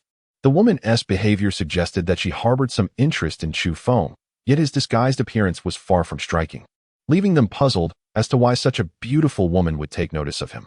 Before leaving, the 2 middle-aged women accompanying her, both of whom were at the Wang realm, cast a lingering glance at Chu Feng. Given their familiarity with the woman, they surmised that Chu Feng must possess extraordinary talents to elicit such interest. The crowd remained in a daze, watching until the woman and her companions vanished from sight. It was only then that she turned to Chu Feng and remarked with a smile, "Master Uncle, your charm is truly remarkable. To have garnered the admiration of such a beautiful woman." "Nonsense," Chu Feng retorted, giving Qin an exasperated glare. Chu Feng did not believe that the young woman would harbor any affection for him. Her approach to inquire about his name surely had ulterior motives, though he could not discern them at present. After uttering these thoughts, Chu Feng gradually departed with Qin Shi. "Chu Feng, once the Eastern Wilderness competition arrives, I will undoubtedly seek to end your life." Han Yuan glared at the retreating figure of Chu Feng, his face twisted with resentment. Having been forcefully knocked away moments earlier and publicly humiliated, he attributed all his misfortune to Chu Feng, vowing to exact his vengeance during the Eastern Wilderness competition. The following day, early in the morning, Chu Feng rose from his slumber and, after a modest breakfast, accompanied Lin Tai and others to the hurricane training ground. Shortly thereafter, they arrived at the venue, which was already teeming with spectators. Apart from designated seating areas, every available space was filled with eager onlookers. Chu Feng surveyed his surroundings with a spiritual sense, discovering that nearly 40 to 50,000 people had gathered at the venue, with some seats still unoccupied. Should every seat be filled, the number would undoubtedly exceed 50,000. It was astonishing that such a multitude of cultivators had convened for the Eastern Wilderness Grand Tournament. Moments later, Chu Feng and his companions squeezed into the hurricane arena. All participating factions were allocated seating, yet the Ling Xian sect, being a modest sect, found its seats tucked away in a secluded corner. Fortunately, the positions for competing factions were located in the front rows, facilitating the entry of contestants and allowing for a clearer view of the competition. Shortly after, Lin Tai led Chu Feng and Qin Shi to their designated seats within the Ling Xian sect, where they awaited the commencement of the tournament. Quite coincidentally, the seats for the Tianxian sect were situated right next to those of Chu Feng and his companions. Han Yuan caught sight of Chu Feng and glared coldly at him for quite some time. Chu Feng disregarded Han Yuan and closed his eyes to cultivate, awaiting the commencement of the grand competition. Lin Tai was previously unaware of Han Yuan's affiliation with the Tianxian sect. However, he paid little heed to which sect Han Yuan had joined, merely casting a fleeting glance before redirecting his focus elsewhere. Shortly thereafter, the Eastern Wasteland Grand Competition commenced. The Huangtian sect, being the largest sect on the Eastern Wasteland continent, served as the host for this prestigious event. Prior to the competition's start, the sect leader, Shi Haoyan, took to the stage to deliver some opening remarks, alongside an explanation of the rules governing the Eastern Wasteland Grand Competition. These regulations mirrored those of previous years, which Lin Tai had already shared with Chu Feng. The first round of the competition featured a selection process, wherein 10 contestants would compete, with only one emerging victorious to advance to the next stage. The second round would also follow a 10-to-1 selection format, necessitated by the overwhelming number of participants, thus allowing for a swift determination of rankings. This round would yield 128 contenders, with subsequent matches transitioning to a one-on-one format until the ultimate champion was crowned. With the rules elucidated, the competition officially commenced, and the names of the participants were called forth to take the stage for their trials. Lingxian Sect, Qin Feng, Stage 1. By what seemed to be an extraordinary stroke of fortune, Chu Feng was surprisingly the first name to be announced. When Chu Feng was called first, he momentarily found himself in a daze. However, he quickly composed himself and ascended the martial platform with measured steps. This waste is likely to be the first to be eliminated in this grand competition. Nearby, Han Yuan observed Chu Feng take to the stage and couldn't help but scoff. The participants in the Eastern Wilderness competition were all peak experts across various realms, with most contestants in the Xianling realm being at the 9th level. Han Yuan believed that Chu Feng, being merely at the 2nd level of the Xianling realm, would undoubtedly be the first to be knocked off the platform, thus becoming the inaugural casualty of this year's Eastern Wilderness competition. Moments later, Chu Feng was the first to step onto the martial stage. The crowd, upon noticing his 2nd-level Xianling realm status, erupted in astonishment and ridicule. A mere 2nd-level Xianling dares to compete. What a farcical attempt to merely fill the ranks.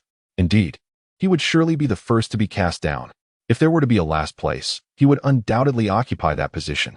This Lingxian sect is truly a pathetic sect, unable to field even a 9th-level Xianling disciple, sending forth a 2nd-level disciple instead. The spectators murmured among themselves, casting scorn upon Chu Feng and even disparaging the Lingxian sect he represented. Chu Feng was aware of the discussions swirling around him, yet he remained utterly unfazed. Having witnessed far grander spectacles in his past life, this scene felt trivial to him. He allowed the crowd their laughter, knowing that when he ultimately claimed the title of first in the Xianling realm, the astonishment on their faces would be truly remarkable. Meanwhile, Lin Tai, unaffected by the murmurs of the crowd, understood Chu Feng's true strength and found himself eagerly anticipating the moment when everyone would be taken aback by the revelation of Chu Feng's victory. On the other hand, Qin Shi felt a wave of embarrassment wash over her as she overheard the crowd disparaging the Lingxian sect, her head bowed in silence. Beside her, Han Yuan erupted into laughter, reveling in the misfortune of the sect that had denied him a spot in the competition. Before long, the other 9 contestants were called to the stage, each at the 9th level of the Xianling realm, while Chu Feng stood alone at the 2nd level. As the judge of the first combat arena confirmed the lineup, he promptly declared the match to commence. No sooner had the judge's words faded than the contestants launched their assaults on one another. Surprisingly, the lowest-ranked Chu Feng was met with no attacks directed at him. With a resounding crash, one combatant was swiftly knocked off the stage by 2 others. I had anticipated that Qin Feng would be the first to be eliminated. Yet it appeared that the others chose not to target him at all. At his 2nd level, he was deemed inconsequential. Had I been on stage, I would have certainly attacked the others first. Indeed, eliminating the others and leaving only a 2nd-level Xianling realm opponent would have made victory effortless. Many spectators gazed at the first combat arena, abuzz with speculation and commentary. Upon observing that the crowd refrained from attacking him, Chu Feng chose not to engage anyone, instead opting to stand quietly at the periphery, watching the chaos unfold. Among the remaining few, a robust and imposing figure demonstrated remarkable prowess, withstanding the onslaught of others and relentlessly sending opponents flying off the arena. Before long, only the brawny man and Chu Feng remained on the stage. As he beheld the other practitioners of the 9th level of the Xianling realm being vanquished, the hefty man erupted into a thunderous laughter. After a moment of mirth, he turned to Chu Feng, adopting a condescending demeanor, and proclaimed, "Youngster, I find myself in high spirits today. Why don't you leap off the stage yourself?" Upon hearing this, Chu Feng let out a cold laugh and instantly appeared before the burly man, sending him flying off the stage with a single kick. How is this possible? The burly man crashed heavily to the ground, utterly bewildered. The spectators at the first competition arena were left in a state of shock, their expressions frozen.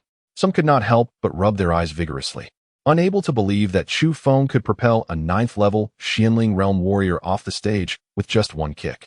This Chu Feng is truly a hidden gem. Humph. What hidden talent?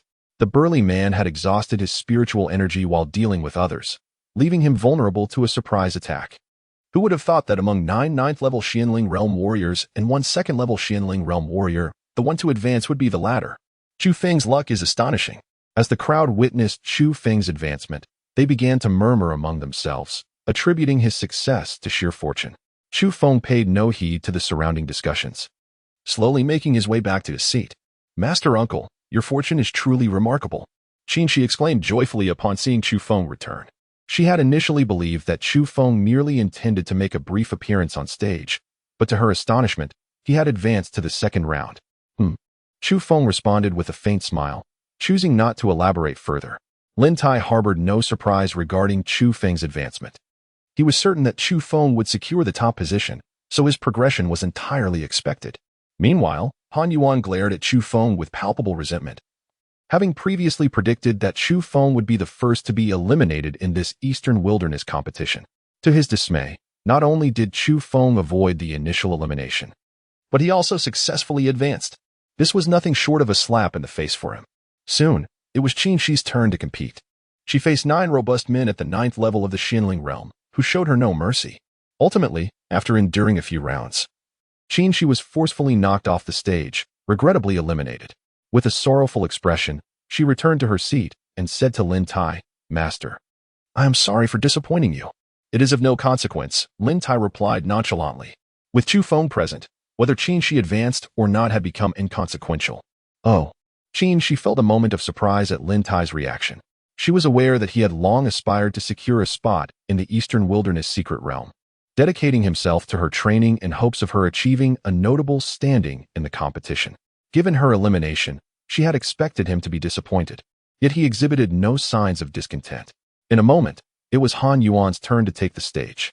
Utilizing a rather clever set of footwork, he dodged and weaved, narrowly achieving advancement. After securing his place, Han Yuan strutted back to his seat, deliberately looking down at Chu Feng for an extended moment. However, Chu Feng remained engrossed in his meditation, entirely ignoring him. Meanwhile, other matches for different realms were concurrently taking place on other platforms.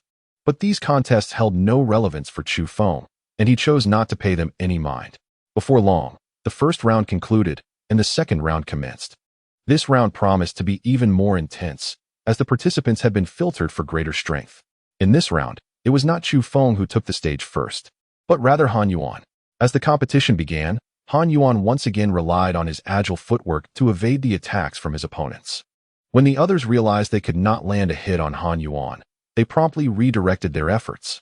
Occasionally, Han Yuan even assisted others in ambushing their adversaries, gradually reducing the number of competitors on the stage. Eventually, only Han Yuan and a burly man clad in green remained. The green-clad warrior was in a weakened state, and Han Yuan, employing his footwork, persistently wore him down. Ultimately, he seized an opportunity to send the green-clad man flying out of the competition. Han Yuan advances. Ha! Upon hearing the referee declare his advancement, Han Yuan erupted into wild laughter. As the first competitor to advance to the third round in the Xian Spirit realm, Han Yuan became increasingly arrogant. Passing by Chu Feng and Lin Tai, he looked down upon them with an air of haughty superiority. With his eyes closed, Chu Feng disregarded Han Yuan, while Lin Tai merely cast a fleeting glance at him before diverting his gaze, offering no further attention. Observing Lin Tai's indifference, Han Yuan scoffed. Lin's sect master, do you not regret revoking my spot in the grand competition? Get lost. Lin Tai retorted curtly, unwilling to engage in further discourse with Han Yuan. You shall see. Once I secure the coveted spot in the secret realm for the Tianxian sect, you will have reason to lament. Han Yuan replied angrily, before storming back to his seat among the Tianxian sect, seething with indignation. The competition resumed with renewed fervor. Soon, it was Chu Feng's turn to take the stage. This time, he faced 9 formidable opponents, each at the 9th level of the Xianling realm. Yet these adversaries were even more powerful than those from the previous round. They had been meticulously selected from a pool of 10, their strengths undeniably impressive. As the referee announced the commencement of the match, the others lunged aggressively at one another. Much like the previous round, they regarded Chu Feng with disdain, choosing to overlook him entirely in their pursuit of eliminating the others. In their eyes, defeating their fellow competitors took precedence over engaging with Chu Feng. They attributed the previous defeat of the burly man to his own incompetence rather than recognizing Chu Feng's superior prowess. Confident in their abilities to oust the remaining competitors, they were resolute in their belief that they could ultimately vanquish Chu Feng as well. Upon observing that none of the 9 challengers had directed their attacks toward him, Chu Feng leisurely stationed himself in a corner, keenly watching the ensuing melee. His fortune seemed extraordinary, as he remained unscathed. Could it be that he would replicate his previous round's triumph, defeating the last opponent and advancing to the next stage? Absolutely not. The previous round's formidable adversary had proven to be inept, while these 9 contenders were meticulously selected peak practitioners of the Xianling realm, making it implausible for Chu Feng to launch a successful ambush again. Could it be possible that Chu Feng was concealing his true prowess, possessing formidable strength in his own right? Unlikely. As a practitioner of the 2nd level of the Xianling realm, he lagged 7 minor realms behind the others. How formidable could he truly be? The crowd gazed at the combat platform where Chu Feng stood, engaging in fervent discussions. Before long, one by one, the competitors were cast from the stage, leaving only a robust man in green attire and Chu Feng. The green-clad warrior, upon witnessing this, erupted into maniacal laughter, as if he had already secured his advancement. Having sustained little to no injuries and expended minimal spiritual energy, he found confronting the 2nd level Xianling realm Chu Feng to be utterly effortless. Boy, you might as well leap off the platform yourself. The green-clad man began to urge Chu Feng to vacate the combat stage, yet before he could finish his sentence, a tremendous force struck him in the abdomen, sending him hurtling off the platform. Can I be declared the victor now? Chu Feng turned to look at the dazed referee, who quickly regained his composure and announced, Chu Feng advances.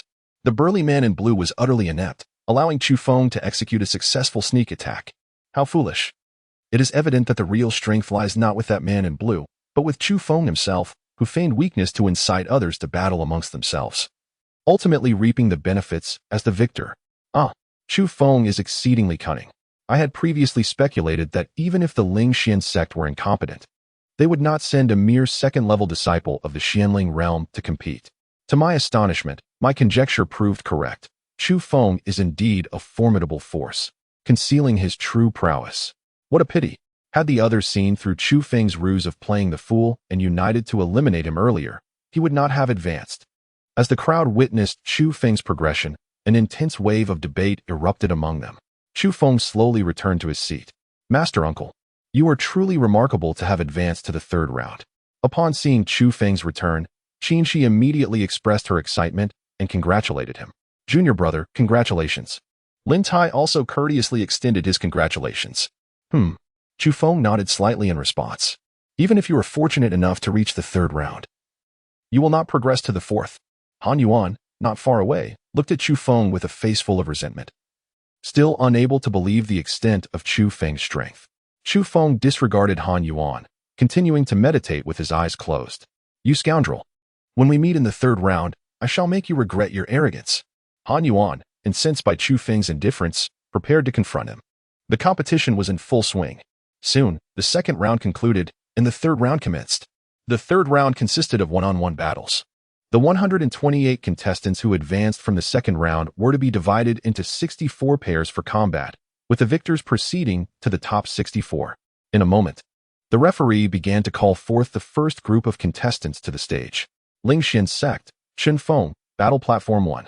Upon hearing this, Chu Feng slowly rose to his feet and made his way to the arena. At the Tianxian sect, on the first combat platform, Han Yuan, upon seeing his opponent was Chu Feng, immediately sprang to his feet in excitement, exclaiming with a wild laugh, "Ha! Chen Feng, this time you shall see how I can leave you searching for your teeth." Soon, Chu Feng and Han Yuan ascended the first combat platform. With a disdainful expression, Han Yuan gazed at Chu Feng and declared, "I shall grant you a chance. If you kneel and plead for mercy now, I shall go easy on you later." Upon hearing this, Chu Feng cast a chilling glance at Han Yuan. If Han Yuan sought his own demise, he had no one to blame but himself. In the great competition of the Eastern Wilderness, one may not take a life, yet one could certainly maim and incapacitate. Chu Feng had already devised a strategy to deal with Han Yuan, and now he awaited the referee's announcement to commence the match. Observing Chu Feng's apparent disregard for him, Han Yuan immediately retorted with a fierce glare, "Chen Feng, I have offered you an opportunity. Should you fail to appreciate it, do not blame me for my ruthlessness when the time comes. Begin the contest." As soon as the referee's voice echoed, Chu Feng swiftly teleported before Han Yuan. Demon severing palm. With a surge of malevolent energy, Chu Feng's palm struck Han Yuan's chest with the force of a thunderbolt. The impact sent Han Yuan careening backward, blood erupting from his mouth like a cannonball as he crashed to the ground outside the arena, landing heavily. The atmosphere instantly fell into a profound silence. As onlookers stared in disbelief at Chu Feng, unable to comprehend that he had defeated Han Yuan with a single blow. They were aware that Chu Feng had concealed his true strength, yet they had not anticipated such overwhelming power. Goodness! Chu Feng's prowess is astonishing. I had thought he would be the first to be eliminated, but given his current display of strength, he may very well claim the top spot. Indeed, his abilities suggest that even those at the earthly spirit realm would struggle against him. He definitely stands a chance at victory. It was unbelievable that someone at the second level of the profound spirit realm could exhibit such strength. The crowd gazed at Chu Feng in awe, murmuring amongst themselves. The judge, equally taken aback, stared at Chu Feng, having never witnessed such a swift contest. The match had barely begun and already concluded. "Han, brother." The members of the Tianxian sect rushed to Han Yuan, who lay motionless on the ground. The judge approached Han Yuan, performing a brief examination before returning to the arena to announce loudly, "Chu Feng of the Lingxian sect advances." Han Yuan was not dead, which allowed Chu Feng to progress. Had Han Yuan succumbed, Chu Feng's qualification would have been revoked. "Chu Feng, you are ruthless." Zhao Yan of the Tianxian sect, after assessing Han Yuan's injuries, discovered that his meridians were completely severed and a malevolent energy continued to ravage his body. Enraged, she glared at Chu Feng. Consequences of one's own actions. Chu Feng replied coldly, before slowly returning to his seat in the Lingxian sect. Chu Feng initially had no intention of paying attention to Han Yuan, however. Since Han Yuan sought his own demise, he could hardly be blamed. "Master Uncle, you are incredibly strong," she exclaimed with admiration upon seeing Chu Feng's return. Given Chu Feng's prowess, the likelihood of him securing a spot, perhaps even more than one, was exceedingly high. As the sole direct disciple of Lin Tai, she would undoubtedly benefit if additional slots were available. The mere thought of entering the Eastern Wilderness secret realm filled her with immense excitement. Chu Feng replied nonchalantly. "Master Uncle, how did you cultivate to become so powerful?" She inquired, her curiosity deeply piqued. Chu Feng closed his eyes in meditation, choosing not to respond to She's inquiry. Observing this, Lin Tai promptly interjected, "Sheer, do not disturb your master uncle. He must prepare for the upcoming match." Shi, upon hearing this, reluctantly acquiesced and turned to Lin Tai, asking, "Master, did you already know that master uncle is exceptionally strong, which is why you allowed Han Yuan to concede his spot to him?" "Indeed," Lin Tai replied with a gentle smile. "No wonder." She gazed at the meditative Chu Feng, her eyes sparkling with admiration. The competition unfolded with fervor. Soon after, the third round concluded, revealing the 64 victors.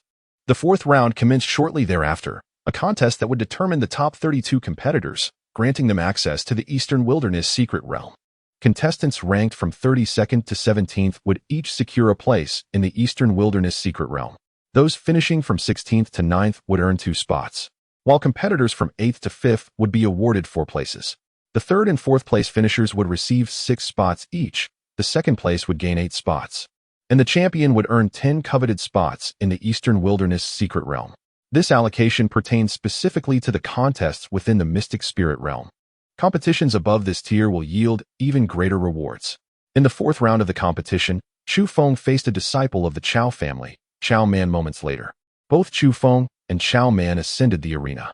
As the contest commenced, Chao Man attempted to leverage the prestige of the Chao family to coerce Chu Feng into conceding the match. Chu Feng delivered a powerful slap, sending him flying off the arena.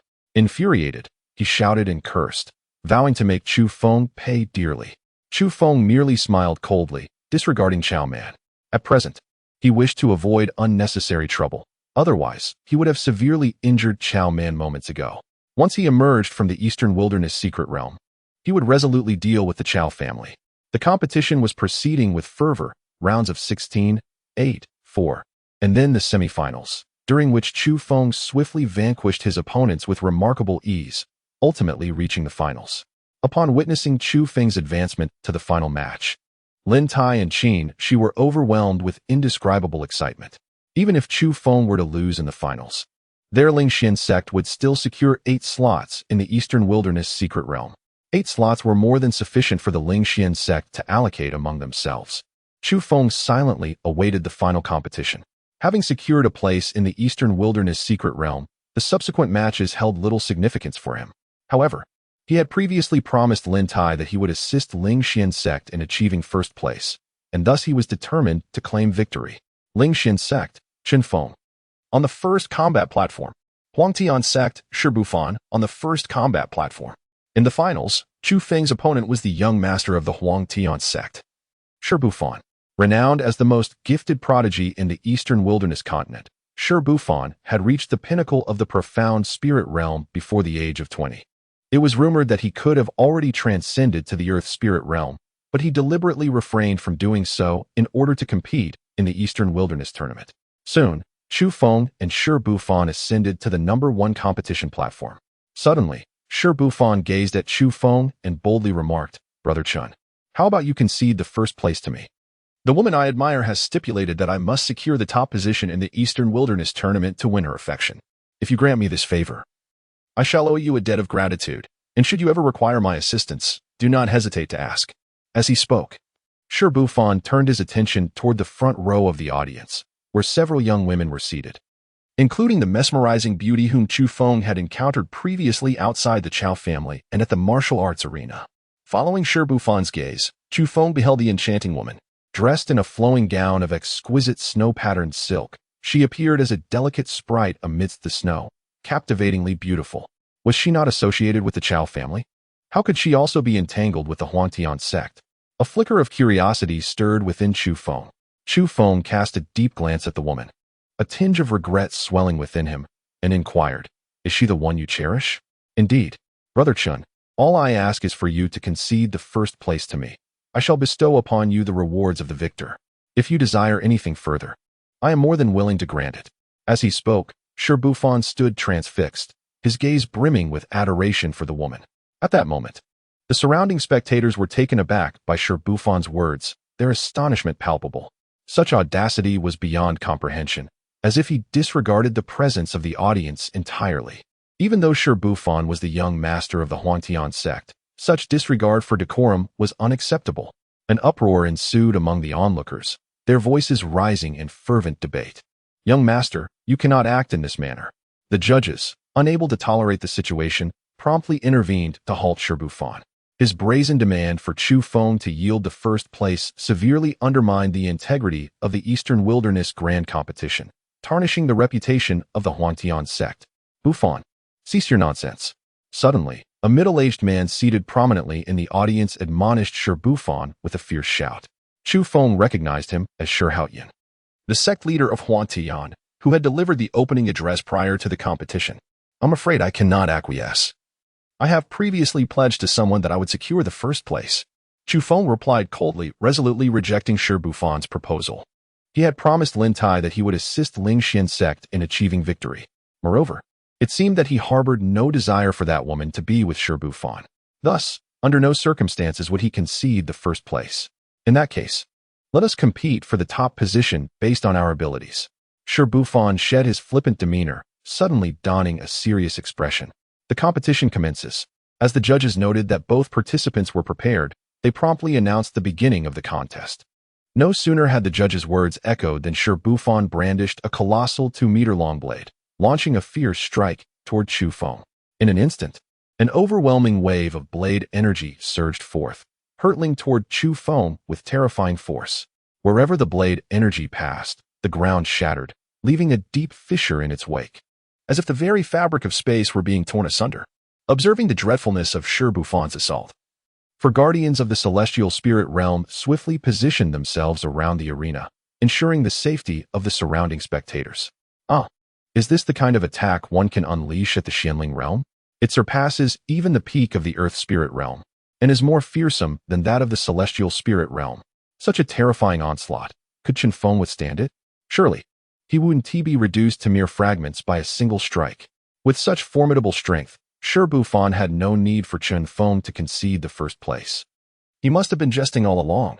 With Shi Bufan's prowess, it was likely that even 10 or 100 Chu Fengs would not stand a chance against him. As the audience beheld the terrifying display of Shi Bufan's might, fervent discussions erupted anew. The great completion of blade intent. Upon witnessing Shi Bufan's assault, Chu Feng's expression shifted dramatically. It was astonishing that someone so youthful could wield such mastery of blade intent, a feat that was nothing short of terrifying. In his previous life, at this same age, Chu Feng had yet to attain such proficiency in sword intent. The fact that Shi Bufan could achieve such greatness in a realm of such lowly status undoubtedly marked him as an extraordinary prodigy of unparalleled caliber. Clash. Chu Feng did not underestimate his opponent. He drew forth the shadow sword and, with a swift motion, unleashed a formidable strike. In an instant, a razor-sharp sword aura surged forth to meet the incoming blade energy of Shi Bufan. Boom! The collision of sword and blade energy erupted with a terrifying force, sending shockwaves that caused the 4 heavenly spirit realm guards nearby to stagger backward repeatedly. The sheer intensity was overwhelming. It was astonishing to discover the true extent of Chu Feng's power. It appeared he had been concealing his true capabilities all along. No wonder Shi Bufan had previously urged him to allow the first place to be taken. It seemed that even he was not entirely confident in defeating him. The spectators present, witnessing the terrifying attack unleashed by Chu Feng, erupted into fervent discussions once more. My dear lady, you're discerning. I truly recognize his talent. You discerned this individual's extraordinary nature from the very beginning. At that moment, a middle-aged woman seated in the front row, who was at the 8th level of the Wang realm, could not help but compliment the lady beside her upon witnessing Chu Feng's prowess. His abilities must extend far beyond this. The woman replied with a subtle smile, suggesting that she possessed a unique insight to perceive Chu Feng's true strength. Chu Feng and Shi Bufan relentlessly exchanged blows, and in a matter of moments, the martial arts arena was reduced to a mere ruin by their fierce confrontation. Chu Feng did not exert his full strength. Instead, he engaged in a contest of skill using his perfected sword intent against Shi Bufan. Indeed, Shi Bufan was exceptional, wielding his 2-meter-long blade with remarkable prowess. His offensive and defensive maneuvers were nearly flawless. However, he fell short in his footwork, which paled in comparison to Chu Feng's, rendering him unable to effectively strike Chu Feng. Relying on the holy level phantom steps, Chu Feng deftly evaded Shi Bufan's assaults and counterattacked with precision. Gradually, Shi Bufan found himself unable to keep pace with Chu Feng's rhythm, suffering repeated counterstrikes. Within a mere quarter of an hour, Shi Bufan had sustained multiple injuries. This was still under Chu Feng's mercy. Had he unleashed his full power, Shi Bufan would likely have been gravely wounded or worse. I concede. After a moment, recognizing that he could not match Chu Feng and aware of Chu Feng's restraint, Shi Bufan promptly admitted defeat. Chu Feng emerged victorious, claiming the title of first in the Xianling realm. Upon hearing Shi Bufan's concession, the referee immediately declared Chu Feng the winner and approached Shi Bufan to assess his injuries. Young master, are you all right? I am fine. Shi Bufan turned to Chu Feng, expressing gratitude. Thank you, Brother Chun, for your leniency. Today, I have lost. Let us battle again in the future. Shi Bufan aspired to grow stronger and seek a rematch with Chu Feng later. Certainly. Chu Feng replied with a slight nod. Shi Bufan's prodigious talent was undeniable. As long as he did not falter, his future achievements would be remarkable. Such an individual, provided he was not an enemy, was someone Chu Feng wished to see flourish and become a pillar of the human race, aiding in the defense against foreign threats. Thank you, Brother Chen. With that, Shi Bufan slowly descended from the arena, leaving the stage to Chu Feng. At that moment, Lin Tai and Qin Shi, witnessing Chu Feng's victory, erupted in excitement. Rushing to the edge of the arena, their joy uncontained. The audience began to buzz with fervent discussions. They had not anticipated that the first place in the Xianling realm would be claimed by Qin Feng. Initially, many had thought he would finish last. Yet he astonished everyone by securing the top position, a striking turn of events. Qin Feng was merely a disciple of a minor sect, previously obscure. Had it not been for the Eastern Wilderness Tournament, many would have remained unaware of such a formidable prodigy from the Eastern Wilderness continent. To have such a genius languishing in a small sect was a grave waste. He ought to be recruited into their own sect. The spectators continued to speculate about Chu Feng, their conversations rife with intrigue. Meanwhile, at the Tianxian sect's seating area, Han Yuan, having just regained consciousness, upon hearing of Chu Feng's triumph, promptly coughed up blood and fainted again. Senior brother Han. Zhao Yan anxiously cradled the unconscious Han Yuan. Why are you still concerned for this worthless individual? It is precisely this waste that has caused our Tianxian sect to clash with Qin Feng. We must expel him from the sect and then go apologize to Qin Feng. At that moment, the first place in the other three divisions was also announced. Chao Jian. Upon observing that the first position in the Wangjing tier was claimed by Chao Jian, Chu Feng's expression turned grave. The Wangjing tier comprises only a handful of competitors, and Chu Feng had previously encountered several individuals of higher realms than Chao Jian, including those at the 6th level of Wangjing. It was unexpected that Chao Jian, with merely the 2nd level of Wangjing, could secure the top spot in the Wangjing tier. This clearly indicated the terrifying extent of his prowess. After the conclusion of the competitions, the leader of the Huantian sect, Shi Haoyan, ascended the stage to bestow the jade tokens for the Dongwang secret realm upon the qualifying participants. Only those in possession of these jade tokens would gain entry into the Dongwang secret realm. At this moment, Chu Feng realized that the quota for the Diling realm was double that of the Xianling realm, while the Tianling realm enjoyed a 5-fold advantage, and the Wangjing realm had a 10-fold increase. By securing the first position in Wangjing, Chao Jian effectively garnered 100 quotas for the Chao family in the Dongwang secret realm. Consequently, when 100 disciples of the Chao family entered the Dongwang secret realm, their strength would undoubtedly be significantly enhanced upon their return. Chu Feng has already devised a plan. Upon entering the secret realm, he intends to eliminate all members of the Chao family, inflicting severe damage upon their vitality. Once the distribution of the quota jade tokens is completed, this year's Eastern Wilderness Grand Competition will be irrevocably concluded. Chu Feng possessed only 1 quota jade token, while the remaining 9 were entrusted to Lin Tai. Thank you, junior brother. Lin Tai exclaimed with excitement as he received the 9 jade tokens, expressing his sincere gratitude to Chu Feng. Without Chu Feng, the Lingxian sect would have been unable to secure any quotas for the East Wilderness secret realm, let alone such a substantial number in one go. Upon acquiring the jade tokens, Lin Tai promptly presented one to Qin Shi. Thank you, master. Thank you, uncle. This year's East Wilderness competition had never led Qin Shi to anticipate that she would obtain a quota for the East Wilderness secret realm. It was entirely due to Chu Feng's contributions that she was able to receive such an opportunity. Shortly thereafter, the 3 of them exited the Hurricane Martial Arena. At that moment, 5 elder disciples of the Lingxian sect were already waiting outside. Following the agreement made with Chu Feng, Lin Tai had dispatched someone to inform the sect to summon these 5 loyal elder disciples in preparation for entering the East Wilderness secret realm. Though they had only just arrived, they were unable to enter the arena and had to wait outside. Master, has our Lingxian sect secured the quotas? Inquired a black-clad elder with eager anticipation. The other 4 gazed at Lin Tai with equally expectant expressions. Previously, Lin Tai had communicated that they would be acquiring several quotas for the East Wilderness secret realm, prompting them to come. Upon receiving the message, the 5 had found it hard to believe, but as it was Lin Tai's command, they had no choice but to arrive. Lin Tai smiled faintly at the question but did not respond directly. Instead, he introduced Chu Feng. This is my junior brother, who represented our Lingxian sect and secured first place in the Xianling stage of the East Wilderness competition. What? First place? The black-clad elder and the other 4 were momentarily rendered speechless, their faces reflecting disbelief as they stared at Chu Feng. It was only when Lin Tai produced 5 quota jade tokens to hand to them that they comprehended Chu Feng's remarkable achievement, and they hurriedly expressed their gratitude. All right, let us return to the inn and celebrate properly. Lin Tai gestured for everyone to head back to the inn. Not long after, they arrived at their previous lodging.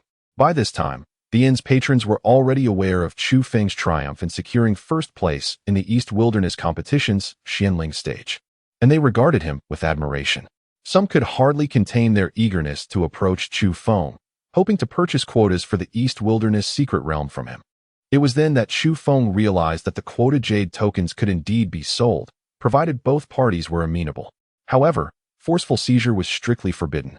Should anyone attempt such an act and be discovered, they would face the wrath of all major powers across the East Wilderness continent. For matters regarding the quota jade tokens, you may consult our sect master, Chu Feng stated before slowly making his way back to his room at the inn. Having acquired the desired quota jade token, his transaction with Lin Tai was deemed complete. He preferred not to concern himself with further matters. Once they entered the East Wilderness secret realm the following day, he and the Lingxian sect would part ways, and their paths would no longer intertwine. The next day, early in the morning, Chu Feng rose with the sun, and after partaking in a modest breakfast, he accompanied Lin Tai and others to the location of the Eastern Wilderness secret realm, the Eastern Wilderness Temple. This temple is but an artificial palace, a grand structure erected long ago by several prominent factions of the Eastern Wilderness continent, who, upon discovering the secret realm, united to build this magnificent edifice for its management. Encircled by formidable barriers and lethal formations, the temple is accessible solely through a singular grand entrance. Only those who possess the coveted jade tokens may enter the temple and subsequently gain access to the secret realm. The secret realm opens once every decade, allowing entrance only to cultivators of the Earth spirit realm and those beneath it. It is said that the entry point within the secret realm is random, rather than fixed to a specific location. The duration of the secret realm's existence is 6 months, during which one must exit. Failure to do so results in eternal entrapment. Before long, Chu Feng, alongside Lin Tai and the others, arrived at the forefront of the Eastern Wilderness Temple. At that moment, a lengthy queue of individuals was forming, steadily proceeding through the grand entrance.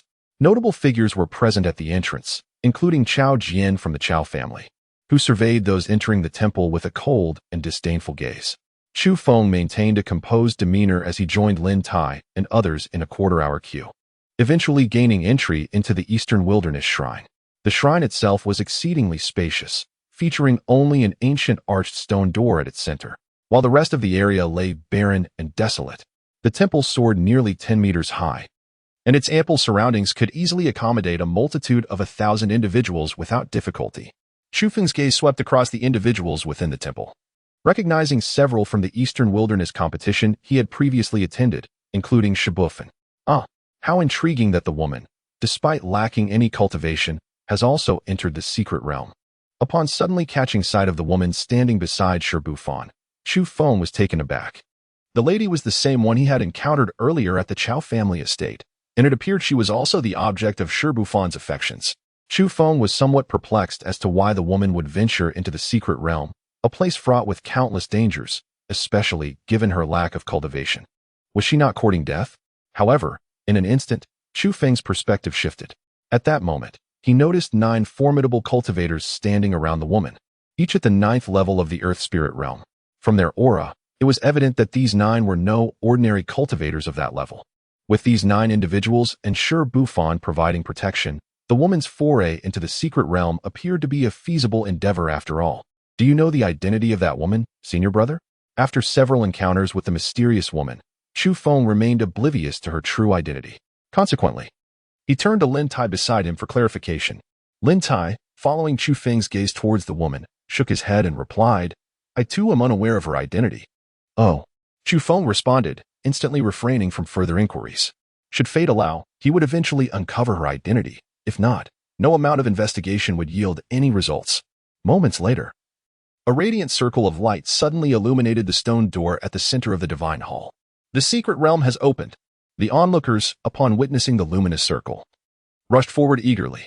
Chu Feng gradually followed the crowd into the luminous circle. In a moment of disorientation, he found himself standing upon a desolate expanse.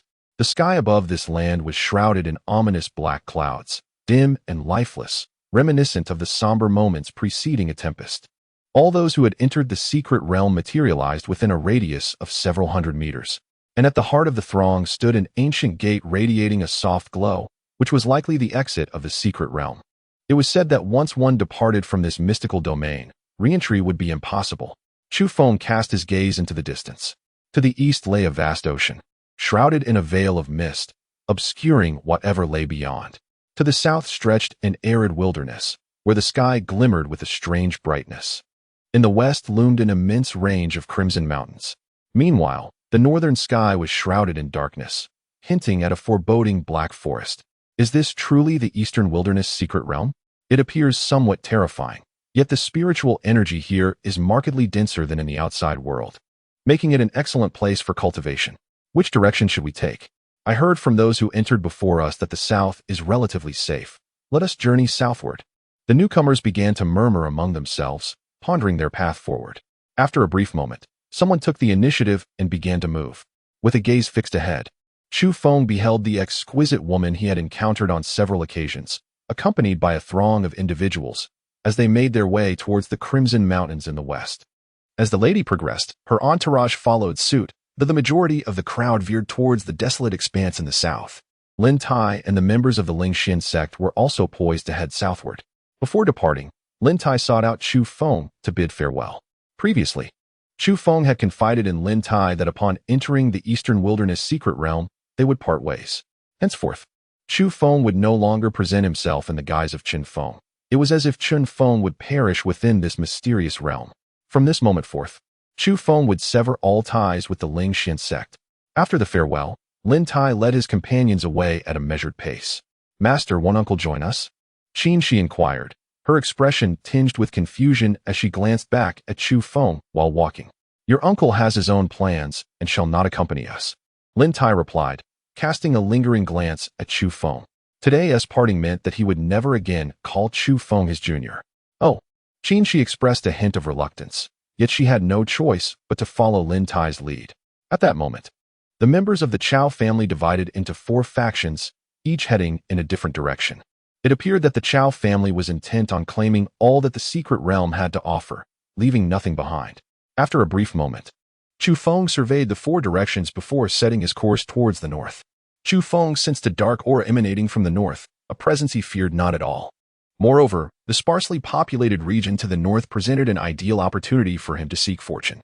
Shortly thereafter, once he had distanced himself from the prying eyes of those around him, Chu Feng dispelled his disguise, revealing his true visage. Chu Feng continued his journey northward.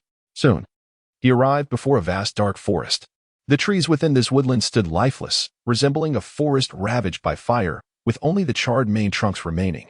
At that moment, over 20 members of the Chao family were stationed at the entrance of the Black Forest, hesitant to step inside. Among them, the most formidable was at the 9th level of the Earth Spirit Realm, while the weakest possessed only the Xian Spirit Realm. Among the gathered, there was Chao Man, who had previously encountered Chu Feng during the Eastern Wilderness competition. At that time, Chao Man had attempted to leverage his family's status to compel Chu Feng to concede, only to be sent flying off the competition stage by a single slap from Chu Feng. You there, venture inside and scout the way, Chao Man commanded as he noticed Chu Feng approaching, ordering him to enter the forest. Previously, the Chao family had placed a bounty on Chu Feng, and nearly all their members had seen his likeness. However, in the dimness of the surroundings, Chao Man and the others seemed unable to recognize Chu Feng. Chu Feng silently gazed at the Black Forest, disregarding Chao Man. He sensed an aura of death pervading the woods, and it seemed that hidden dangers lurked beneath the forest floor. Boy, are you deaf? Did you not hear me speak? Let me tell you. We are from the Chao family of the Heavenly Net Empire. If you wish to live, hurry and venture inside to scout, Chao Man bellowed, feeling threatened by Chu Feng's indifference. It appeared he was the very Chu Feng sought by his family. At that moment, a member of the Chao family, standing close to Chu Feng, seemed to recognize him, his face pale with terror. What? Chu Feng? Lord Chao Jian had remained stationed at the entrance of the Eastern Wilderness Shrine. How could Chu Feng possibly enter the secret realm? The members of the Chao family were filled with dread upon hearing this. Previously, Chu Feng had the prowess to slay those in the heavenly spirit realm. It was precisely this capability that instigated Chao Jian to vigilantly guard the entrance of the Eastern Wilderness Divine Temple, wary of Chu Feng infiltrating the secret realm to eliminate members of the Chao family. To everyone's astonishment, Chu Feng has indeed managed to breach their defenses. In an instant, The members of the Chu family drew their weapons, trembling as they aimed them at Chu Feng. With him being merely at the second level of the mystic spirit realm, I refuse to believe that we, with our numbers, cannot vanquish him. Let us strike together and eliminate him, commanded a disciple from the Chu family at the 9th level of the earth spirit realm, urging the others to unite in their assault on Chu Feng. In a heartbeat, the members of the Chu family surged forward with ferocity towards Chu Feng. Clang!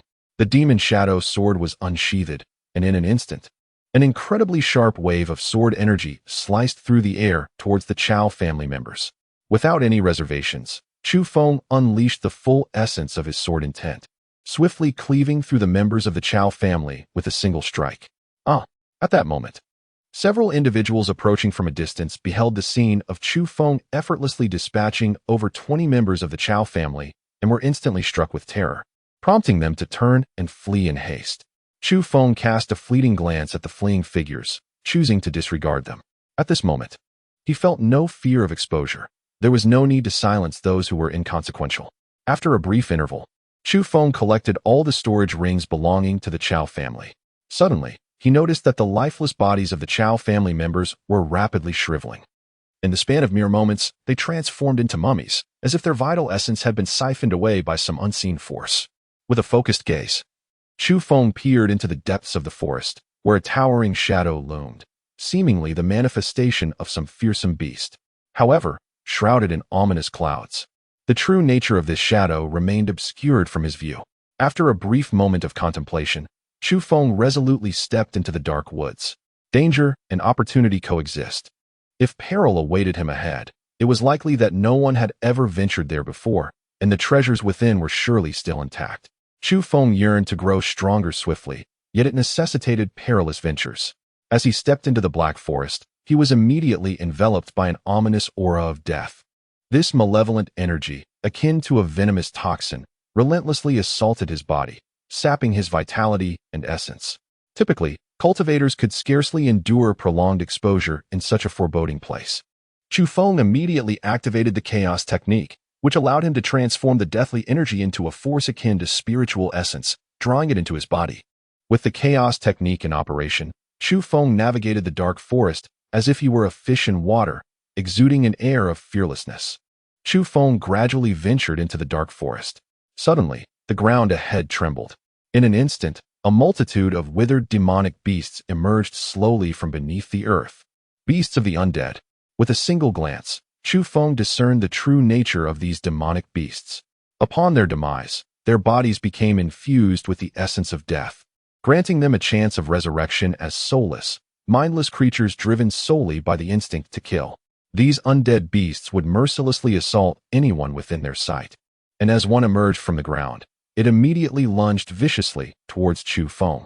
Chu Feng drew forth the shadow sword and unleashed several waves of sword energy towards the oncoming undead beasts.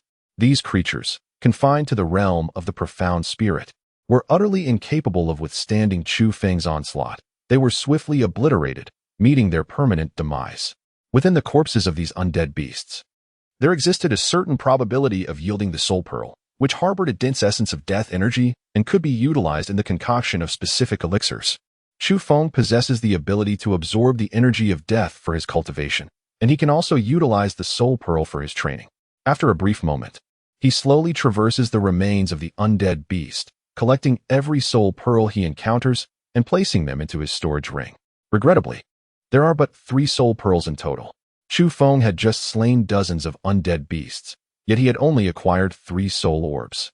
These soul orbs were imbued with a rich essence of necromancy, and if amassed in abundance, they would enable Chu Feng to swiftly elevate his cultivation level. Chu Feng continued his journey deeper into the Black Forest. Along the way, he encountered numerous undead beasts. He vanquished each of these creatures he encountered. Within half an hour, Chu Feng had collected 30 soul pearls. Quite splendid. Even if this Black Forest harbors no other opportunities, acquiring soul pearls here is indeed a stroke of fortune, he exclaimed joyfully. Shortly thereafter, Chu Feng arrived at a grove of trees even denser than before. The trees in this grove bore a striking resemblance to those he had previously encountered, yet they appeared to be alive, adorned with dark, lustrous leaves.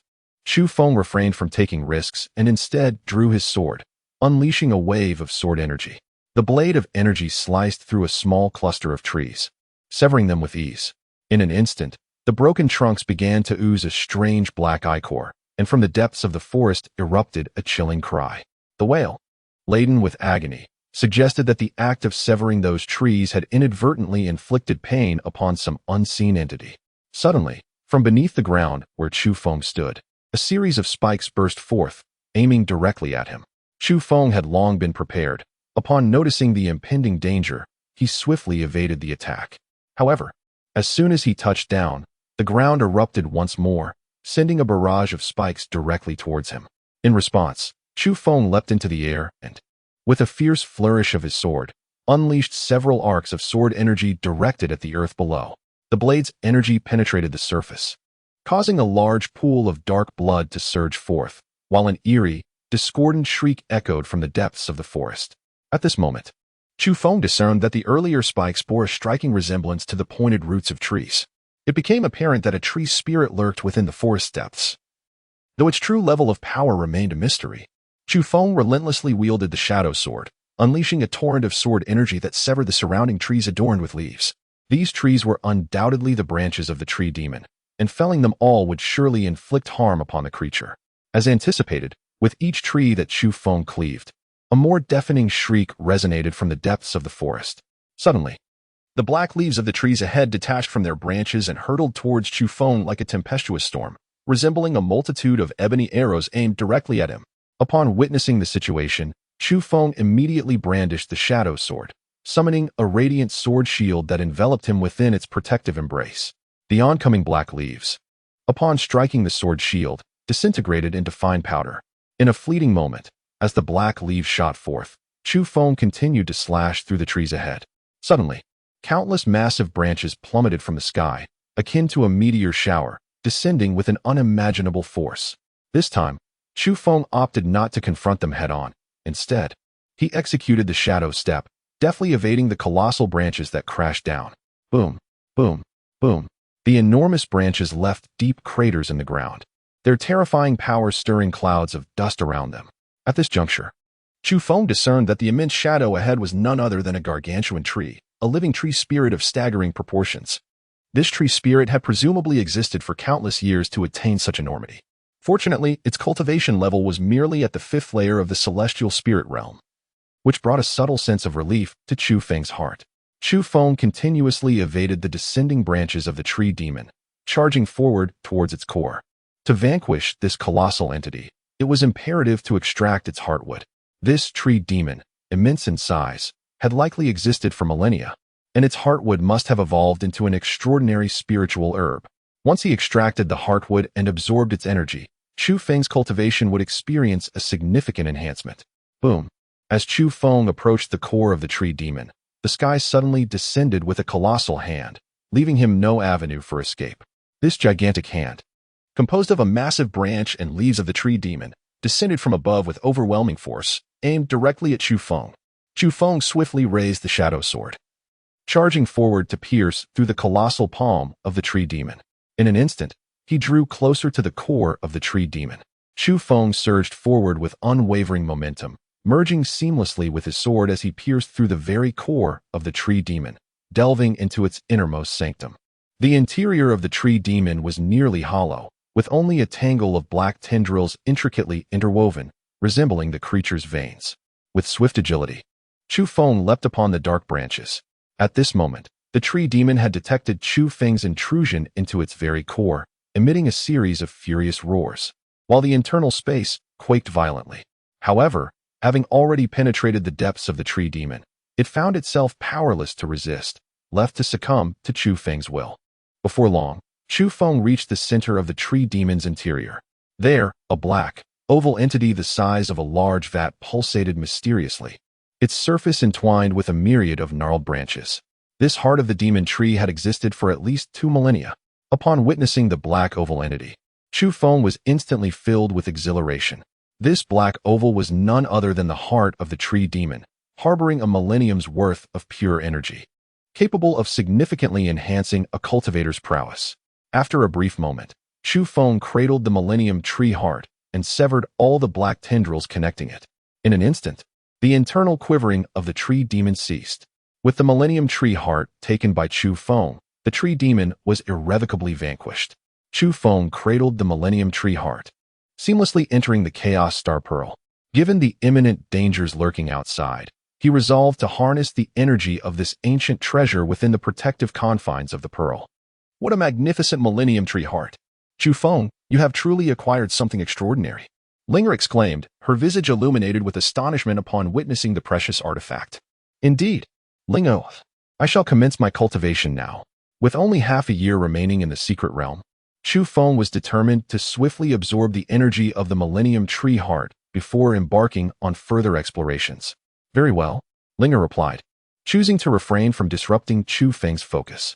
Chu Feng immediately activated the Chaos Technique, commencing the absorption of the energy from the Millennium Tree Heart. 1 day, 10 days, a month, he ascended to the 3rd level of the profound spirit realm, then to the 4th, and ultimately to the 8th level. After a month of diligent effort, Chu Feng had completely absorbed the energy of the Millennium Tree Heart, elevating his realm to the 8th level of the profound spirit realm. In a moment, he ceased his cultivation, his eyes brimming with excitement as he opened them wide. The heart of a Millennium Demon Tree had remarkably allowed him to rise 6 minor levels. What a thrill! Congratulations, Chu Feng. Linger appeared before him, her face alight with joy upon witnessing his accomplishment. Thank you, Chu Feng replied, laughter spilling forth from his lips. With the enhancement of 6 minor levels, his strength had significantly increased. Now, when faced with Chao Jian, Chu Feng felt emboldened to engage in battle. After exchanging pleasantries with Linger for a brief moment, he stepped into the outside world. Time within the secret realm was limited, and Chu Feng was eager to venture forth and continue seeking opportunities to grow stronger. At this moment, the main body of the tree demon had withered, and the branches connected to the Millennium Tree Heart had also turned desiccated. Chu Feng emerged from the body of the tree demon and continued to explore his surroundings. However, after an extensive search, he found nothing of value, save for a few necrotic orbs acquired from vanquishing spirit beasts along the way. Thus, he resolved to return to the entrance of the secret realm and seek opportunities in other directions. Shortly thereafter, he arrived back at the entrance of the secret realm. Contemplating the 3 alternative paths before him, he chose to venture towards the western Red Mountains. The unrefined woman he had encountered several times before was the first to lead others in that direction, although he was uncertain if she still lingered there now. As he drew nearer to the Red Mountains, an intense heat assailed him, and the temperature escalated the closer he approached. Is this a volcano? He pondered with mild confusion. Yet, even if it were a volcano, it should not exude such searing heat from such a distance. Clearly, there must be something peculiar within the mountains that accounted for this phenomenon. Amidst the scorching heat, Chu Feng traversed the mountains for an entire day, ultimately uncovering an anomaly atop a colossal peak. This mountain appeared to be an active volcano, with dozens of people gathered around its crater. Among them stood a woman, previously encountered by Chu Feng, who possessed no cultivation. Remarkably, she maintained a composed demeanor at the volcano's edge, seemingly unaffected by the sweltering temperatures that would challenge even those of the Xianling realm. This spectacle left Chu Feng perplexed. After a moment, he cautiously approached the crater and was suddenly enveloped by a captivating fragrance wafting from within. This was the scent of a rare spiritual herb. Chu Feng's eyes widened in astonishment. Such an enchanting aroma could only emanate from an extraordinary elixir. It became clear to him why so many had congregated here. Yet, a question lingered in his mind. Why did they not descend to seize the herb? Saint Maiden, the demon dragon below, is terrifying, exclaimed a burly man, his face etched with fear. The demon dragon is at the 9th level of the Tianling realm, vigilantly guarding the Qian Honglian. We cannot lure it away, and our attempts have yielded nothing but failure, injuring several of us. Should we attempt to descend again, we risk being devoured by the demon dragon. Upon hearing this, Chu Feng mused silently, finally grasping the woman's surname. From the burly man's words, he also discerned the identity of the spiritual herb hidden within the volcano. Indeed, it was the Qian Honglian.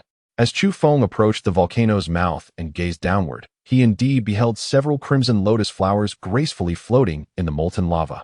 2 kilometers below, the cavernous expanse within the volcano was astonishing. The distance from the crater to the lava below spanned approximately 2 kilometers, while the surface of the lava extended across a radius of 5 kilometers.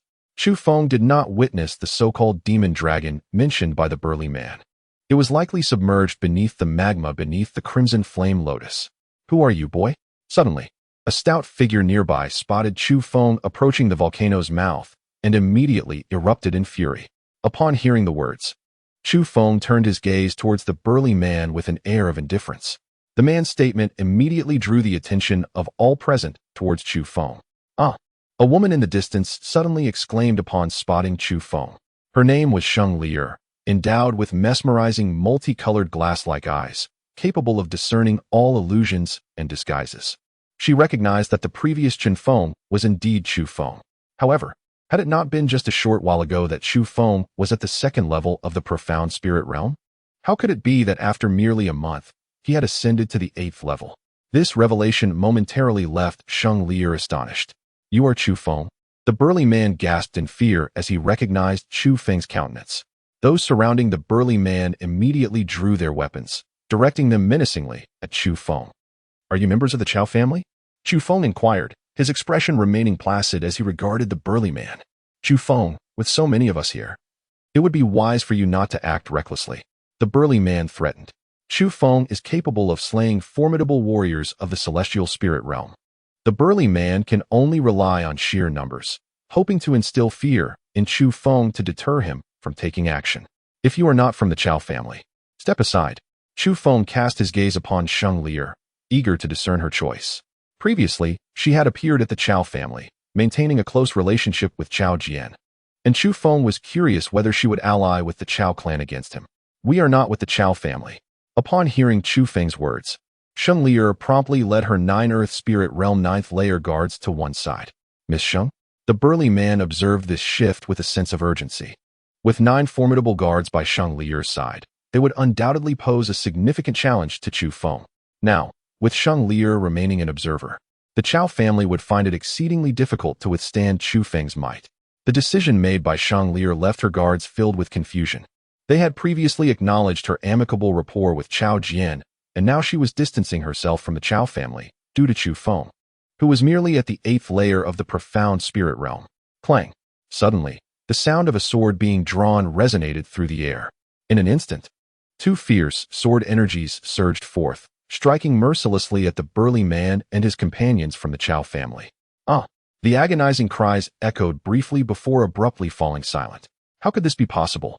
The expressions of those remaining in the vicinity froze in disbelief, their eyes wide with incredulity. Just moments ago, Chu Feng had casually unleashed 2 sword strikes, decimating over 20 members of the Chao family in an instant. It was noteworthy that among them were 8 at the Earth Spirit Realm, while the rest were predominantly at the higher tiers of the profound spirit realm.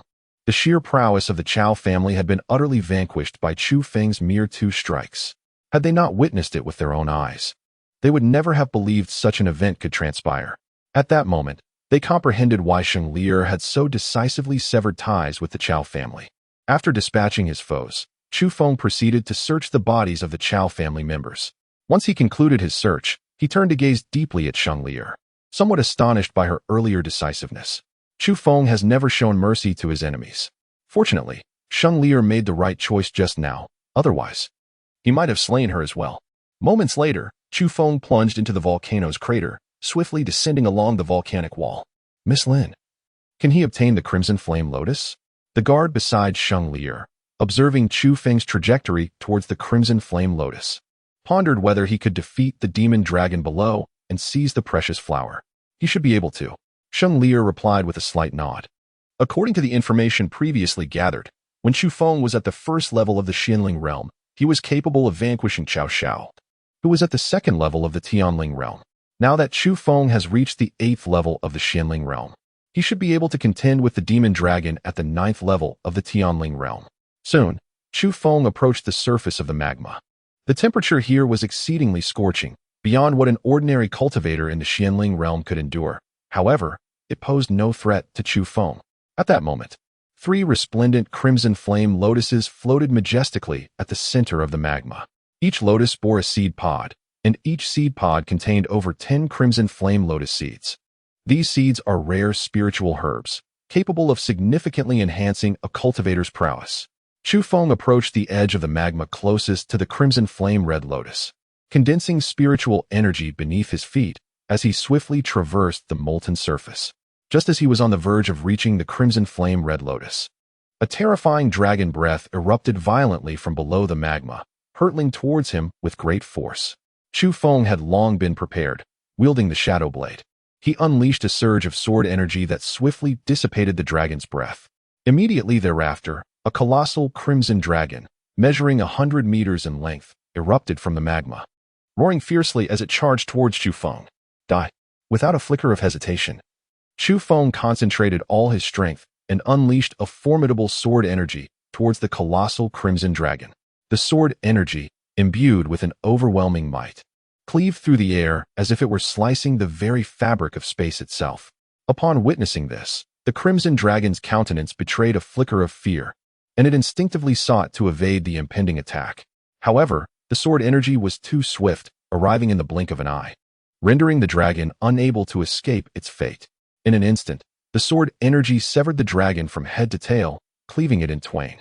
At the volcanic crater, the onlookers were left momentarily stunned as they beheld Chu Feng's astonishing feat of slaying the crimson dragon with a single strike. Sheng Lier, in particular, widened her beautiful eyes, her mouth agape, her face a canvas of disbelief. She was aware of Chu Feng's formidable prowess and understood that he stood a considerable chance of overcoming the dragon. Yet, she had anticipated that even if he triumphed, it would be at a great cost. Never did she imagine that Chu Feng could dispatch the dragon so effortlessly. The 9 guardians beside Sheng Lier were equally rendered speechless by the spectacle. All of them were at the 9th level of the Earth Spirit Realm, a significant tier above Chu Feng. Previously, they had fought valiantly yet failed to inflict even a scratch on the crimson dragon, suffering injuries from its fierce breath in the process. Now, a man of a lower realm had effortlessly vanquished the beast with a mere sword strike. It was a reality they struggled to accept.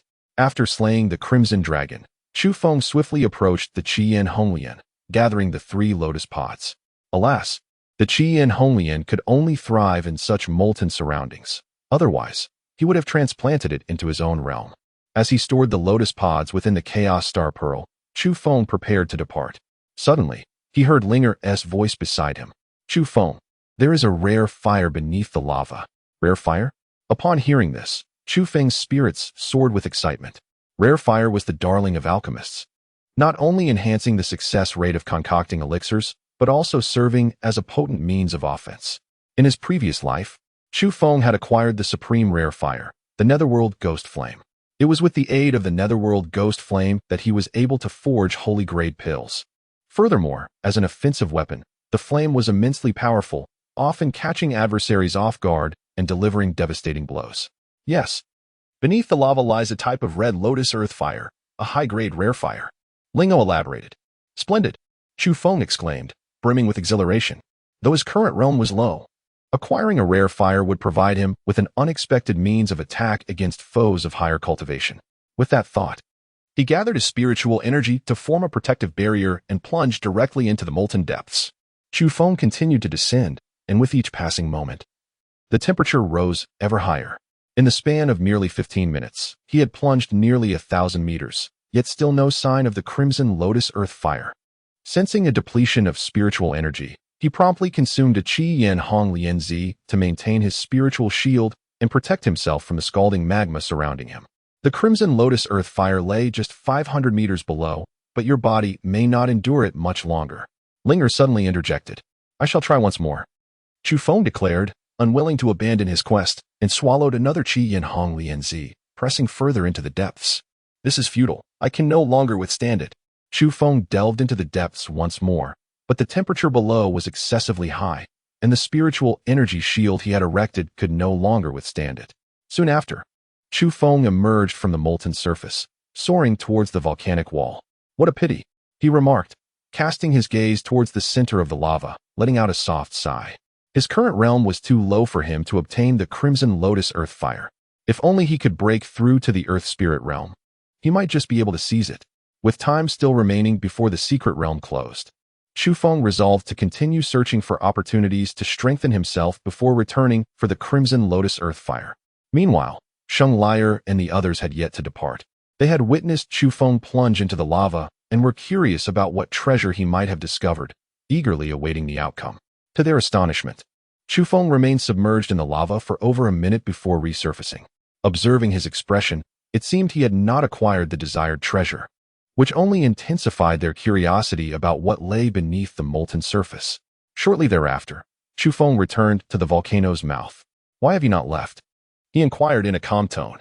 The group had not departed. Could it be that they were coveting his crimson flame red lotus seed? "Chu Feng, what lies beneath the lava?" Shang Lier asked, voicing her curiosity. "A treasure that you cannot obtain," Chu Feng replied nonchalantly, preparing to depart. Suddenly, a voice reached his ears, that of Lingo. "Chu Feng, the treasure upon this woman's chest may very well assist you in acquiring the crimson lotus earth fire." The treasure upon her chest?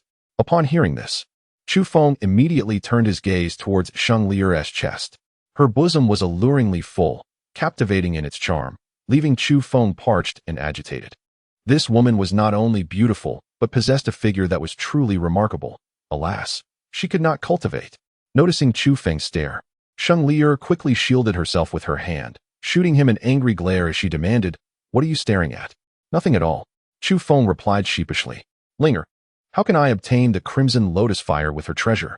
Indeed, there was a precious gem nestled at Shang Lier's chest, but Chu Feng could not fathom how it could aid him in acquiring the crimson lotus fire. The gem is an extraordinary artifact capable of isolating fire. If you can persuade this lady to part with it, your chances of obtaining the crimson lotus fire will significantly increase, Lingo advised. The gem?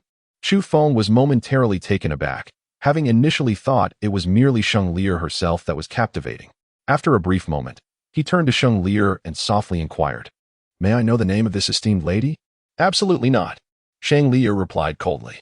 Given that Chu Feng had been fixated on her bosom and was now inquiring about her name, it was evident to her that his intentions were improper. Consequently, she became indifferent and wished to ignore him. Having said that, Shang Liu intended to depart with her 9 guards. "My lady, I wish to propose a transaction." Chu Feng interjected, positioning himself in front of her. "Step aside. I have no desire to engage in any transaction with you," Shang Liu asserted, believing that Chu Feng harbored ulterior motives and that any transaction he proposed would be unsavory. "And what if I insist?" Chu Feng's voice turned icy. The extraordinary fire was of paramount importance to him, and he was unwilling to relinquish it. Should Shang Liu refuse, he would resort to taking her gem by force. "Chu Feng, do not presume that my lack of cultivation makes me an easy target. If you dare to lay a hand on me, you shall meet your demise," Shang Liu warned coldly. "Demise? I remain unconvinced," Chu Feng retorted. "Here's your chance. Swiftly hand over the gem adorning your chest, or I shall slay you all," he declared, his gaze fixed sternly on Shang Liu. "The gem?" Shang Liu was momentarily stunned. "Of course, it is the gem. What else would it be? Surely, you do not think I have any interest in you?" "Humph. I would not even glance your way." Chu Feng feigned disdain as he evaluated Shang Liu. "You scoundrel." Shang Liu, incensed by his dismissive look, felt a surge of anger, her emotions tumultuous. "Enough with the pleasantries. I shall offer you a crimson flame lotus in exchange for the gem." Chu Feng did not wish to take advantage of Shang Liu. Instead, he sought to exchange a crimson flame lotus for her jade pendant. A single crimson flame lotus bore several seeds, ensuring that Shang Liu would not suffer any loss. "No way," Shang Liu retorted furiously. If she refused to trade, then he would have no choice but to resort to violence. He could simply eliminate them and seize it. With that, Chu Feng unsheathed his shadow sword, feigning an intent to strike.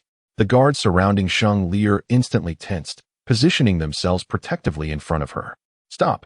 Shang Liu exclaimed, realizing that Chu Feng was truly prepared to act. "What? Have you changed your mind?" Chu Feng remarked with a faint smile directed at Shang Liu. "Leave this place first, and I will give you the jade pendant." Shang Liu, unwilling to risk the lives of those accompanying her, reluctantly agreed to part with the pendant. Very well. Chu Feng understood that without the pendant, Shang Liu could not withstand the searing heat here, and thus he concurred to conduct the transaction outside. Shortly thereafter, Chu Feng and Shang Liu, along with their companions, moved further away from the volcano. Shang Liu shot Chu Feng a fierce glare before slowly reaching for the jade pendant around her neck. "You scoundrel, take this," she said as she gradually extended the pendant towards Chu Feng. Chu Feng joyfully accepted the jade pendant, which radiated warmth and exuded a captivating fragrance that touched the soul. Chu Feng could not help but lift the jade pendant to his nose, inhaling its scent. "You scoundrel, I shall end your life." Upon witnessing Chu Feng's actions, Sheng Lier was immediately consumed by rage and lunged at him, biting down fiercely on his hand. At this moment, Chu Feng realized that his earlier actions had been somewhat reckless, having insulted Sheng Lier. After a brief moment of biting silence, he exerted a slight force to break free. "Very well, I apologize," he declared, before discarding a crimson flame lotus and swiftly turning away. "You scoundrel, I shall remember you. Once we exit this secret realm, I will ensure you pay for this." Sheng Lier seethed, glaring fiercely at Chu Feng's retreating figure. "We lack the strength to defend the young lady, and thus, she has suffered indignity. Please, young lady, punish us." The 9 guards surrounding Sheng Lier bowed their heads in acceptance of their fault upon witnessing her fury. After a moment, Sheng Lier gradually calmed her anger and spoke in a composed manner. "It is not your fault. That wretch is to blame. Once we leave this secret realm, I shall deal with him." She then turned and set off in another direction. "Young lady, the crimson flame lotus." One of the guards in green picked up the lotus that Chu Feng had left behind and hurried to catch up with Sheng Lier, offering it to her. "I have no need for that scoundrel's belongings." Sheng Lier responded coldly. The green-clad guard felt a pang of regret, mirrored by the expressions of the other guards.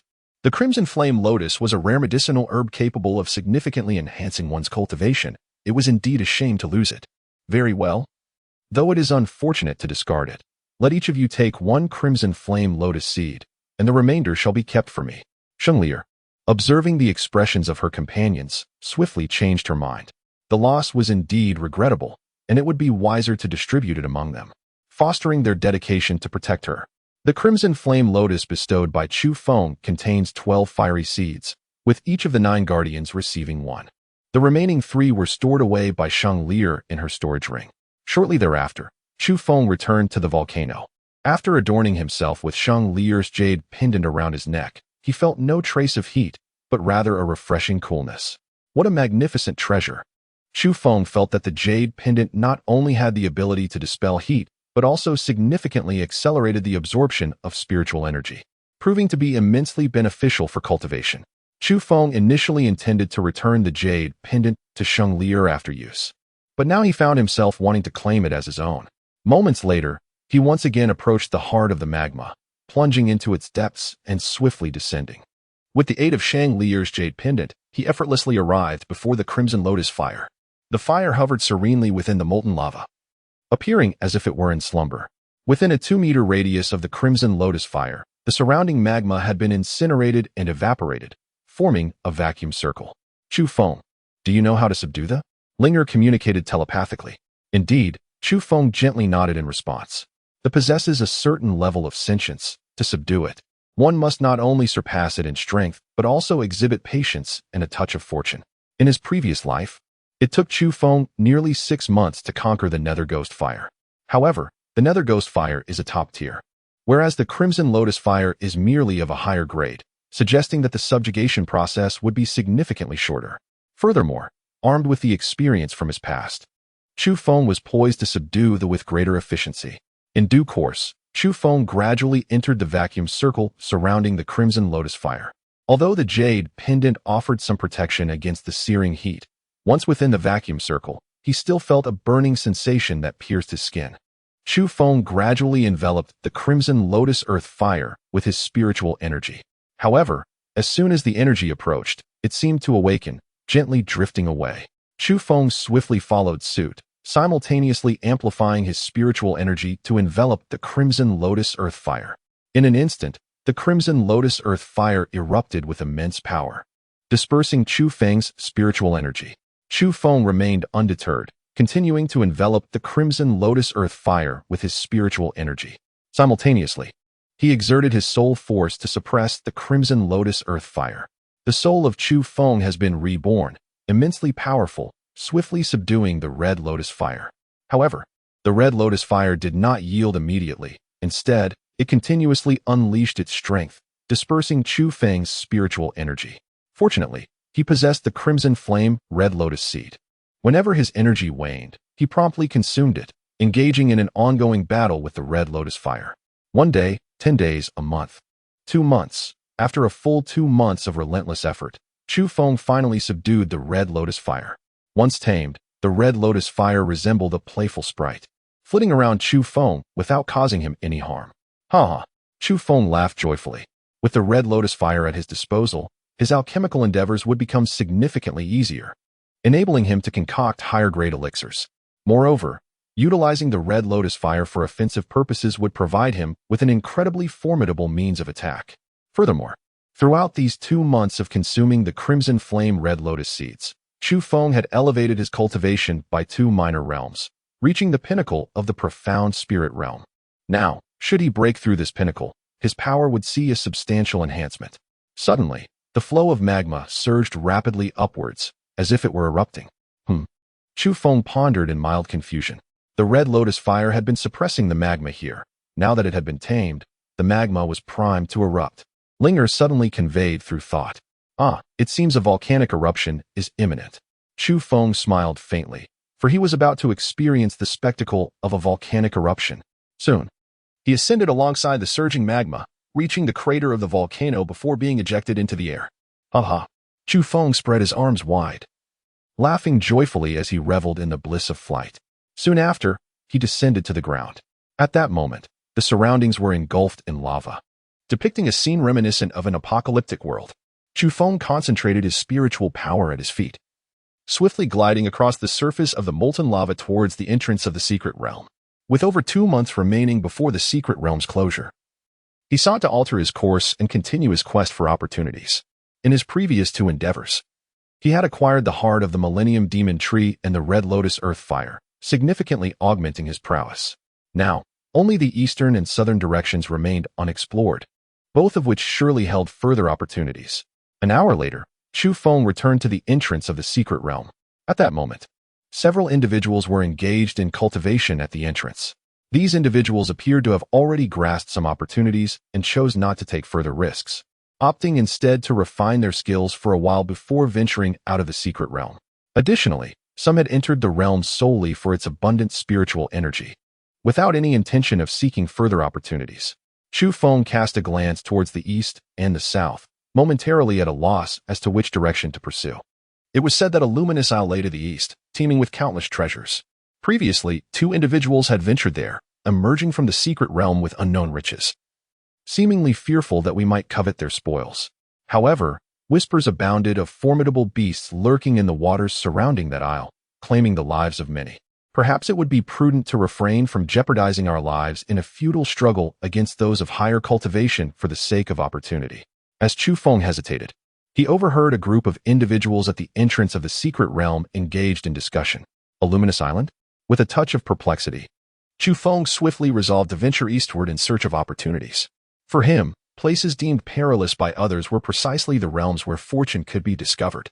A quarter of an hour later, Chu Feng arrived at the eastern shore. The surface of the sea lay shrouded in a dense mist, the waters dark and unfathomable. At that moment, a distant island emerged from the haze, radiating a gentle luminescence, resembling a celestial paradise. Upon witnessing this, Chu Feng immediately stepped onto the surface of the sea, hastening towards the mysterious island with remarkable speed. Is the island actually in motion? As he approached the isle, Chu Feng discerned that it was indeed drifting slowly. No wonder he had not encountered this island during his previous venture into the secret realm. It must have only recently relocated to this vicinity. In a fleeting moment, Chu Feng leaped and soared onto the island. The instant he set foot on its soil, he was overwhelmed by an oppressive weight, as if he were bearing a colossal stone of 1,000 pounds. How strange. The surroundings of the island were enveloped in an eerie silence, yet the ground was marked with numerous footprints, indicating that many had ventured upon this island before. Chu Feng followed the footprints, but as they led him into a dense forest, they abruptly vanished. A formation. With a single glance, Chu Feng discerned the presence of an illusionary array within the forest. However, this was merely a rudimentary enchantment, capable only of ensnaring those ignorant of its intricacies. To Chu Feng, it was of no significance whatsoever. Chu Feng gradually stepped into the forest, swiftly traversing the mesmerizing array. During his passage, he observed several individuals ensnared within the formation. However, he displayed no inclination to rescue them. Those individuals had chosen to embark on the island in search of fortune, and they must be prepared to relinquish their lives at any moment. Shortly thereafter, Chu Feng emerged from the array and exited the forest. At this juncture, several hundred people had gathered outside the woods. Among them were familiar faces such as Sheng Lier, as well as Lin Tai and Qin Shi from the Lingxian sect.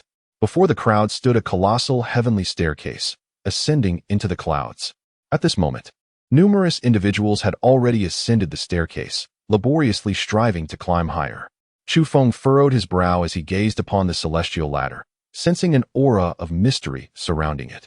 Such an imposing structure, reaching high into the clouds, had eluded his sight while he was outside the island. The ladder appeared almost illusory. However, many had already ascended its steps, suggesting it was indeed real.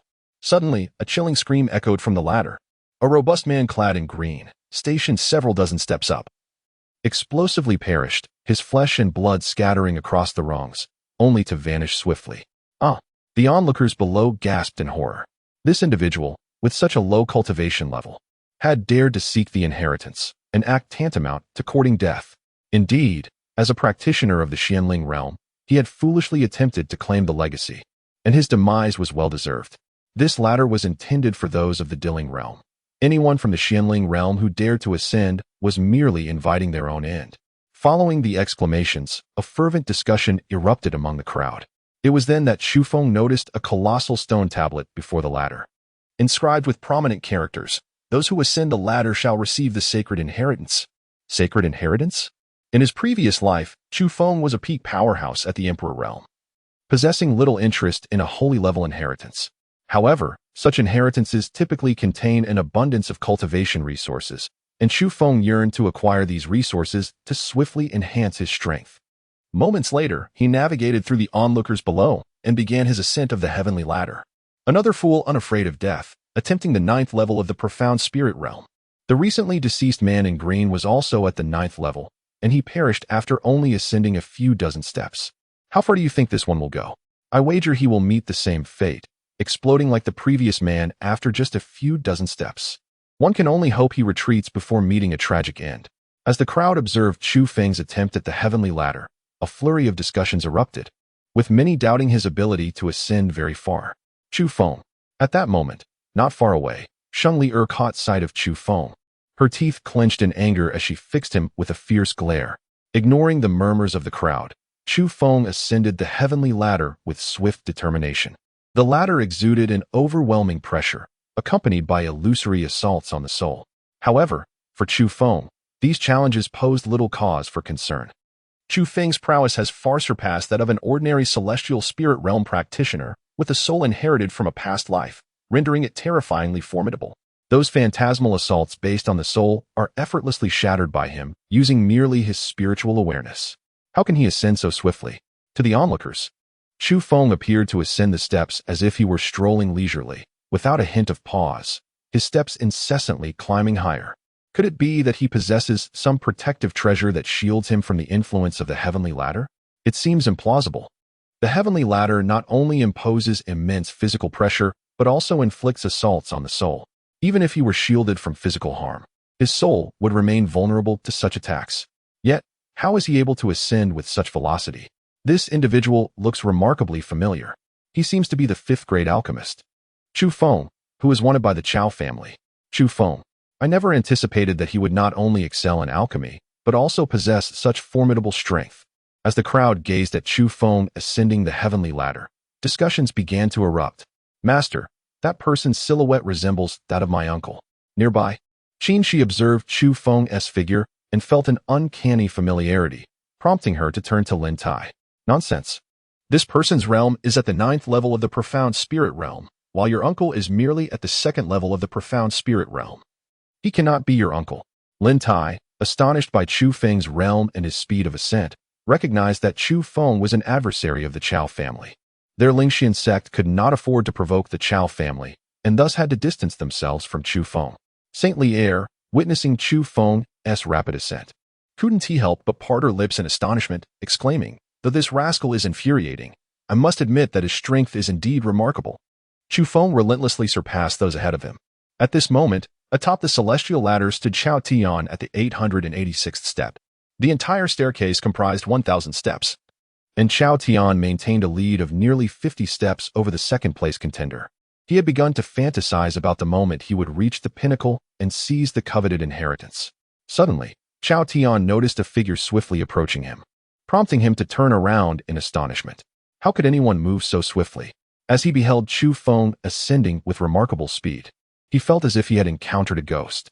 Having expended a great deal of elixirs and treasures, enduring countless hardships to reach the 886th step, he was utterly astounded that Chu Feng could so casually close the gap.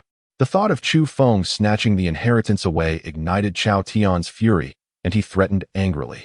"You brat, the inheritance belongs to the Chao family. If you dare to seize it, you will surely perish." A member of the Chao family? Upon hearing this, Chu Feng let out a cold chuckle, and with a swift motion, unsheathed the shadow sword. In an instant, a sharp blade of energy sliced through Chao Tian's body, cleaving him in two. Chu Feng has actually eliminated Chao Tian in a heartbeat. Chao Tian was the second-ranked participant in the Earth Spirit realm of the Eastern Wilderness competition, yet he was vanquished by Chu Feng with a single strike. How formidable is Chu Feng? A warrior of the Mystic Spirit realm has effortlessly dispatched a peak Earth Spirit realm opponent. Had I not witnessed it with my own eyes, I would never have believed it. The onlookers, witnessing Chu Feng's decisive victory over Chao Tian, were left in sheer astonishment, engaged in fervent discussions. This young rascal is truly ruthless. Previously, at the volcano, Sheng Liar had seen Chu Feng eliminate a ninefold celestial spirit realm demon dragon with a single blow. Thus, she was no longer surprised by Chu Feng's swift execution of Chao Tian, though she couldn't help but lament his cruelty. However, given that Chu Feng and the Chao family were adversaries, showing mercy to one's enemies is tantamount to inflicting harm upon oneself. Chu Feng's resolute action against Chao Tian is, therefore, justifiable. After dispatching Chao Tian, Chu Feng continued his ascent with rapid determination. The further he climbed, the more intense the pressure and soul attacks became. Yet all remained within his capacity to endure. Before long, Chu Feng reached the 1000th level. The moment he set foot on the 1000th level, he felt as if he had entered an entirely different realm. This space was shrouded in swirling black mist, an obsidian void where nothing was visible. Suddenly, an eerie shadow coalesced from the black fog. "Fated one, congratulations on receiving the legacy of this sage," the shadow proclaimed with a smile. "Who are you?" Chu Feng inquired with a calm demeanor. Chu Feng discerned that the shadow before him was a soul entity, and this space was specifically designed to preserve such souls. However, he remained uncertain about the origins of this particular soul. "I am the Soul Heaven Saint, a revered figure from ancient times, who, before my ascension, deliberately left behind my legacy here for those fated to inherit it," the shadow declared with a smirk. "The Soul Heaven Saint?" Chu Feng inwardly scoffed, then pressed on. "Pray tell, aside from your legacy, do you possess any cultivation resources? My legacy is the finest in existence. Once you accept it, you shall never lack for cultivation resources." The Soul Heaven Saint boasted. "No cultivation resources? Then I shall forego your legacy." With that, Chu Feng turned to leave. The Soul Heaven Saint was taken aback by Chu Feng's response. He had not anticipated that the young man would decline his inheritance. "Young brother, I assure you, if you accept my legacy, you will ascend to the pinnacle of the realms, becoming the foremost among all." The Soul Heaven Saint urged. "Spare me your words. Without cultivation resources, your legacy is of no use to me." Chu Feng replied, his demeanor unyielding. "There are indeed cultivation resources. Should you accept my legacy, they shall be yours." The Soul Heaven Saint suddenly altered his stance. "First, provide me with these cultivation resources, and then I shall contemplate accepting your legacy." Chu Feng's heart leapt with joy upon hearing the mention of resources, yet he remained wary of the enigmatic Soul Heaven Saint. Suspecting that his legacy was not as benevolent as it appeared, Chu Feng sought the cultivation resources of the Soul Heaven Saint, desiring not his inheritance. "Very well.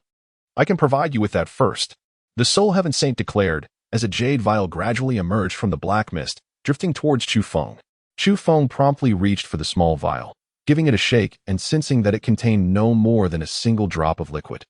He immediately turned to the Soul Heaven Saint and inquired, "Is this all there is?" This was chaotic divine liquid, although it was merely a drop.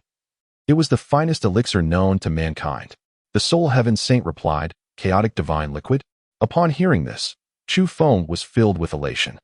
He opened the jade vial and took a whiff, promptly stowing it away within the chaotic star pearl. Indeed, the chaotic divine liquid was the most exquisite essence in existence. In his previous life, Chu Feng had heard tales of it, yet had never encountered it firsthand. However, the intoxicating aroma emanating from the vial had been so transcendent that it assured him of the vial's divine contents. The divine elixir is now in your possession. Begin to accept my legacy, the Soul Heaven Saint urged as he observed Chu Feng secure the vial. Are there no other cultivation resources? This is far too little. Chu Feng replied with a faint smile. There are none. The time since my passing is far too extensive. Only this drop of chaotic divine liquid has managed to endure, while all other cultivation resources have long since dissipated from the world. The Soul Heaven Saint lamented. What a pity. Chu Feng expressed with a hint of regret. Chu Feng initially intended to procure more cultivation resources from the Soul Heaven Saint, only to discover that the latter possessed but a single drop of chaotic divine liquid. Nevertheless, obtaining even this solitary drop from the Soul Heaven Saint rendered Chu Feng's journey worthwhile. Let us commence. I shall now impart the inheritance unto you. Open your soul sea and allow my soul to enter. Only then can the transmission be completed, the Soul Heaven Saint declared with a benevolent smile. Surely you do not intend to seize control of my body? Chu Feng replied with a subtle smile. Inheritance does not necessitate the intrusion of the soul into the inheritor's soul sea. I have dabbled in the arts of possession in my past life. Now, your request to open my soul sea for your soul's entry clearly reveals your intent to usurp my body. Impossible. The Soul Heaven Saint, taken aback by Chu Feng's insight, faltered momentarily, unable to fathom how Chu Feng had discerned his intentions. Do not feign innocence. I am well versed in the methods of possession. Chu Feng spoke calmly. Ha ha ha. Young one, since you have uncovered my scheme, I shall no longer pretend. Indeed, I wish to seize your body. You would do well to comply and release your soul sea. Otherwise, I shall forcibly extract your soul and subject you to relentless torment with soul fire, rendering your existence a living hell. The Soul Heaven Saint cackled wickedly. How audacious of you, a mere wretched saint, to attempt to usurp my being. You are courting death. Chu Feng retorted with a cold laugh. With that, he raised his hand to unleash the red lotus earth fire. Instantly, a mesmerizing flame reminiscent of a crimson lotus materialized in his palm, exuding a terrifying aura. The exotic fire posed a formidable threat to soul entities. And with Chu Feng's powerful spirit, he could easily subdue the Soul Heaven Saint's soul. Exotic fire? The Soul Heaven Saint's expression shifted to one of fear. Suddenly, a piercing scream escaped his lips. How is your soul so formidable? Are you a reborn soul through possession? The Soul Heaven Saint was severely wounded by Chu Feng's overwhelming soul power. Chu Feng did not respond to the Soul Heaven Sage, but instead unleashed his in an assault against him. The Soul Heaven Sage darted chaotically within the space, continually subjected to Chu Feng's relentless onslaught. Damn it! Even if my soul were to scatter, I shall not allow you to emerge unscathed. Upon uttering these words, the Soul Heaven Sage abruptly vanished, causing the entire space to begin collapsing. In an instant, the ground beneath Chu Feng transformed into an unfathomable abyss, and he plummeted rapidly downward. Meanwhile, outside the celestial ladder, the sky darkened ominously, the earth trembled, and the ladder itself vanished without a trace. The once stalwart celestial ladder morphed into a colossal chasm, and those on it fell into the depths below. The abyss resembled a monstrous maw, generating a formidable suction that drew in nearby spectators. Run! Those who had gathered outside immediately fled in panic. Lin Tai and Qin Shi, positioned at the outer edge of the crowd, wasted no time as the abyss emerged. Lin Tai swiftly took Qin Shi's hand and led her into the forest shrouded in illusions. Others too hurriedly sought refuge within the woods. Upon entering the forest, they discovered it was unaffected by the encroaching abyss, and a collective sigh of relief escaped their lips. Where's the young lady? Were you not just protecting her? Suddenly, the guards of Shanglia realized that she was nowhere to be found. Chu Feng continued to plummet into the abyss. Surrounding him was an inky darkness, and the depths below were unfathomable, concealing whatever lay beneath. The gravitational force here was several times stronger than that of the outside world, causing Chu Feng's descent to accelerate exponentially. At this rate, he feared he might meet his demise upon impact. Along the way, he sought refuge within the Chaos Star Pearl for a brief respite. Upon emerging from the Chaos Star Pearl, he found himself still in free fall into the abyss. However, his descent had reset to a standstill, much to his relief, alleviating his fears of a fatal landing. Thus, he continued his descent, and after approximately 20,000 meters, he finally caught sight of the bottom. Below lay a dark pool of water, its surface marred by the lifeless bodies of those who had perished moments before. During his time within the chaotic star pearl, Chu Feng had encountered numerous corpses that had plummeted long before him. As he approached the precipice, he swiftly re-entered the chaotic star pearl and emerged anew. Moments later, he gracefully descended onto the surface of the black water. This water, imbued with a potent corrosive nature, had rendered some bodies unrecognizable. These remains belonged to cultivators who had previously ascended the heavenly ladder in pursuit of a legacy, only to meet their demise in this forsaken place. The depths of the abyss were suffused with dense demonic energy. Those who fell, even if they survived the fall, would likely succumb to their fate shortly thereafter. Chu Feng surveyed his surroundings, seeking an escape route. The darkness enveloped him, visibility was perilously low, and his gaze met only the inky waters, with no sign of the shore. To his astonishment, there was life beyond the abyss. Suddenly, he discerned a white figure in the distance, striving to swim further away. The figure was none other than Shang Lier. In the chaos that had erupted earlier, amidst widespread panic, she had been swiftly drawn into the abyss. Fortunately, endowed with a rare treasure, she had managed to descend into the depths with little harm. The bottom of the abyss was shrouded in darkness, emanating a foul stench, littered with the corpses of the perished. In such a harrowing environment, even someone as well-versed as Shang Lier felt an overwhelming sense of dread, particularly as the black waters seemed boundless, devoid of any glimmer of hope for escape. She could only suppress her fear and continue to swim forward. Jia jia jia. Suddenly, a sinister laugh reverberated, sending a chilling tremor through Shang Lier's soul. Earlier, she had scoured the vicinity and discovered that everyone else had perished, prompting her to venture forth alone. To her dismay, an eerie cackle pierced the oppressive darkness. In this terrifying abyss, the abrupt fright nearly caused her heart to cease. After a moment, she steeled herself against the terror and turned to face the source of the sound. Upon recognizing the figure, her rage flared, and she felt an overwhelming urge to leap forward and exact her vengeance. Chu Feng, you scoundrel, you wretch. Shang Lier hurled curses at Chu Feng, unleashing her pent-up anger and fear. Although Chu Feng may be a scoundrel, in such an environment, his presence instantly alleviated Shang Lier's fear. How is it that you have not perished despite lacking cultivation? Chu Feng inquired, his gaze fixed upon Shang Lier with curiosity. If you haven't died, how could I? Shang Lier retorted coldly. It seems you possess quite a number of treasures, Chu Feng mused. Without her verbal confirmation, he surmised that she must have relied on some form of artifact to survive. Quickly return my jade pendant. As the topic of treasures arose, Shang Lier immediately recalled that Chu Feng had taken her jade pendant and demanded its return. That pendant was exchanged for with the crimson flame red lotus. It rightfully belongs to me now. Chu Feng retrieved the jade pendant from around his neck, inhaling its fragrance delicately before playfully exclaiming, "You scoundrel! Now that I have it, I no longer desire it." Upon witnessing Chu Feng keeping the jade pendant close to him, Shang Lier immediately lost her interest in possessing it. Chu Feng has already kept it close to him. Having it on her again would be quite bothersome. Even if you desire it, I shall not give it to you. Chu Feng deliberately provoked Shang Lier. You scoundrel! Once we are outside, I will certainly teach you a lesson. Shang Lier glared at Chu Feng with her beautiful eyes. Perhaps we may not even make it out. Chu Feng sensed the boundless surroundings, which seemed to stretch into infinity. It was evident that a formation was present. Yet he could not discern its focal point, nor could he breach its defenses. Upon hearing Chu Feng's words, Shang Lier felt a surge of alarm within her heart. To be trapped in this dark and repugnant environment seemed a fate worse than death itself. What transpired on the celestial ladder? How did we suddenly find ourselves in this abyss? Shang Lier inquired. There was no inheritance on the celestial ladder, merely an evil spirit attempting to seize control of those who sought to reach the summit. I thwarted its attempt, and in retaliation, it sought to drag me down with it. Chu Feng replied calmly. What shall we do now? Are we to await our demise? Shang Lier's face betrayed her despair. Since we have arrived, we might as well make the best of it. I shall meditate and cultivate for a time, Chu Feng declared. The abyss was thick with demonic energy, and he hoped to absorb this energy to enhance his cultivation. Perhaps in doing so, he could unravel the formation that bound them. What kind of physique do you possess? The demonic energy seems unable to approach you.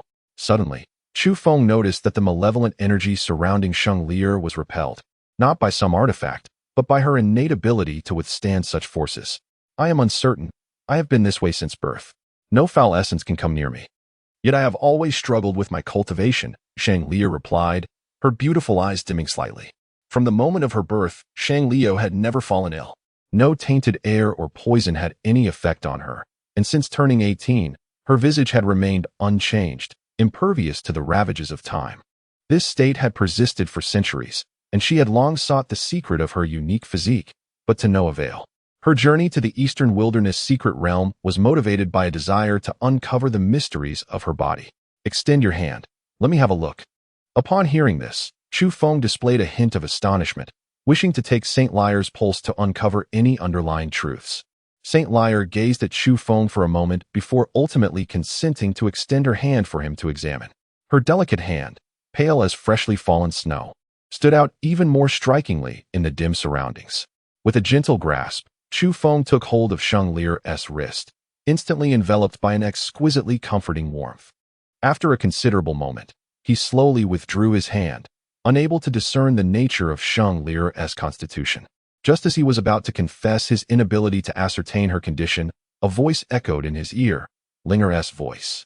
Her constitution was the eternal celestial spirit body, a rarity in the lower realms, only awakening upon reaching the divine realm.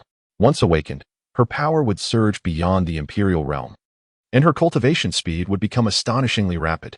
As long as the eternal celestial spirit body did not perish during its growth phase, it would evolve into one of the most formidable entities in existence. Chu Feng, seize this opportunity while she has yet to mature, and claim her as your own. Otherwise, once her constitution awakens, it will be impossible to subdue her. Linger urged. This woman is already breathtakingly beautiful. Once awakened, her beauty and grace will elevate to unimaginable heights. If you let this chance slip away, you shall surely regret it for eternity. If all else fails, you might consider confining her within the Chaos Star Pearl until you can completely conquer her, and then release her. Chu Feng was momentarily at a loss for words, astonished by the malevolent side of Linger he had never anticipated. Yet, gazing upon Shang Li's stunning visage and form, he found the notion of subduing her not entirely unappealing. Chu Feng, what troubles you? If you truly cannot discern it, then let it be. Shang Li observed the myriad expressions of surprise, excitement, bewilderment, hesitation, wickedness, and conflict that flitted across Chu Feng's face, prompting her to feel a pang of confusion. I am aware of your constitution, but I currently lack the means to assist in awakening it, Chu Feng replied, striving to steady his tumultuous emotions. You know what my constitution is? Please tell me. Shang Liu exclaimed, her excitement propelling her to leap forward and grasp Chu Feng's hand, her voice ringing with anticipation. Having searched for centuries without uncovering the secret of her own body, she was overwhelmed with indescribable joy at his revelation. Your constitution is called the Eternal Celestial Spirit Body, Chu Feng declared. The Eternal Celestial Spirit Body? Why have I never heard of such a constitution? Shang Li responded, her skepticism rising. Chu Feng, you wouldn't deceive me, would you? Having perused countless ancient texts over the centuries, she had never encountered the constitution he described, filling her with doubt. Upon observing the disbelief in Saint Liar's eyes, Chu Feng promptly turned to Ling Er to inquire about the other characteristics of the eternal celestial spirit body. This extraordinary form is ageless, possessing a lifespan that seems nearly infinite, free from illness, and impervious to any negative influences. Moreover, the eternal celestial spirit body is destined to never endure the tribulations of romantic entanglements. Following Ling Er's guidance, Chu Feng continued to relay this information to Saint Liar. Enough. I believe you. Saint Liar quickly interrupted him. While Chu Feng could potentially uncover her origins, the aspect of never engaging in romantic affairs was something only she could truly know. Thus, it was this revelation that convinced Saint Liar of Chu Feng's genuine understanding of her nature. Seeing that Saint Liar had placed her trust in him, Chu Feng chose to refrain from further elaboration. I still do not know the fair maiden's name. Might you be willing to share it now? Previously, when he had inquired, she had remained silent, and he had yet to learn her name. Saint Liar, with the acknowledgement of her unique constitution, she no longer held back and directly revealed her name to Chu Feng. Saint Liar? A rather delightful name, Chu Feng remarked with a gentle smile, gazing at her thoughtfully. Now aware of Saint Liar's exceptional nature, Chu Feng contemplated how to win her affection.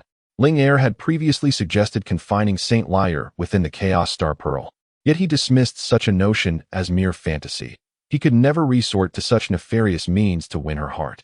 His feelings for her were sincere, and he could not fathom employing villainous tactics to gain her love. However, their relationship remained tenuous. Had they not both fallen into this abyss, they would have never had the opportunity for solitude. Furthermore, Saint Lyre maintained a close bond with Cherbufon. During the last Eastern Wilderness Grand Competition, Cherbufon had proclaimed his victory, and Saint Lyre had consented to be with him. Reflecting on Cherbufon, Chu Feng suddenly realized that he was not by Saint Lyre's side. "Why is Cherbufon not with you?" Chu Feng inquired. "Cherbufon? Why would he need to be with me?" Saint Lyre responded, a look of confusion crossing her face. Upon hearing this, Chu Feng was momentarily taken aback and inquired, "Are you not in a romantic relationship with him?" "Who told you that I am in a romantic relationship with him?" "That little brat, Cherbufon. How could I possibly be with him?" Saint Lyre retorted angrily. "During the last Eastern Wilderness competition, he claimed that if he placed first, you would be with him." Chu Feng responded. "Cherbufon was referring to the young lady of the Du family, not me." Saint Lyre replied, exasperated. "Oh, that was my mistake." Chu Feng exclaimed joyfully upon realizing the misunderstanding. Previously, when Cherbufon had gazed in the direction of Saint Lyre, he had assumed that Cherbufon was speaking of her. It now appeared that he had erred. Cherbufon was referring to another woman. "What? Do you have feelings for my sister?" Saint Lyre, perceiving Chu Feng's elation at her denial of any relationship with Cherbufon, immediately grasped his thoughts. "Sister?" Chu Feng was momentarily stunned. "I have lived for several centuries. Do not say I should be your sister. I could very well be your great-aunt." Saint Lyre teased. "Huh, you are overthinking. Before me, you are merely a little sister." "Lyre, my dear sister," Chu Feng retorted, slightly displeased. In his previous life, having lived for thousands of years, Saint Lyre was but a little sister to him. "Humph. I can't be bothered to converse with you. In any case, my sister will never take an interest in a little brat like you, so do not harbor delusions." Saint Lyre coldly scoffed. "Since that is the case, I shall take my leave. You may remain here by yourself," Chu Feng declared, turning to depart. "Go ahead. If you have the capability, you want to get far." Saint Lyre, believing that Chu Feng's departure would lead him nowhere, casually replied. Upon hearing this, Chu Feng immediately soared into the distance. Once he was out of Saint Lyre's sight, he swiftly entered the Chaos Star Pearl. "Linger, keep an eye on her, and ensure she remains unharmed," Chu Feng instructed Linger. "Yes, Chu Feng, why don't you bring her in here? This is the perfect opportunity," Linger urged. "There's no need. She's merely a woman. I can handle it." Chu Feng waved his hand dismissively. With that, he promptly shed his garments and leapt into the nearby stream, indulging in a refreshing bath. After his ablutions, Chu Feng approached Linger and inquired, "How is that woman, Saint Lyre?" "She is still waiting in place, occasionally calling for you." Seemingly a bit frightened, Linger replied, "Hee, as long as she is afraid, it will be easier to manipulate her. I shall go and take a look." Chu Feng chuckled softly at the thought. A moment later, he returned to the abyss outside, stealthily drawing closer to Saint Lyre. "Chu Feng, you scoundrel, come out at once," Saint Lyre shouted. In this dark and terrifying environment, being alone was exceedingly daunting for her, and she could only call out to Chu Feng from time to time to bolster her courage. "Dear Sister Lyre, why do you call for your brother?" Suddenly, Chu Feng appeared before Saint Lyre, a teasing smile adorning his face. "You scoundrel, who is your sister?" "I am your great-aunt," Saint Lyre exclaimed in fury upon seeing Chu Feng. "Never mind, it seems you do not welcome my return either. I shall take my leave," Chu Feng remarked, turning to depart. "You scoundrel, what do you intend to do?" Saint Lyre called out urgently as he prepared to leave. "Nothing much, as long as you call me brother," Chu Feng replied, glancing back at her with a playful grin. "In your dreams. I will never do that," Saint Lyre retorted angrily. "If you want tea, then I shall take my leave," Chu Feng declared, turning away once more and vanishing back into the chaotic starry realm. "Scoundrel, be gone, and may you never return," Saint Lyre shouted in fury as he disappeared from sight. After cursing for a while, she gradually fell silent. "How infuriating. Am I truly to be trapped in this place?" Saint Lyre surveyed her surroundings, unable to conceive of any means of escape. After a moment of contemplation, she suddenly noticed a figure slowly drifting toward her from a distance. "Chu Feng, you scoundrel, do you still wish to frighten me? Just wait until I catch you." Saint Lyre thought the figure belonged to Chu Feng and swam toward it. However, as she approached, she discovered that it was a disfigured corpse, with a gaping hole where its heart should have been, as if something had devoured it. "Ah!" Saint Lyre gasped in terror and swiftly swam in the opposite direction. "Chu Feng, You scoundrel, come out quickly. I agree to call you brother. She shouted desperately as she swam, sensing something rushing toward her at great speed. Meanwhile, in the chaotic starry realm, Chu Feng was reclining in repose when suddenly, the voice of Linger reached his ears. That woman is in peril. You must hasten to her rescue. Upon hearing this, Chu Feng hurriedly ventured into the outside world. Chu Feng swiftly raced towards the direction of Sheng Lier. Moments later, he finally beheld her. At that moment, a black serpent was coiling around Sheng Lier. Though the serpent was not particularly large, measuring only the size of an arm, it extended nearly 200 meters in length. It appeared that Sheng Lier was protected by a magical charm, for the serpent had not harmed her. However, her face was etched with terror as she cried out repeatedly, seemingly in profound fear of the creature. Second realm of the king. Upon witnessing the realm of the black serpent, Chu Feng's gaze momentarily sharpened. However, he exhibited no trace of fear and swiftly unleashed a torrent of sword energy towards the lower half of the serpent's body. Boom!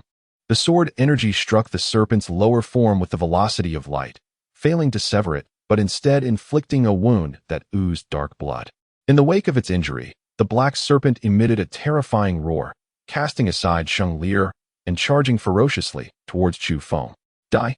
Upon witnessing the abyssal black serpent cast aside Sheng Lier, Chu Feng immediately summoned all his strength to unleash a formidable sword aura towards the serpent. The sword aura cleaved through the void, striking the serpent's head at the speed of light and creating a gaping wound. The black serpent crashed heavily onto the water's surface. Realizing it was no match for Chu Feng, it swiftly plunged into the depths, seeking to escape. Upon witnessing the scene, Chu Feng immediately unleashed 2 waves of sword energy towards the water, swiftly plunging beneath the surface in pursuit. After approximately a quarter of an hour, Chu Feng finally emerged from the depths. Chu Feng. Upon seeing him surface, Sheng Lier excitedly swam towards him. In an instant, she threw herself into his embrace, holding him tightly. During the time Chu Feng was submerged, Sheng Lier had feared the worst, believing that something had befallen him. Her greatest dread was snakes, and the thought of Chu Feng being slain by the black serpent, only for it to emerge and devour her next, filled her with terror. Now, upon witnessing Chu Feng's safe return, she was overcome with emotion, forgetting everything else as she leapt into his arms. It's all right. Chu Feng embraced Sheng Lier from behind, offering her solace. At that moment, Sheng Lier was drenched, having been submerged in water, which concealed her figure. As she emerged from the depths, her flawless physique was laid bare before Chu Feng. He too was soaked, and their bodies pressed together, akin to skin touching skin, which delighted Chu Feng immensely. After a while, Sheng Lier felt something pressing against her and immediately struggled to escape Chu Feng's embrace. Chu Feng, you lecher! She exclaimed, her anger ignited upon witnessing the awkwardness below. Just moments ago, she had willingly sought his comfort and had been in his arms for an extended duration, even brushing against him.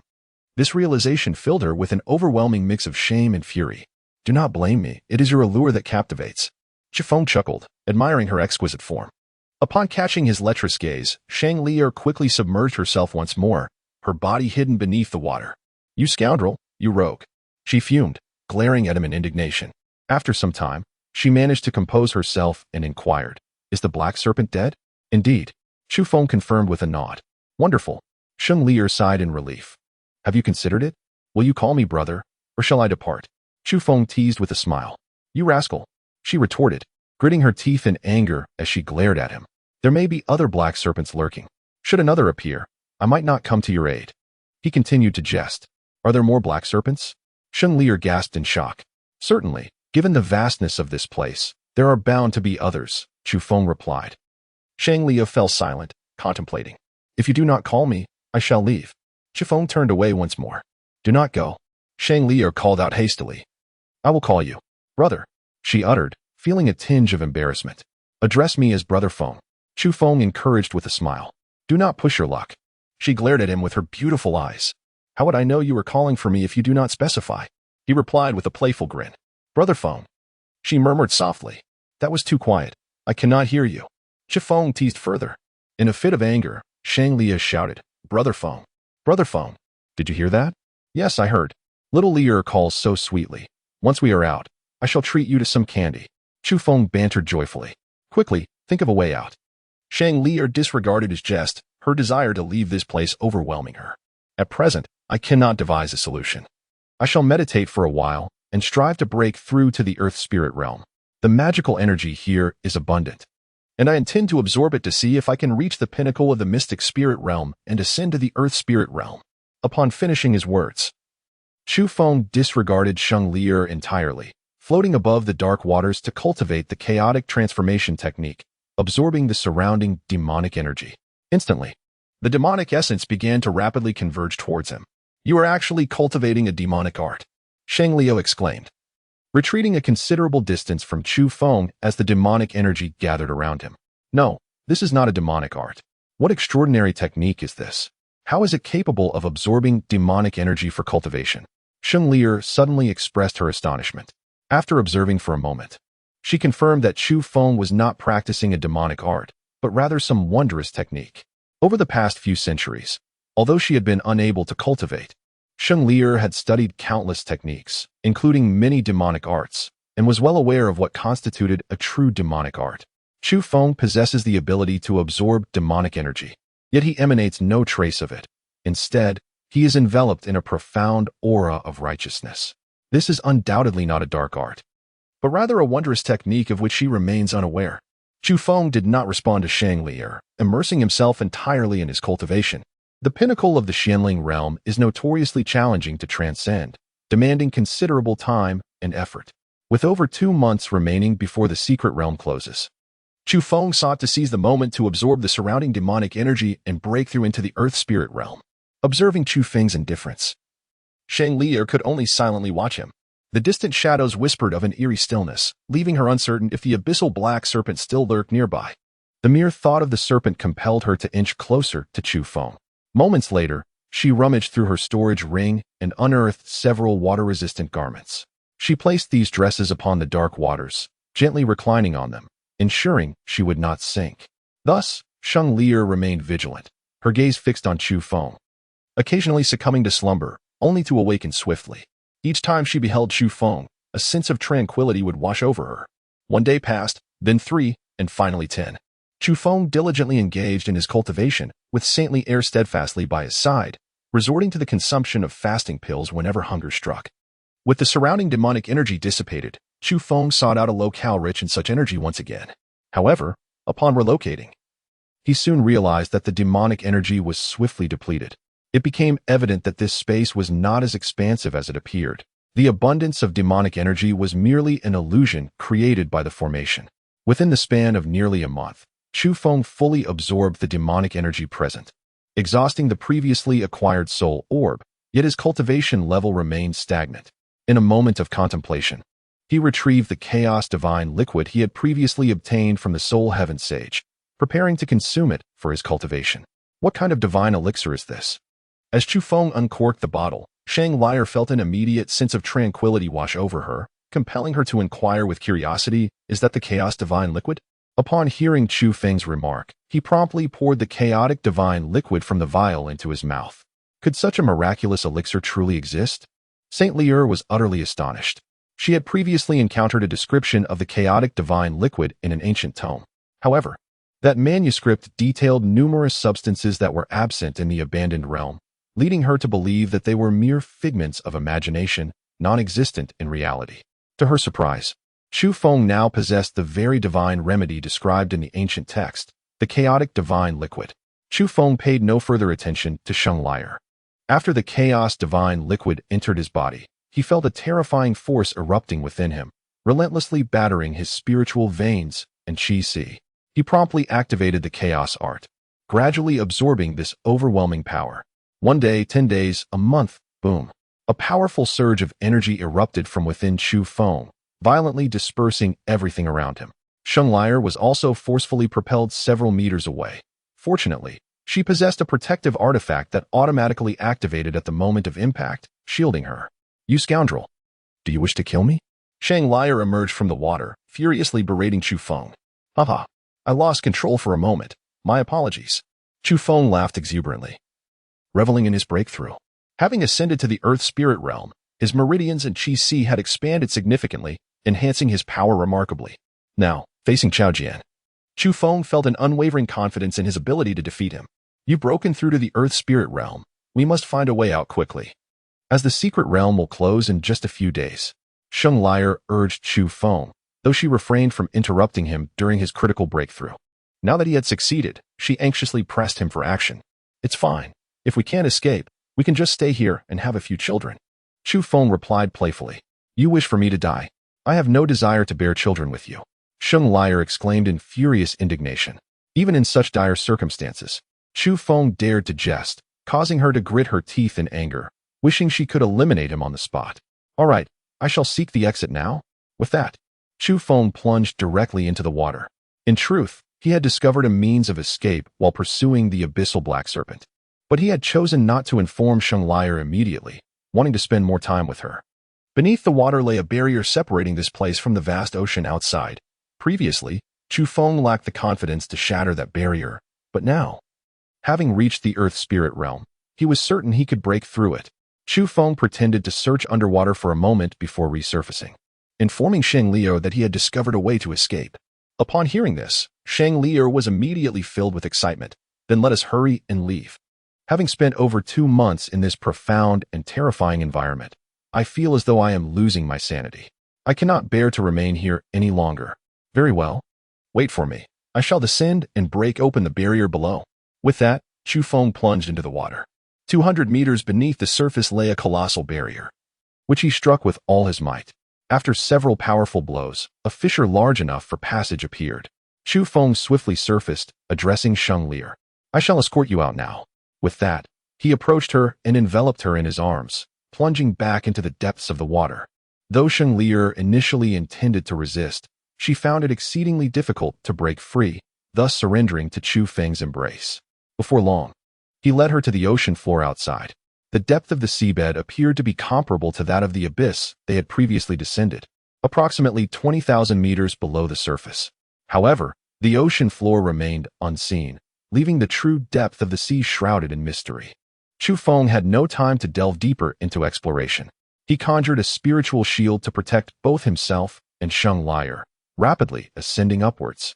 During their ascent, the pair encountered numerous sea creatures. However, these beings were of low rank, all beneath the earth spirit realm, and were swiftly frightened away by the aura emanating from Chu Feng. The underwater scenery was quite enchanting. Sheng Lier gazed at the vibrant, multicolored fish nearby, as well as some mysterious organisms, her heart brimming with joy.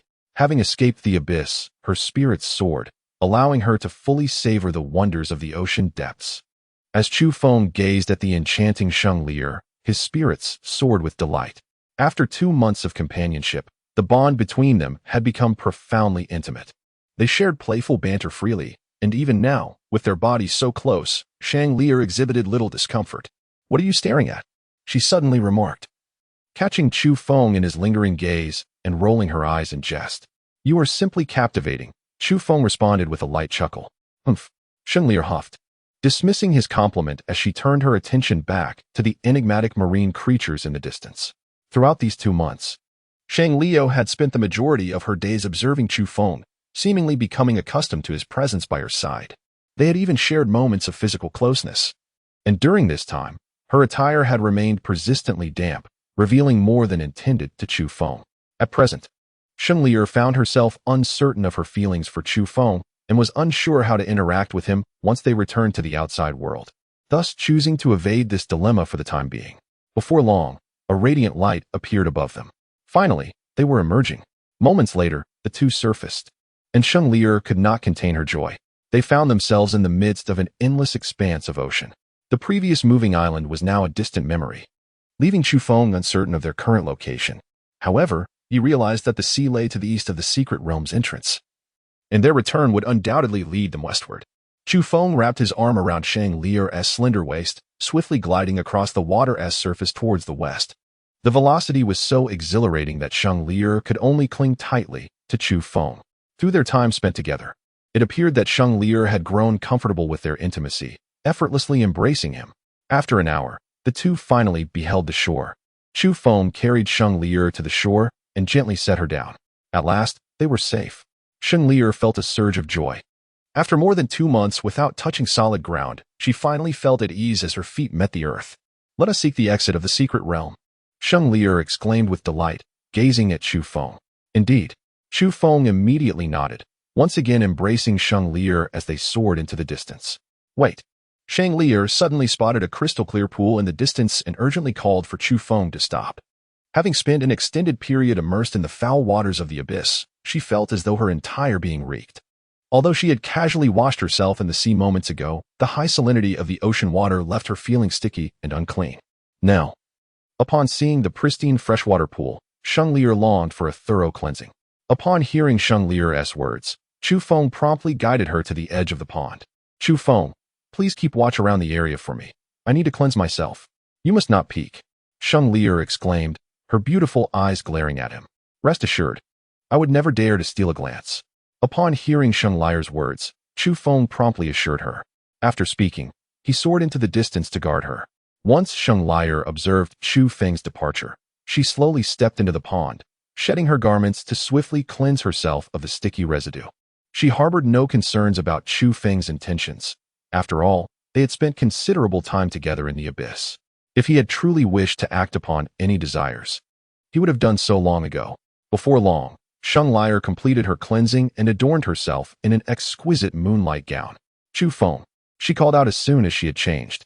Moments later, Chu Feng appeared before her. You didn't peek, did you? Sheng Lier inquired, her beautiful eyes sparkling with mischief. Not at all. Chu Feng replied with a light smile. If I wished to observe, I would do so openly. He held no interest in the act of surreptitiously watching a woman bathe. If he desired to see, he would do so with the utmost candor. You wishful thinker, who would grant you the privilege of watching openly? Sheng Lier retorted, casting a playful glare at Chu Feng. Upon hearing this, Chu Feng smiled faintly. Although he could not openly gaze at her now, who could say what the future held? Perhaps, in due course, Sheng Lier would willingly allow him to behold her. Noticing that Chu Feng remained silent, Sheng Lier continued, Please help me dry my hair. Certainly.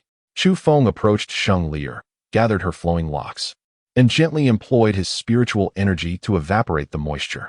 Fresh from her bath, Sheng Lier exuded an enchanting fragrance that compelled Chu Feng to inhale deeply several times. Adorned in a gown of moonlight, she appeared remarkably elegant, her exquisite beauty and figure stirring profound emotions within him.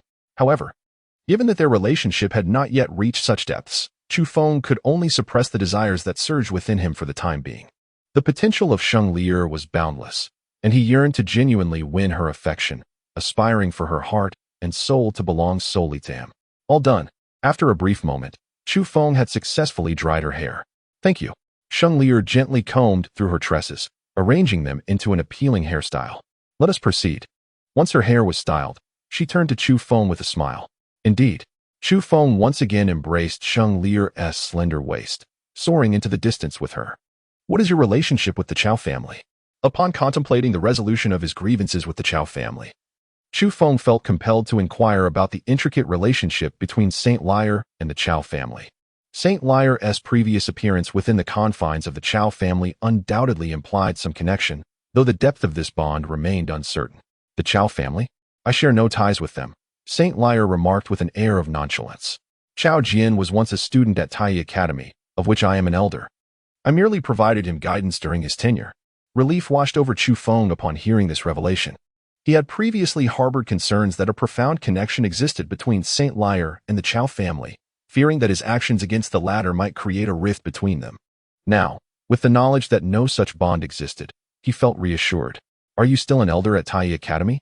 Chu Feng inquired, his expression reflecting surprise. Tai Academy stands as one of the mightiest forces in the central state and indeed throughout the entire wilderness realm.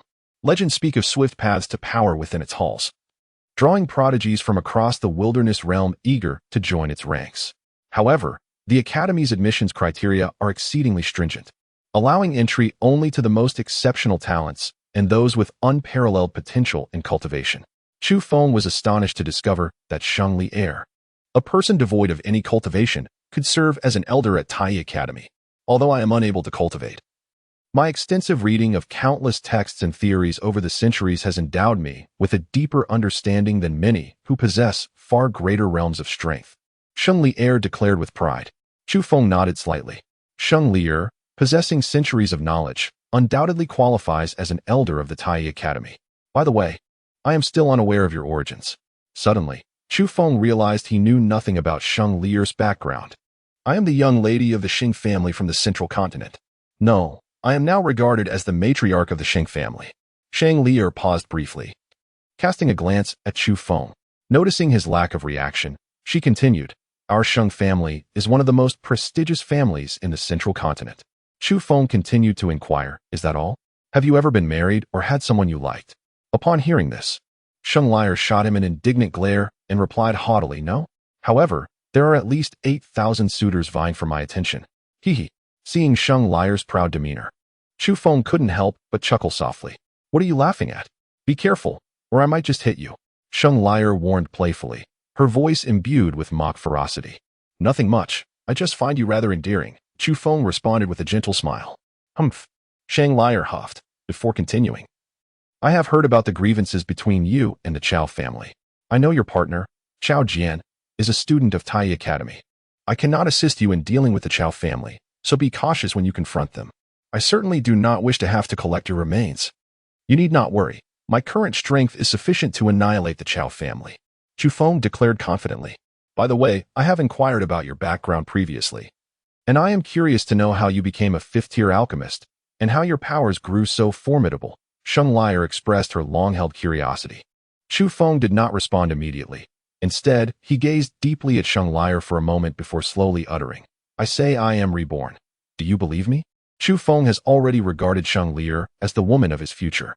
Consequently, he no longer wishes to conceal anything from her, and at this moment, he is unafraid of the revelation of his rebirth secret. Being candid with Sheng Lier will undoubtedly expedite the progression of their relationship. Rebirth? Sheng Lier exclaimed, her face etched with astonishment. It seemed that only the notion of rebirth could elucidate how Chu Feng could be a fifth-grade alchemist at such a young age. Not to mention his formidable strength. Indeed, I lived for several thousand years in my previous life. I have previously mentioned that in my presence. You are merely a little sister. Chu Feng chuckled lightly. You are the little sister. Sheng Lier retorted, shooting him an exasperated glare. Hee. Chu Feng chuckled softly. Chu Feng, what kind of person were you before your rebirth? Sheng Lier inquired, eager to learn more. I will tell you next time when the opportunity arises. We have returned to the entrance, and your people are waiting for you. From a distance, Chu Feng spotted the entrance to the secret realm, where several of Sheng Lier's guards awaited her arrival. Oh, Sheng Lier expressed a hint of regret upon hearing this. My lady, you are alive. How wonderful. At that moment, as Sheng Lier approached, her 9 guards, responsible for her safety, rushed towards her with palpable excitement. Their duty was to ensure her protection, and any failure that led to her demise would bring severe consequences, even death as atonement. Now, witnessing her safe return, their joy was boundless. After a brief moment, Chu Feng gently set Sheng Lier down upon their arrival. It is our negligence that has caused you distress, my lady. Please, punish us, the 9 guards implored. Kneeling on one knee. Rise. You are not to blame for this, Sheng Lier reassured them, gesturing for them to stand. Given the chaos that had unfolded, it was understandable that they could not protect her as the earth quaked and darkness engulfed them. Now that she was safely out, there was no reason for her to cast blame upon them. Thank you, my lady. The 9 expressed their heartfelt gratitude. Let us depart the secret realm. Sheng Lier suggested to Chu Feng. Indeed, you lead your men out first. I shall follow shortly, Chu Feng replied. Wishing to separate from Sheng Lier as he anticipated encountering members of the Chao family outside, he intended to confront them without putting her in a difficult position, prompting his request for her early departure. Very well, be cautious. Sheng Lier nodded slightly before she and her guards made their way through the entrance, returning to the outside world. At that moment, a crowd had gathered at the entrance of the Eastern Wilderness Temple, as news had spread of calamities within the secret realm that resulted in numerous casualties. Many factions awaited the return of their members. Chao Jian, having heard whispers of Sheng Lier's potential demise within the secret realm, had been residing at an inn across from the Eastern Wilderness Temple, anxious for news of her well-being. As the matriarch of the esteemed Sheng family and an elder of the Tai Academy, her loss would send shockwaves throughout the region. This area was considered the territory of the Chao family, and any failure to safeguard Sheng Lier would reflect poorly on them. Furthermore, her popularity among countless students at Tai Academy meant that if word spread of her misfortune occurring on Chao family grounds, Chao Jian would face immense scrutiny. Thus, he remained at the inn, hoping for a miracle that she would emerge from the secret realm before its closure. At that moment, Shang Lier, accompanied by her 9 guards, slowly emerged from the eastern wilderness temple. "My lady, you are unharmed. This is truly wonderful." The esteemed Saint Lier, accompanied by the 8th-tier guardian Lin Shuang and the 6th-tier guardian Lin Yu, stood vigil at the entrance of the eastern wilderness divine temple. Upon witnessing Saint Lier's emergence, they were immediately overcome with exhilaration and swiftly approached her. Previously, whispers had circulated among those who entered the secret realm, suggesting that Saint Lier may have perished on a small island within it, which sent them into despair. Having been adopted by Saint Lier since childhood, they had benefited immensely from her nurturing and guidance, which enabled them to ascend to the ranks of formidable warriors. Saint Lier was not only their mistress, but also their dearest kin. They had been unable to dissuade her from venturing into the eastern wilderness secret realm, and the thought of her demise weighed heavily on their hearts, filling them with lifelong guilt. Now, seeing her safe and sound, their anxious hearts could finally find solace. "Elder." At that moment, Chao Jian also spotted Saint Lier and swiftly flew from the opposite end to stand before her. Saint Lier replied with a subtle nod. After exchanging pleasantries, Chao Jian sought to arrange a banquet in honor of Saint Lier, but she expressed her desire to return and rest, departing with her entourage. Chao Jian could only watch helplessly as she left, yet he chose not to follow immediately, opting instead to remain at the entrance of the secret realm. Reports from those who had emerged indicated that Chu Feng had infiltrated the secret realm and had slain numerous members of the Chao family. Thus, Chao Jian aimed to guard the entrance, determined to eliminate Chu Feng entirely. In recent days, he had reserved the inn opposite the eastern wilderness divine temple, awaiting both Saint Lier and Chu Feng. Now that Saint Lier had emerged, he was left waiting for Chu Feng. Just moments ago, after parting ways with Saint Lier, Chu Feng had entered the chaotic star pearl to cleanse himself and, after a brief interval of approximately half an hour, began his exit from the secret realm. After waiting for half an hour, Chu Feng intended to allow Shang Lier to depart first. As an elder of Tai Academy, it would be inappropriate for her to witness the murder of Chao Jian without intervening, as this would undoubtedly draw ire from the academy towards her. Chu Feng, wishing to spare Shang Lier any distress, allowed her some time to depart first. Moments later, he slowly emerged from the East Wilderness Divine Temple. Chu Feng has come out. A disciple from the Chao family, stationed at the temple, shouted loudly upon seeing him. At that moment, Chao Jian, who was at a nearby and across from the temple, heard the commotion and immediately soared into the air. "Chu Feng, today I shall see where you intend to flee." Chao Jian bellowed angrily as he brandished a purple bow. The onlookers near the entrance of the East Wilderness Divine Temple, upon witnessing Chao Jian's impending attack, scattered in panic. Chao Jian was indeed one of the most formidable figures on the East Wilderness continent. Even the residual force of his attacks could claim many lives, instilling fear that drove the crowd far from the scene. The audacity of Chu Feng to sneak into the secret realm had led him to be cornered by the esteemed Chao Jian. It seemed he was destined for a grim fate. This Chu Feng has merely reached the Xianling realm, yet he has somehow attained the Diling realm. However, even if he is at the Diling realm, he is still 2 major levels inferior to Master Chao Jian and stands no chance of being his opponent. What a pity. Chu Feng is the only 5th-grade alchemist in our East Wilderness continent. I had hoped to seek his services for alchemy, but it appears that opportunity has vanished. Chu Feng is still too young and inexperienced. If he had only been humble and apologized to the Chao family, perhaps they would have spared him. But now, it is too late to seek forgiveness. Once Master Chao Jian strikes, he will surely meet a fate worse than death. The spectators, observing the confrontation between Chu Feng and Chao Jian, began to murmur among themselves. "Master, is he truly my uncle?" In the distance, Qin Shi inquired of the visibly anxious Lin Tai. Having exited the secret realm for some time, they had witnessed a throng of Chao family members nearby and decided to stay at the inn, intending to wait for their junior brother, Chen Feng, to emerge before leaving. Qin Shi had long suspected that Chu Feng's silhouette resembled that of Chen Feng, and having not seen Chen Feng in the secret realm, she now speculated that Chu Feng might indeed be her uncle, Chen Feng. Not at all. Lin Tai refuted. He lingered there with thoughts of Chu Feng, who had previously aided him in dispelling poison and had also secured a place for the Lingxian sect in the secret realm. He wished to retrieve Chu Feng's remains should he perish. The Chao family wielded immense power, and the Lingxian sect could hardly assist Chu Feng. All they could do was ensure his body was honored after death. Is that so? Then why is Master so anxious about him? Qin Shi persisted in disbelief. He once helped me with alchemy and cured my cold poison. He is my benefactor. Lin Tai replied. Oh, upon hearing this, she ceased her inquiries and turned her gaze toward the fierce battle unfolding between Chu Feng and Chao Jian. Spirit chasing arrow. At that moment, Chao Jian had drawn back his purple bow, preparing to unleash his secret technique, the spirit chasing arrow, aimed directly at Chu Feng. This technique could lock onto a target until it struck, and its power was immense.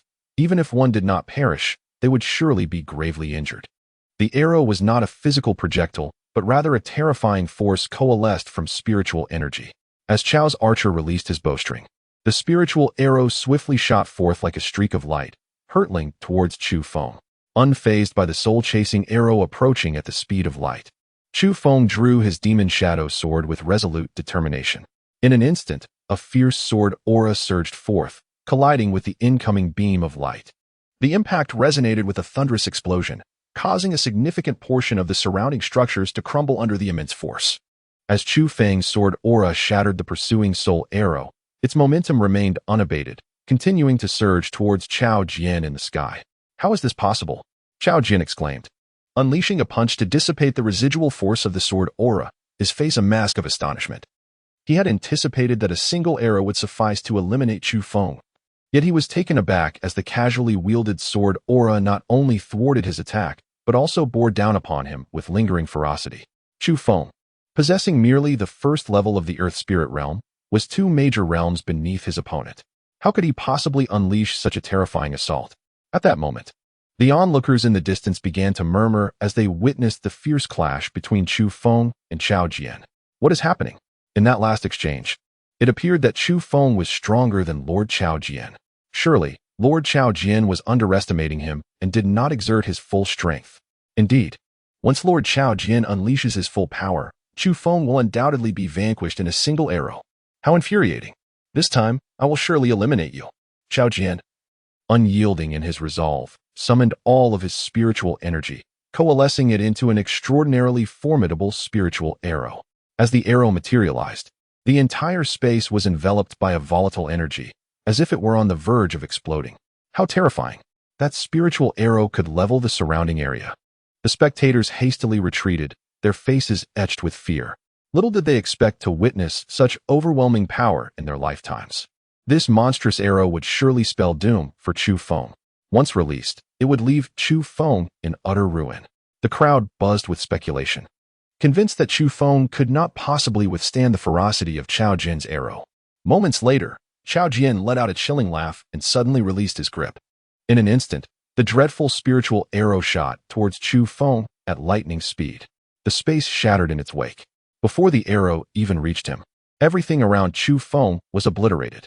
Look, Chu Feng has been paralyzed by fear. Even if he were to move, the outcome would be the same. It would be better to resign himself to his fate. Why does it seem as though Chu Feng is gathering his strength for a grand move? What could he possibly conjure against such a terrifying arrow? Even if he prepared for an entire year, he could not hope to withstand it. As the spectators observed Chu Feng standing motionless, their chatter intensified. At this moment, Chu Feng was meticulously channeling the momentum of his sword. Having ascended to the Earth Spirit realm, he was now capable of wielding his sword's power with precision. As the spiritual arrow approached, he suddenly swung his sword with ferocity. One sword to part the heavens. In an instant, an exceedingly sharp sword energy erupted from Chu Feng's blade. The energy cleaved through the air as if to sever heaven and earth, instantly dispersing Chao Jian's arrow and continuing its relentless trajectory towards Chao Jian himself. How is this possible? A look of horror crossed Chao Jian's face as he attempted to evade, only to find himself immobilized by an overwhelming sword force. Swish! The sword energy sliced through Chao Jian, cleaving him from head to toe in an instant. The scene fell into an eerie silence. The first level of the Earth Spirit realm defeating the second level of the King realm with a single strike? How could this be? This cannot be real.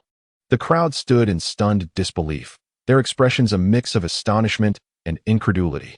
Chu Feng was merely at the first level of the Earth Spirit realm, while Chao Jian had reached the second level of the King realm, representing a staggering difference of 2 major realms, akin to the disparity between a firefly and the bright moon.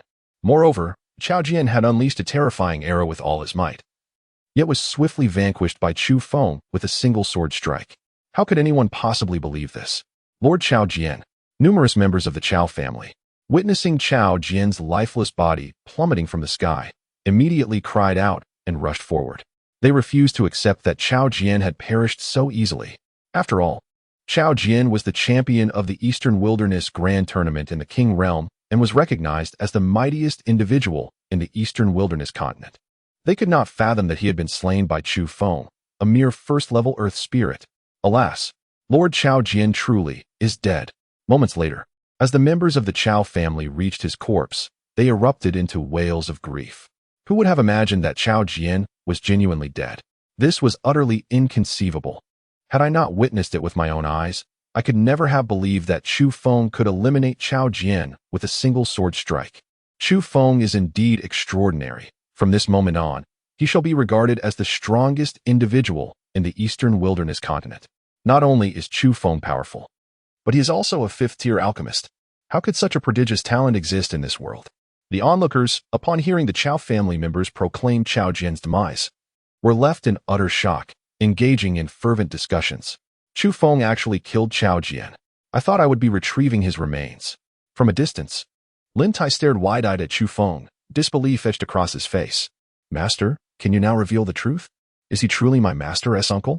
Qin Shi remained convinced that Chu Feng was her former master's uncle, Qin Feng. Before, during, and perhaps even now, he is no longer a member of our Ling Xian sect. Our previous interaction was merely a transaction, and once concluded, he ceased to belong to us, Lin Tai murmured. A transaction? Qin Shi's expression turned regretful. Sierra, do not harbor such illusions. Our Ling Xian sect lacks the fortune to possess such an unmatched genius. Lin Tai sighed heavily. At that moment, Chu Feng coldly surveyed the Chao family members surrounding Chao Jian's body, and with a fierce motion, unleashed 2 more waves of sword energy, obliterating all the Chao family members present. Having become sworn enemies with the Chao family, Chu Feng would not allow them to escape. He intended to eradicate the Chao family entirely. After dispatching the Chao family members, Chu Feng soared towards the Chao family's ancestral residence. This time, the Chao family was doomed. Who could have anticipated that the enmity between the Chao family and Chu Feng would culminate in his victory? Henceforth, the Chu family, to which Chu Feng belonged, would reign as the most powerful family in the Eastern Wilderness continent. Not far from the Eastern Wilderness Divine Temple, Sheng Li had not departed. She had instructed Lin Shuang to keep a vigilant watch over the happenings outside the temple. Now, Lin Shuang hurried back to report the situation. Miss, Chu Feng has slain Chao Jian with a single sword strike. Lin Shuang's face still bore the shock from earlier. What? This is impossible. Sheng Li's other guard, Lin Yu, expressed disbelief upon hearing the news. A single sword strike? Sheng Li's mouth slightly agape, her face revealing astonishment. Chao Jian is not an ordinary king realm. His strength is comparable to that of many at the pinnacle of the king realm. Sheng Li is aware that Chu Feng possesses the capability to slay Chao Jian, yet she did not anticipate that he could dispatch him with a single stroke. Miss, that Chu Feng is truly terrifying. The sword he used to kill Chao Jian is one we surely could not withstand. We must hasten our return to Zhongzhou. Lin Shuang spoke with trepidation. Miss, given how dangerous Chu Feng is, we should leave at once. Lin Yu urged as well. If Chu Feng were to target Sheng Li, they would be utterly incapable of safeguarding her. Their only course of action was to swiftly depart and return to Zhongzhou to ensure her safety. Do not fret. My relationship with Chu Feng is quite amicable. He would never harm me, so there is no need for concern. Sheng Li, understanding the worries of Lin Shuang and Lin Yu, recounted how Chu Feng had previously rescued her in the secret realm, alleviating their fears. That is a relief. Lin Shuang and Lin Yu both sighed deeply, their anxieties dissipated upon hearing her words. Upon arriving at the Chao residence, Chu Feng unleashed a brutal massacre. To merely cut the grass without uprooting it allows it to flourish anew with the spring breeze. Without a trace of mercy, Chu Feng annihilated all the members of the Chao family. The remaining few formidable warriors of the Tianling realm, fortuitously present within the Chao family, were swiftly eradicated by Chu Feng. Following the slaughter, he proceeded to pillage the resources and valuables of the Chao family with great fervor. As the most powerful clan in the Tianluo continent, the Chao family possessed an abundance of resources, all of which Chu Feng meticulously gathered into the Chaos Star Pearl. Once the looting was complete, Chu Feng prepared to depart, intending to return to the Chao family in the Zongfeng Empire before setting forth to the central continent. With the destruction of the Chao family, it was time for the Chu family to emerge once more. Chu Feng's return was motivated by his desire to bolster the Chu family and facilitate its resurgence, while also taking the opportunity to bid farewell to his kin. Subsequently, he would embark on a journey to the central continent, uncertain of when he might return, or if he would ever return at all, should fortune favor him. Chu Feng might depart directly from the central continent to the upper realm, making any potential return a matter of countless years hence. Therefore, he felt compelled to return and impart his farewells and instructions to his family. Moments later, as Chu Feng stepped out of the gates of the Chao residence, a middle-aged woman suddenly appeared, blocking his path. "Young Master Chu, my lady requests your presence for a conversation," she stated. This woman was Lin Shuang, a formidable guardian of the 8th realm of the saintly Li realm. Chu Feng recognized Lin Shuang and promptly nodded in agreement, saying, "Very well, lead the way." Shortly thereafter, Lin Shuang escorted Chu Feng to a tranquil courtyard. In the pavilion of the courtyard, Chu Feng beheld Sheng Lier, who was leisurely sipping tea. Upon noticing Chu Feng's arrival, she immediately raised her hand to gesture him to take a seat. With a casual demeanor, Chu Feng sat down, picked up the teapot and cup on the table, and finished a cup of tea in one gulp. "What? Have you missed me after just a short while?" he teased with a playful grin. "What nonsense are you spouting?" Sheng Lier retorted, shooting him a glare. Meanwhile, Lin Shuang and Lin Yu, who were beside them, looked on in bewilderment, unsure of the peculiar dynamic between Chu Feng and Sheng Lier. Having been by Sheng Lier's side for over a century, they had never witnessed any man speak to her in such a manner. Moreover, Sheng Lier did not seem angered. Otherwise, she would have already instructed them to expel Chu Feng. "So, why have you called me here?" Chu Feng asked with a faint smile. "I am preparing to return to the central continent. This is the admission jade token for Tai Academy. With this token, you will officially become a student of Tai Academy. Remember to enroll in 3 months," Sheng Liu said, handing him an exquisite jade token, upon which the words Tai Academy were intricately carved using special techniques. "Become a student of Tai Academy?" Chu Feng furrowed his brow, displaying a reluctant expression. "Humph. How many people yearn for the opportunity to be a student of Tai Academy? Are you really dismissing it?" Sheng Liu huffed lightly. "I have no interest in becoming a student at Tai Academy," Chu Feng replied, pushing the admission jade token back towards Sheng Liu. Chu Feng is now solely focused on seeking opportunities to enhance his strength rapidly, unwilling to squander time as a student at Tai Academy. How absurd. This is an opportunity that countless cultivators yearn for, and you are dismissing it? It seems you remain unaware of what Tai Academy represents. Allow me to enlighten you. Listen closely. Sheng Liu shot a fierce glare at Chu Feng and continued. Tai Academy is the premier institution in the entire wasteland realm, abundant in opportunities and numerous pathways for swift ascension and cultivation. When Xiaojian first entered the academy, he was merely at the earth spirit realm. Yet, within a few years, he ascended to the formidable 2nd level of the king realm, all thanks to the academy's guidance that facilitated his rapid progression. Moreover, becoming a student of Tai Academy ensures that no faction dares to underestimate you. Outsiders will hold you in the highest regard upon learning of your affiliation with the academy. Even female cultivators outside will go to great lengths to win your favor upon discovering you are a Tai Academy student. Sheng Liu incessantly enumerated the myriad benefits of being a student there. Abundant opportunities, you say? A flicker of contemplation crossed Chu Feng's mind. Chu Feng possesses numerous methods to rapidly enhance his strength, yet he harbors no interest in the conventional paths offered by the academy. Instead, he is intrigued by the opportunities that the institution may provide, for with such fortunes, he could swiftly elevate his power. Does the academy impose restrictions on the students' freedom? Chu Feng inquired of Saint Lier. Not at all. As long as students fulfill their tasks on time, they enjoy considerable freedom, even to the extent of not attending the academy. Saint Lier replied. Is the academy not demanding any form of recompense from its students? Chu Feng continued his questioning. The Tai Academy was established by a sage with the purpose of enhancing the overall strength of practitioners in the wasteland realm. The academy does not specifically require any return from its students. However, those who graduate from Tai Academy must uphold its reputation and, should the institution face any crises in the future, they are obligated to lend their utmost support. Saint Lier explained slowly. Very well. I am willing to become a student of Tai Academy. Elder, I kindly ask for your guidance in the future. Chu Feng said with a mischievous smile directed at the breathtaking Saint Lier. Rest assured, I will certainly look after you well, Saint Liar responded, glaring at Chu Feng with a mix of annoyance and resolve, recalling how he had previously angered her by seizing her jade pendant. Once they arrived at Tai Academy, she vowed to give Chu Feng a proper lesson. Upon hearing this, Chu Feng chuckled lightly, disregarding the veiled threat in Shang Lier's words. He turned to Lin Shuang and Lin Yu, who were not far away, and said, "Dinner time has arrived. You two should hasten to prepare the feast, for I wish to dine with your young mistress." Lin Shuang and Lin Yu were momentarily taken aback, glancing towards Shang Lier, awaiting her command. In response, Shang Lier shot a disgruntled glare at Chu Feng, yet she ultimately gestured for Lin Shuang and Lin Yu to proceed with the dinner arrangements. Upon witnessing this, Chu Feng smiled with joy. The fact that Shang Lier behaved in such a manner indicated that she still held some affection for him. Otherwise, she would have expelled him long ago.